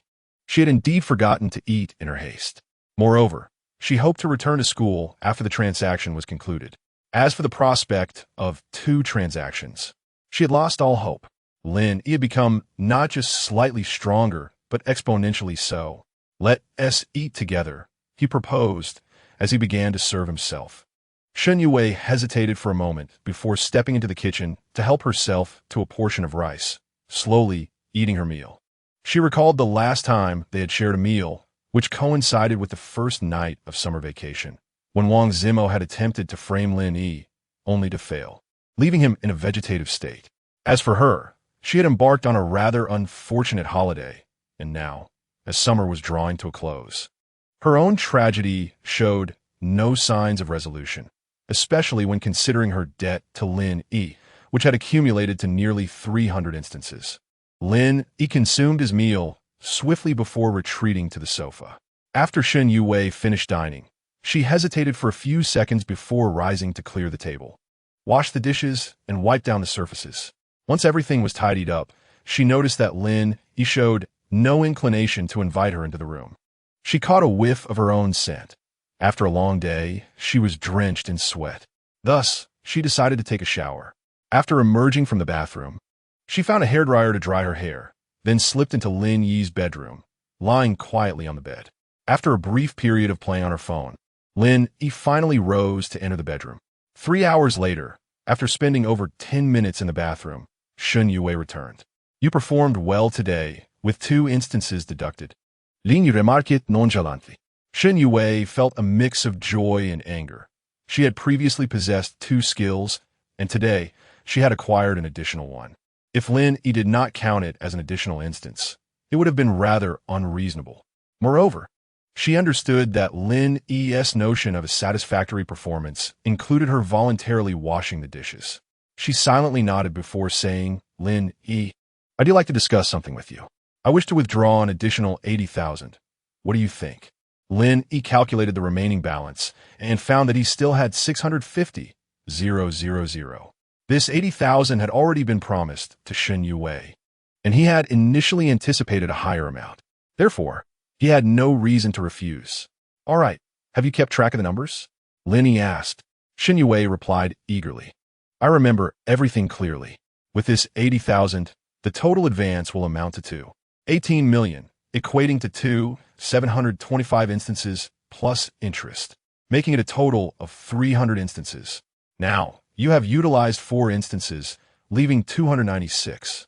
Lin Yi nodded in satisfaction, saying, "Your calculations are quite accurate, unlike me. I could spend all night figuring out what 3 for 135 equals." Shennongjia was momentarily taken aback, struggling to comprehend his words, leaving Lin Yi feeling as though he was talking to a wall. "When shall we go to the bank?" Shennongjia inquired, unable to grasp Lin Yi's arithmetic puzzle. She bit her lip. "My mom has her treatment scheduled for tomorrow morning." "What time?" "The payment is due by 10 o'clock. "We'll make it. Let us go tomorrow morning." Upon hearing this, Shennongjia realized she would not be returning to school to sleep that night. Quietly, she got up, walked into the adjacent room without closing the door, and quickly fell asleep. She was utterly exhausted from the day's events.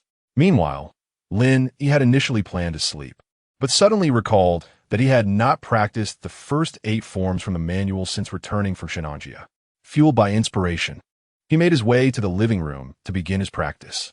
After completing the first 3 rounds, he felt no discernible change. Upon finishing another 3 rounds, however, he distinctly sensed warmth radiating from his body. After completing the final 2 rounds, he was drenched in sweat, and his stomach began to rumble incessantly, struggling against his hunger.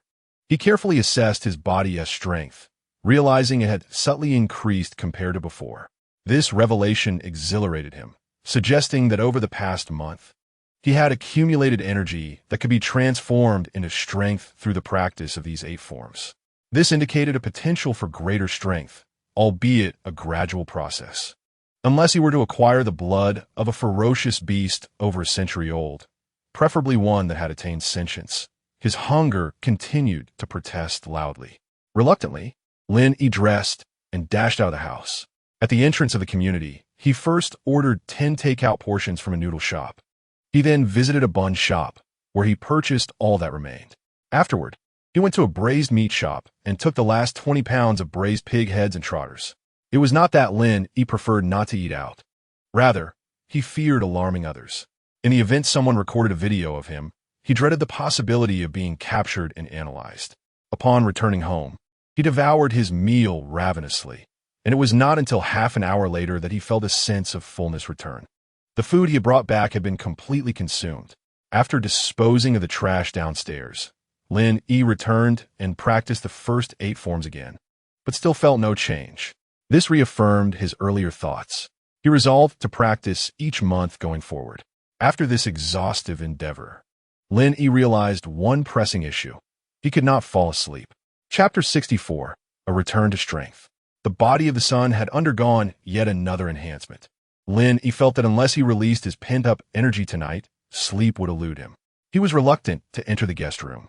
Although he was unsure if there were any special benefits to his first experience following an increase in ability, he was determined not to let Shennongjia benefit from it for free. Checking his phone, he noted it was 12 o'clock. Without hesitation, Lin Yi called Yanan. Upon hearing that Lin Yi was coming, Yanan immediately sprang to attention. 15 minutes later, Lin Yi drove to the Greenfield community. After parking, he dashed up to Yanan's home at 3:30 in the morning. As Lin Yi donned his attire, a smile graced his lips as he remarked, "I feel as though my physique has grown stronger tonight. I am uncertain of the benefits this may bring you, which is why I sought you out at the first opportunity. Thank you for being the first to think of me, brother." Yanan, still recovering from the prior encounter, responded, "There must undoubtedly be some advantages, though I cannot articulate them." Ultimately, she added, "Brother, you should return for now. I need a moment to gather myself." With that, Lin Yi departed, reflecting on the affectionate addresses of brother that lingered in his mind, making him feel as if every cell in his body were breathing autonomously. The following morning, Yanan awoke, feeling an unprecedented vitality coursing through her. She immediately relayed this exhilarating news to Lin Yi. At that moment, however, Lin Yi was preoccupied. It was 9:30 in the morning when Shennongjia stumbled out of Lin Yi's residence, her steps somewhat unsteady. It was only then that Lin Yi finally succumbed to slumber. After returning from Yanan's home the previous night, he had remained wide awake. Upon parking his vehicle, he transferred funds to Shennongjia at the community entrance, and by the time he got home, it was already 4:30. Following a restless sleep of less than 6 hours, Shennongjia was abruptly awakened by noise. It wasn't until 9 o'clock that she finally attended to her morning routine, leaving the house at 9:30. At 3 in the afternoon, Lin Yi awakened and noticed a message from Yanan. He thoughtfully recalled her condition after their escapade in Shennongjia, following the tinkering with Lin Yi. In an instant, he grasped the situation. Furthermore, Lin Yi's eagerness to visit Lin's city a few days prior, refusing to leave her abode for a single day, suggested that the previous bestowal had been excessively generous, leaving her utterly captivated and somewhat frenzied. Lin Yi resolved that in future enhancements, he must exercise caution, reserving such favors for those women who genuinely care for him. In his mind, a hierarchy began to take shape. Yanan, Wang Ziki, Feng Qingyao, reclining comfortably on the sofa. Lin Yi stretched lazily as a message from his roommates pinged, inquiring when he would return to campus. Just as he was about to send his reply, the phone rang. Village Chief Wang Meng was calling. "Hello, Lin Yi. The approval for the land transfer has come through, and it's contingent upon your establishment of the breeding farm. Otherwise, it's all for naught. Therefore, you must proceed with the farm. I have no way to justify this otherwise," Wang Meng chattered. "Indeed, I shall collect the materials tomorrow." "Thank you, Village Chief," Lin Yi replied courteously, though he only half believed Wang Meng's words. From previous interactions, it was clear that Wang Meng was keen for him to invest more in the village, especially after Wang Meng's probing. He was convinced that no matter how much Lin Yi invested, the returns would be minimal. After hanging up, Lin Yi sent out the previously composed message, and thus, the four of them arranged to congregate that evening. Lin Yi was pursuing a degree in architecture, a field that ranked among the top 3 at his university. The downside was the relative scarcity of female students. However, the institution also boasted faculties of finance, law, and arts, ensuring that the engineering students were not entirely deprived of companionship. Their dormitory was situated in the southeastern corner of the campus, while the female dormitories were conveniently located near the south gate, adjacent to the male accommodations. Therefore, every time Lin escorted Wang Ziki home, it merely entailed walking her to the entrance of Eugene Community across the street. Originally, his roommates suggested dining at the back gate, near the west entrance, but Lin Yi disagreed, advocating instead for the south gate. This was motivated by a desire to avoid revisiting the tragic accident scene. as well as the convenience of access from the south gate. At 2:30 in the afternoon, the four roommates reunited at a farmhouse restaurant near the south gate of Eugene Community, having not seen one another in over a month. Lin Yi, you rascal. You've returned to Lin City and yet haven't graced the school with your presence, leaving us to believe you had not come back, exclaimed roommate Zhou Xiong, playfully slapping Lin Yi on the shoulder. Though Zhou Xiong's name suggested a robust figure, he stood at only 160 centimeters, slender as a monkey. His name had no correlation to his stature. Naturally, he enjoyed boasting about his masculine charm, which was ironic given that he was perpetually single. However, he was known for his impressive drinking capacity, able to consume 2 gin of liquor without faltering. Indeed, I've been here for 2 days now, and despite my inquiries, you've left me hanging. Quite inconsiderate, chimed in Zheng Gang, an exemplary student from their department's student council. Rumor had it that he would be promoted to vice president of the student council upon the semester's commencement, enjoying considerable success. Unlike Lin Yi, who must be busy with his campus beauty, mocked Qian Cheng, who often declared his aspirations to become a tycoon, claiming it was necessary to uphold the prestige of his surname. Although he was a second-generation rich kid, he had a penchant for ostentation, claiming to have a girlfriend who was comparable to Shen Yue. Yet after a year, no one had ever seen her. Oh please, you're just as single, retorted Shenggong. I wouldn't be caught dead with you lot. Qian Cheng shot back, only to be met with Zhou Xiong's jesting remark about having a girlfriend even more attractive than Lin Yi's. Old Qian, I suspect you're spinning tales. Do you perhaps prefer the company of men? Lin Yi interjected with a hint of mischief. Instantly, Zheng Gang and Zhou Xiong erupted into laughter. Damn it, Lin Yi. Who do you think you're looking down upon? I'll prove you wrong by arranging a date for tomorrow, and you'll be treating us all, Qian Cheng retorted. Flustered, Lin Yi chuckled and readily agreed. Fine, if you can't bring her, then you shall foot the bill. Since that's the case, I'll also summon a girl I just met to join us, so you can see my discerning taste. Zheng Gang chimed in, his face brimming with excitement, evidently smitten. So it seems I'm the only one without a date. Huh? Just you wait, Zhou Xiong lamented, sipping a generous gulp of tea. The four ordered an array of dishes and indulged in copious amounts of alcohol. Lin Yi, however, after consuming 3 bottles of beer, decided to halt his drinking. Fortunately, his friends were well aware of his limits and refrained from urging him to continue. Once they were sufficiently satiated and merry, the four departed the restaurant. Zheng Gang and Qian Cheng, slightly inebriated, continued to extol the beauty of the girl they planned to invite the following day. Lin Yi, weary of the conversation, announced, You all head back. I have matters to attend to outside.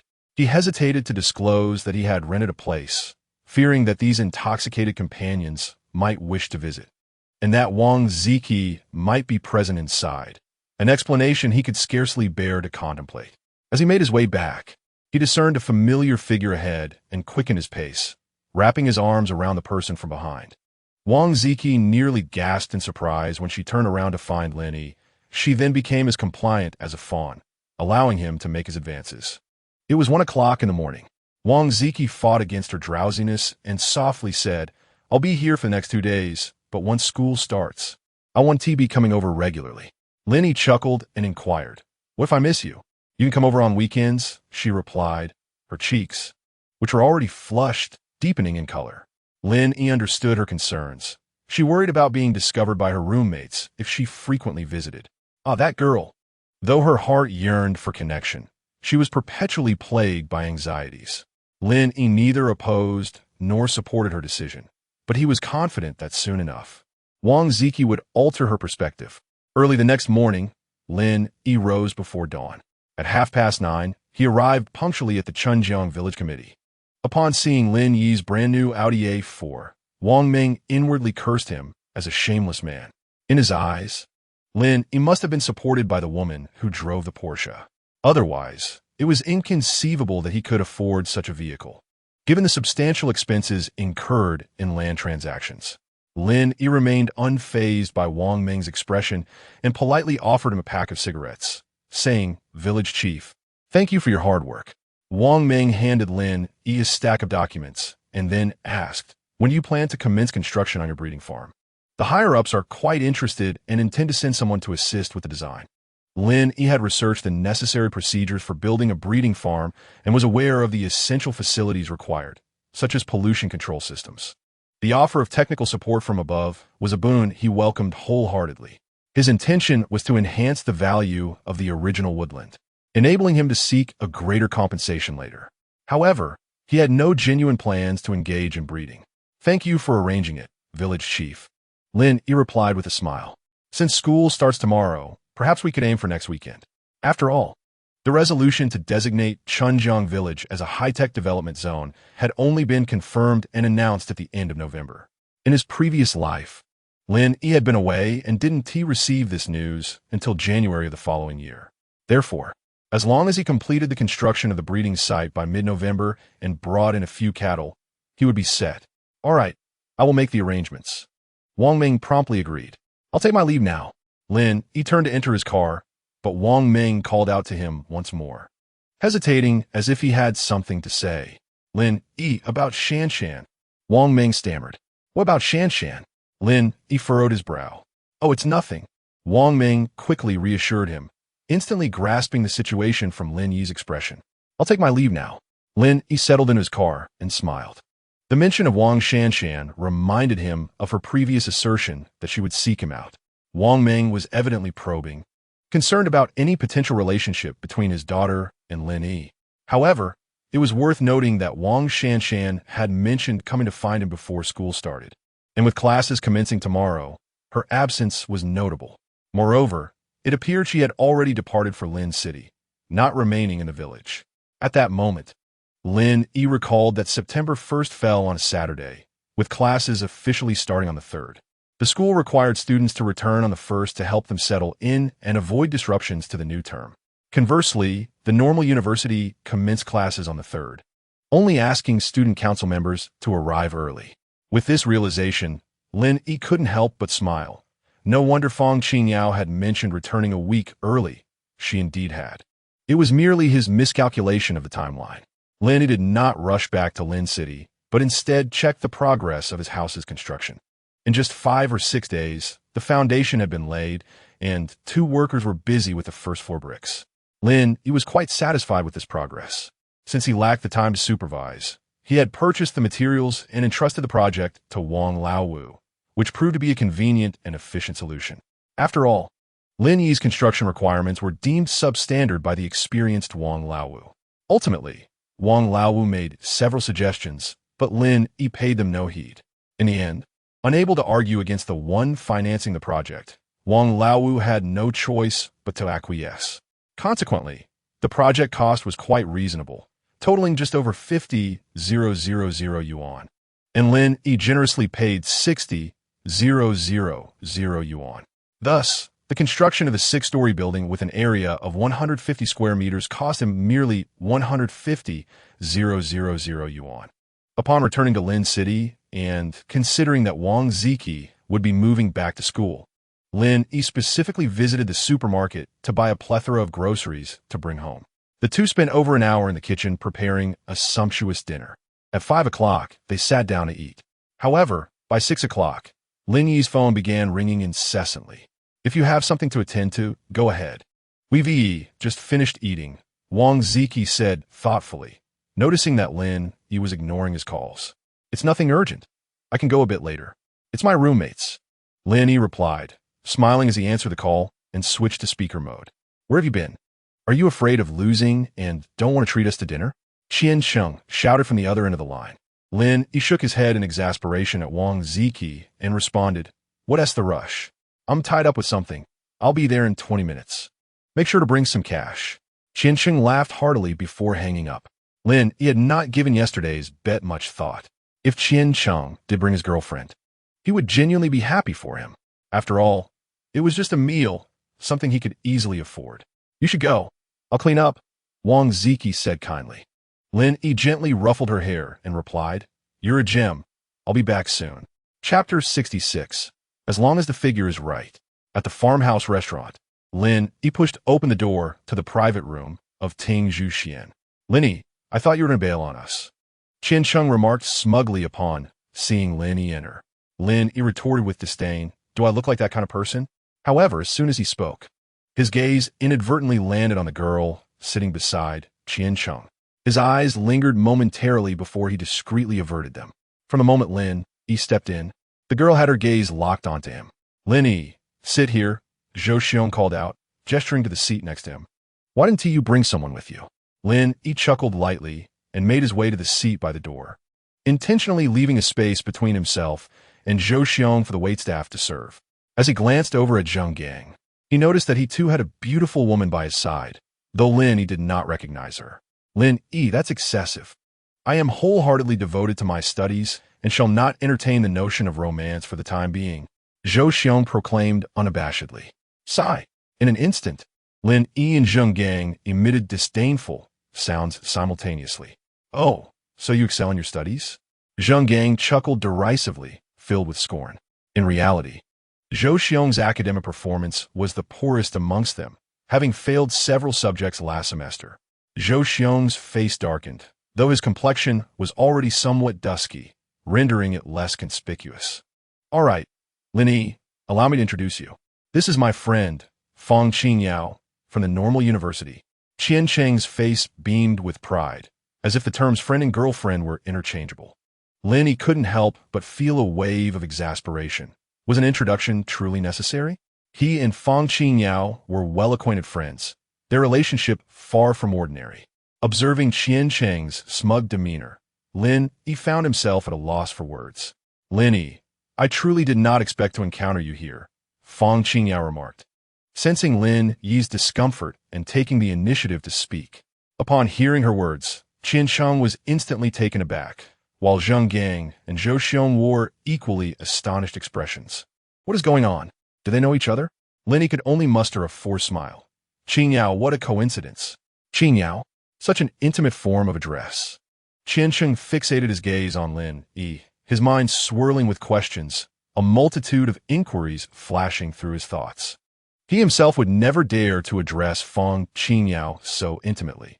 Yet Lin Yi seemed utterly unashamed. Lin Yi, isn't it rather inappropriate to address her so familiarly upon first meeting? Qiancheng questioned, his confusion laced with a hint of dissatisfaction. Zheng Gang deliberately turned his head away, stifling laughter, while Zhou Xiong could only shake his head in a resigned expression. It was evident that Lin Yi and Fang Qingyao not only knew each other, but their relationship was decidedly more than mere acquaintances. They had discerned this, while Qiancheng remained oblivious. However, one could hardly blame Qiancheng. Before Lin Yi's arrival, he had been overly attentive to Fang Qingyao, showering her with concern and warmth, displaying an eagerness that was palpable. Yet, Fang Qingyao had consistently maintained her distance, driving Qiancheng to the brink of frustration. As a wealthy second-generation heir, Qiancheng had always looked down upon Lin Yi, especially with Lin Yi having a girlfriend of the caliber of Shen Yue, which only fueled Qiancheng's jealousy. Not long ago, during the return to school, a beautiful woman boarded the train at Fan City and fortuitously sat in the same row as Qiancheng. He was instantly smitten. Thus, he endeavored to engage her in conversation and ultimately succeeded in obtaining her contact information. Just yesterday, he had been spurred on by a bout of competitive spirit, leading him to sweet-talk this beauty into coming out today. Who would have anticipated that this very beauty was acquainted with Lin Yi? Ironically, Fang Qingyao had long been aware of Qiancheng's feelings for her, prompting her to consciously distance herself from him.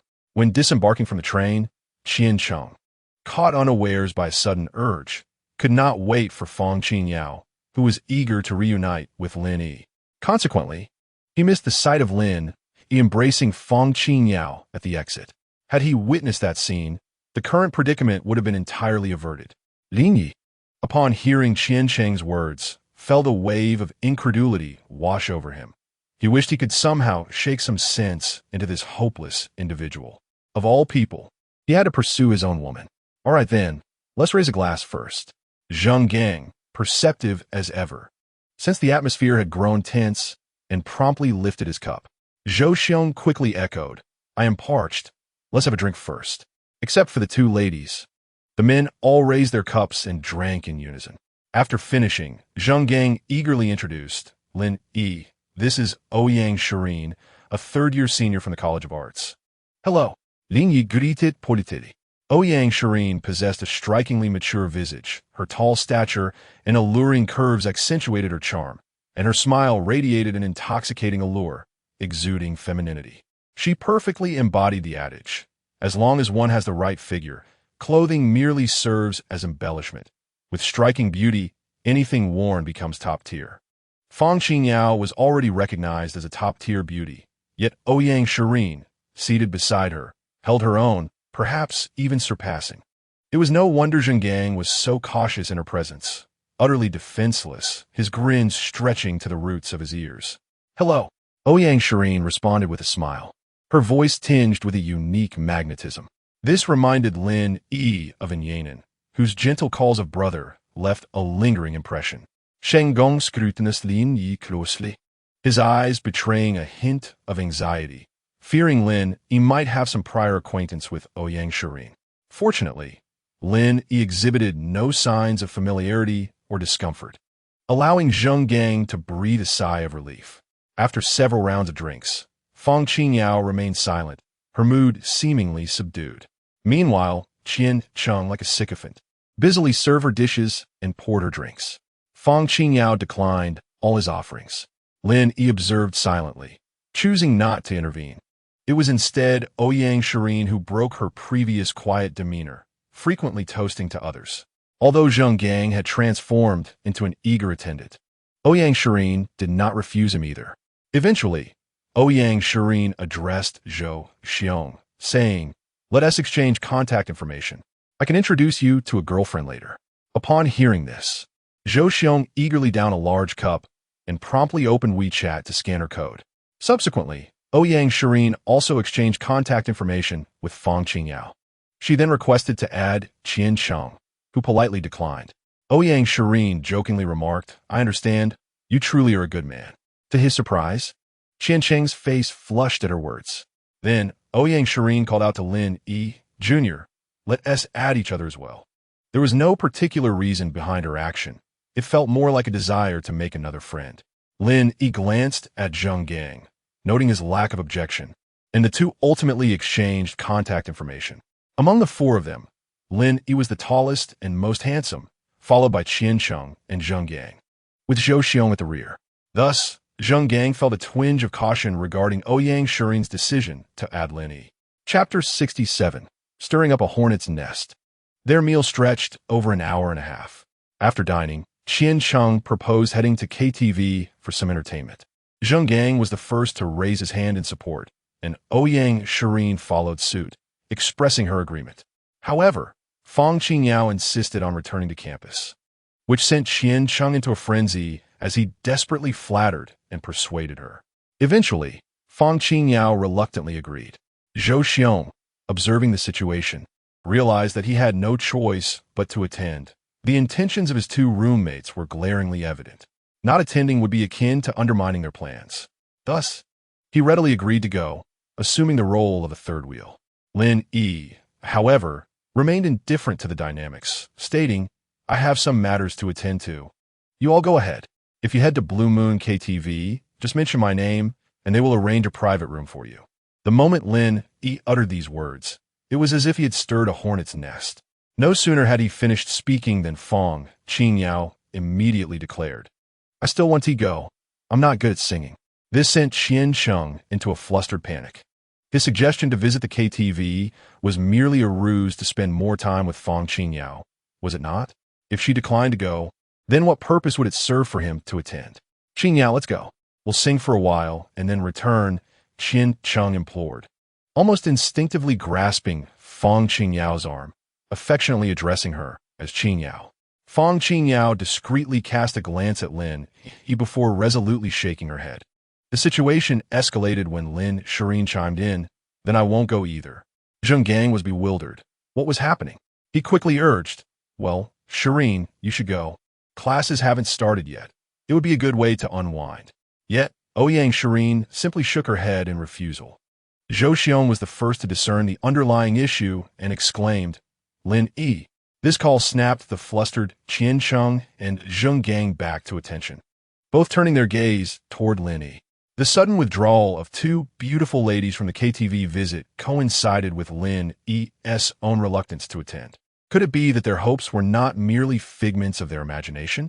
Faced with their inquisitive glances, Lin Yi sighed in resignation. Fang Qingyao's refusal was undoubtedly linked to him. However, what was Ouyang Shirin's predicament? Lin Yi, at his wit's end, finally conceded, "All right, let us go. Since I've treated you to a meal, I might as well treat you to some karaoke." "How generous. Let us go." Zhou Xiong chuckled, playfully placing his hand on Lin Yi's shoulder, though his shorter stature made the gesture appear somewhat awkward. The group divided into two factions. Lin Yi, Qian Sheng, and Fang Qingyao formed one team, while the remaining trio constituted the other. After more than half an hour, the two groups reconvened at the entrance of the Blue Moon KTV. As they stepped into the lobby, the receptionist promptly recognized Lin Yi. "A private room, please," he requested, handing over the platinum card arranged by Go from his wallet. Shortly thereafter, they were ushered to their room by a young attendant. Upon reaching the third floor, a rowdy group approached them. At the forefront was a burly man with a scarred face, flanked by Go. This group exuded a menacing aura that made Qian Sheng and Zheng Gang instinctively halt and yield the right of way, while Fang Qingyao subtly inched closer to Lin Yi.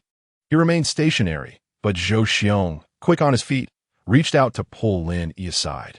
However, to their surprise, the intimidating group suddenly broke into smiles. The scar-faced leader waved at Lin Yi with a broad grin. "Lin, my brother, what a pleasant surprise to see you here." Lin Yi returned the smile. "Just brought a few friends along for some fun." "Lin, you truly are a remarkable person. Even your girlfriend is stunning." Go chimed in with a flattering grin. Turning to Fang Qingyao, "Hello again, beautiful." His remarks, intended to compliment Lin Yi and Fang Qingyao, left Qiancheng momentarily speechless. No matter how much he denied it, he understood that Fang Qingyao and Lin Yi were acquainted, and their relationship was evidently close. After all, why else would they have come to KTV together? Shenggong, Zhou Xiong, and Lin Shirin exchanged glances, resigned to the situation. They wished to alert Qiancheng, but how could they do so? "Lin Yi, Xingyao, you two know each other?" Qiancheng finally mustered the courage to inquire. "Yes," Lin Yi replied candidly. "And what exactly is your relationship?" Qiancheng pressed on relentlessly. "Friends," Lin Yi succinctly responded. "All right then, Lin Yi, why don't you invite your campus beauty girlfriend over as well?" Qiancheng suggested with a sudden smile. Lin Yi felt a headache coming on. He could either mention his recent breakup with Shen Yue, risking hurting his friend's feelings, or remain silent, which would not alleviate his desire to avoid calling her. Ultimately, he resolved to be forthright, despite the potential distress it might cause his friend. "I've broken up with her. Whether it was sooner or later, it would be a wound, and it wasn't the first time." Fang Qingyao bit her lip, feeling that she should not let Lin Yi bear the burden alone, and decided to clarify matters. "Qiancheng, let us talk privately," she suggested, glancing at an empty room nearby before stepping inside. After a moment's hesitation, Qiancheng followed her in. The scar-faced leader shot Go a disapproving glance for his loose tongue, causing Go to shrink back in fear and quickly apologize to Lin Yi. "My apologies, Lin. Lin Yi made it unfazit." To ease the tension, the scar-faced man jovially declared, "Lin, enjoy yourselves tonight. All expenses are on me." He then summoned a nearby server and whispered a few instructions. Turning back to Lin Yi, he added, "I'll take my leave now. Have a great time. Next time, just put on my tab." Lin Yi clasped his hands in gratitude. "Thank you, Scar." Soon, the group entered the private room. Zheng Gang and Zhou Xiong were still reeling from the earlier shock. The individuals they had just encountered were clearly members of the Black Society, yet they had treated Lin Yi with remarkable cordiality. In that instant, Lin Yi took on an air of mystery in their eyes. Ouyang Shirin gazed at Lin Yi with a mix of curiosity and intrigue.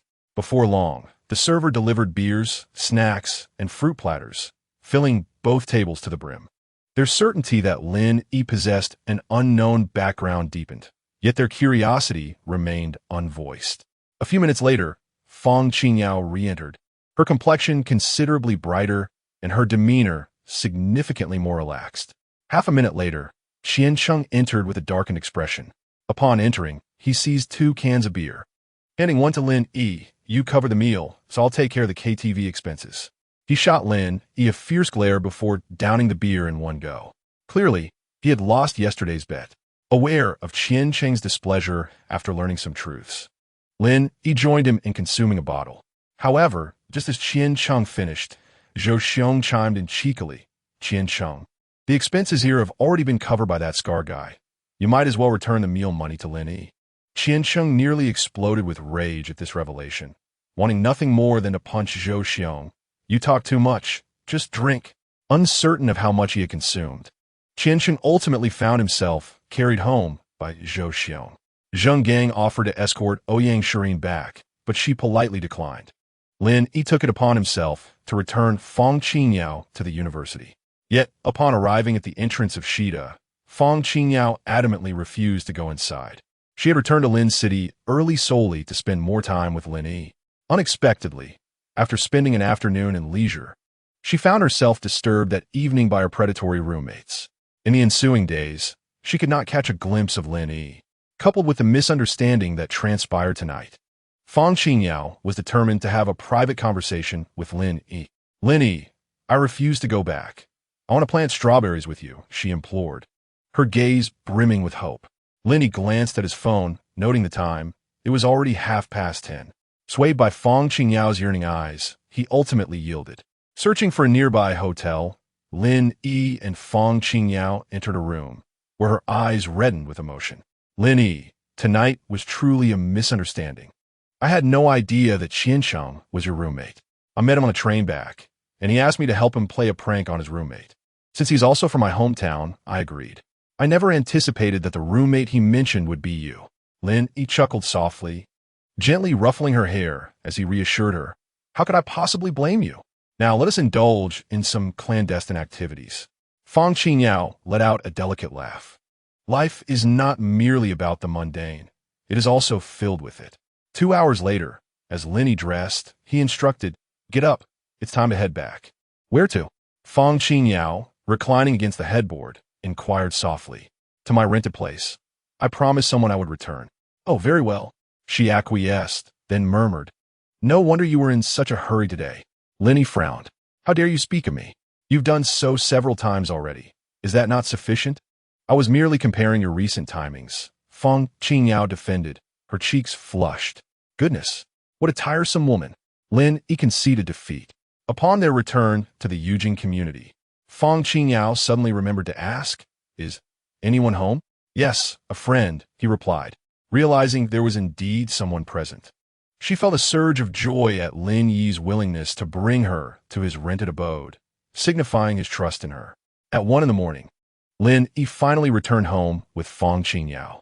Upon hearing the door, Wang Ziki immediately rose from the sofa and switched on the light. "Ziki, have you been sitting here the whole time?" Lin Yi was surprised to find her waiting in the living room. "I couldn't sleep," Wang Ziki replied softly, her gaze shifting to Fong Qingyao. However, she exhibited no signs of anger, greeting her with a calm, "Hello."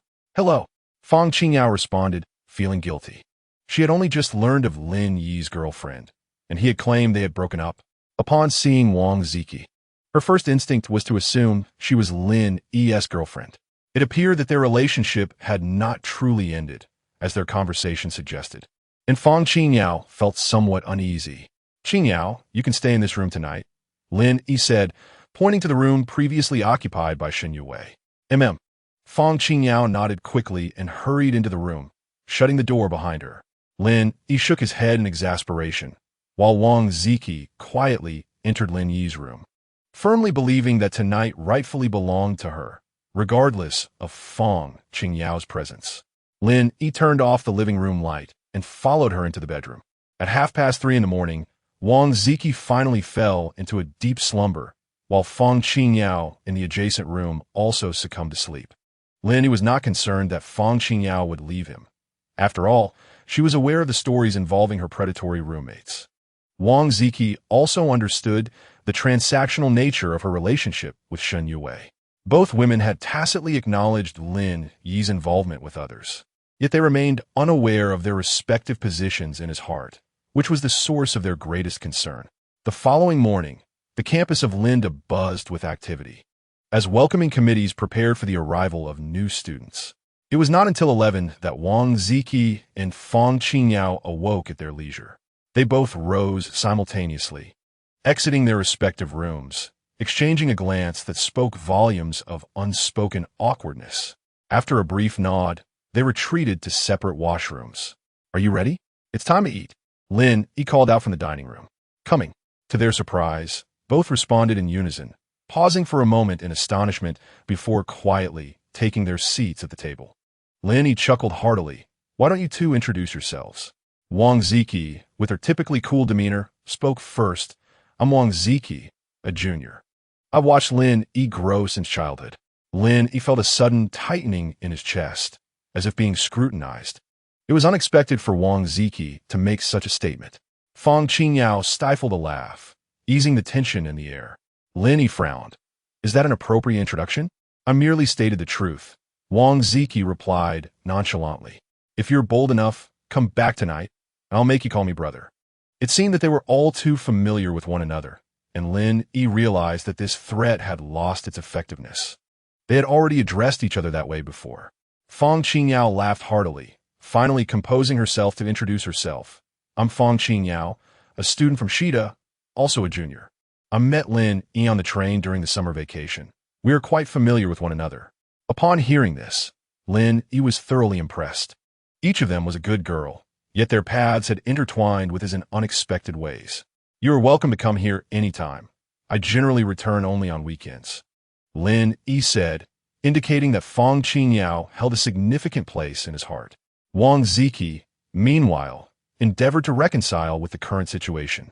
However, Fang Qingyao interpreted this as a matter of hierarchy, leading her to wonder if Wang Ziki was indeed Lin Yi's official girlfriend. Yet, how could a legitimate girlfriend be so accommodating? Perhaps sensing Fang Qingyao's unease, or perhaps wishing to enlighten her about Lin Yi, Wang Ziki added. "Lin Yi's ex-girlfriend might return, but she usually comes only to borrow or repay money, so you needn't pay her any mind." Fang Qingyao felt relieved, realizing she had been overthinking. She and Wang Ziki were not so different after all. "Let's eat," Lin Yi interjected, unable to endure the discussion of his affairs in his presence, especially given that he had heard little praise. After the meal, he drove Fang Qingyao home. Mustering her courage, she asked Lin Yi, "If I have the time, can I visit you any time?" "Of course. Next time you come, I'll get you a key," he assured her. As Lin Yi drove, he chuckled and remarked him. Fang Qingyao responded obediently. Suddenly, she seemed to recall something and inquired, "What if my roommates want to find you? Would you mind?" "I would mind. But since you have already been involved with them, I cannot simply disallow it," Lin Yi reassured her. "Remember, in my heart, you're distinct from them.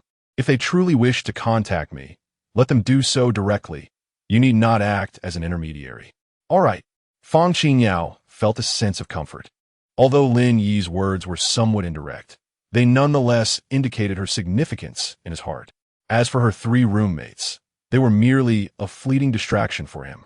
Moreover, "If one day I need you to come find me, be sure to do so," Lin Yi reminded her, contemplating the monthly training session, and he wanted to give her a heads up. Okay." Fang Qingyao, unlike the bold Yanan, was occasionally shy, and her cheeks flushed at this moment. Were it in Yanan, she would undoubtedly have asked why, wondering if it was because there were particularly strong urges at that time. Upon returning home, Lin Yi found that Wang Ziki had already returned to school, leaving him alone in the now desolate house. He pulled out a map once more, preparing to explore opportunities for making money nearby the university. Just then his phone chimed. Upon answering, a voice on the other end asked, "Hello? Are you at school?" "Well, sort of. What is up?" Lin Yi responded, unable to suppress a mischievous smile upon recognizing the caller. He mused over how, once a tomboy, she had now blossomed into a beauty rivaling Wang Ziki. He wondered if her father would confront him with a knife upon discovering their association, or if her brother would erupt in rage. "I'm coming over to hang out with you. Do you have time?" The caller's tone brimmed with anticipation. "When a beauty seeks my company, I always have time," Lin Yi replied with charm. "Once I find you, where shall we go?" The voice queried again. "How about we head to Shishan Lake?" Lin Yi suggested after a moment's thought. "Sounds good. I've never been there," the voice exclaimed excitedly. 20 minutes later. Meet me at the west gate of your school. I'll come pick you up. You have a car? Lin Yi set the map aside and descended to drive. The caller was Wang Shanshan, the cherished daughter of the village chief, Wang Meng. Had she called half an hour earlier, Lin Yi would have been waiting for her at the university gate. Now, he had to make an additional trip, but the thought of reeling in this beauty made it all worthwhile, especially considering Wang Meng's long-standing disdain for his family. Lin Yi recalled how, in a past life, Wang Meng had colluded with his sons, Wang Ning and Wang Tao, to seize his family's land. When Lin Yi sought justice, they had beaten him mercilessly. He remembered all of this clearly. As for Wang Shanshan, the pampered young lady, he harbored no guilt about any consequences she might face. After all, she was the one willingly stepping into the fire. However, considering his own unique physique, Lin Yi felt she was the one gaining from their encounter. This sentiment mirrored his views on Fang Qingyao's three roommates, Sun Yi, Huang Tingting, and Cheng Muxue. He believed that the experiences shared with them under the cherry blossom trees were gifts bestowed upon them. Therefore, if they sought him out, it would depend on his mood, and they would need to be compliant. Yet, this mindset did not deter Lin Yi from his resolute determination to win over Wang Shanshan today. 20 minutes later, he arrived at the west gate of the university to find Wang Shanshan, clad in a floral romper. As she raised her leg to enter the car, a gentle breeze revealed a glimpse of something adorably colorful at the corner of Lin Yi's eye. Wow, what a transformation! Lin Yi marveled, genuinely struck by how the tomboy had evolved into a charming young woman. Lin Yi, let us go, Wang Shanshan exclaimed, her face radiant with excitement. Lin Yi responded affirmatively, pressing the accelerator, and the engine of his A4 roared to life as they sped away. Do you drive this aggressively all the time? Wang Shanshan grasped the overhead handle, her expression devoid of fear. Lin Yi thought to himself how uncharacteristic this was for someone with her background. Not really. Seeing you look so beautiful today got me a little carried away, he teased, a grin spreading across his face. Wang Shanshan, however, was no naive damsel. She came from a wealthy family and was well acquainted with the world. She had undoubtedly encountered her fair share of risky humor. In that moment, she couldn't discern whether Lin Yi was joking or being serious about his driving style. Take it easy, this is a new car. Drive slowly to avoid damaging it. Luxury car repairs can be quite costly, Wang Shanshan said with genuine concern, her lips pursed. Lin Yi glanced at her, amused by her earnestness. He pondered whether she might indeed be a seasoned driver herself. However, he quickly dismissed the thought. After all, she had never been known to have a boyfriend. Whenever a boy dared to pursue her, her father and brother would storm into the school, threatening him. Cars are meant to be driven, not parked as mere ornaments. If they could express their feelings, they would certainly disagree with that notion, Lin Yi remarked, prompting Wang Shanshan to realize he was indeed driving. Her cheeks flushed slightly as she retorted, "You speak as if you're an expert on cars." Lin Yi erupted into laughter, declaring, "Absolutely. A good driver must possess strong predictive skills, accurately gauging the distance between vehicles and knowing when to brake instead of constantly flooring the accelerator. For instance, when there's a clear stretch ahead, I can speed up, but if the car in front feels I'm tailing too closely, I adjust my speed accordingly. Furthermore, it's essential to listen to the engine's sounds and adjust the speed accordingly to ensure a safe journey. Lastly, parking should be executed flawlessly to avoid any unnecessary damage." Wang Shanshan turned her gaze out the window, her mind drifting to various scenarios. "All right, you're obviously the best driver. Once we reach the outskirts, do teach me. I'm planning to get my driver's license soon," she requested. Lin Yi readily agreed. "No problem. I'll ensure that you grasp it effortlessly." Wang Shanshan playfully stuck out her tongue, teasing, "You're just bragging." Lin Yi chuckled, "I'm no braggart. I possess considerable experience in teaching others to drive. Those I've instructed have always sung my praises." As Lin Yi continued to drive, his speed increasing, they approached Shishan Lake Park, where visitors flocked every weekend. Instead of parking in the main lot, Lin Yi headed straight to the rear parking area. Upon alighting from the vehicle, Lin Yi retrieved an umbrella from the trunk and handed it to Wang Shanshan, subsequently taking out a mat. Along with the snacks and fruits purchased during their earlier stop. "Let's proceed. Lin Yi beckoned to Wang Shanshan as they entered the park through the rear entrance, making their way deeper into its embrace. Throughout their journey, both maintained an unspoken agreement to refrain from discussing the previous topic of driving. Wang Shanshan exhibited little interest in the A4, and Lin Yi had no desire to instruct her. As they strolled, their conversation flowed, and the further they ventured, the scarcer the pedestrians became, mostly consisting of enthusiasts engaged in walking or jogging. I know a particularly tranquil spot with a vast expanse of grass. Shall we go there to play? Lin Yi proposed. Certainly. After walking for so long, my legs are beginning to ache, Wang Shanshan readily agreed.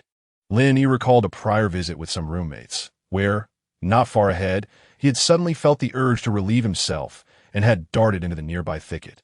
To his surprise, he discovered a small, level patch of grass about 50 to 60 meters from the roadside, surrounded by towering trees. It offered a cool respite devoid of any disturbances. Thus, Lin Yi surveyed the area with Wang Shanshan, confirming their solitude before they both ventured into the thicket. To ensure Wang Shanshan's bare leg were not scratched by branches, Lin Yi gallantly forged ahead.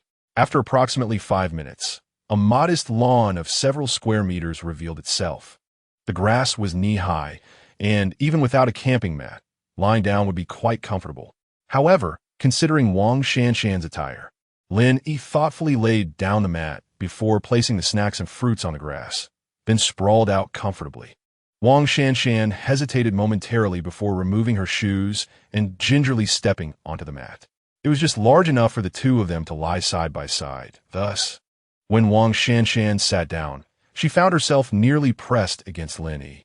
Here, have some fruit. Lin Yi smiled, producing a banana from the bag, expertly peeling it before offering it to her. As she reached out to accept it, perhaps due to the heat of the day, her cheeks flushed a rosy hue. She pondered whether Lin Yi had intended this, causing her to hesitate in taking a bite. Only after witnessing him indulge heartily in the fruit did she follow suit. Their conversation meandered as they savored the snacks and fruits. The warmth generated from their earlier walk dissipated with the gentle breezes, leaving them both refreshed. Lin Yi reclined on the mat, his hands cradling his head while he gazed at the azure sky, embodying sheer contentment. Wang Shanshan observed him, secretly wishing to lie down for a restful reprieve, yet hesitated in this serene setting. Noticing her indecision, Lin Yi remarked, "The sky is exceptionally blue today. Why not lie down and take a look?" Wang Shanshan bit her lip, then gradually reclined. At that moment, Lin Yi instinctively extended his left hand, providing a cushion for her head. She did not protest, lying quietly as she gazed at the heavens.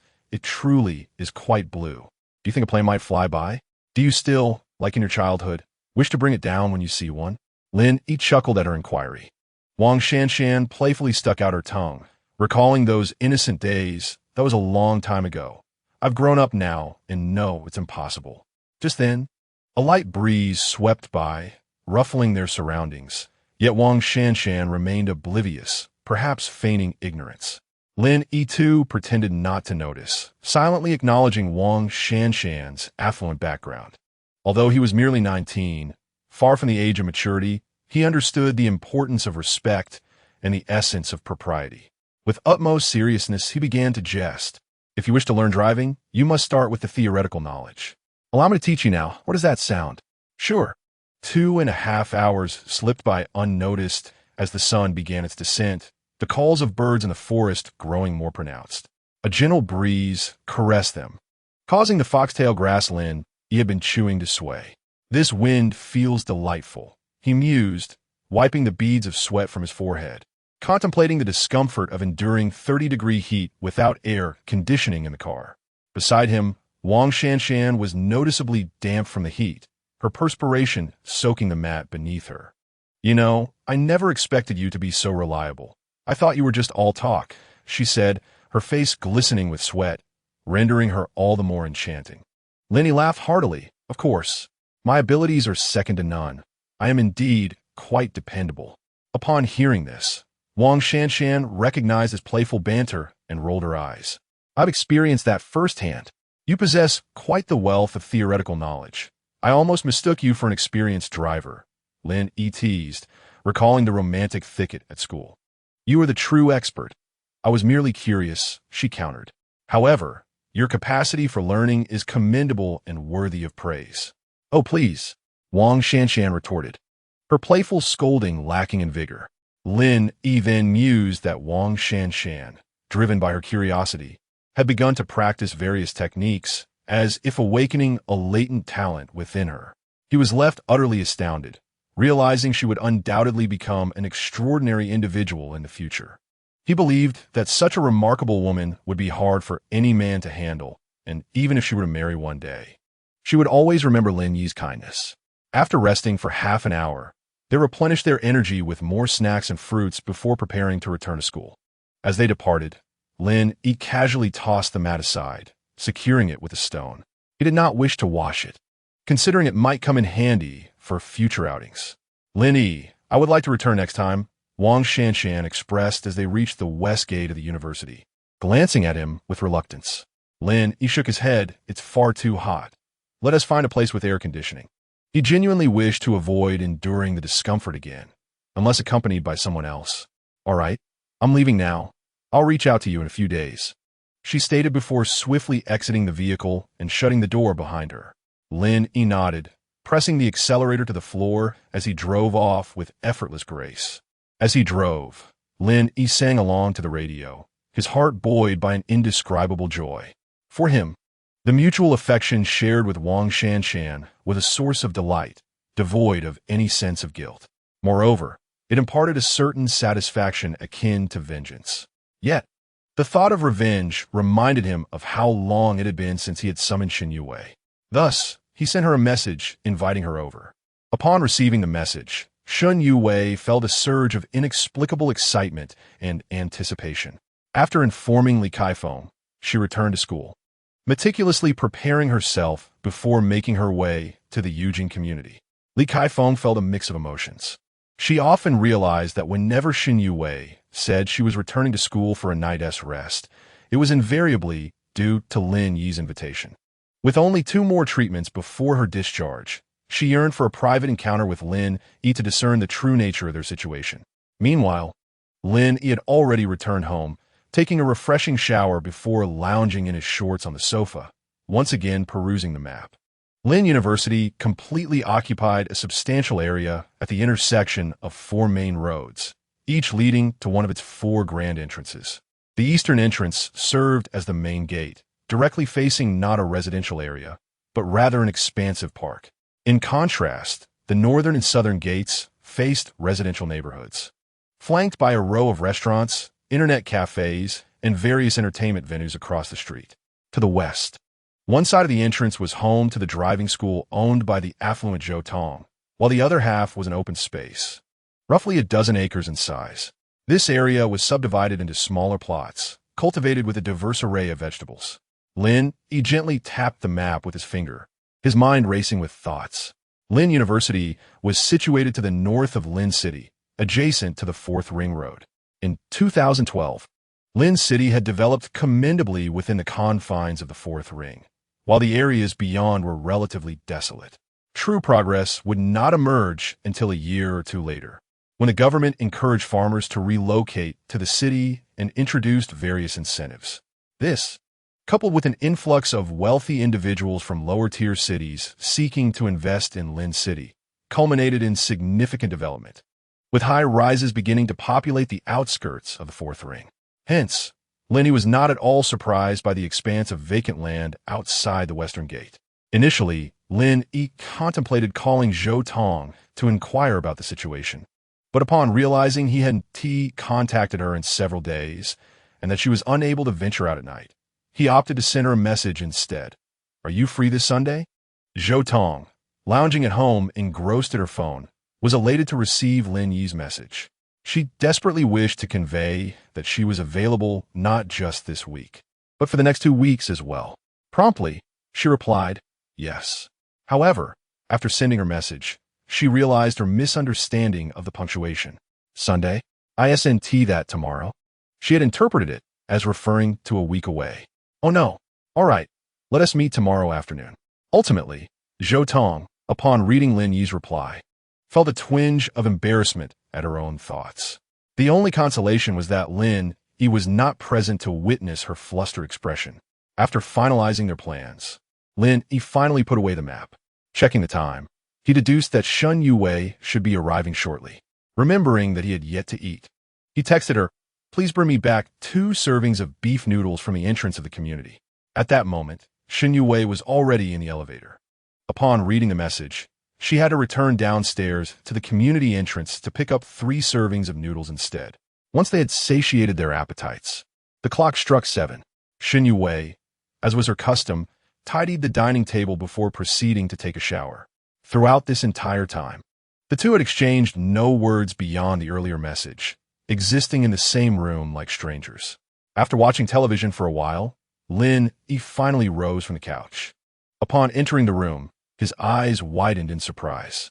He distinctly remembered that Shennongjia had not been wearing high socks when she arrived, yet now she was. As he surveyed the sight of her slender legs paired with high socks, complemented by her exceptionally fair complexion, Lin Yi felt a subtle thrill. His gaze lingered on her for a full minute, though he merely leaned against the bed, continuing to engage with his phone. Lin Yi's nurturing plan was designed to encourage Shennongjia to act with initiative, emphasizing the importance of service. Consequently, he was testing her perceptiveness. In every other regard, her performance was satisfactory. Now it was time to cultivate her awareness in this specific area. After a considerable wait, Shennongjia grew puzzled at Lin Yi's apparent lack of intention to take charge. Could it be that he did not favor high socks? That seemed unlikely. Weren't all men rather predictable in such matters? She had even styled her hair in twin tails.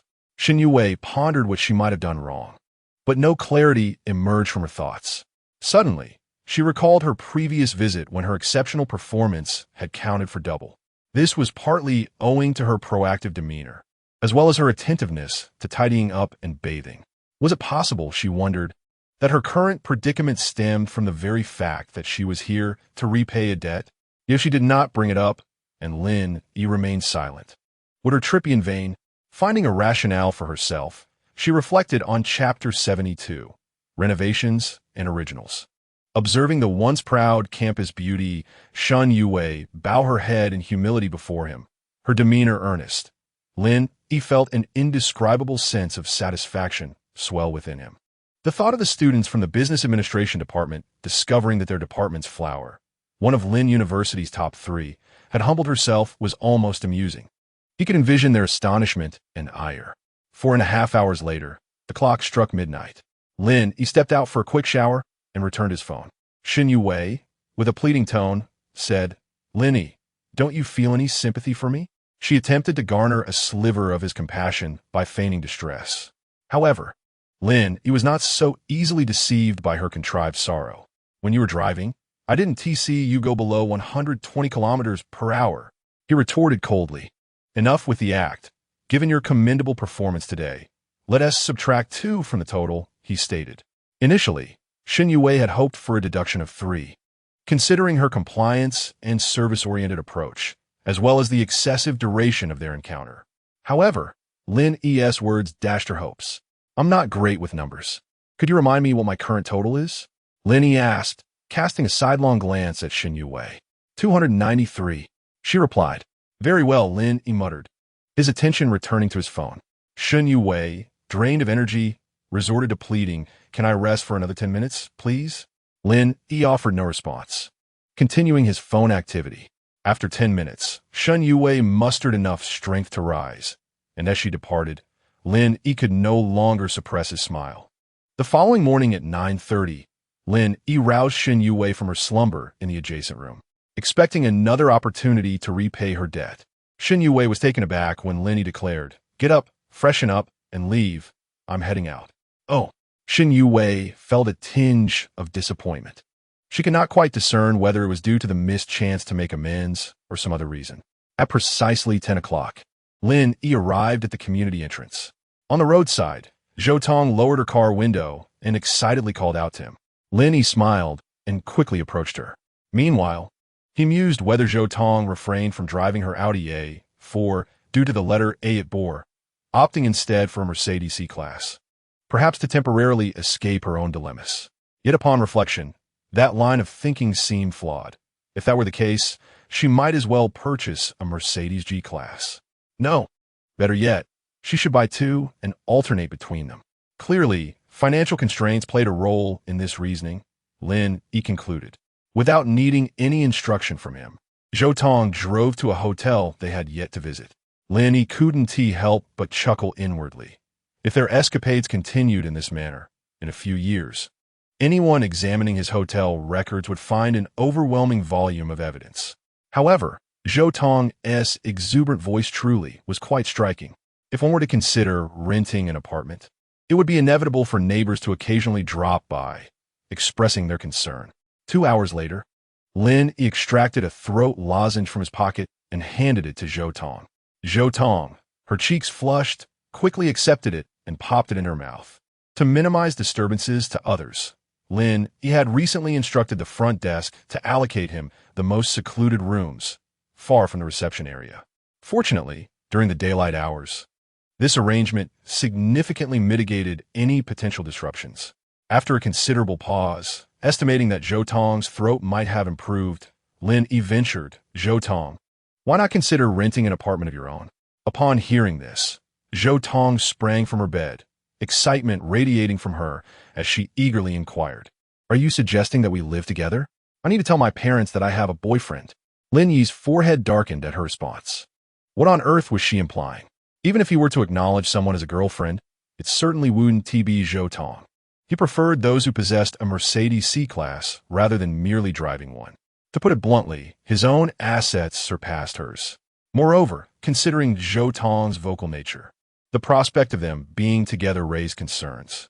With his physical endurance and demanding schedule, he could not overlook the potential for her to be disruptive, leading him to frequently relocate. He mused about the implications of having too many hotel stays, fearing future scrutiny. Reluctantly, Lin Yi decided to lay bare the truth. Zhou Tong's face fell, disappointment etched across her features as her hopes were dashed. Suddenly, she locked her gaze onto Lin Yi's, asking earnestly, "Lin Yi, tell me honestly, do you think I'm too young? Or perhaps too loud?" "Absolutely not." Lin Yi firmly shook his head. Even if such thoughts crossed his mind, he could never utter them aloud. After all, Zhou Tong had been quite supportive, assisting him in obtaining his driver's license and occasionally treating him to vegetarian meals, enriching his culinary repertoire. She had even generously gifted him a pristine Audi A4. Thus, he endeavored to avoid hurting her feelings. Yet, he could not simply acquiesce to her whims whenever she felt inclined, especially given his limited time and the necessity of being in control of his own schedule. The initiative must always remain in his hands. "If you truly find me too young, I could take a trip to the neighboring area," Zhou Tong declared, her determination palpable. Lin Yi, observing her resolute demeanor, chuckled lightly. "What is the point of modifying your car? If it's too flashy, aside from the other implications, what if I accidentally break it? Moreover, modifications tend to be prone to damage. If you truly want to modify it, I would hesitate to drive it. A minor accident could have grave consequences. The original lights ensure safety." Zhou Tong's spirits plummeted upon hearing Lin Yi's words. "All right, I shall rent an apartment in your neighborhood then." As they continued their casual conversation, Zhou Tong's mood gradually lifted. She recalled that Lin Yi's visit must have had motives beyond mere leisure, prompting her to inquire, "Lin Yi, do you have something to ask me?" Lin Yi nodded, asking, "Is the driving school package you received from your home?" "Yes, I mentioned that previously," Zhou Tong affirmed. "Does your family live here, or did you purchase this plot of land?" Lin Yi pressed on. "My family resides here. The land is also ours," Zhou Tong replied. "Wow, then your family must have made quite a profit from selling land," Lin Yi remarked with a grin. "Are you interested in inheriting that wealth?" Zhou Tong gazed at him with eager anticipation, her desire to be with Lin Yi growing stronger with time. Lin Yi thought to himself, "This woman is beyond redemption. Even now, she fantasizes about possessing him. She must be out of her mind. Let us be serious, or I shall take my leave," Lin Yi stated coolly, resolving to dispel Zhou Tong's unrealistic aspirations. Wait, I was merely joking," Zhou Tong exclaimed, pressing her forehead against Lin Yi's chest in a plea for mercy.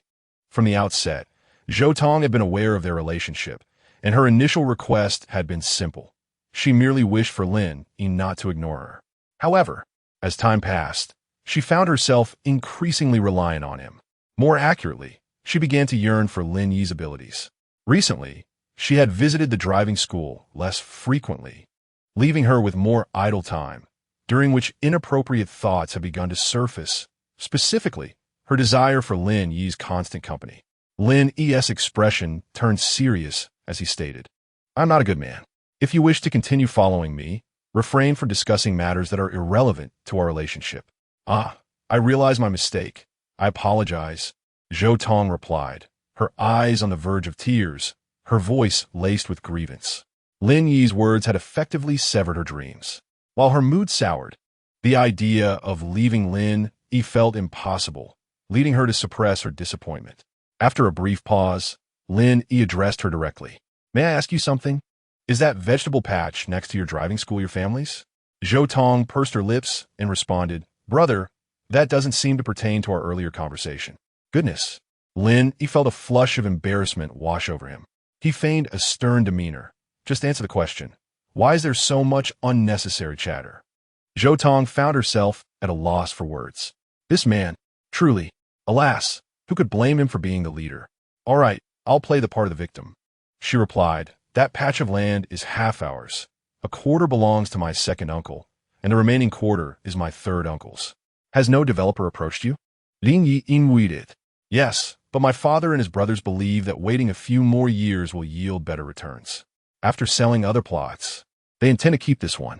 "What amount did the developer offer?" Lin Yi asked, curiosity piqued. Zhou Tong considered for a moment before responding. "My father mentioned the developer offered 80 million. Lin Yi was taken aback. It seemed Zhou Tong was not unable to afford a Mercedes G-Class. Rather, she might be concerned that it was a bit beyond her reach. Initially, Lin Yi had no intentions of purchasing that parcel of land. His thoughts were focused on renting it for some ventures. Noticing Lin Yi's silence, Zhou Tong recalled their first encounter, where he had exuded the demeanor of a wealthy heir. "Lin Yi, you aren't a wealthy heir, are you? Interested in that land?" Zhou Tong asked curiously. Snapping back to reality, Lin Yi playfully tapped her forehead. "Your imagination is quite vivid.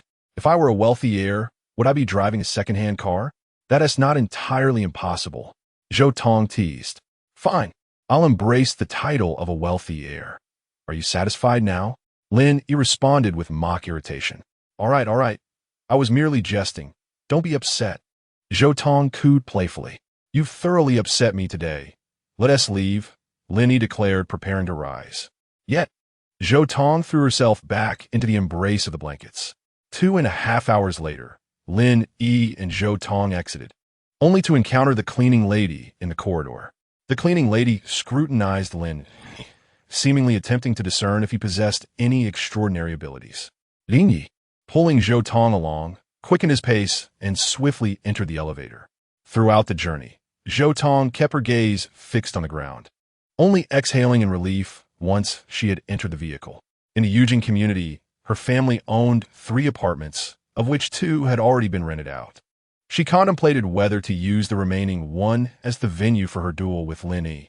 However, she was apprehensive about the possibility of her parents stumbling upon them.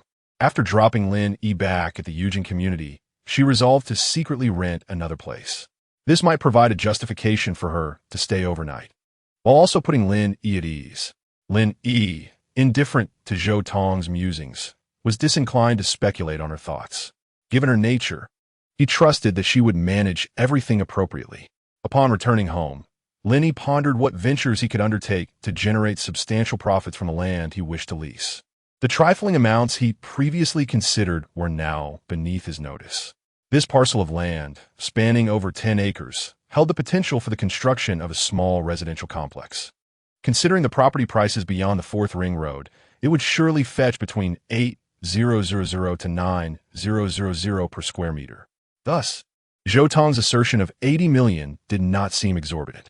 If he had the financial means, he would undoubtedly seize the opportunity to purchase the land forthwith. Even if he merely held on to it for 2 or 3 years without any development, its value would multiply significantly. Should he decide to construct a residential complex to sell, the profits would be even more substantial. However, he would need to wait at least 3 months before he could afford it, by which time the prices would likely have escalated. For the moment, he could only contemplate renting it to engage in some enterprise that might enrich the community's experience. After a brief period of contemplation, an audacious idea blossomed in Lin Yi's mind. Yet, the investment required was considerable, and the risk lay in the fact that the lease term would likely not exceed 3 years. With this notion taking root, Lin Yi recognized the need for further investigation before making a decision. Glancing at the time and recalling that classes would commence the following day, he ventured out to grab a meal before returning to his dormitory. Upon his arrival, he found Zhou Xiong and the others present. Zhou Xiong and Zheng Gang greeted Lin Yi with warmth, while Qian Cheng ignored him completely, likely still brooding over the incident involving Fang Qingyao. Zhou Xiong leaned in and whispered to Lin Yi, "Best to avoid that guy. He's on edge." Lin Yi shrugged off the comment, replying, "What is the big deal? It's just a woman." However, his words were overheard by Qian Cheng, who, in a fit of rage, leapt from his bed and shouted, "Lin Yi, quit with the flippant remarks. I fell head over heels for Qingyao because of you. My heart is shattered. How do you intend to make amends?" His expression was one of exaggerated sorrow. Lin Yi scoffed in response, "Aren't you dating someone? How can you suddenly have feelings for Qingyao?" Zhou Xiong and Zheng Gang erupted in laughter, fully aware that Qian Cheng's previous claims were now exposed as fabrications. His assertion of having a girlfriend more beautiful than Shen Yuwei now seemed a cruel irony, mocking his vanity and jealousy. "I don't care. You must compensate me," Qian Cheng insisted stubbornly. Zhou Xiong muttered under his breath, "Shameless." Lin Yi chuckled, "What sort of compensation are you thinking? I haven't figured that out yet.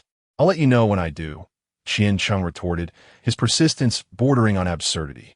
Lin Yi found this amusing, as he could tolerate the playful banter among roommates. "All right, let me know when you've thought it through." Lin Yi nodded, adding, "Moreover, Qingyao is into your type. So don't go chasing after her and end up heartbroken. Don't say I didn't warn you. You're utterly shameless, wanting the best of both worlds. How are we supposed to live?" Qian Cheng fumed. "Wrong. You got backwards.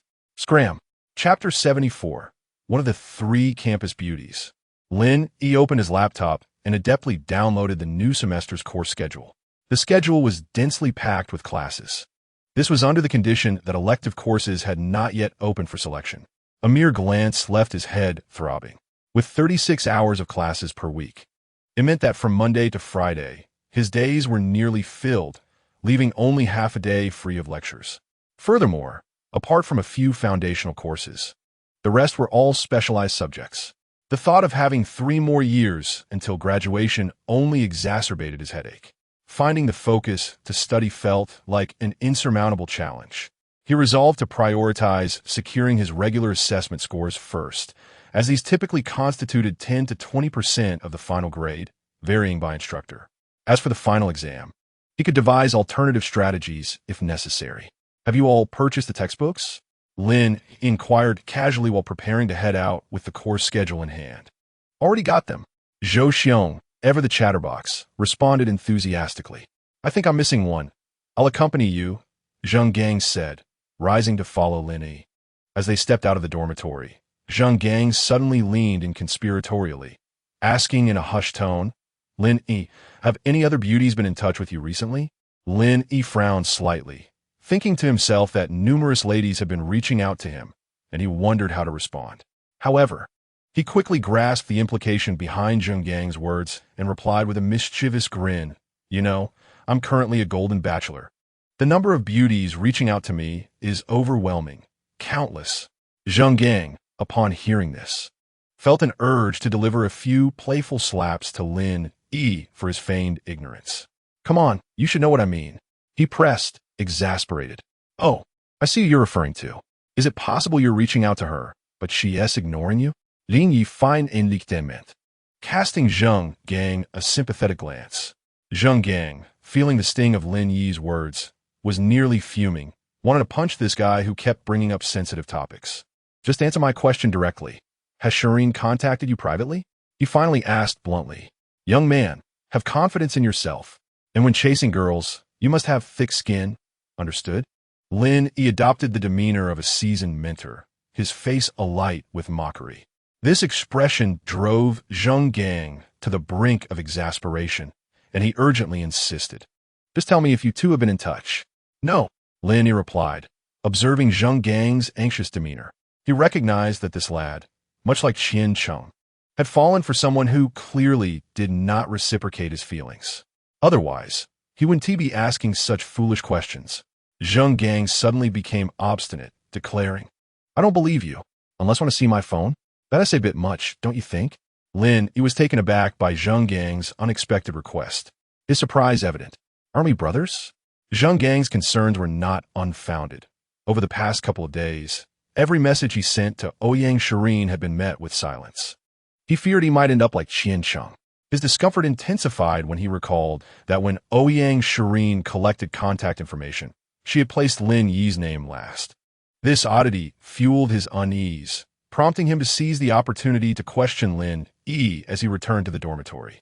Left utterly speechless, Lin Yi, realizing he had little choice, opened WeChat and handed his phone to Zheng Gang, saying, "Certainly, I can show you, but if it does not contain what you desire, you owe me a meal." "Very well." Zheng Gang readily agreed and took the phone, only to be utterly astonished upon glancing at the screen. In the WeChat conversation with Ouyang Shireen, apart from the message stating, "You have added Lin Jian Shiming and can now chat," there was not a single other communication.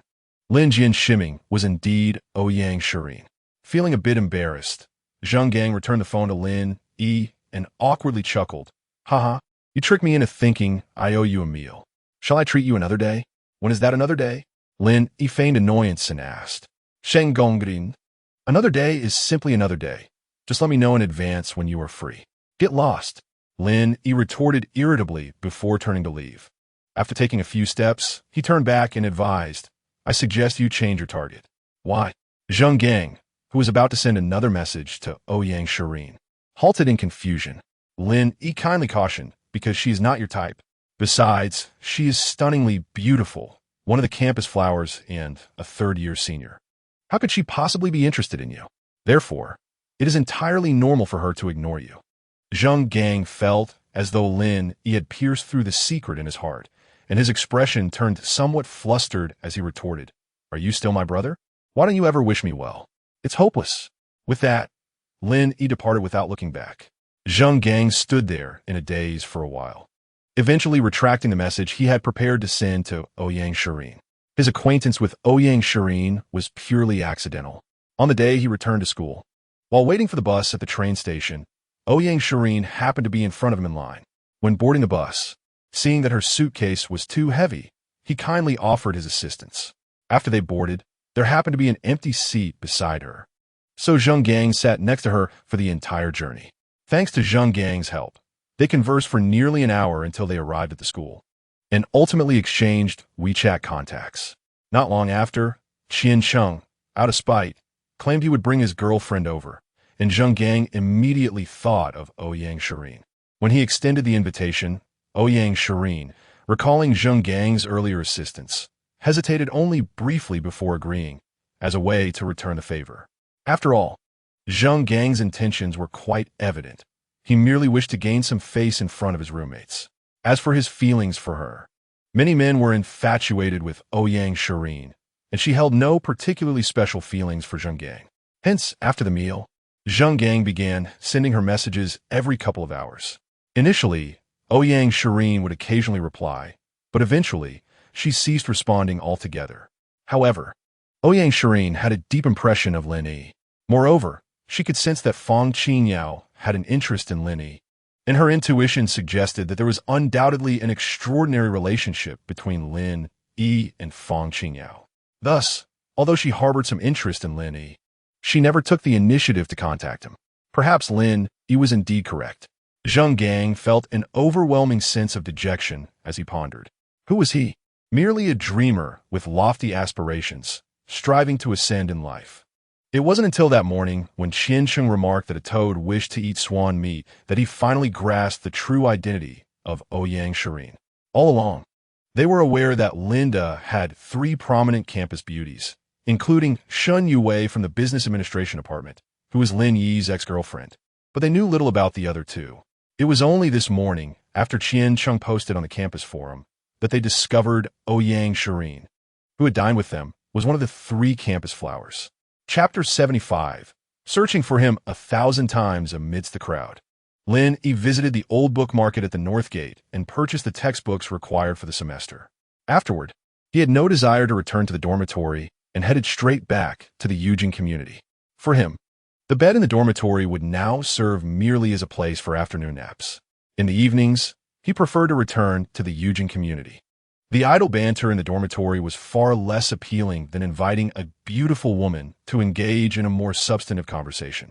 That night, alone, Lin Yi retired early. The following morning, shortly after 7, Lin Yi rose early, completed his morning routine, and stepped outside with his backpack. He bought some breakfast at the community entrance and, while eating, made his way toward the teaching building. The first 2 classes of the morning were History of Architecture, held in the comprehensive building. The architecture department encompassed various majors, and Lin Yi was studying architectural engineering technology with a total of 6 classes in his year. Courses like History of Architecture were typically attended by 3 classes together. Upon entering the large classroom, Lin Yi found that the front seats were already filled with students. He made his way directly to the back row. As soon as he sat down, several of his roommates entered the classroom one after another. Zhou Xiong immediately spotted Lin Yi in the back row, his face beaming with a smile as he hurried over. Zheng Gang hesitated for a moment, but followed suit. Only Qian Chung surveyed the surroundings with a watchful eye. Ultimately, he reluctantly joined the trio at the back row. The 3 of them settled down next to Lin Yi, with Zhou Xiong eagerly initiating the conversation, his face radiating anticipation. Lin Yi, how big is the place you rented outside? Let's have a gathering at your place sometime. Not convenient. Lin Yi shot him a glance and replied curtly. What is inconvenient about it? We can drink and leave. It wouldn't be a hassle to carry you back. It's a win-win. Zhou Xiong remained undeterred by Lin Yi's refusal and continued cheerfully. You blockhead. Lin Yi said it's inconvenient because there's a woman living there. Zheng Gang interjected, unable to hold back. Is it that campus beauty from before? Zhou Xiong's curiosity piqued as he quickly asked. If I say you are foolish. You truly are. It can't be her since Lin Yi mentioned they broke up that day. Zheng Gang replied while shaking his head. Oh, now I understand. It must be that beauty from the normal university, right? Haha, this time I can't be wrong. Zhou Xiong exclaimed, a smug smile on his face. Zheng Gang wished he could simply cover Zhou Xiong's mouth to prevent him from speaking further. He gently nudged Zhou Xiong, signaling him to glance at Qian Chung. Zhou Xiong turned around only to see Qian Chung scowling, glaring at him angrily. Realizing he had misspoken, Zhou Xiong quickly bowed in apology. This had struck a nerve with Qian Chung. If you don't speak, no one will think you are mute, Qian Chung retorted irritably. Had he possessed a hammer, he would have genuinely wanted to give Zhou Xiong, this oblivious chatterbox, a good whack. Lin Yi observed the scene with a helpless shake of his head. With less than 10 minutes remaining before class began, a figure walked in through the classroom door, instantly capturing everyone's attention. Lin Yi had been idly flipping through his textbook when he suddenly noticed the atmosphere in the classroom had quieted. He curiously raised his head, and his eyes lit up. The crisp sound of high heels echoed, akin to a rhythmic tapping on everyone's hearts. The woman wore a form-fitting skirt that accentuated her long, slender, fair legs, leaving the audience momentarily entranced. Draped in a slightly loose azure shirt, her figure remains an undeniable testament to allure, with curves that evoke the image of a luscious peach. Beyond her exquisite physique, she possesses a visage that captivates the eye. Her long, lustrous black hair cascades gracefully, and as she delicately sweeps it aside, the boys in the classroom seem to hold their breath in awe. Beauty, indeed, emanates an air of sophistication. Lin Yi gazes at her as she strides confidently to the podium, an involuntary smile gracing his lips. In the midst of a bustling crowd, he had searched for her tirelessly, only to find her unexpectedly amidst the dim lights of the romantic haven known as the school's lover's paradise. Over half a month ago, the fierce beauty with whom he had shared an unexpected encounter. Now, she stands upright at the lectern, drawing the attention of dozens of young men below. Hello, classmates, I am Lu Yuan. Over the coming year, I shall accompany you as we delve into the profound corridors of architectural history, exploring the evolution and development of this art form. Her melodious voice flows like a gentle spring breeze, bringing a refreshing coolness to the somewhat stifling classroom. Lu Yuan, a name as beautiful as its bearer, and her speech equally delightful. Yet, how did she come across as so intimidating upon their first meeting? Lin Yi recalls their initial encounter, a subtle smile creeping onto his face. Unbeknownst to him, memories of what he now considers a rather unfortunate experience resurface. Hey, Lin Yi, what are you grinning about? Zhou Xiong's voice interrupts his sweet reverie, though he cannot discern how much time has passed. Oh, just reflecting on some amusing moments, Lin Yi replies nonchalantly, casting a glance at Lu Yuan, who is animatedly delivering her lecture. That's our teacher. Could it be that you harbor some special sentiments for her? Zhou Xiong nudges Lin Yi playfully, mischief evident in his gaze, fully aware of Lin Yi's unwavering attention on Lu Yuan. Lin Yi rolls his eyes at him, retorting, I wonder who it was that nearly drooled upon seeing Lu Yuan. At his words, not only Zhou Xiong, but even Zheng Gang and Qian Cheng instinctively wiped their mouths, their flustered expressions eliciting laughter from Lin Yi. Even the boys in the front row, upon hearing Lin Yi's comment, discreetly dab at their mouths. We were merely appreciating beauty. Your exaggerations are unwarranted, Qian Cheng hastily defends. Lin Yi, tell me, who is more beautiful, Teacher Lu or Shen Yue? Zheng Gang swiftly changes the subject. At this question, Zhou Xiong and Qian Cheng lean in with eager anticipation, their faces alight with expectation as they await Lin Yi's verdict. Both are stunning in their own right. However, Lu Yuan's grace and charm undoubtedly eclipse the rest, elevating her to the status of a goddess. Shen Yue, on the other hand, requires a bit of refinement and depth, Lin Yi slowly articulates after a moment of contemplation. In truth, Lin Yi yearns to declare one a goddess and the other a vixen, but such sentiments remain unspoken. He fears that voicing them might incite the male students from the School of Business Administration, especially considering Shen Yue's relationship with a male student from another department, which already casts a shadow over their pride. To provoke them further would be akin to throwing fuel on a fire. Lin Yi harbors no fear of these individuals. Rather, he finds it beneath him to engage with those who blindly idolize. Some beauties are best enjoyed in silence, without stirring a tempest. Chapter 76. Sis, I no longer wish to strive. Wow, you truly are the most knowledgeable about women among us. I wholeheartedly agree with your perspective, Zhou Xiong exclaims, his eyes glued to Lu Yuan at the podium. Zheng Gang nods in agreement, affirming the term goddess fits her perfectly. It is indeed apartment. In her presence, Fang Qingyao pales in comparison. Qian Cheng seizes the opportunity to belittle Lin Yi. Lin Yi surveys the faces of his companions, sighing lightly. Look at you all. Has your admiration rendered you utterly foolish? Cut it out, don't speak for me. Zhou Xiong retorts. Who is it that was staring at Teacher Lu, not even blinking? Lin Yi chooses to remain silent, unwilling to waste breath on trivial disputes. Lu Yuan continues to lecture passionately, oblivious to Lin Yi's presence in the corner. Meanwhile, Zhou Xiong's incessant chatter resumes. Lin Yi, how old do you think Teacher Lu is? Without a moment's hesitation, Lin Yi blurts out, gee, huh? What did you say? Zhou Xiong is momentarily taken aback. Zheng Gang immediately inquires, how do you know? I guessed. Lin Yi chuckles at Zhou Xiong's bewildered expression, nearly bursting into laughter.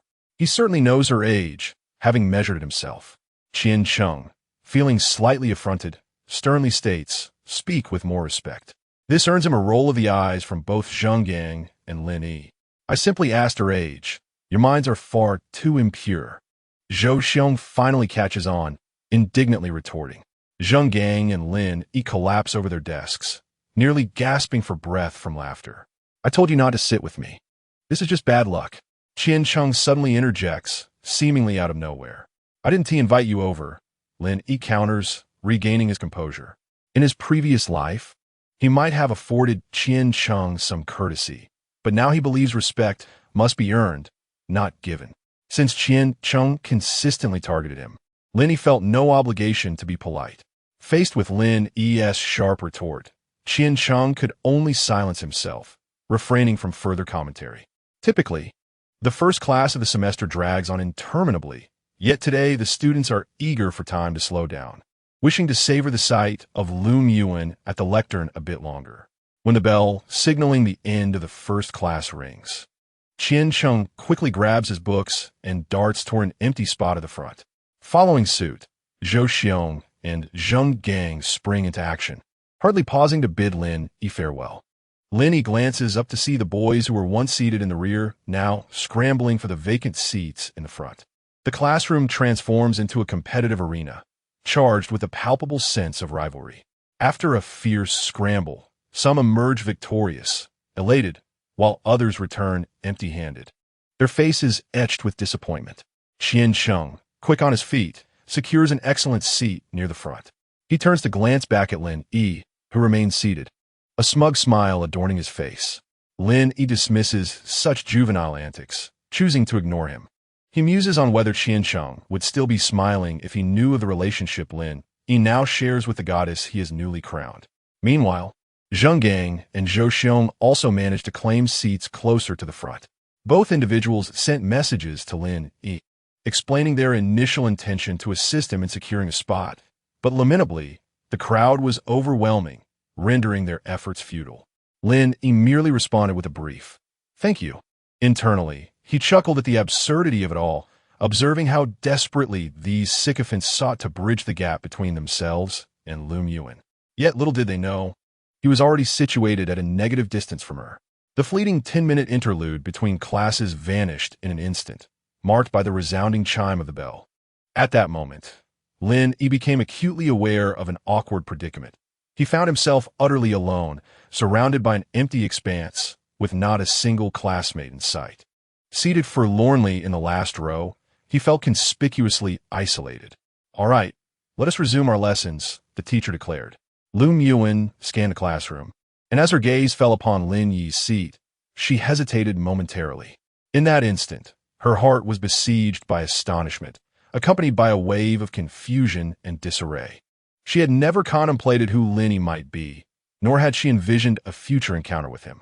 During the intervening time, thoughts of Lin Yi occasionally flickered in her mind, yet each time, she forcibly banished his image. Thus, encountering him seated in the classroom took her utterly by surprise. Leaving her at a loss for how to proceed, she swiftly averted her gaze, striving to regain her composure before continuing with the lesson. Lin Yi simply offered a faint smile, thereafter remaining quietly in his seat. When the bell rang to signal the end of class, Lum Yuan, under the scrutiny of dozens of ardent gazes, gracefully exited the classroom. Her swaying figure left an indelible impression upon the minds of all present. Once Lum Yuan had departed, Lin Yi paused for a few seconds before hastily following suit. Upon exiting the classroom, he spotted Lum Yuan already at the corridor's end. He promptly quickened his pace to catch up. The corridor teemed with students transitioning to their next classes, making it exceedingly crowded, thus forcing Lin Yi to maintain a distance behind Lum Yuan. Ultimately, Lum Yuan exited the academic building, heading towards the architectural department's office near the northern gate. Lin Yi tiraillet her li susuri. As they neared the northern entrance, he accelerated once more. When he was merely a few meters away from Lum Yuan, he called out, "Teacher Lu, wait a moment. There was a point in class that I didn't quite grasp. I would like to seek your guidance." Lum Yuan internally sighed, knowing that the inevitable had come to pass. Upon exiting the classroom, her steps unconsciously quickened, a silent hope that Lin Yi would not pursue her. Yet, upon his emergence, she instinctively quickened her pace further. Ultimately, however, she could not evade him. She halted, slowly turning to face Lin Yi, her gaze a tapestry of complex emotions. Lin Yi grinned and inquired, "Teacher Lu, do you remember me? Come, let us proceed to the office." Lum Yuan's office was nestled on the third floor of the architectural department's office building, a quaint and solitary space. Inside, a desk was accompanied by 2 chairs and a sofa adorned with a plush cushion, alongside a pillow, evidently prepared for her midday respite. Upon entering, Lin Yi casually closed the door behind him, securing it with a lock. Noticing the door's lock, Lum Yuan couldn't help but question, What are you doing? With a playful grin, Lin Yi responded, Sister, I no longer wish to strive.